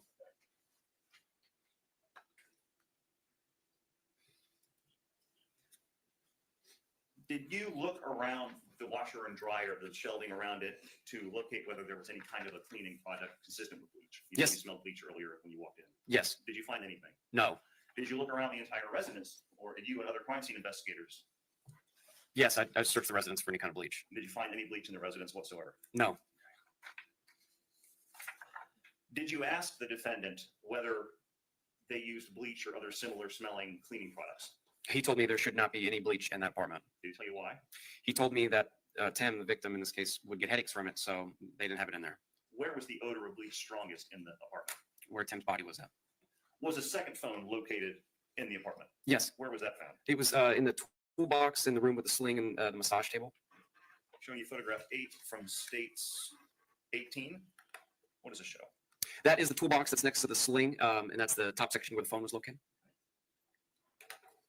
Did you take possession of that phone as well? Yes. Showing you open mark the States with an LL for identification. You recognize that item? It has my ID and signature on it. Okay, can you open it up, look inside, Yes. tell me if you recognize it?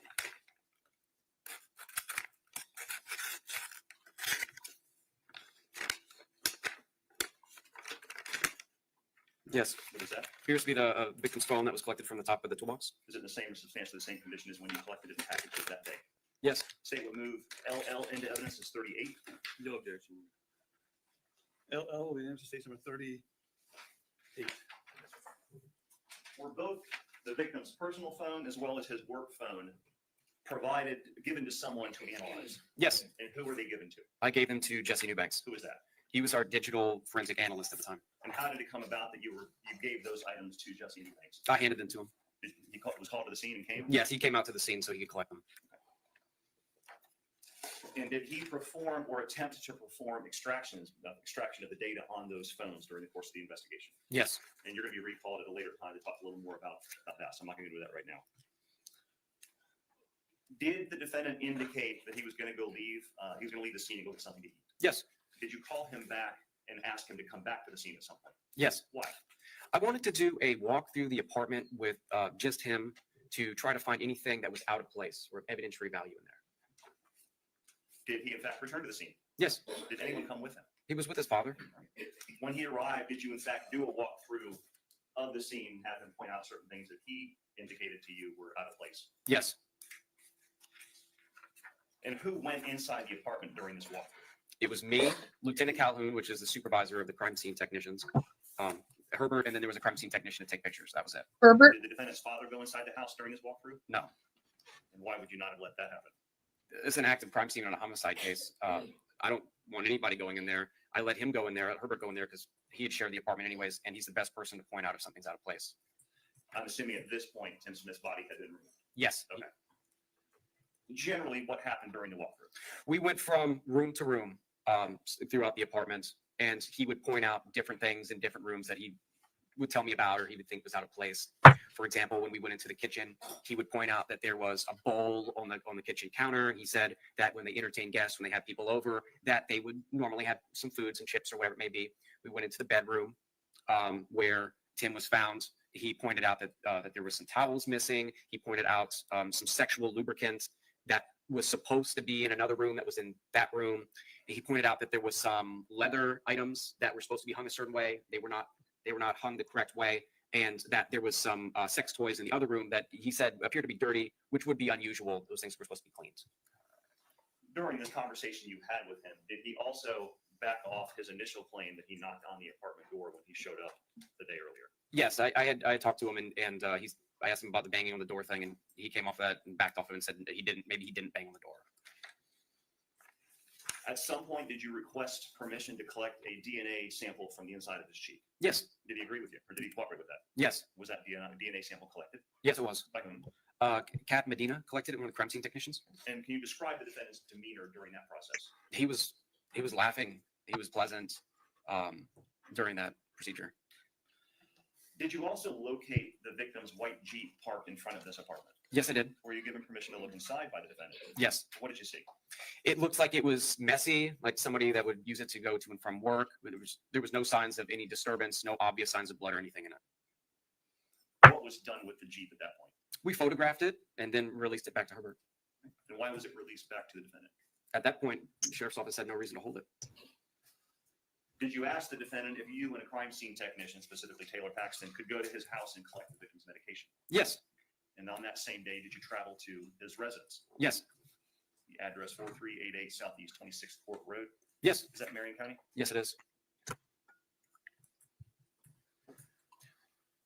While you were at the defendant's residence for the purpose of collecting and documenting the medications and things, did you notice if there was a surveillance system installed on the defendant's property? Yes, I did. What'd you see? By the front door, there was a Ring doorbell camera right next to it. And generally, for those jurors who may not know what a Ring doorbell camera is, what is that? Sure. So a Ring doorbell camera essentially takes the place of your doorbell. When you push it, it would take a recording, but they're also set up for motion activation, and they'll record for security reasons who passes in front of them. Can you access the footage that the Ring doorbell camera records from your phone? Yes. How's that done? So whenever the video is taken, it's provided to the Ring application up in their cloud. And then if you want to go on your phone, you can load the Ring application and you can look through any motion or anything that's happening that camera collected. Is there like a timeline on the application itself so you can pick and choose when you want to look? Yes, there's a timeline view, so you can scroll through if it was that day or the prior day, whatever it may be, and you can see the way that the videos are lined out, timestamps, the way that Ring puts it on the timeline. Knowing that there was a surveillance system in place, what did you do? I knew that Tim was last seen alive, per what I was being told, at 9:30 on Thursday night. So I started looking at what happened after 9:30 on Thursday night. And how did you look? How did you get access to this information? So I was talking to Herbert, and Herbert provided his phone over, and I was able to look at some of this video. Are you also able to delete videos from using the same Ring application? Yes. How's that done? If you didn't want a video file that was there, you could just click it and click delete, and it'll delete it off of the cloud and delete it off the device. And when you delete a video recorded from the Ring camera, does it still leave a still shot of the recorded image on your phone? Yes. How do you know that? Something that I went and found out myself to try to find out if this would happen. I was able to replicate it on my own Ring application. So when you take the defendant's phone, you're looking through the Ring application, what period of time did you start looking at? Early Friday morning. And what did you notice when you started looking through early Friday morning? There's no video there.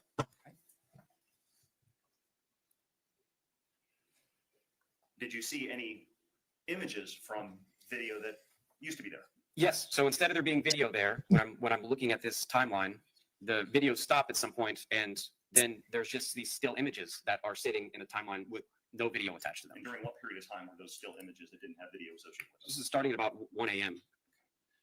As far as the camera angle that created these images, were they from the Ring doorbell camera you saw on the doorbell? No. Where vantage point was this camera from? There was at least one other camera on the property, because the vantage point that I was looking at when I see these still images was oriented towards the detached garage, so from a high point of view. I'm going to ask some specifics about what the still images showed in a few minutes, but generally, what did those images show you? Ultimately, some of the still images are going to show a truck there, and then some of the images are going to show that there's a truck not there. Did you confront the defendant about those images and them showing the truck being there at one point and not being there at a different time during the early morning hours of Friday when he previously told you he was asleep? Yes. What did he say? He told me that the camera system was having some kind of a problem where it would show things that were there that weren't actually there. It was the explanation that he was providing to me. Did that make any sense to you at all? No, it didn't make any sense. Did you ask him to kind of elaborate or clarify what he was talking about? Yes. So because it didn't make any sense, I needed him to explain it, and he told me that there had been a technical issue going on with the camera, that he had contacted Cox Cable to fix the issue, and they hadn't. I'm going to ask you some specific questions about the specific images that you saw. Did you look at the Ring app on the defendant's phone for Friday, March 24th, 2023 at around? Honey boo. Yes. And again, why? Honey 2800. I call you. I'm going to call you Honey Boo right here. Do we know from experience? Just yes. Are you Googling this? Did you start at that point? So I knew that this was the part that I needed to focus on, because this was right after where something could have happened, where he was alive, and I needed to know what happened after that. Before I get into the specific questions, did the defendant tell you how the cameras were activated? Yes. So he told me that they are motion activated. They activate for everything. In some of these still shots that did not Write it have down. associated with them anymore, did you see a white truck in the image? Yes.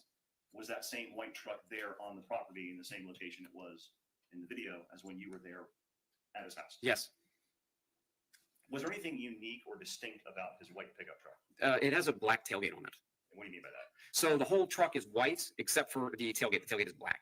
So actually the tailgate is in the up position, it's all black. Yes. Okay. Did you ask the defendant about the white truck with a distinct black tailgate and who used it? He told me that that is his truck, that he uses it, and that it should be on the property, that it doesn't move, that it stays there and it's attached to his trailer. And was the truck attached to the trailer when you were there? When we were getting pictures, yes, it was attached to the trailer. As far as some specific questions about the still shots. Friday morning, did you look at a still shot for Friday morning at 1:58 a.m. and another one at 2 a.m.? Yes. What did it show about the white truck being there at those times? The white truck wasn't there during those times. Did you ask the defendant about that? Yes. I asked him why the truck wasn't there. He said that the truck should be there. It's supposed to be there. He ultimately came back to it was the camera. There was some problem with the camera. He says that the truck should be there. Moving ahead, what did you see in the images on his phone that didn't have video associated with them at 2:25 a.m. and then again at 2:28 a.m., 3 minutes later? At 2:25, the truck's not there still. At 2:28, now the truck is there. The truck is there, and there's a male figure standing near it. Was the image clear enough to identify who the male figure was? No. Did you ask the defendant about the truck being there, not being there at 2:25, but being there 3 minutes later according to the images? He says that the images are wrong. Ultimately, he says that that is his truck, that he drives the truck, but that it shouldn't have moved. During your interviews with the defendant, did he ever indicate that during the early morning hours of Friday the 24th that he left in that truck? No. Was that consistent with what you saw in the surveillance video? It wasn't Or consistent. The images. It was inconsistent.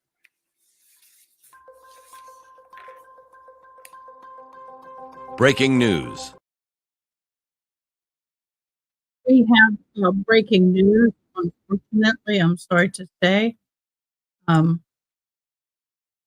trying to get it up, and I don't know why it's doing what I'm requesting it to do. Let me get back here. Play. Is this correct? Is this the correct one? That's what you sent me to. Watch out! And watch out if it starts to come through this way.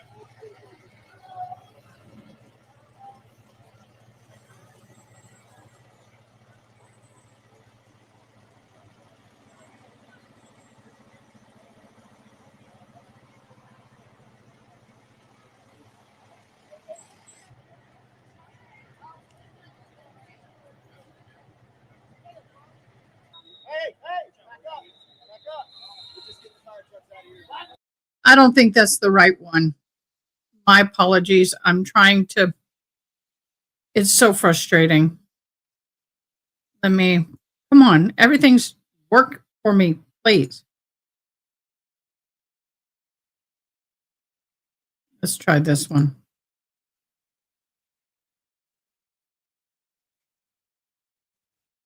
Oh, that's a nothing burger. Okay.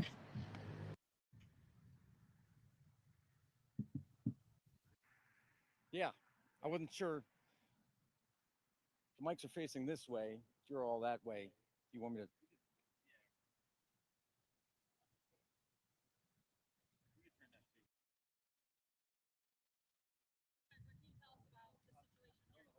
Hold on for Seth. He said,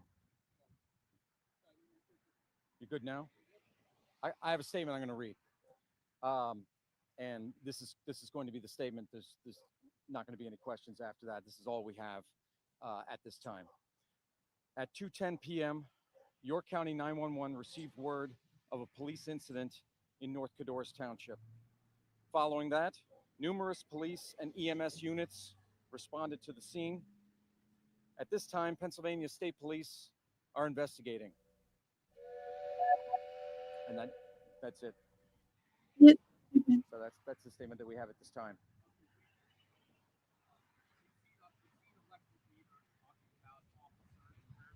June, I clicked on that and it went to some nighttime thing.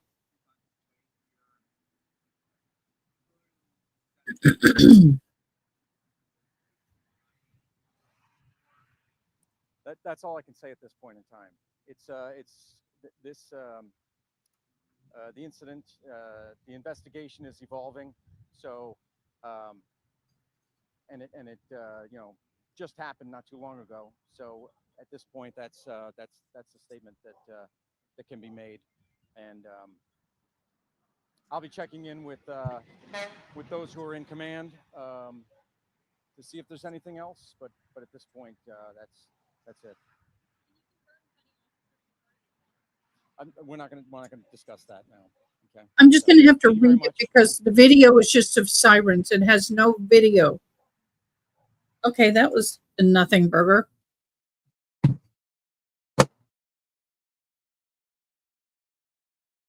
Okay, I'll show you this, but frustrating thing is that there's nothing, no report being done live. It's just 30 seconds of police cars. So multiple people reported died after police officer was shot in Pennsylvania.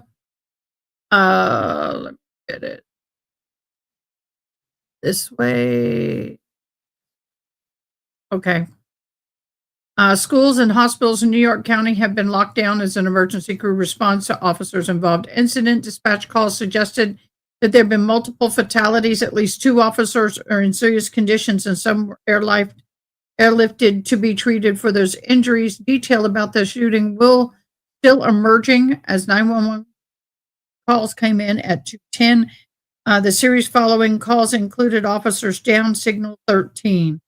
The Mexican consulate agencies monitoring the incident.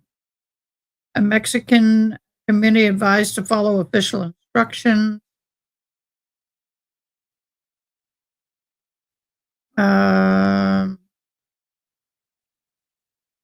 One officer is critically injured and 2 were in need of basic EMS. Pennsylvania there. Well, that doesn't help me. So I'm trying to find a video, June. The video is not working.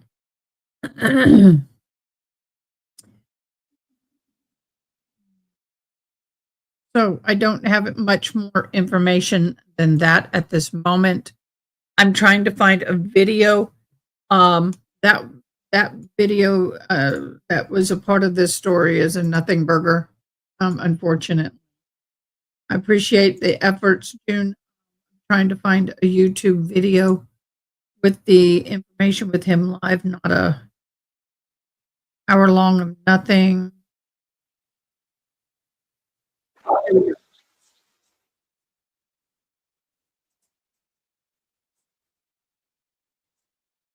But what I'm seeing here at the hospital, we're seeing police units coming in and out of the emergency room entrance over here. There were several police units with their lights on at the entrance. We also saw the medevac helicopter leave from the landing pad on top of that awning there. Like I said, we are not too sure. We've seen heavy traffic leaving the hospital, not too much entering besides those police units. We are working to gather more information. I've reached out to representatives from Wellspan Hospital to give us more information and tell us if they can tell us anything at this point. We are not sure right now, but we will bring you any of those updates as we continue to get them, guys. With breaking news. Good afternoon. This afternoon, Marcy, bring us up to speed. What's happening? We're on scene here in North Cadorus Township, where it's area of Hall Road and Emick Road. We know that multiple police units are on the scene. Also, the Spring Grove area school districts, all those schools right now are having a shelter-in-place order. We do want to send it out to our reporter on the scene, Morrissey Walsh. Morrissey, what's happening there right now?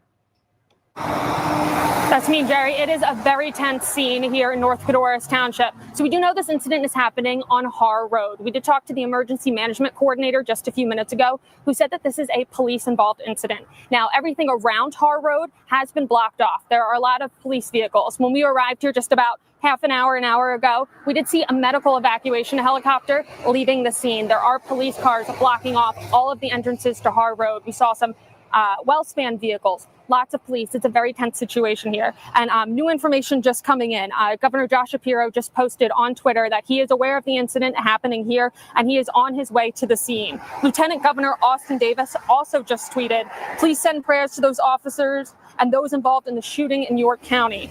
So there is a lot of police presence here. Police on scene, the ones that we've been able to talk to, say, please stay away from the area, let officers do their job. And like Thasmin mentioned, the local school district, Spring Grove area, they are in a shelter in place currently for all the school districts K to 12. They're sheltering in place also because of that officer involved incident, and their bus delays they're also having bus delays. So now we did hear that the emergency management coordinator is on his way to the scene. So hopefully we should have some information soon. But right now we're hearing there is an officer involved incident. We have seen multiple police vehicles since being here, well over a dozen, lights on, sirens on. We have seen an ambulance leaving the scene. And again, a med helicopter was leaving. So officers did say, please avoid this area if you can. This is Har Road in North Codorus Township.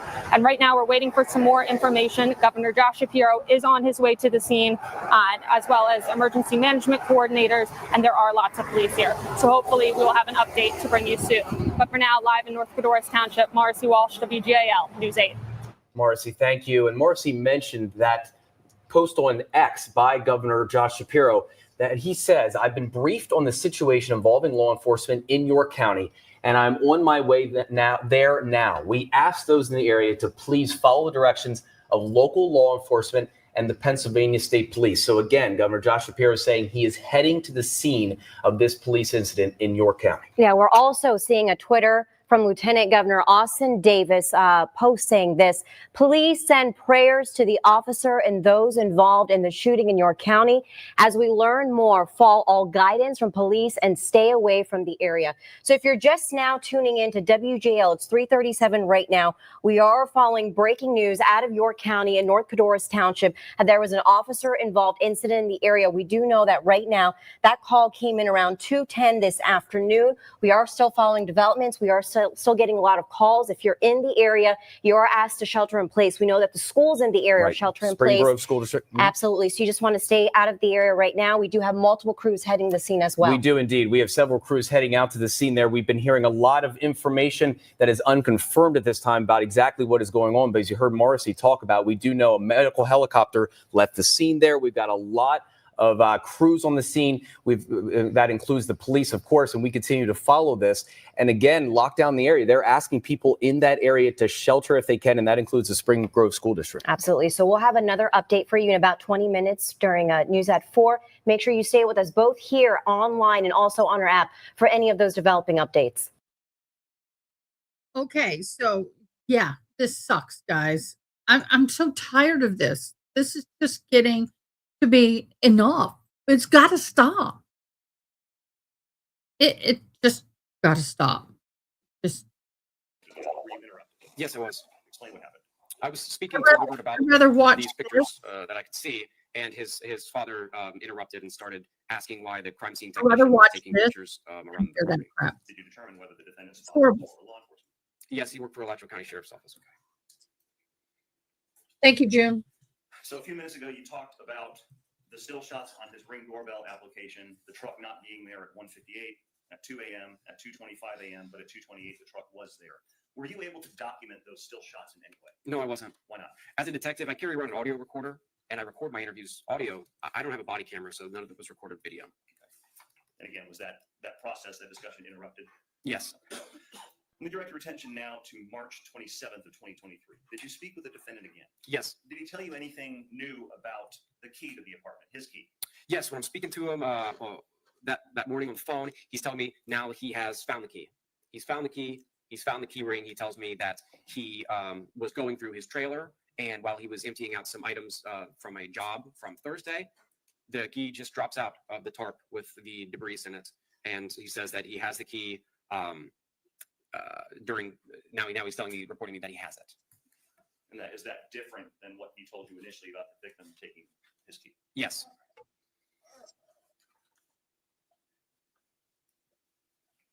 Did you ask the defendant about the white truck and whether the trailer was attached to that truck when he drove around on Friday? Yes, Herbert told me that while he's driving around and doing things on Friday, that his trailer is attached to the white truck, and that the trailer is always attached to the white truck, unless he attaches it to a blue truck, is what I end up learning. You described earlier, he gave you a sequence of events during your first interview, what he did Friday morning, right? Yes. During this interview now on March 27th, did he mention to you that he went to the landfill? Yes, he added that in. What did he say? He said that he and the truck and the trailer all went to the landfill that morning. Did he tell you about when? It was in the morning hours. Did the defendant ask you about what he was in your investigation, what his role was? Yes, he asked me what he was. I told him that he was next to kin in the case, and we would give him updates when we had him. Still on March 27th of 2023, was a meeting held with members of the major crimes detectives to discuss the case? Yes. Is it common on especially a homicide case, for multiple major crimes detectives to work together? Yes. And why is that? We have the investigative team is what we train whenever we're training new detectives. I trained detectives when I was there. And in these large cases with so many different things that need to be done, it's impossible for one detective to do it all. So we have these meetings. We talk about what evidence we could get. Does anyone have any ideas? Then we give out tasks to different detectives to go out and do it. Then we'll have another meeting later and we'll collect and work through that, what was done. Was digital forensics analyst Jesse Newbanks present for that meeting? Yes, he was. Based on this discussion, did you decide to do something regarding the victim's white Jeep that was parked outside of the apartment where the victim's body was found?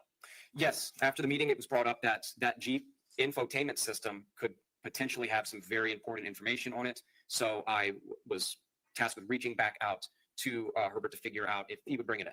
We're going to hear a little bit more about the infotainment center from Mr. Newbanks, but what generally is an infotainment center? It's right in there where your stereo is. It's a piece of hardware that does more than just your stereo. It could record all kinds of different things, Bluetooth connections. It could record whether or not the seatbelts are activated. It could even, some of them even can do GPS depending if it has mapping.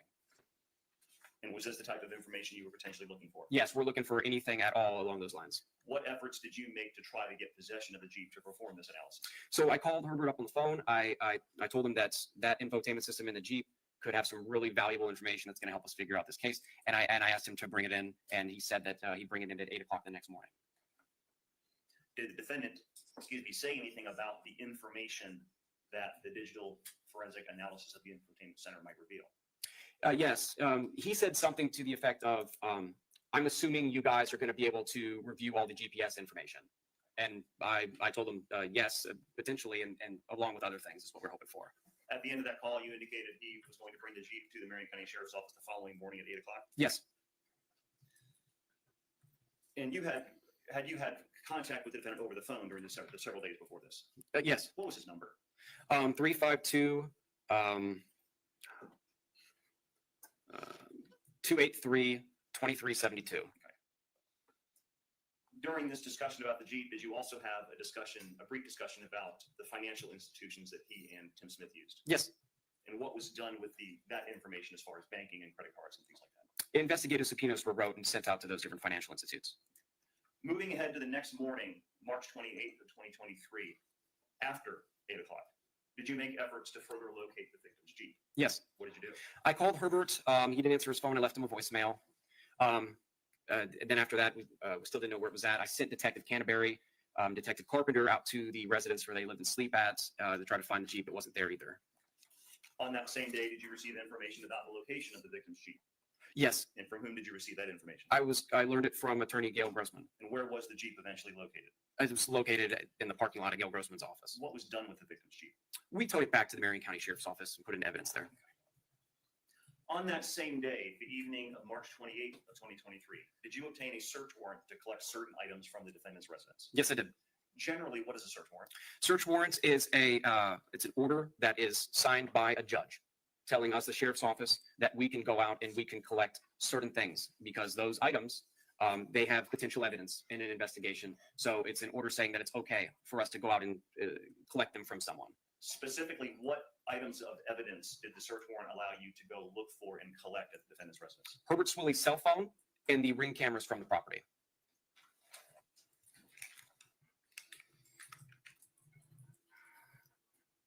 So what did you do? Whenever I get the search warrant back from the judge, myself, Inspector Lytle, Lieutenant Mongaluso, we go out to the property. I knock on the door, announce Marion County Sheriff's Office, we have a search warrant. Jordan Swilly answers the door. I tell Jordan I have a search warrant. Herbert Swilly walks from a part of the house. He's on his cell phone. He's talking. When he gets up to the door, I take the cell phone from him that he's talking on, and I collect it as one of the first items that I'm collecting in my search warrant. Showing you up to mark the state's exhibit M as in Mary. Do you recognize that item?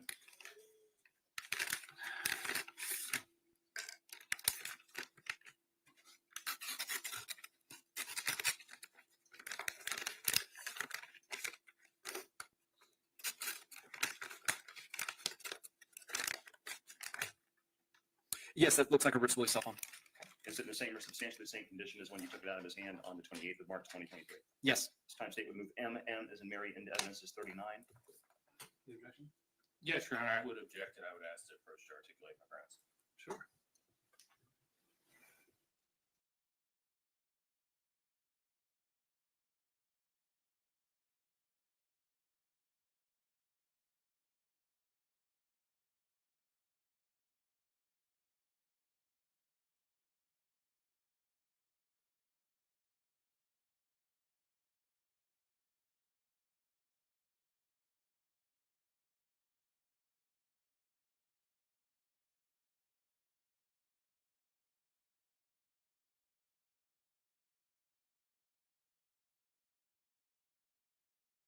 I understand. Just easier to do it this way. Few issues in support of my objection. One, it appears from a review of the public records that the search warrant that was obtained in this cause was obtained from a different address than the actual address that the property was listed on. That is one of the reasons I'm objecting to the introduction of this evidence. Another reason is that, and I understand we heard the testimony of Detective Pender as to the existence of a search warrant. There's been no search warrant introduced into evidence in this cause in support of his testimony. Those are the reasons for my objection. I had remarked as defense exhibits a number of certified copies of public records for the properties in question that comprise the marital home and the land that it was on. It's actually 3 different parcels of property. The mailing address of the marital home where the deceased and my client lived at this time was not the actual street address of the property. The actual street address of the parcel of land that the marital home was located on is a different address. It's the address of the road that is located behind the marital residence. And I would introduce at this time what has been remarked as defense exhibits A, B, C, D, E, F, and G into evidence as self-authenticating certified copies of public records. Well, did this just occur to you, or? No, this did not just occur to me. I had expected. Well, I mean, you never moved to suppress anything. Correct. And my position was a motion to suppress was not appropriate because the case law that I researched indicated that even if the property, the street address of the property was misidentified, that alone would not be enough to suppress the evidence as long. Are you talking about the officer that was on the stand or the emergency video, the breaking news we played? The officer's done testifying on the stand. The other one was a breaking news story. Multiple people are considered deceased as police officers are shot in Pennsylvania. That is all we know at this time. I am keeping an eye on the for any and better updates.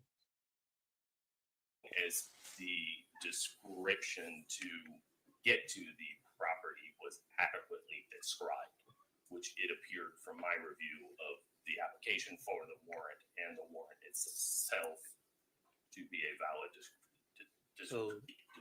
I understand you're saying you didn't file a motion to suppress because you didn't think the court would legally be obligated to grant the motion? My understanding was from a review of the case law that I discovered that was still good legal authority. Okay. That there was not a viable motion to suppress. So there's not a Fourth Amendment suppression violation? It did not appear to me, in my legal opinion, that there was a winnable motion. I just discussed that at length with my client. I had anticipated the state to introduce a copy of the warrant related to this issue. As of yet, that has not happened. So that is in part the basis of my objection. I'm not relying solely upon the address issue as the basis. It's a compilation of these different things. Are you suggesting that the state's obligated to introduce a warrant? I'm not in order suggesting to- the state is obligated. Hold on one to do second. so. I don't think we can talk at the same time because I think that would not make a clear record. So I'm wait till I sorry, finish my answer to your question before you start talking because Sure. the record isn't very clear at that time. So, well, I guess my question is, do you believe that the state is obligated to produce into evidence a search warrant in order to introduce an item found pursuant to that warrant? That is not my understanding Okay. of the law. However, if I may completely respond to the court's Sure. inquiry, my understanding based on the procedure that occurred here today up to this point that led me to object, coupled with my understanding of the defects in the warrant as I understand them, led me to make the objection that I did and introduce the evidence that I had really intended to introduce at a later point in time, if the court will allow me to introduce it at this point. What are we introducing it for? These are certified copies of the records for deeds and one durable power of attorney related thereto for transactions for parcels of the 3 parcels of real property that encompassed the land that the marital home was located on. Several deeds related to these transactions because of the multiple pieces of property involved. And Okay, let me just. yes, sir. What would they go to prove? Well, they would go to prove several different things, most of which is pertinent here is the defect in the address and in the application for the warrant. And I don't believe it was done with malicious intent. Okay, we're going to go to an update.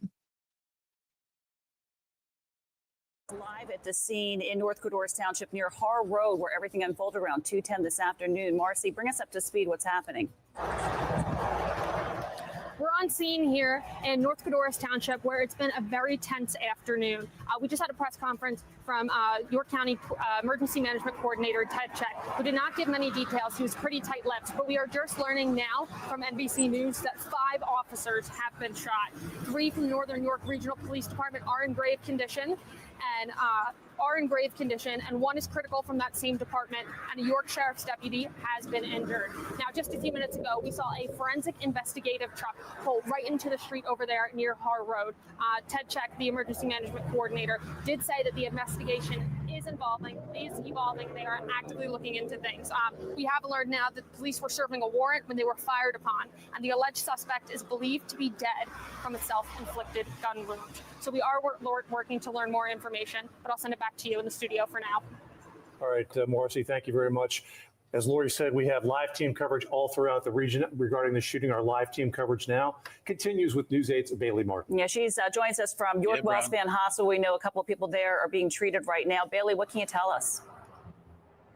Yeah, Lori, we had it confirmed to us a little bit ago that there are, in fact, 2 patients here in serious condition. The hospital also tells us that they do have enhanced safety protocols here at the hospital. We now know that 5 officers have been shot, 3 officers from the Northern York Regional Police Department in grave condition. 1 is in critical, and a York Sheriff deputy has been injured. That's according to NBC.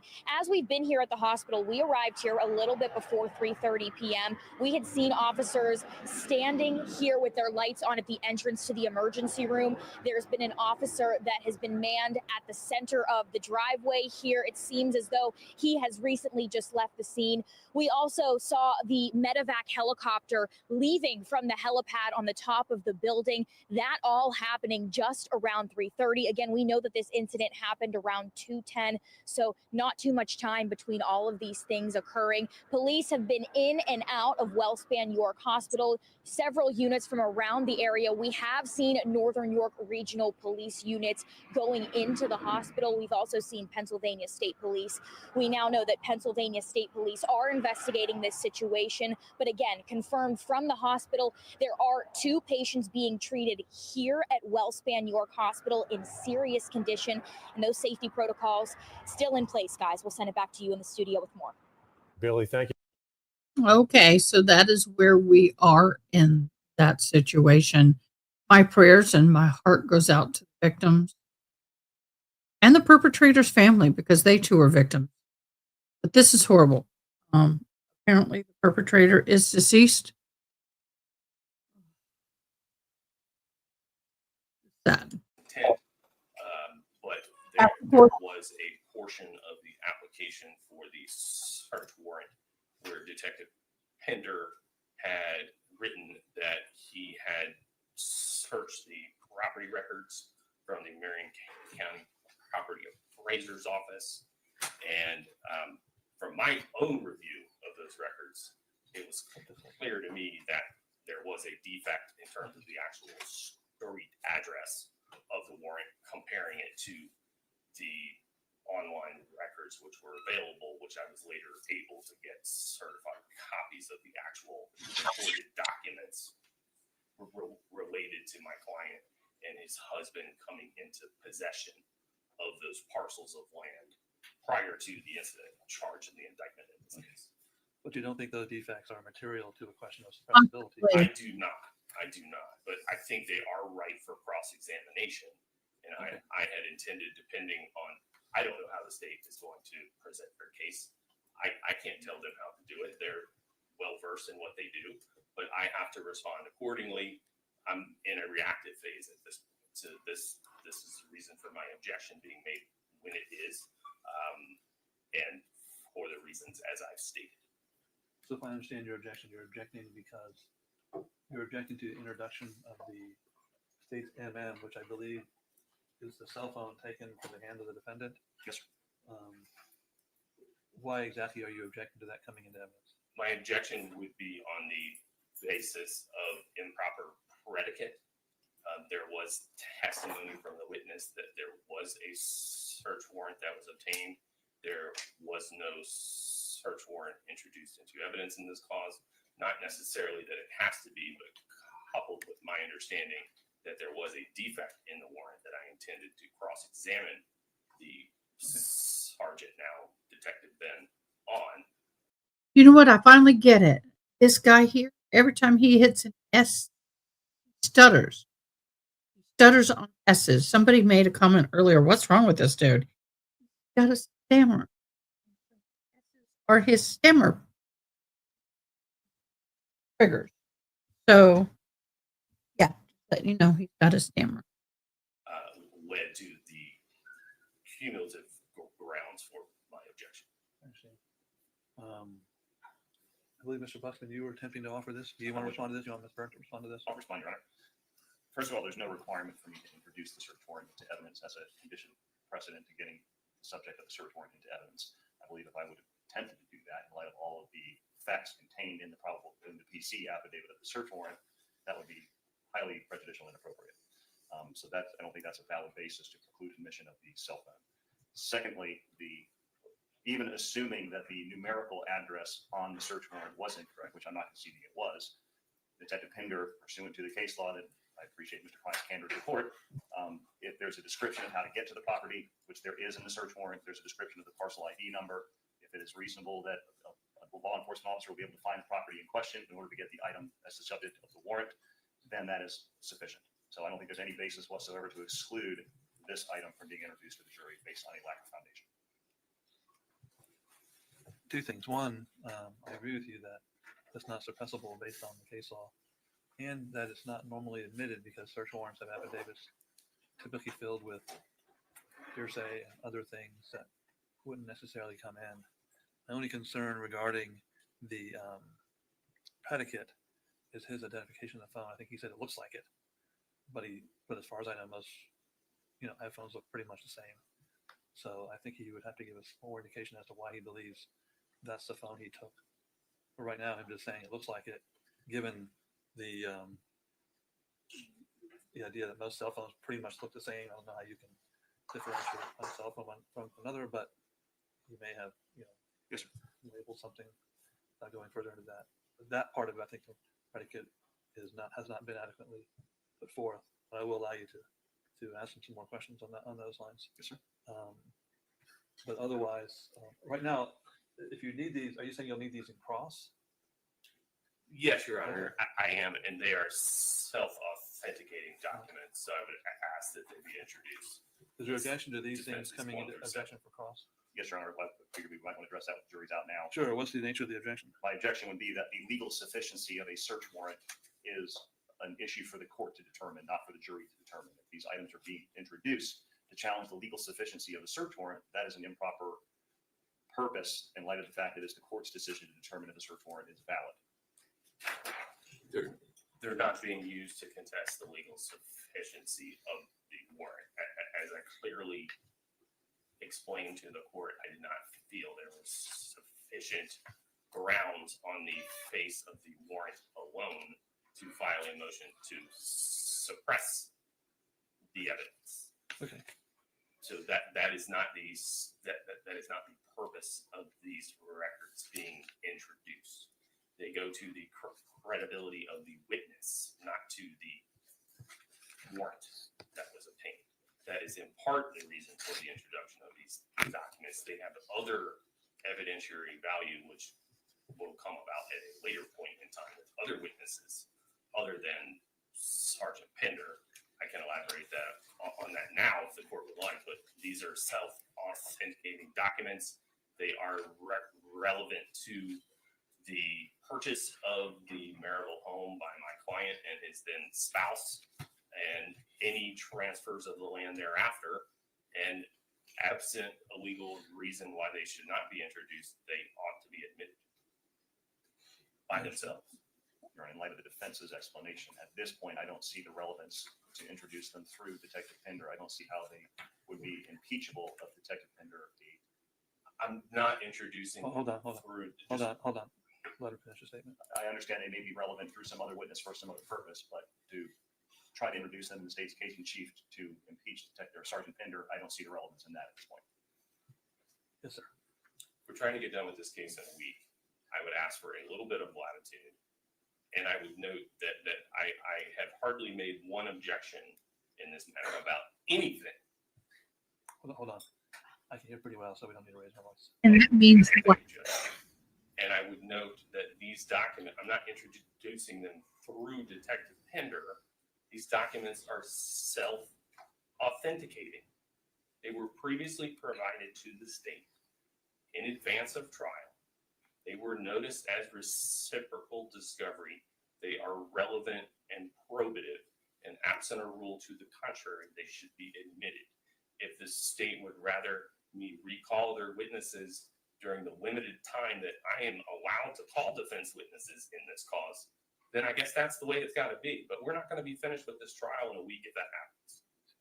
So I'm asking for the grace that I have afforded them for this purpose, because my client is on trial for his life. Okay, well, first of all, the time frame is what both of you told me the case could be done in. I said this is the time we have, and both parties said the case could be done in this time frame. I didn't start off by saying I'm limiting anybody, other than saying we have in this particular case this time frame in our docket, and everyone said, okay, we can fit our case into that time frame, and therefore I put the case here as opposed to putting it someplace else. If you had said, Judge, I really can't do the case in a week, then I wouldn't have scheduled it for this week. I would have scheduled it down the line. May I respond to that? If you let me finish, I would appreciate it. I thought you were finished. I'm sorry. Okay. So that said, I'm not trying to limit anybody's time other than, I think I've explained on multiple occasions that this is the week we have and we need to get done. If someone had said to me, we can't do that in a week, anytime before this trial started, I would have said, fair enough. And then I would have moved the trial. So, but I still haven't really told anyone you can't do anything. I'm trying to accommodate this in the trial schedule that you all gave me. Said, hey, we want to get this case done.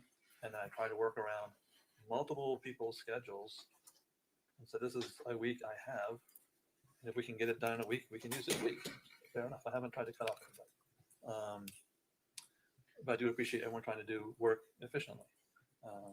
If you think we'll need more time, we'll simply keep going today until we get more done today, which will give you a little bit more time. I can go as long as y'all need me to go to the judge. But if you tell me now, hey, judge, we need more time than a normal 8:30 to 5 schedule allows, tell me now, and I will move us up witnesses so we can go later to get the trial done and in the time frame that you guys told me we could do it. Okay. On these items, certainly the mark for identification, I'll put them into evidence at the defendant's request, overrule the state's objection, and we'll go from there. But as far as cross-examination, if a witness, they can only be cross-examined on something that they have personal knowledge of. So if they don't have personal knowledge of something, you really can't cross-examine them on it. Keep that in mind. And you cannot refresh people by saying, let me show you something, unless it's something that would in fact refresh them. In other words, it's knowledge they once had and are now refreshed by some piece of information. If they never had that knowledge, you can't say, let me show you this piece of information to refresh you. Everyone understands how evidence works, right? He drafted the application for the search warrant. I'm fairly certain he has knowledge, but I understand and I Well, I don't know that he's looked at all this, but who knows? But I'll allow you, certainly allow you to cross-examine the state's witness and whatever you think is appropriate. We thank the court for the accommodation. I'm not commenting. I'll allow you to do whatever you legally can do. If you object, I'll rule the objection. My only issue with the scheduling was when Judge Brigham recused himself and this case came here. Right. We immediately had a status hearing coordinated at the request of Your Honor. You asked the state how long we needed to try this case. They told you a week. No inquiry was made of the defense. I asked for a pretrial conference prior to the scheduled trial date. At the pretrial conference, I explained that I did have witnesses. I intended to present a defense. The state, through Mr. Waxman, advised they anticipated, and I understand things can change, they anticipated resting their case in chief sometime on Thursday morning. Right. I've since been told they're going to need to call a witness, and maybe a quick witness, in the afternoon on Thursday. I am trying to manage a trial. I'm trying to coordinate a relatively uncooperative witness who wants to appear by Zoom because of her own work travel schedule. And any little change to my small window of time to present our defense. Okay, where are you seeing this? Inversion blogs, where are you seeing this?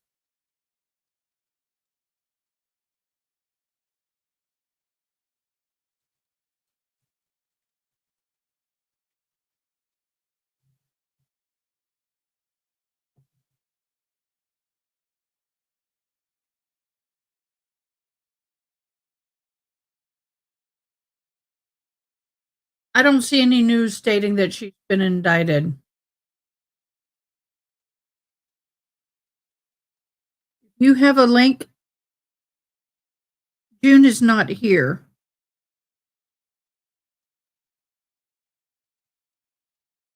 June's had to step out. If you have a link, please put it. Yeah, I don't see a link yet. Right now it says no. I'm looking. Thank you for the information. It's driving me a little batty. Okay. So that is the reason for my concerns. And I just want to be abundantly clear to protect my client. No disrespect to the state. They've been nothing but wonderful to deal with.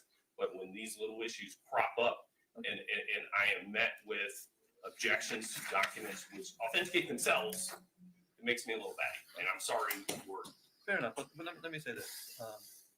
I would suggest that nobody should take objections from another side as anything personal. They're just legal objections. It's not personal, Judge. I No, I know. understand it's Well, you business. said it was making you feel uncomfortable. Well, Yeah. Just my term batty means Uncomfortable. the stress level's already a little high. When my window gets that much smaller.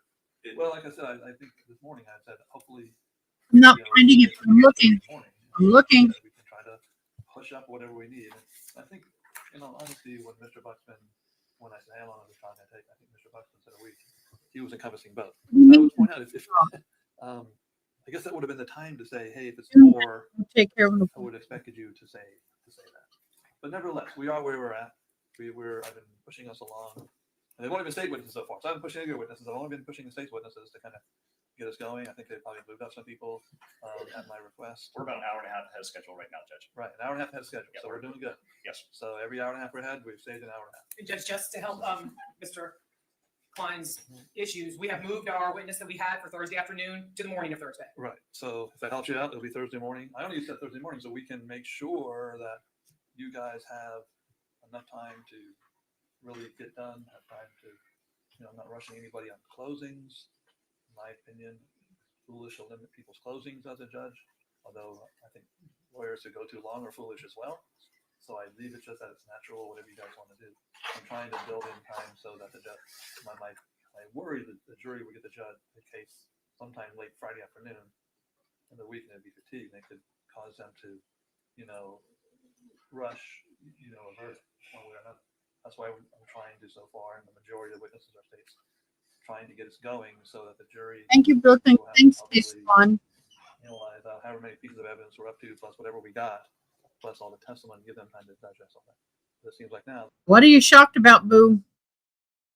That maybe we can get, even closings done Thursday, and if we need to, if not, we'll get that. We'll certainly get all your witnesses. Thank you for looking. And maybe we start. If it's not, we got it from you. I give you credit. Understood, Your Honor. Thank Okay, but if you think it's going to have something happen, let me know like right away, and I'll keep us here longer. I can make it work on the Thursday afternoon. That was the plan. Okay, great. So All right, stick to the so plan. are we ready to move forward? Yes, sir. Does anyone, anyone need a break while we're all out? A bathroom break. Yeah, I think short break, and we'll be right back. Yeah, let me. Okay. Don't know. And I'm on the fence about Harvey. I think Wendy needs to be. I don't disagree on that at all. I think Wendy definitely needs to be indicted. So I haven't found anything yet. If you do have any sort of a link or anything to share, please do so in comments. If not, you can private message me. Hello, Angela. I think Harvey, I think if anything at all, and it's very minimal, what's it called after the fact? Conspiracy after the fact, something like that. But other than that, I don't think they can get him. They have enough evidence to get him. In all honesty, okay, let's get on with this trial. Hello, Angela. How are you doing, babe? Perversion Logs is telling us Wendy Adelson got indicted. Looking.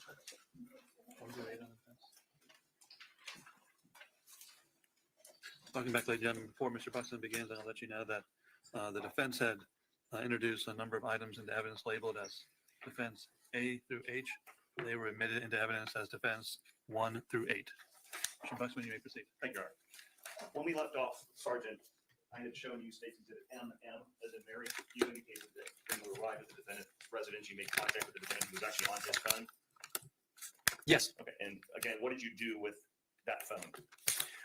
He was talking on it. I reached out. I took it out of his hands, and I took possession of the phone at that time. And what would you have done with that phone at that point? At that time, that phone was still activated. It was still on. It was communicating with cell phone towers. That was placed in a Faraday bag at that time, which stops it from being able to communicate with anything. Is that a bag that you have in your possession? Yes, it's a special kind of bag. And you just put it in the phone, and what is the point of that Faraday bag?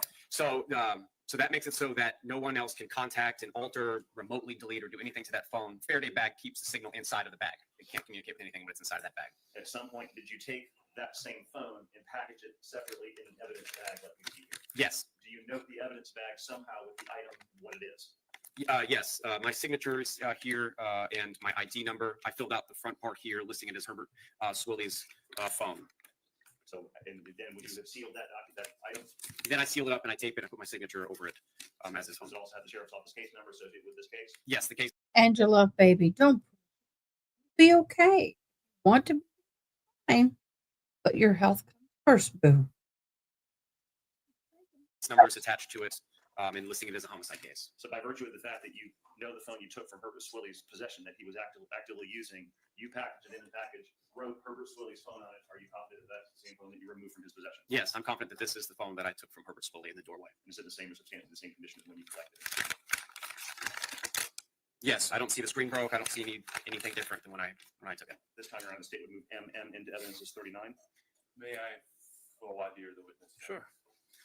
Subsequent to you collecting my client's phone in relation to the warrant that you obtained for same, to your knowledge, did that phone go into any of your colleagues' possession? This phone went to Jesse Eubanks. He is the digital analyst that analyzes the phone. So he would have been the next person after you to handle that phone. After it was placed in the Faraday bag, it was given to Jesse Eubanks.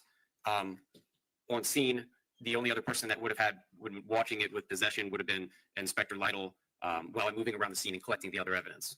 And at some point, in addition to Jesse Eubanks, Inspector Lytle obtained possession of that phone. Yes. Correct. Yes. And from there, did you touch the phone any further? No. After that, it went to Jesse Eubanks, who was able to remove the data. Then Jesse brings it back to me and says, "Put this into evidence," and then I put it into evidence in this bag here. So you would have been the last person to place that in the bag, close it up. Yes, I'm the one that seals it up and puts it into evidence. And before Very much so. Oh. this most recent questioning out of the presence of the jury, Oh. did you open the bag and view the phone that was inside of it? Yes. Was there anything else in the bag with the phone? Yes, there was a piece of paper that was in the bag with it also. What was that? I didn't personally open that to look at it. It wouldn't be uncommon for me whenever I package things to put in either, in some cases, consent forms. In some cases, I put the search warrant that allowed me to legally take it. Just as a way to help you track the item or what caused you to come into possession of the item. It assists me in knowing how it was collected by the means it was taken.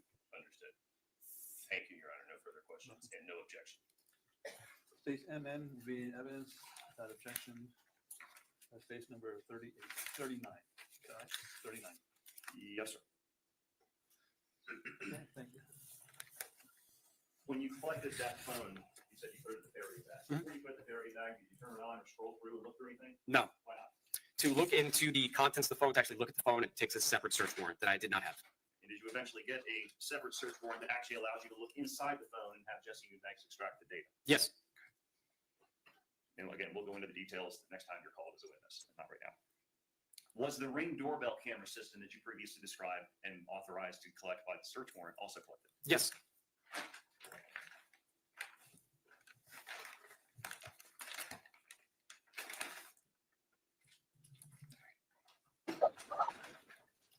Did you also take photographs of that Ring doorbell camera system? Yes, there should have been photographs there. Mhm. Showing you what's been marked as States Exhibit NN as in Nancy. Can you take a look at those photographs? Tell me if you recognize them.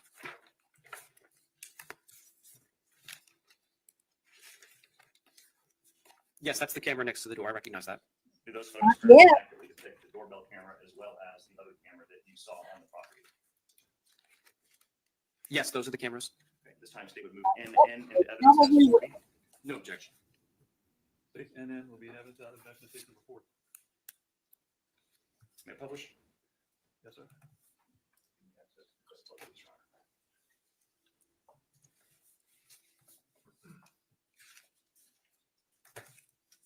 Showing you photo 1 of States 40. What do we see here? That is the front door of the residence with the camera over there on the left side of it. And photo 2, what is shown here? That's more focusing on the actual Ring doorbell camera that's on the door. Photo 3 of States 40. What is this? That's the Ring doorbell camera. Once it's been removed, that's the back side of it. Photo 4 of States 40. What does that show? The serial number for the Ring doorbell camera. And how was the Ring doorbell camera actually removed? It required a special security screw to actually be able to remove it. That was provided by Herbert. Now, earlier you mentioned when you were reviewing the application, the Ring application on the defendant's phone, that there was a camera with a different vantage point than the Ring doorbell. Yes. Did you locate that camera on the property? Yes, I did. Where was it? It was on the top of like a 20-foot tall pole. Showing you photograph 5 of States 40. What does this show? That's a faraway shot there of the camera that's on top, the top of that pole. And photograph 6 of States 40. That's the Ring camera, the pole camera. And how was that camera removed? Herbert was able to get a very tall ladder and go up there and remove it. Showing you what you marked as State's Exhibit 00 for identification. That item, tell me if you recognize it.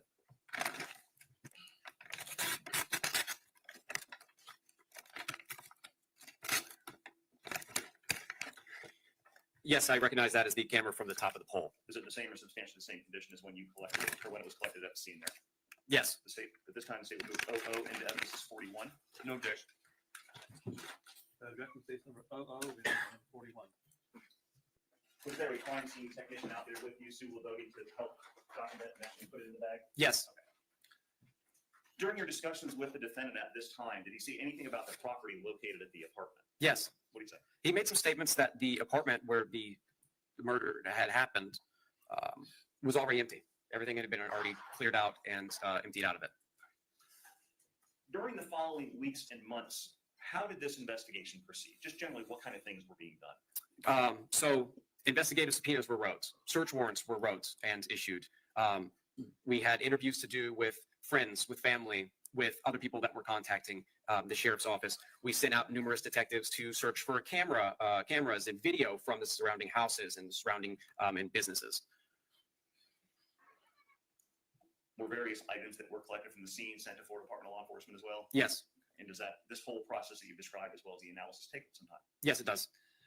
During the investigation and during this period of time that you just discussed, did the name James True come up? Yes, it did. How? His fingerprint showed up on an item inside of the apartment. Based on that potential association of James True's fingerprints being located on one of the items found in the apartment, what did you do? I researched him. I looked into him. I eventually traveled down to South Florida and interviewed him. When you were researching and looking into him, were you able to determine what kind of vehicle James True drove and owned? Yes. How did you determine that? As a law enforcement officer, I'm able to access the Department of Highway Motor Vehicles database. I'm able to look up, see what someone's driver's license and their vehicles that are registered and learn about those kind of things. And were you able to determine that James True was operating a specific vehicle in March of 2023? Yes. Through that same method? Yes. All right. According to the records, how many vehicles were registered to him at the time? One. Did you also determine the license plate associated with that vehicle? Yes, I did. How do you do that? I'm able to look into the records that with the Department of Highway Motor Vehicles. I can see what vehicles someone has registered to them, and I can see the type of vehicle. I can see the tag number for that vehicle, the license plate that's assigned to it. Does Marion County have something in place called license plate readers? Yes, we do. What are those? So at certain intersections throughout the county, there's cameras. Those cameras will get a picture of a vehicle and its license plate whenever it passes by that intersection, and then it will log that picture into a database that we can search and look at. And what kind of roads are those types of cameras set up on in Marion County? Generally the major intersections, and then there's some smaller off-roads that we haven't set up on also. If a vehicle traveled into Marion County using one of these more major roads, is it likely that they would have been captured using one of those license plate readers? Yes.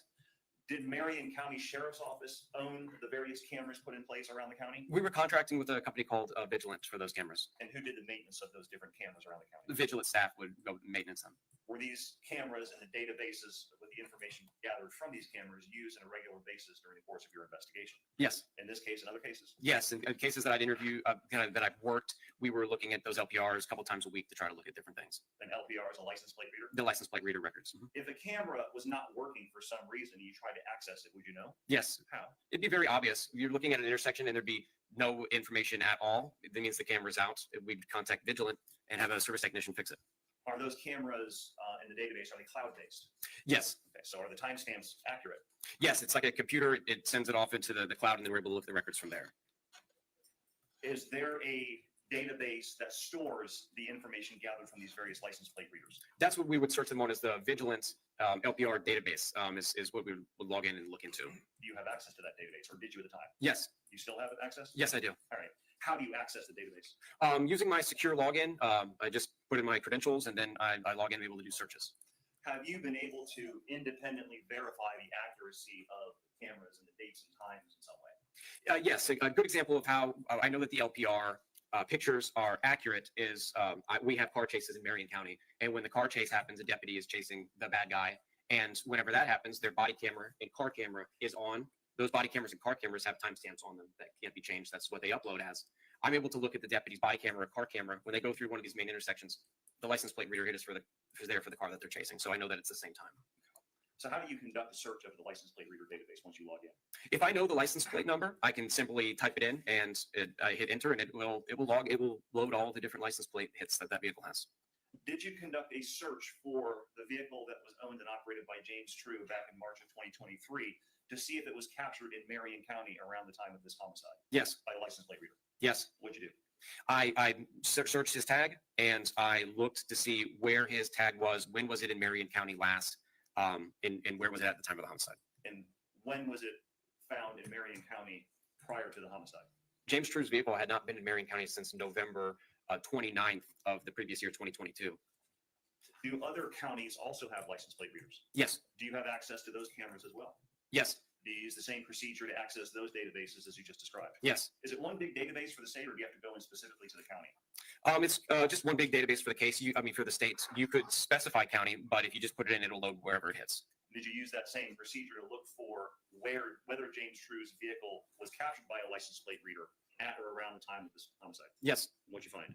I found that between March 21st and March 28th of 2023, which would be the time right around it, there was only one license plate reader hit for James True, and it was down off, I think, State Road 7 down in Broward County, Florida, down south. Is that where he lived? He lives in Broward County. And did you actually make contact with James True? Yes. Where?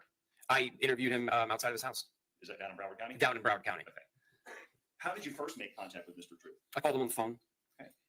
Was he cooperative with you? Yes. Did he arrange to try to interview him in person? Yes. And where was that interview done, he said? It was down in front of his house in Broward County, Florida, in Parkland.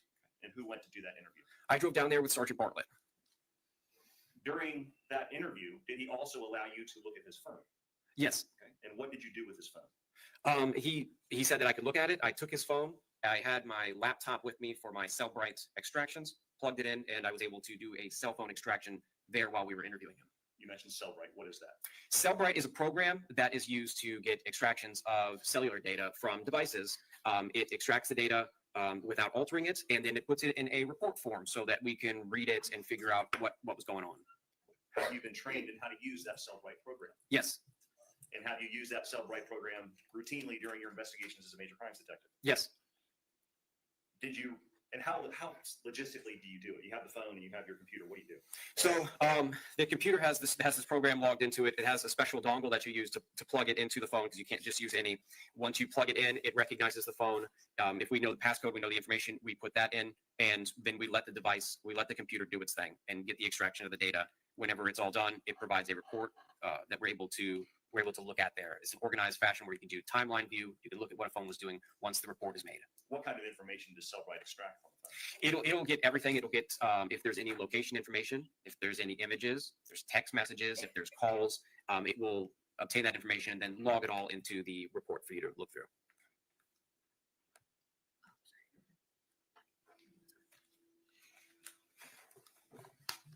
Thank you. Show me Marcus Ace Exhibit P, E, and Paul. Do you recognize that exhibit?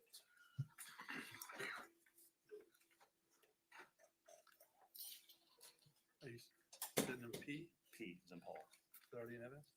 No, not yet. Okay. Yes. And generally, what's contained in that exhibit? These are parts of the Cellbrite report regarding James True's cell phone data. Does that data deal with the time period March 23rd, March 24th, March 25th? Yes, this is the times relevant to this investigation.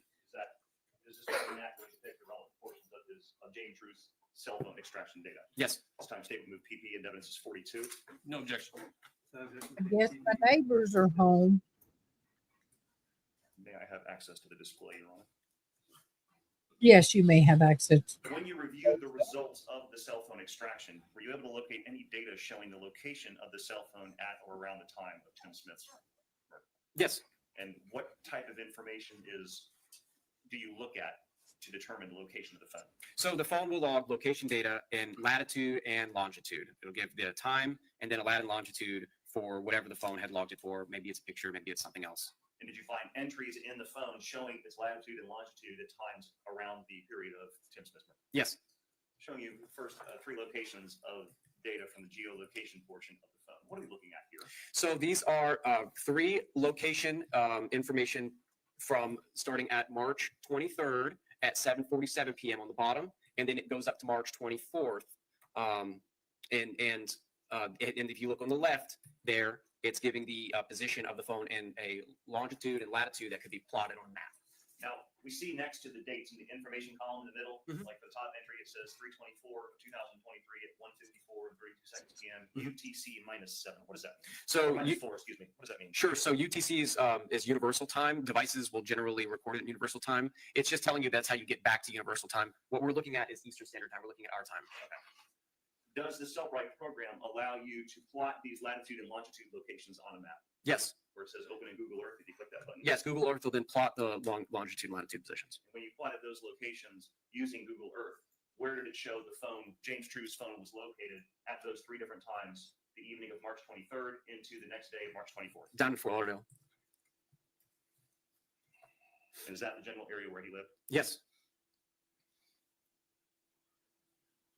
Did you also locate a selfie or a picture taken of James True at 7:47 and 30 seconds p.m. the evening of March 23rd of 23? Yes. What are we looking at in this image? So this is the Cellbrite reports, how it shows the data. The selfie is over there on the right. It's listed as a thumbnail, and then it lists in there the capture time, and it will also include at the very bottom the longitude and latitude there of where the actual picture was taken from that iPhone 14 Plus. That's where the phone was positioned at the time it took the photograph? Yes, that's where the phone was at when it took it. Is that in the bottom of the middle column there? Mhm. Okay. Showing you that image that we just saw, the selfie. Who is that? That's James True. Is that the same person you went down and met and spoke with? Yes, it is. When you plotted the latitude and longitude of the location of the phone at the time it took this selfie at 7:47 Thursday, March 23rd, where did it put that phone? Down in Fort Lauderdale. Did you locate another photograph taken by James True's phone at 11:05 p.m. Thursday, March 23rd, 2023? Yes, it did. What are we looking at in this image? This is a picture of a license plate on the right side there on the thumbnail, and it shows the longitude and latitude that can be plotted. It was taken by the iPhone 14 Plus, and it shows the time that it was taken at. And when those longitude and latitude coordinates were plotted using Google Earth, where did it show that phone was located at 11:05 Thursday, March 23rd? Also in the Fort Lauderdale area of Florida.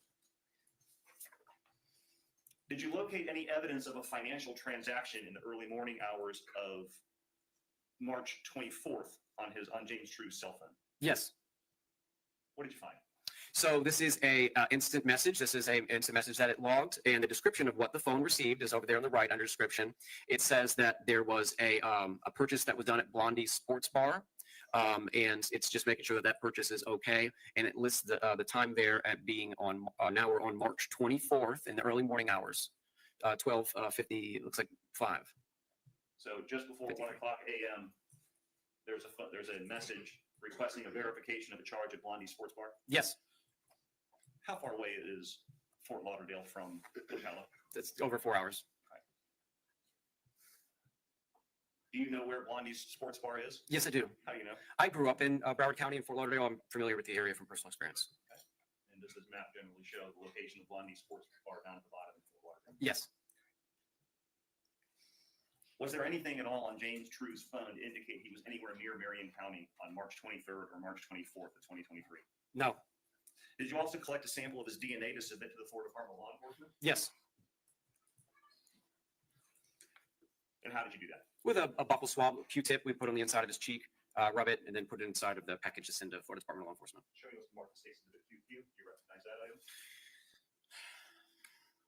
Yes, I do. How do you recognize it? It has my signature and ID number across the tape throughout it. What is that item? This is James True's DNA buccal swab that I obtained. Is that the same or substantially the same condition as when you collected it from James True's mouth? Yeah, this doesn't look like. Yeah, yes. Okay. This time the state would move QQ into evidence as 43. No objection. Objection QQ, and evidence number 43.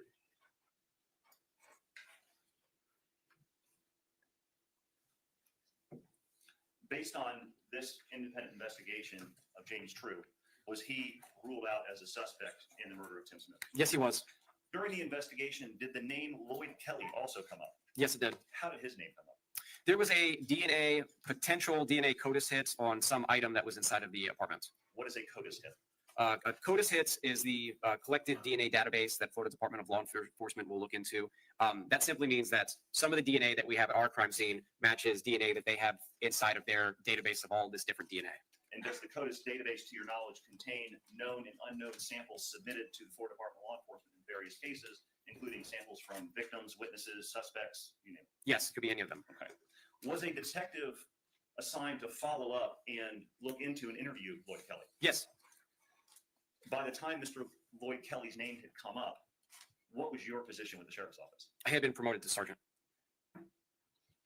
So did you do the follow-up on Lloyd Kelly? No, I couldn't do the follow-up with Lloyd Kelly. My promotion to sergeant put me in a different unit. I was a special victims unit, was moved out of homicide. So I tasked that, or I don't remember if I or someone else had. Ultimately, Detective Santana Plow was tasked with following up on that aspect of it. During the weeks and months following this initial investigation, were several press releases also issued? Yes. What's a press release? It's a request for the community to call us if they have any information at all regarding a case. How did they get released? Facebook posts, social media posts. Okay. Were there details of the investigation and the homicide, or just very generalized explanation? Very, very general. Did those press releases ask citizens with knowledge to call into the Marion County Sheriff's Office if they had any information? Yes. As a result, did many people call into the Sheriff's Office and provide information of varying degrees of help? Yes, they did. Okay. Did you interview those people? Yes. And did that process also take a while? Yes. As I said, you're going to be called back at a later time during this trial to discuss further parts of your investigation, but this time, Your Honor, I have no additional questions. Thank you, sir. Examination on those issues. Yes, please. Good afternoon, sir. Hello, sir. When were you promoted from detective to sergeant, your current position? It was June of 2024. And at that point, my client Herbert had already been arrested and charged with the case that we're here on today. Yes, correct? yes. Okay. Now, you mentioned that you were the on-call detective at the time this investigation started, correct? Yes, sir. And your initial involvement was responding to the apartment where Tim Smith's body was found on March 25th, 2023, correct? Yes, sir. And when you arrived at that location at the apartment, my client was present on scene, correct? Yes. All right. And at that point, Herbert was compliant. He allowed you access to the apartment, right? Yes. He allowed you access to his husband's Jeep. Yes. And at some point in time that day, you called Herbert back to walk through the interior of that apartment once Tim Smith's body had been removed, correct? Yes. And Herbert was able to identify to you various items that appeared to either be missing, like the towels, or out of place, like the lubricant bottle. Yes. And let's talk about the lubricant bottle for a second. This was the gun oil lubricant bottle, correct? Yes. And according to Herbert, that bottle was normally kept in the room that did not have the bed in it, but in the other room that had the massage table and the swing. Yes. But you and your team had discovered that gun oil lube bottle in the room with the bed in it where Tim Smith's body was found, correct? Yes. And Herbert pointed out, hey, that's not supposed to be there. Yes. All right. And ultimately, to your knowledge, were there, from the processing of those items, was there DNA and fingerprints of value to the investigation that were obtained from those items? Yes. And that included the DNA of Lloyd Kelly. Yes. And there was another item, an adult sex toy, in the neighboring room, in the room with the massage table, called a Satisfier. Yes. You remember that one? Yes. Okay. I know this is a rather unique case. Yes. That item, upon processing by crime scene investigators, also had DNA and or latent prints of value to this investigation, correct? It had a print from James. Yes, this the print. It had to, this was, I'm not familiar with DNA, but there was a latent print. Yes. And that was for James True. Yes. And you mentioned James True was cooperative with your investigation. Did I hear that right? Yes. You had learned during the course of your research of James True, before you interviewed him down in Broward County, that he had a dad that lived in Ocala. Yes. Okay. And you believed, but you didn't know at the time, that James True possibly would come to Ocala from time to time to visit his dad. Yes. All right. And I know we talked about the license plate readers and that there appeared to be no activity for the one vehicle that was registered to James True during the period of time that the murder of Tim Smith was alleged to have occurred in Ocala, right? Yes. Were either of the two vehicles alleged to have been used by my client, either that white Dodge extended cab work truck or Tim Smith's white Jeep, observed on an LPR, a license plate reader, during the period of time that you believe the murder of Tim Smith occurred? No. In this case. Okay, so not James True's vehicle, not Herb's work truck, and not Tim Smith's white Jeep. Correct. No LPR readings during the dates alleged in the indictment in this case, right? Yes. Not during the time of that I'm suspecting the murder happened. Okay. So going back to James True's cooperation, before you ultimately made the trek down to Broward County with your colleague to meet with James True, did you try to get him to come to you first? Yes. That didn't work out though, did it? No. I don't so love. So ultimately, you and I have it written down. I remember talking to him. Remind me, Sergeant Bartlett. Sergeant Bartlett. You and your sergeant at the time drove down to Fort Lauderdale to try to locate and speak to James True. Yes. You didn't have an appointment to meet with him that day, correct? No. Okay. So this was just kind of a knock and talk thing. Yes. Okay. And when you arrived at his residence, he lived in Parkland at the time, correct? Yes. Okay. And he lived there at that address in Broward County in Parkland at the time of your interview with him with his wife, Rebecca True, correct? I'm not sure if they were married. I would call a significant other. He lived with a significant other. Okay. Do you know her name? Sure. I don't remember her name. There was a female there, his significant other. Okay. They lived there together. Yes. Whoever it was. Yes. It was a woman, though. Yes. Okay. And that woman, to your knowledge, also had her own vehicle, correct? I'm trying to remember the front of the house when I got there.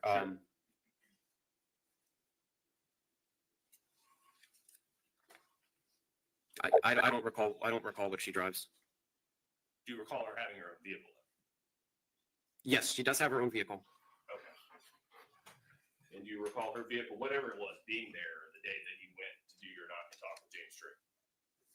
I don't recall. Okay. So you speak to James True. He gives you access to his phone. You download the data, some of which was introduced into evidence in this case, right? Yes. Okay. And based on the data that you reviewed, you excluded him as a suspect in Tim Smith's murder. Yes. Okay.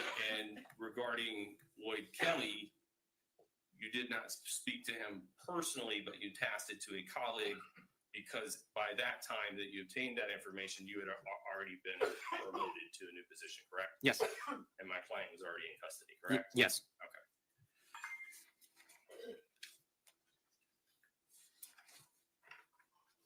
Now, let's go back to the date of your initial response to the apartment. You're briefed by your colleagues before you go into the apartment? Yes. So you have a general understanding of what to expect when you go inside? Yeah. Then you go in, you do your own walkthrough. Yes. You task crime scene techs with various processing requests? Yes. All right. And then you start interviewing witnesses? Yes. And you start with my client, Herbert? Yes. And that initial interview was in your unmarked police car, correct? Yes. And he was in the front passenger seat? Yes. You were in the driver's seat? Yes. You knew you were recording the conversation? I don't know if he knew that. I usually have my recorder in between us, so possibly. Okay. And it was recorded though? Yes. Okay. And you said it lasted about 40 minutes or so? Yes. Okay. And you mentioned that Herbert advised that the last time he saw Timothy Smith was 9:30 p.m. on Thursday, March the 23rd. Yes. Okay. Herbert also mentioned to you that at a later point that evening, after he had gone to bed around 11 p.m., he believed he heard a noise. Yes. Didn't really investigate it, just went back to sleep. Yes. Okay. And Herbert did tell you later on in that interview that he had the very next day, once he learned that Tim Smith did not go to work, as he always does, that Herbert had contacted your office to conduct a wellness check of Tim Smith at the apartment. Yes. And by that point, the white Jeep was already there and parked outside. Yes. All right. And you learned during the course of your investigation that there was a Ring video camera located on the exterior of that quadruplex of the apartment where Tim Smith's body was found, correct? It's facing the exterior. I don't know if it was inside or outside the house, but yes. Okay. And that was a Ring camera of the gentleman that occupied apartment A, Mr. Mitchell. I believe so, yes. All right. And did you task one of your colleagues with obtaining the video recordings from that Ring video camera? Yes. All right. Now, talking about Ring video camera, you mentioned that Herbert, who was initially very cooperative, right? Yes. Herbert had given you access to his phone. Yes. The very phone that was introduced into evidence in this case. Yes. And you looked at the phone. Yes. You looked at the Ring application. Yes. And you were curious to know what was captured on the Ring application for the early morning hours of Friday, March 24th, 2023, correct? Yes. You were only able to view several still images from that morning, though, correct? Correct. Was anyone other than you, when you view that phone, when you observe those still images, able to view or capture those images aside from the owner of the phone himself? To your knowledge? No. Okay. So you're the only person other than the owner of the phone, to your knowledge, to have viewed those images. Yes, his father was there. I don't think he was at a vantage point that he could see him. And once you viewed those images, they disappeared. Did they disappear? Or did they remain on the phone once it was introduced, once it was obtained as a part of the warrant? We weren't able to locate them when we did the cell phone extraction, when Jesse Newman had gotten the cell phone data later. I see. So once you go back at a later point, what was the date that you were able to personally view those still images? It was the day that I had responded out there, that Saturday afternoon. That Saturday afternoon. The date Tim Smith's body was found? Yes. So the date of your initial involvement? Yes. Okay. And then just a few days later, March 28th in the evening, you're knocking on Herbert's door with a warrant for the phone. Yes. Okay. And you take it, you put it in the bag, you take it into evidence. Jesse Newbanks examines it, Inspector Whiteley examines it, but no one is able, to your knowledge, to obtain these still images. We don't locate the still images. Okay. So the only evidence we have that these still images exist is from what you observed in your testimony, correct? Yes. Herbert is looking at me while I'm looking at the images, so he's seeing them also, but it's just me and him. How do you know Herbert has seen these images? Because he's looking at you?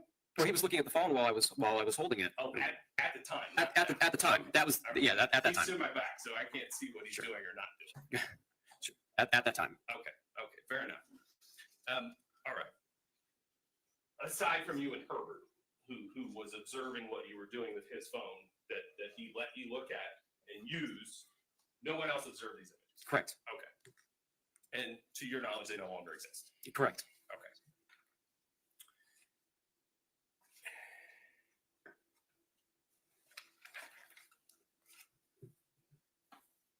And would you agree with me that these still images are rather important to the timeline that you were trying to ascertain as to Tim Smith's movements from the marital home to the apartment a few miles away on the date or dates that you believe Tim Smith was murdered? My observations became very important. Okay.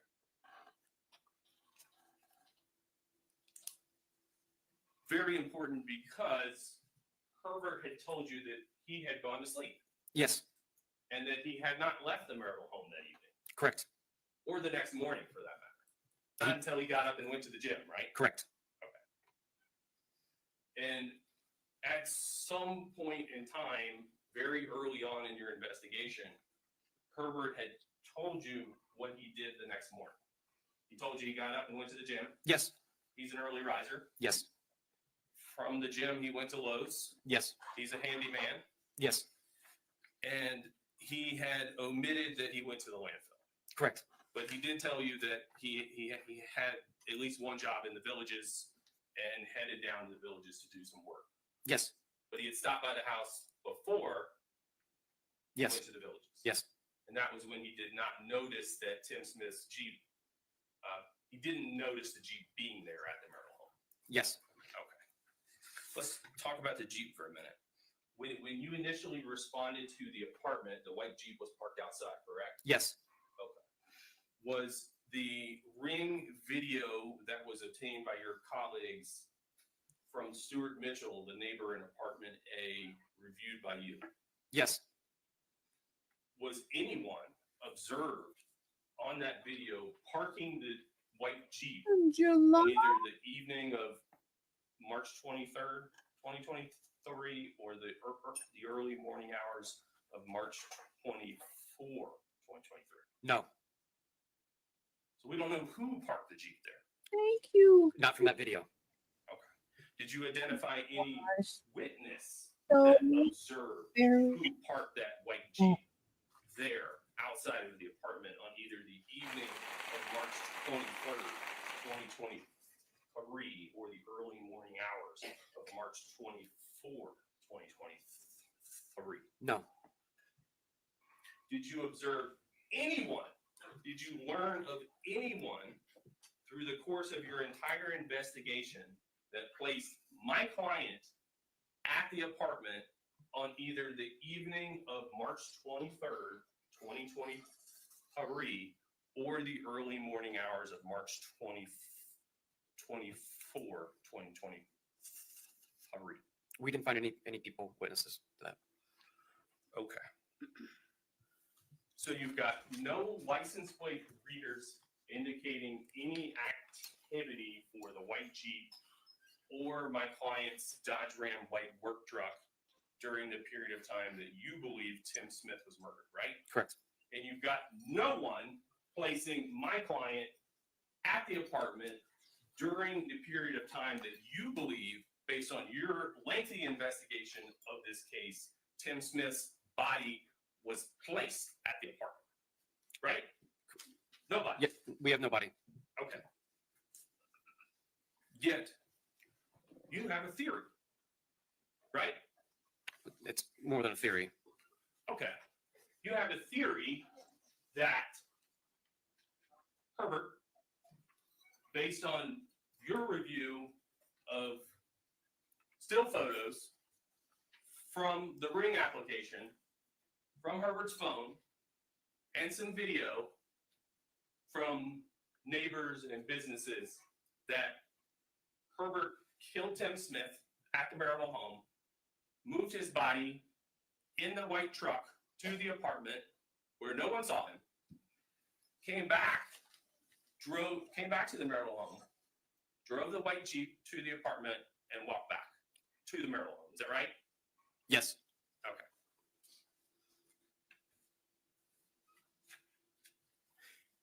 Speaking of the white Jeep, you said Herbert let you look in the white Jeep. Yes. Okay. And you initially determined that the white Jeep was not involved. Correct. So you released it to Herbert. Yes. After a roundtable with your colleagues, You changed your tune. Yes. You wanted it back. Yes. So you asked Herbert to give it back to you. Yes. And you claim that there was an appointment on the morning of March 28th, 2023 at 8 a.m. where Herbert was supposed to bring you the white Jeep. Right? Yes, there was an appointment for that. Yes. He didn't show up for that appointment. No. And you learned that Herbert had gone and gotten a defense attorney. Yes. Right? Yes. Gail Grossman was her name, correct? Yes. At that point in time, did you have a warrant for the Jeep? No. So you were just relying on Herbert to cooperate like he'd been doing all the way up to that point? We were relying on the husband of the victim to cooperate. Yes. Okay.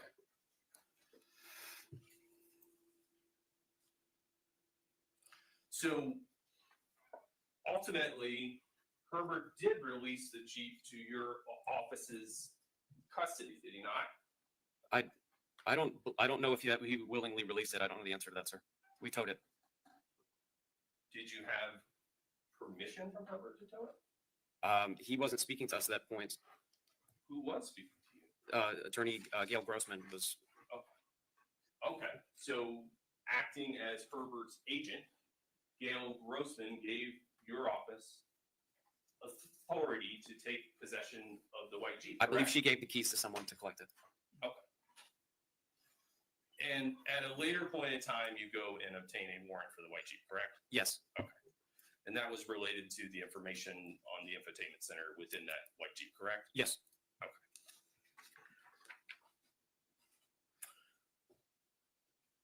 Were you unhappy with Herbert's lack of cooperation by not bringing you the Jeep at 8 a.m. on March 28th of 2023? I wasn't necessarily unhappy. I was disappointed.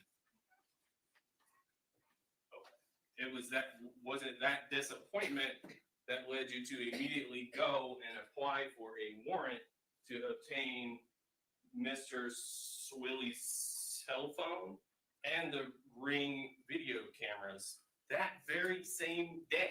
That wasn't disappointment. That was concern. Okay. All right. And was it not turning in the white Jeep that gave you that concern? I shifted to concern at that point for the evidence in the case. Okay.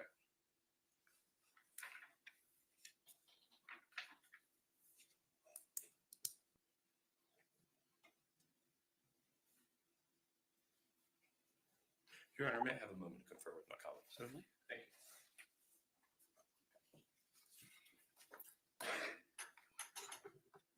you. Wow, y'all. This has been kind of a unique trial, to say the least. I am a little perplexed with the topic. Your Honor, at this time, I do not have any additional questions. Did we drive? What did you think? Like Tom, What kind of vehicle James top, owned and operated? and bottom? I want to say it was a black SUV, maybe a Cadillac Escalade. When you were looking at the still images with the defendant on his Ring camera, were you looking at the images through the Ring app? Yes. Which is connected to the cloud? Yes. You weren't looking at the images. That's not a new stories. Correct. Okay. And when you were looking at these images with the defendant, you described, were you like standing next to him going, hey, I'm looking at this image at 220, what's the deal with this? That's exactly what I'm doing. I'm standing right next to him and I'm palming the phone back and forth as I'm looking at them. Is that when he's giving you the explanation of, well, the camera just shows things that aren't really there? Yes. Mr. Client asked you about that there were no license plate reader hits between the time that you determined the vehicles were moving from the residence to the apartment back and forth. Yes. That is a relatively short distance, is it not? It's a very short distance. It's like 2 miles. Okay. Do you know if there are any license plate readers set up during that short 2-mile distance between the apartment and the residence? Like there could have been. I'm not entirely sure without looking at the big map of it. That's fair enough. Thank you, sir. Anything else? Judge, I'm sorry. Anything else? Any other questions? I hope not. Let the poor dude go home. He's been on this stand all long, y'all. So you're released from stand for right now, but you're still under subpoena. I understand. Okay. Thank you, sir. Go home. Today's next witness is Stefanos Michaelides. I need a spelling on that one too. Oh, this chair is far more comfortable. It is Michaelides is Michaelides.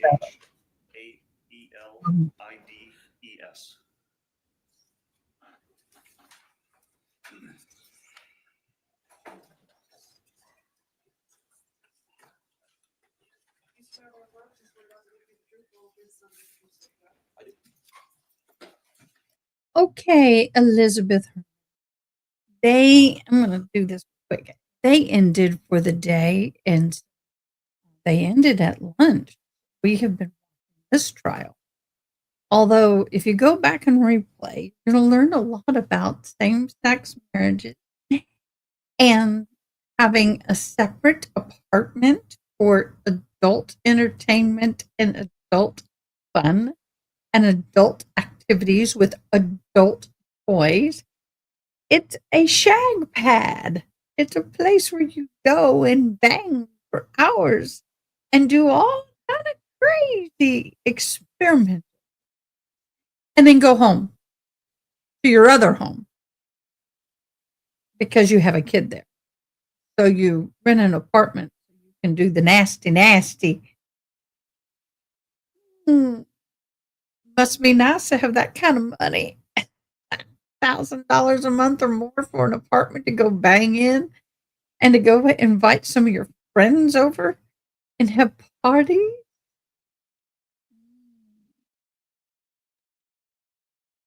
Oh, boo, it's not a playroom. It's a playhouse. It's an adult playhouse, what they called it.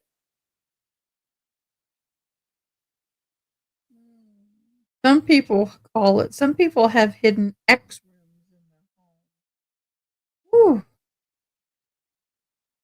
And we got some pictures of some of the toys they had. I'm sorry. They had a lot of things that plug up things, I'll put it that way. And they were not shy in showing this in court. Like, when it popped up, I was like, what? Oh, y'all, they have a playhouse. Come on to my house. Gonna give you candy. I bet you are. Come on to my house. That song that played with the Hugh Hefner show that he had, they played that song. Can't look at it the same way anymore. Yeah. Thank you for thank you so very much. With that case. Spell your last name for me. Michaeles. What do you do for the sheriff's office? I'm a patrol deputy. How long have you been with the sheriff's office? 3 years. Are you familiar with a house located at 5291 Southeast 26th Avenue in Ocala? Yes. How are you familiar with that location? It's a residence that I resided at for a brief time. That was owned by a family member before it was sold. During what period of time did you live there? How to do it. 2021, give or take. Okay. Did you sell that property to someone? My mother-in-law did. She was the homeowner, and she had sold it to a neighbor that purchased the residence. And what was the neighbor's name that it was sold to? Wait. What? Wait.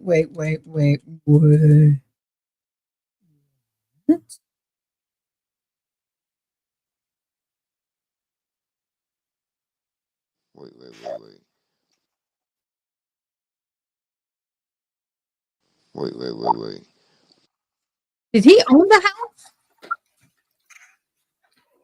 Did you tell me cops owned the shag house? Please introduce yourself to the jury, sir. Good afternoon. My name is Deputy Michaeles with the Marion County Sheriff's Office. Can you spell your last name for me? Michaeles. What do you do for the sheriff's office? I'm a patrol deputy. How long have you been with the sheriff's office? 3 years. Are you familiar with a house located at 5291 Southeast 26th Avenue in Ocala? Yes. How are you familiar with that location? It's a residence that I resided at for a brief time. That was owned by a family member before it was sold.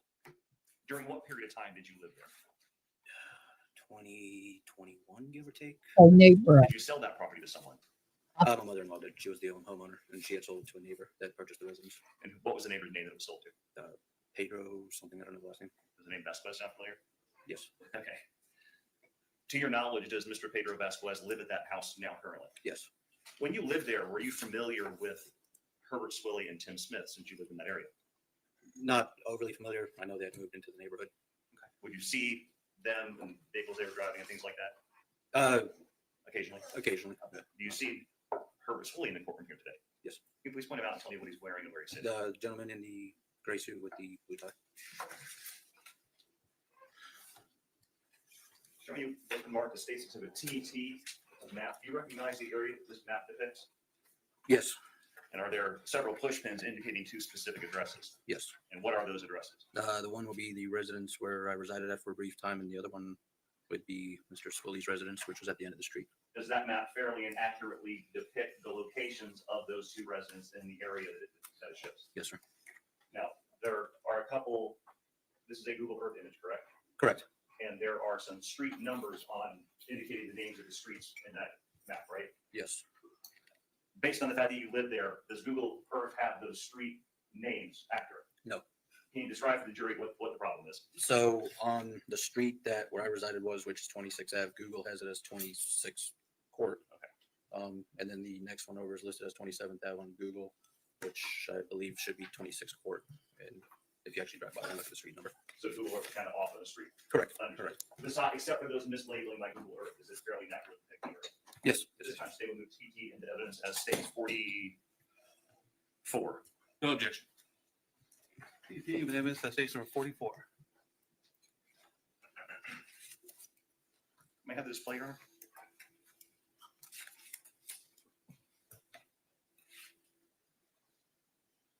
May I publish? Yes, sir. Is that the map I just showed you? Yes, sir. Can you orient the jury just as far as kind of what we're looking at? Overview of the neighborhood. Main road is up at the top of the screen, which is Southeast 52nd Street. And then the two side roads are dirt roads that lead to multiple residences. The pushpin labeled Vasquez residence, is that the residence you used to live in? Yes, sir. All right. And the road up top, you said is Southeast 52nd Street? Yes, sir. If you went north on either of these roads and hit Southeast 52nd and turn left, what would you eventually reach? What road? 441. And what is generally on the corner of that road? I think it's a Circle K gas station, and then across the street's a BP, or catty corner to it across the street. Is there also a waste management facility in that area? Green for Life? Something to that effect, yeah. There's warehouses back there. And if you are traveling south on the road that's to the left of the pushpin Vasquez residence, where would you eventually reach? What would you come to? It's a dead end at the end of, which would be 26 Ave you're talking about. Yes. That's a dead end road. They literally run up into like a wood line. And if you traveled south on the next road over, which is labeled as Southeast 27th Avenue, if you head south towards Smith Swilly residence, what will you eventually reach? South, you'll run up into a gate, which there's a private residence back there. And is there also how would you access the property that is labeled as Smith Swilly residence? Through his gate, which is on both sides. There's a gate to those properties. Or one's a gate, one's like a fence gate. So. Is there a road below where it says Smith Swilly residence? If you're heading down Southwest 27th and you turn around this curve, is there actually a road there? No, because I believe that's where the gate is actually put up. Okay, so you can't come down one road, circle around, and go back up the other way. No.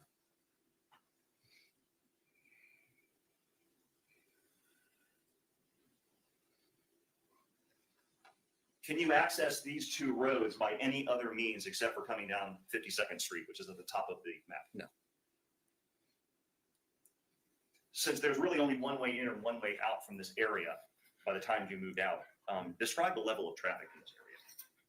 Traffic in that area is minimal. It's mostly just the people that reside on those roads. And if there's residents or visitors that come to the residences, mail, FedEx, stuff like that, food delivery. About how many people live in this general development? So if you're looking at the residences that are between the two roads, for the most part, all the ones on 26 Ave are occupied, except for there's two trailers that are more towards 52nd. Those were just vacant trailers. And then there's a couple residences that are now vacated as well, which is under the trees. And then 26 Court, for what I'm aware of, everybody lives inside of those properties. I've never traveled down that road. We see the Vasquez residence pushpin. There's a residence just to the south below that residence. Who owns that residence? That one is owned by my brother-in-law. What about the residence south of that? That one is still owned by my mother-in-law currently.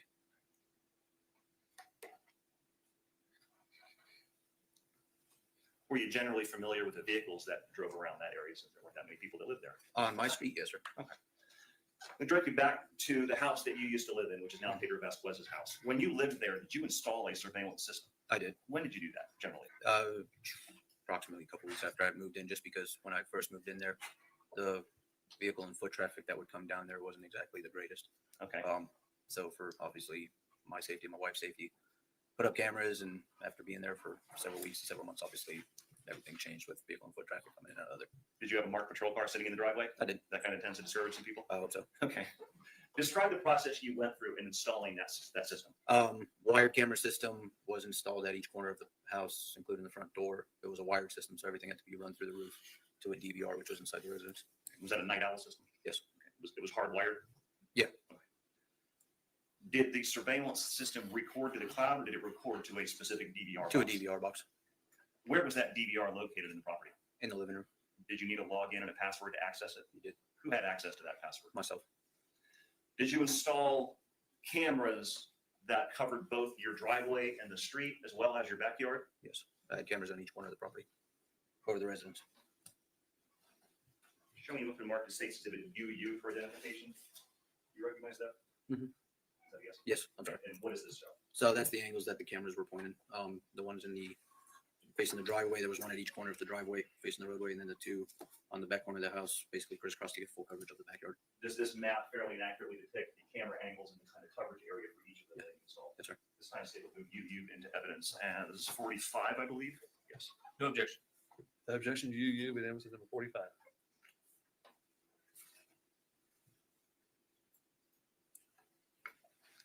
May I publish?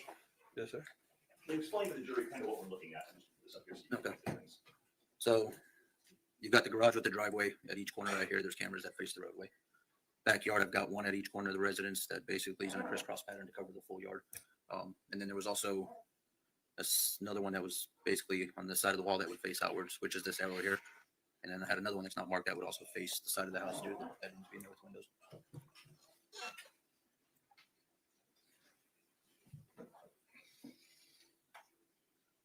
When you installed and set up the system, did you label the various cameras in a specific way, like front Yes, yard, sir. backyard, things like that?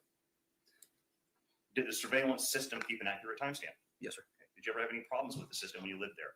No, sir. When you moved out of that house and Mr. Vasquez moved in, what did you do with the surveillance system? It stayed in the residence.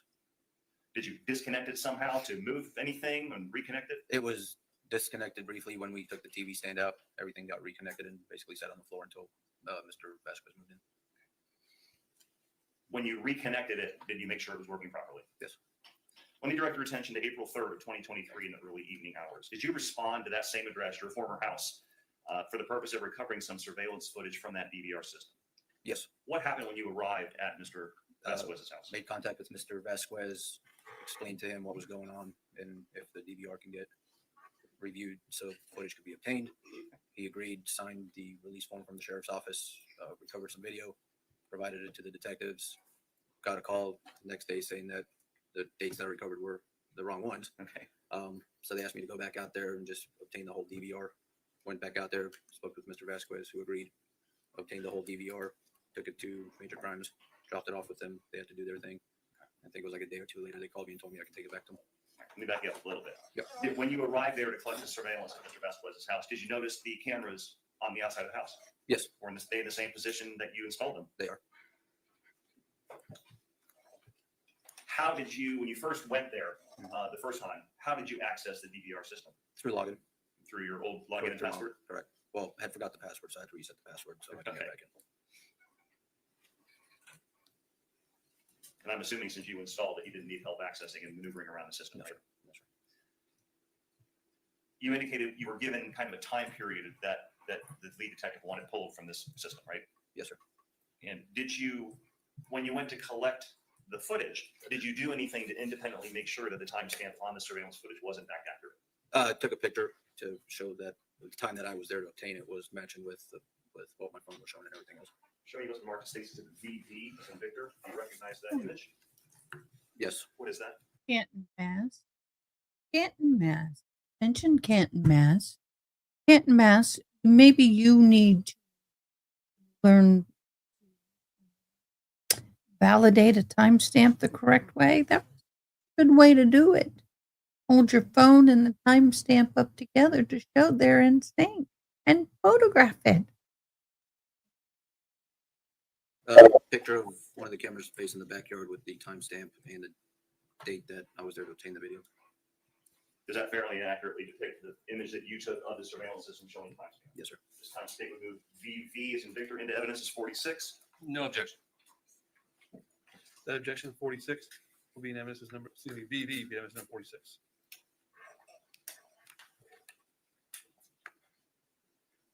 Showing you State's Exhibit 46 just introduced into evidence. What does this show? Explain what we're looking at. That is the camera angle that faces, would be south. That's at the back corner of the property. That's the back patio of the residence, and that's Mr. Vasquez's trailer. And we see a timestamp in the middle of the photo of 4/3/23 at 17:48, 21 seconds. Right? Yes, sir. And we see a time at the top of this photograph. What does that time come from? My cell phone. Okay. Was the time on your cell phone the same time as the time on the timestamp of the surveillance footage? Yes, sir. Okay. Is that how you determined it was accurate? Yes, sir. Did you actually view the footage that you downloaded? Just to grab the times, which was what I put onto a DVR for the detectives. But because I'd gotten the time confused because of the change of times after midnight, that was determined to be the wrong time frame. So that's when I had to go back out and get the DVR. Okay. And when you reviewed the footage, the initial time that you went and collected the DVD or the footage, were the camera angles accurate as far as what you remember they were supposed to represent? Yes, sir.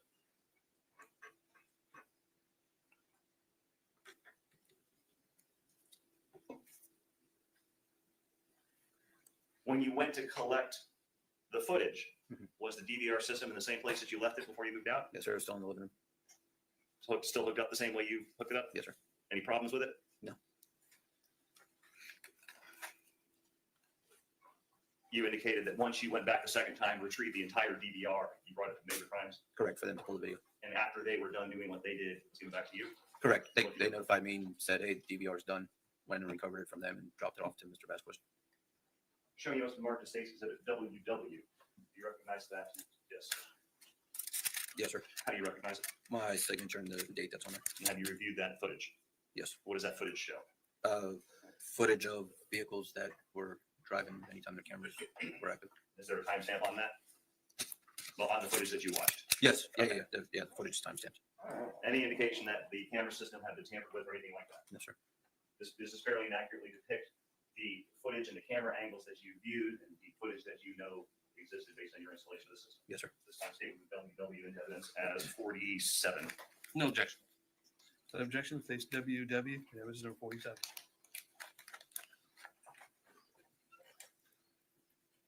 When you lived there, do you remember what type of vehicle Herbert Swilly drove? Blue Dodge pickup. Did he own a white pickup truck when you lived there? No, sir. Showing you photograph 2 from States. Sorry, Your Honor. 31.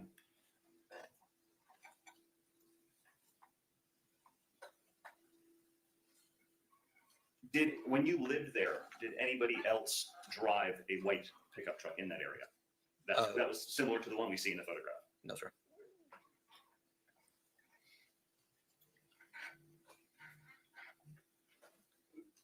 And when you would see Herbert Swilly leaving the area when you lived at that house, which direction would you see him drive? How would he normally drive out of the neighborhood? He would go on either road. There's times he would take his road, which would be the front gate, and then there was times he would come down 26 Ave as well. I think my son's cooking onions because I smell onion. It's strong garlic. No other questions. Thank you. Cross-examination? Yes, just briefly. Good afternoon, sir. How are you doing, sir? Oh. Well, remind me when you moved out of the home that Mr. Vasquez lived in. That 20. I want to say it was 21 or 22. It's when I purchased my house in Bellevue. And while you were living in the home that Mr. Vasquez lives in, yes, sir. Now, or at least at this time, you obtained the video surveillance from your old home. You had mentioned there were some undesirables in the area, and that was why you installed the video surveillance. And it stopped once you started parking your marked patrol vehicle in your driveway. Yes, sir. Okay. And you don't, other than for work purposes now, do you go back to that area at all? So the one residence that was the one that my mother-in-law still currently owns, that one she has up for sale. So I go there, cut the grass. We basically just make sure the property is maintained. Understood. And you mentioned, and correct me if I heard you wrong, that you would never drive down Northeast 26th Court. Southeast 26th Court. Southeast 26th Court, Correct. correct? Just because I had no reason to go down that road and I couldn't access my property from there. But you lived on the very next road 26 over. Yes, sir. Understood. And you mentioned that you knew of Herbert, my client, and Tim Smith having moved to that area, correct? Well, Herbert, yes. I met him a couple times when he moved in, when he was, clearing out the property and getting the property set up. And you mentioned that you knew Herb to use both roads, both the road that your Correct. house was on at the time and the neighboring road that you would never go down. Yes, sir. Okay. And you also mentioned you did not know her, at least at the time you were living there, to drive the white Dodge. No, sir. Yeah, like I said, he had a blue Dodge pickup truck. Understood. No further questions, Your Honor. You're ready, Your Honor. You may be excused. All right, thank you, sir. Have a nice day. Thank you, sir. State calls Thomas Shively. We got about 30 minutes left of this, and then we closing down this live. And we're putting a deep dive on it. Adelstone's new motion for a new trial. And yet, I'm going to put it down and it's got 18 pages. Oh, okay, there you go. No, it's got a lot. I probably got about 12, 15 Have a seat, sir. Thank you. up. Good afternoon, sir. How's it going? I'll look at Can it. you please introduce yourself to the jury? My name's Tim Shively, Okay. And where do you work? Triple Crown Trailers. What do you do for them? Currently in sales manager for our dealer sales. What is Triple Crown Trailer? We build and manufacture utility trailers, ATV trailers, dump trailers, and some custom special stuff for some customers. Where is Triple Crown Trailers located in Ocala? Off of South Pine, down near the drive-in theater. Does Triple Crown Trailers have a surveillance system set up on the property? Yes, we do. And what did you do for Triple Crown before this current position? Before then, I did IT and ran a couple different departments, and I was the purchasing manager. And were part of your duties in that previous position, is that what you did back in 2023? Yes. Were part of your duties in that position to check and maintain the surveillance system and pull footage if need be? It was. What kind of surveillance system was that? It was the NVMS 7000. It was a DVR-based system? DVR based. And was that professionally installed? It was installed by DJP Security. All right. Do you remember about when that was installed? It was probably 7 and 8 years old. Was that system motion activated or did it record continuously? Most of the cameras were continuous motion. Continuous recording. Could you view that footage from your phone through an application or would you have to go to the actual DVR? We can view it through applications. You did not. I'm sorry. We can view it. You yes. can. Okay. Yes. I'm sorry. You can do both. Yes. Where was the hub of that surveillance system located within Triple Crown? It was in our server room, and it was in an office that the office door was locked. The office door was locked? Yes. Who would have access to that room? At the time, probably myself and 1 or 2 other managers only. Would you need a special login and password to access the surveillance system? You do. And who would have access to that login? DJP Security. That's right. DJP Security would have that. Okay. And how would you go about getting footage off of the system? I had access to download the footage. How many different cameras were set up on the property? I know Triple Crown's a huge place. It was probably around 18. Was there a camera that covered the front parking lot and part of 441? Yes, it was. Had you had any problems with the camera system operating properly? No.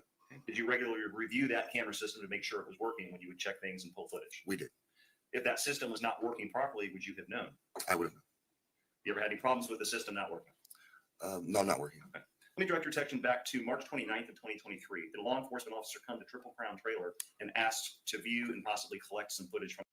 Hey, Joe Schmo. I screenshotted it and tried to blow it up, and it's too blurry. I think it's the company name that he works for. He did. How'd that happen? He came in and asked me for a specific time block.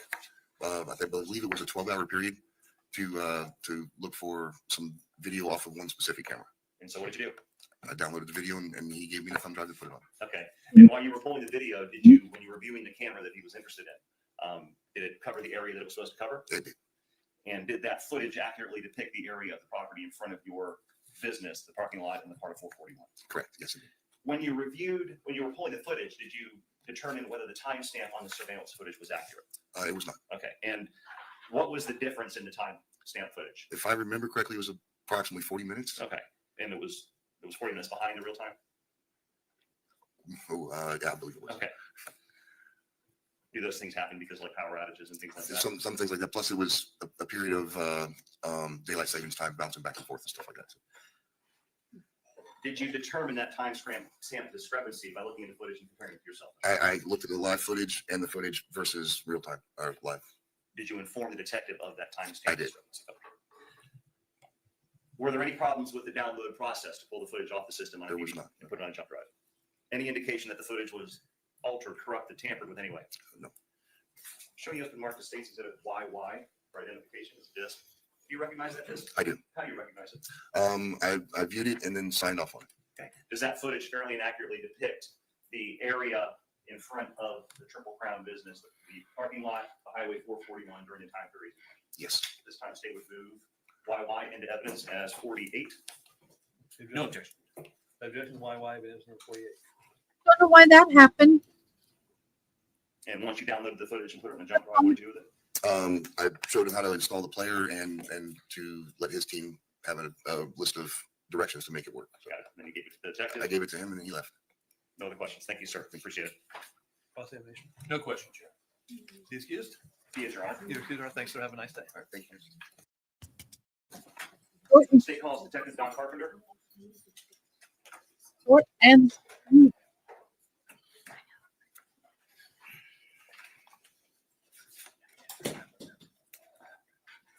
Hey Joe, I got my new roadcaster. Replay. There's over here on the up here. Stand face. I'm told the sound is so much better. I don't know. Can you tell a difference? I will tell you. It feels sharper to me, but with my hearing, I couldn't tell you. Clerk, raise your right hand. You swear or affirm testimony about to give you the truth, the whole truth, nothing but the truth, so help you God? I do. Have a seat. Thank you. Good afternoon. Please introduce yourself to the jurors. Hey, good afternoon. I'm Deputy Carpenter from the Marion County Sheriff's Office. Did you become involved in the investigation into the murder of Tim Smith? I did, yes, sir. And were you assigned to do a neighborhood canvass where the victim's body was found, as well to see if anybody in the area had relevant information? Yes, sir. Would you have turned any of that information over to the lead detective? Yes, sir. Were you also tasked with trying to see if any residences or businesses had surveillance cameras along a specific route? Yes, sir. Specifically directing your attention to March 29th, 2023, did you go to Triple Crown Trailers located at 4251 South Pine Avenue in Ocala? I did, yes, sir. Why? So when I was canvassing the area, that included Highway 441 due to where the incident location took place. I observed video cameras outward facing the highway. When crimes happen, obviously criminals have to go to the scene and have to come from the scene. So that's why we look for major highways and roadways and cameras facing those roadways. And did you locate such a camera at Triple Crown? I did, yes. Did you go to the Triple Crown Trailers and make contact with a man named Mr. Shifley? I did, yes, sir. And what was his role? So at that time, he worked in management. I don't know his exact position in the company, but he worked their security camera system. He was able to burn me a copy of the time range I requested. I think it was approximately an 8-hour time range, and he supplied me that on a USB port. And were you focused on the early morning hours of March 24th? Yes, sir. Did he indicate to you that the timestamp on the footage was actually off by 40 minutes? Yes, sir. I can't exactly recall if he indicated to me. It is common practice when I was a detective to verify everything with our phone because most security systems are actually a little bit off on time. So did you determine either by you viewing it yourself or him indicating it to you that it was about 40 minutes off? Yes, sir. So if the actual time was 2 a.m., the surveillance would show 1:20 a.m. Correct. Yes, sir. Understood. And I'm showing you some introduced evidence as States 48. Do you recognize that disc? Yes, sir. Did you view it, initial it, and date it? I did. Yes, sir. This is fairly and accurately depict the footage from Triple Crown. Yes, sir. Thank you, sir. No other questions, Your Honor. Any cross-examination? No questions, Chair. Have a nice day, sir. Thank you. Thank you. Masood Ahmed. I'll spell that for you. MASUD What was the last name? Ahmed.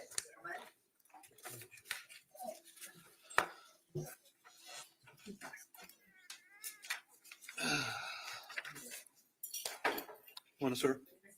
Stand up here, raise your right hand. Face the clerk over here. You swear or affirm testimony about to give you the truth, the whole truth, nothing but the truth, so help you God? Have a seat, sir. Thank you. Good afternoon. Hi. Can you scoot up and talk into the microphone, please, so everybody can hear you? Scoot up, please. Yeah. Just want to make sure that you talk right into this. Okay. Thank you. Can you tell the jury your name and spell it, please? Masood Ahmed. Okay. Can you spell your first and last name, please? MASUDAHMED.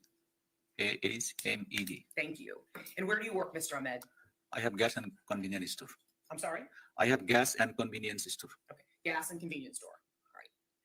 And do you actually own the gas and convenience store? Yeah. All right. Who do you own that company with anyone else? Me and my wife. Is that the Lake Weir Marathon gas station? Yes, ma'am. All right. And what is the address, the actual address of the store? 3820 Southeast Lakeway Avenue, Ocala, Florida 34480. Thank you. How long have you owned the Marathon gas station and convenience store? More than 6 years. And does the store have a surveillance system? Yes, ma'am. Is the system motion activated or is it always recording? Always recording. How many cameras are there? 16. Okay, 16 cameras. Are any of the cameras outside? Yes, ma'am. How many? 3. 3. Does one of the cameras show the gas pumps and face Lake Weir Avenue? Yes, ma'am. Where is the recording system for the cameras kept? The pump.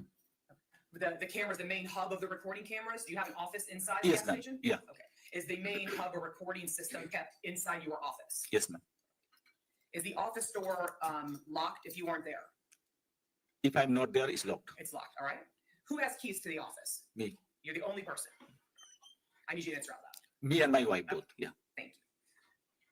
So you and your wife are the only ones with access to the system. Yes. Is there a passcode to access the actual system? No, me and my wife has the access to enter the room, but access to the video surveillance only me. So you and your wife both have keys to get into the office. You're Right. the only people, and only you have the passcode. I'm going to take the leading, Your Honor. That's sustained, although I would just note, I think he's had maybe a little bit difficulty answering some of the questions, maybe a little bit of a language barrier, although he does seem to understand English. So I think that the questioning was really just to clarify what he was saying. That is, Judge, but I'll All right. All right, I want to direct your attention Yeah. to March 28th of 2023. On that date, did a detective from the Marion County Sheriff's Office come to the store and ask to view some video footage? Yes, ma'am. Did you let him into the office? Yes, ma'am. And how did he access the system? I give him. I put the passcode and give him to look at. You put in the passcode? Yeah. And then did you let the detective look Yeah. through the system? Yeah. And then did the detective come out of the room when he was done? Yeah. Was everything with the surveillance system working at that time? Yes, ma'am. There was no indication it had been tampered with in any way? No. No indication the date or timestamp was off? No. You're on my approach to witness? Yes. I'm going to show you what's been marked for identification as State's Exhibit ZZ. Let me ask you if you can look at that. Do you recognize anything on this DVD? Yeah. Okay, what do you recognize? I initial and put the date on. Okay, initial and dated. And did you actually watch this? Yes, ma'am. And does this fairly and accurately represent the video surveillance from your outside camera that faces the gas pumps in Lake Weir Avenue? Yeah. Here on this time, we have moved State's Exhibit ZZ into evidence. No objection. The objection to state the manifestation number 49. And I don't have any other questions, Judge. No questions, Your Honor. We ask that he be excused. Your excuse, sir. Thank you very much. Have a nice day. Thank you. We have one more relatively short witness for the day. Let's do it. All right. Andrew Canterbury.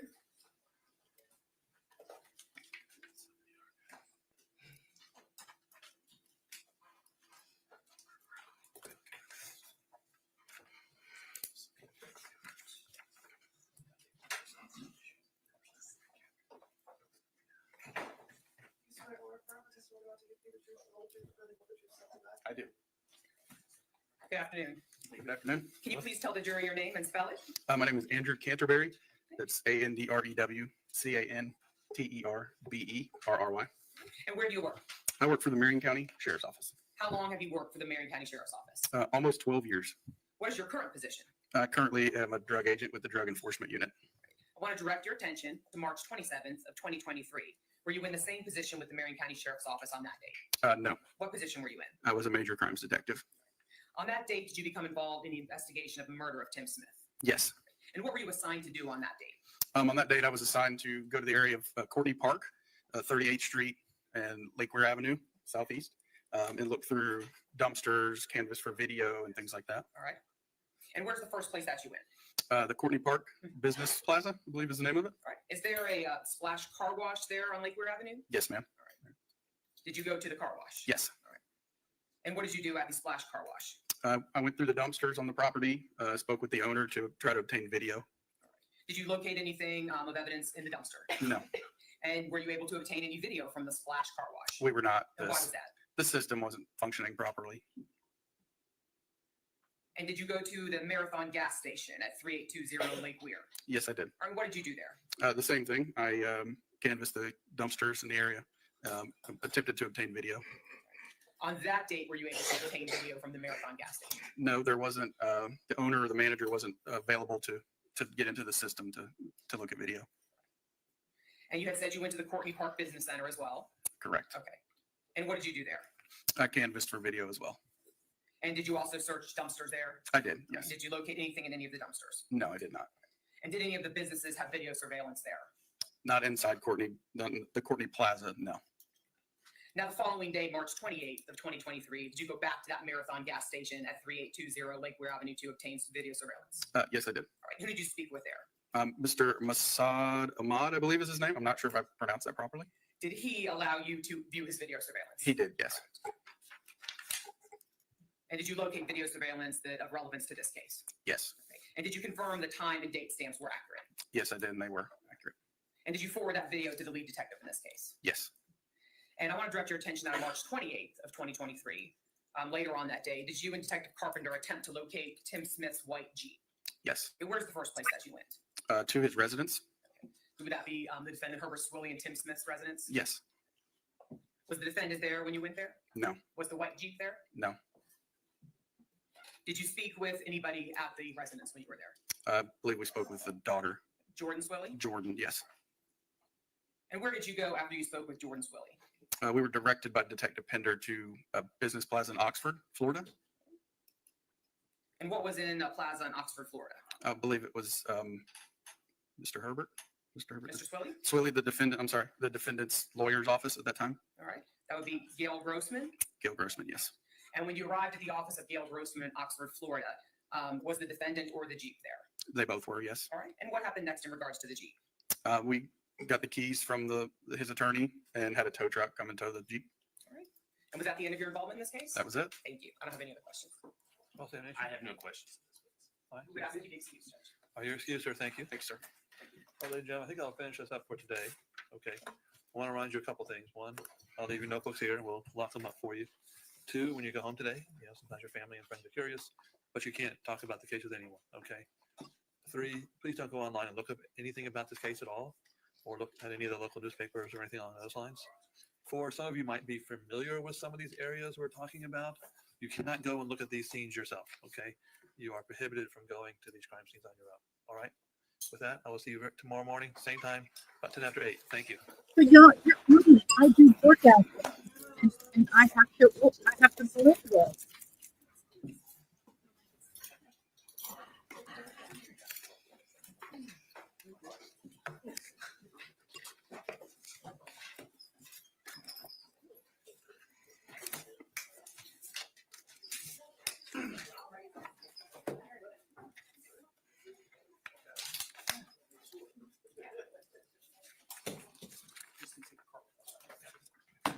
I will be adjourned until tomorrow. Thank you.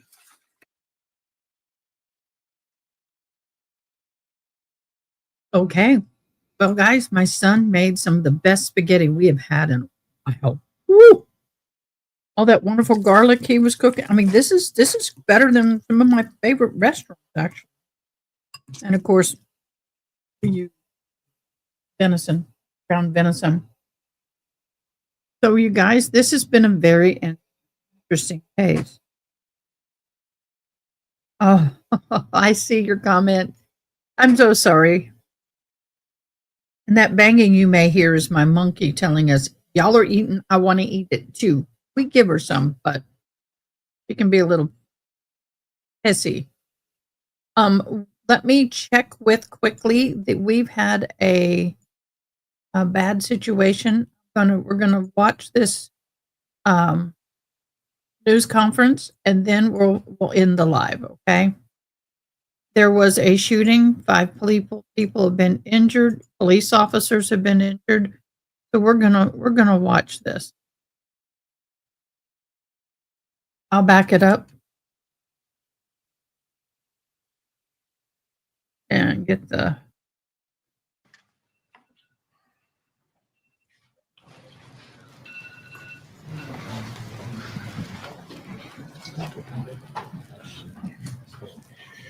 Good evening. My name is Colonel Christopher Paris. I serve as the Commissioner of the Pennsylvania State Police. I'm going to address you this evening concerning a critical incident that has rocked the community here in York County this afternoon. The incident occurred in Codurus Township, York County. I'd like to preemptively say that there are many details which at this point we are not prepared to release given the ongoing nature of the investigation. That having been said, we would like to advise the community that there is no current active threat. The situation today involved law enforcement officers who were shot. I can confirm that the shooter is dead.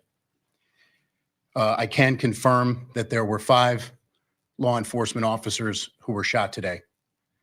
3 fatally, 2 that were transported here to Wellspan in York. They are currently listed in critical but stable condition.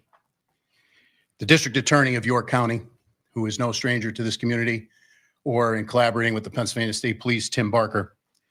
I've spoken to him. The Pennsylvania State Police has been asked to convene a major case team to conduct the lead in this investigation with the assistance and in collaboration and in partnership with the York County District Attorney. I can assure you that all of the resources of the Pennsylvania State Police are being brought to bear. There is still very much an active scene at Codurus Township, York County. Later this evening, the District Attorney will have more information to release. I can tell you that the Pennsylvania State Police have taken over calls for service for the Northern York Regional Police Department, and we will continue to do so to support our partners. I can tell you that I've spoken to the special agent in charge of the FBI out of Philadelphia, our municipal partners and county partners here in York County, and we've received multiple offers of assistance from our fellow state partners to include New Jersey and York. But we have a very large investigative scene. In being here today with our law enforcement family for the second time in 2025, I'd just like to say on a very personal note, our hearts and prayers go out to them, to the families of the deceased and the families of those officers who were wounded. There are simply no words that I can offer to assuage the grief that this community has experienced and unfortunately will continue to experience. The grief will be unbearable, but we will bear it. So we stand here today united for our partners all across the law enforcement spectrum, and we will not rest until we've conducted a full, fair, competent, and thorough investigation into this matter. Lastly, I would simply ask to the community here in York County and beyond, all across Pennsylvania and all across our nation, if you could keep the families that were touched by this tragedy today in your thoughts and prayers. Please give them a solemn thought. And to the women and men who are working diligently right now to push this incident forward and the investigation forward and the aftermath that will have to be dealt with and persevered through, our hearts and prayers are with them. Thank you very much. I'll now turn it over to Governor Shapiro.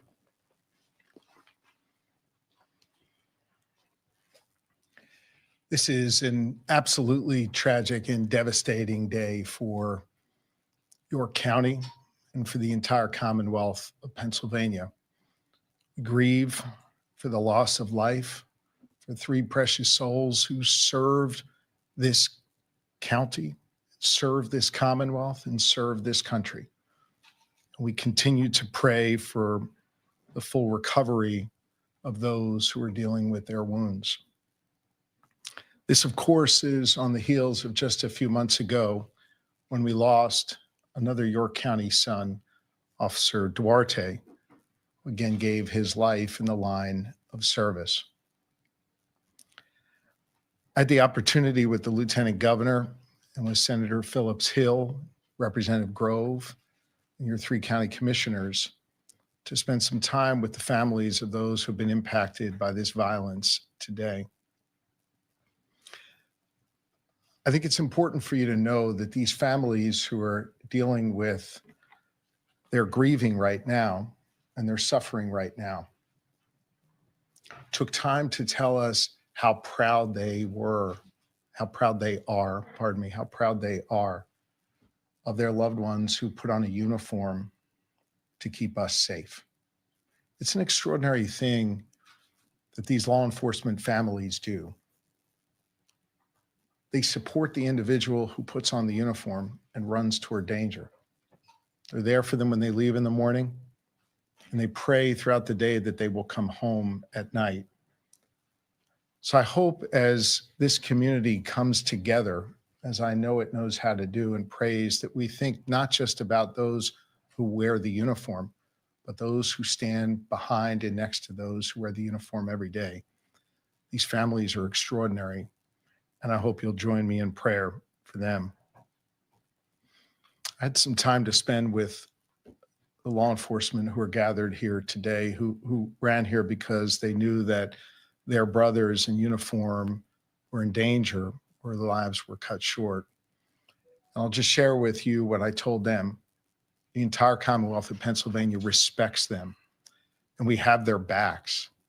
And we so appreciate the work that they do every single day when they go out to keep us safe, when they go out to protect our freedoms and our rights.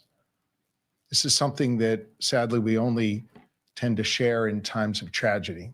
I think it is important that this Commonwealth knows that every day we appreciate those who put on the uniform and those who keep us safe.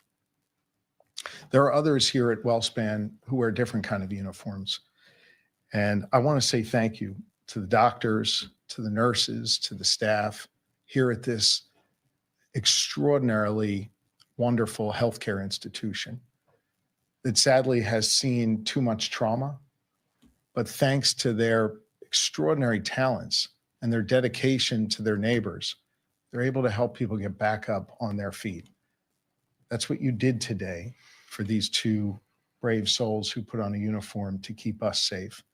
And so we appreciate those of you who don the white coat and the scrubs, those of you who support the work that they do. You truly are wonderful people, and we appreciate you very, very much. I want to let you know that Attorney General Pam Bondi reached out directly to me and shared with me that we have the full support of the federal government. I know, as Colonel Paris indicated before, he has spoken to the lead of the FBI here in this region. We so appreciate law enforcement at every level, and we, of course, appreciate our federal partners. General and I worked together when I was Attorney General here in Pennsylvania. She was the Attorney General in Florida. It meant a lot to me that she reached out to offer her support and her prayers for good people of Pennsylvania. Here's the last thing I want to say, and I'll turn it over to the Lieutenant Governor.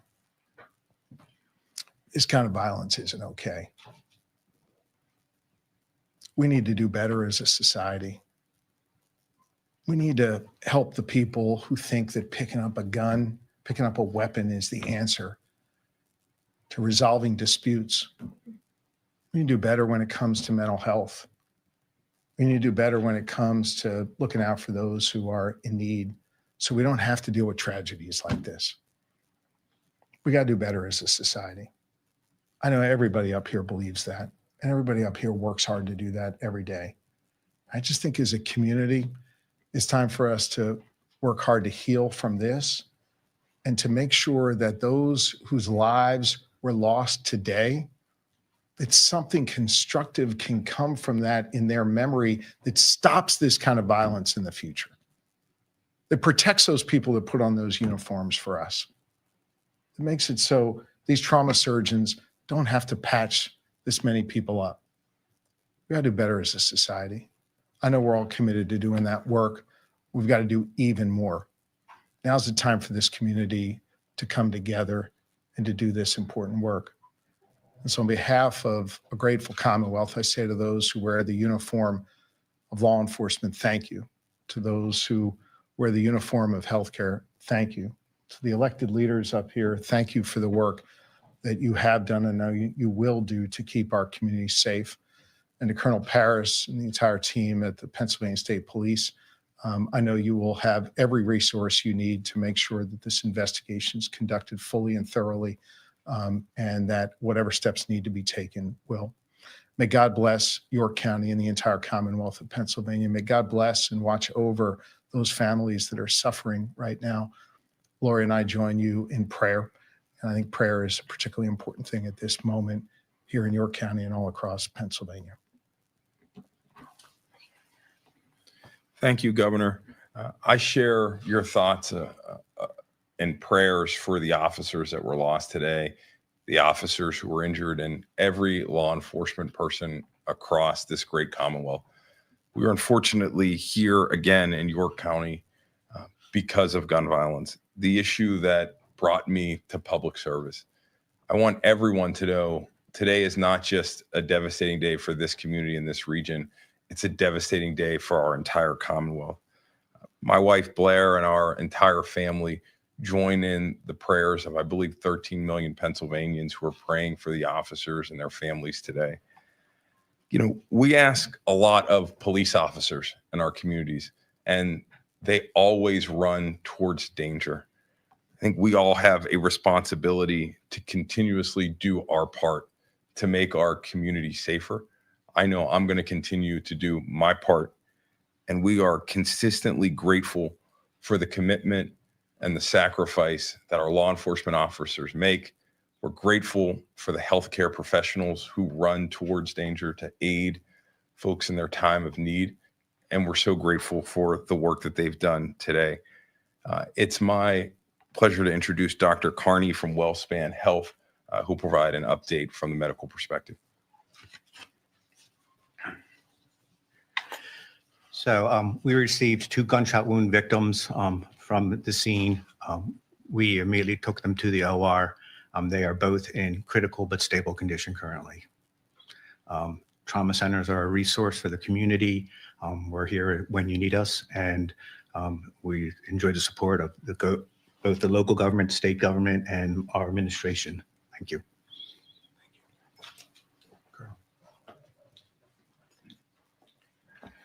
So at this point, I would open it up to a few brief questions. However, prefacing that with the fact that the information we can provide is extremely limited. Sir. Did you say this was the officers involved are from Northern New York? I did not say, and that was intentionally done so. Obviously, we know who they are and who they work for. Our concern is that there are some investigative steps that we're taking right now, and at the request of the district attorney, we're withholding that information. Press release. I've spoken to District Attorney Barker. I know there are a lot of things going on right now, but at some point, I know he will brief the media. Sir. The circumstances surrounding while those officers were there was they were serving a warrant of some sort of PFA? So they were there to follow up on an investigation that began yesterday. The general heading of that investigation, I would say, would be domestic related. But beyond that, the facts and circumstances, we have more information, but pending the search warrants that we're currently typing up and serving, we want to hold that information any more specificity. Which department they were with, the officers? No, I did not. So we're going to, at this point, say that the 5 law enforcement officers in York County, and we're going to leave it there. And I'm going to defer to the district attorney, Tim Barker. I just want to be clear. So there were 5 law enforcement shot, 3 of them killed, 2 in critical here in this hospital, but then the shooter was also killed. Correct. Those numbers are correct, sir. At this point, we believe that the community is safe, but we're leaving no stone unturned, and we're going to run every lead down. But I don't have that for you. SWAT was called in. I'm not prepared to release that. Like I said, I'll defer to the district attorney. Sir? Have we heard anything as far as weapons or what exactly happened when they arrived? No. I mean, we have, but not that I can confirm with any specificity that I would be concerned we would have to backtrack on later. So very much processing a large scene. I will confirm that it is a large scene. Members of the PSP Forensic Services Unit are down there mapping it right now. It's still very much an active scene. It is secure, and we believe, just to reiterate, there's no threat to the community. Just a couple more questions here. Was he shot by police or did he shoot? He was shot by police. Can you confirm the address or the block number of the scene? No, not at this time. Governor, can I get your thoughts on earlier today you were in Chester trumpeting the fact that violent crime had actually been reduced there? What your day, how you would sum up your day after that, and then here you are. Well, look, this isn't about me or my emotions. I think this is just about a grieving community. And I wanted to be here with this community. I want law enforcement to know how much we care about them and respect them. I want this hospital team to know how much they matter in this community. And most importantly, I want these families to know that we're all grieving with them and praying for them and that they're not alone. Thank you all very much. Thank you, guys. Well, a lot to unpack there, Jerry. As you just heard, a lot of details now coming. We're hearing now 3 of those officers are now deceased and 2 still being treated for their gunshot wounds there at the hospital. Yeah, that's right. Those 2 other officers in critical but stable condition, we're being told. Another big piece of news coming out of that, and you heard it right there at the end, is that they said that the suspect was shot by police. That is different than some of the other reports that we had gotten earlier. So now we know the suspect here was shot by police, also telling us just a little bit more about what may have brought the police officers to the scene here at Har Road and Emig Road in North Codorus Township this afternoon. They said it's a part of an ongoing investigation that started yesterday, and they said they would describe it as domestic related. Now, also not telling us exactly the 3 officers that were killed, not saying which department they were with. They're not quite ready to release that information yet. And also they mentioned several times how this investigation is ongoing. And just as far as a reaction, Lori and Michael, I'll talk about that a little bit as well.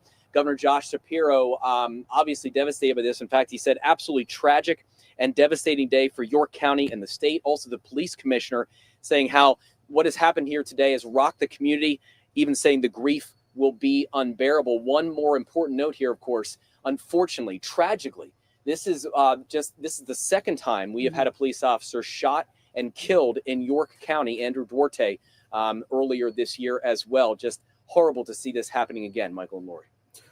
All right, Jerry, thank you again. I mean, really, the emotion. My heart goes out to them. It is horrific. It is unnecessarily uncalled for.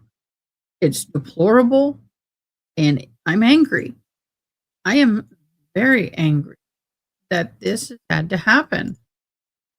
I don't understand it. Never will. I'm appalled, and my heart, my prayers are definitely with all who are involved, families especially, but all involved. And yes, the medical field doesn't always get the kudos they deserve. Thank you so much for giving them the kudos. Okay, guys, it is 6:30. I've been live 10.5 hours. Got another live coming up. I've been working on it in the background. We're going to do a deep dive in Donna Adelson and her new motion, her new trial. Got a lot to unpack. So make sure you come back in 30 minutes. Give me just enough time to refresh. And we'll dive in. And we'll spend the evening together with that. And then tomorrow morning, we'll be back in court for the Jose Antonio Soto-Escalera trial. Mistress, back for that first thing. They should be resting. They are expecting to give this to the jury sometime on Friday. Thank you, Maude, for all your fabulous help. I love you dearly. And all of my members and all of you, thank you for being with me today. You are blessed. Bye. Thanks for watching. Please comment, like, share, and most importantly, subscribe. I hope you have an awesome day. Till next time, take care.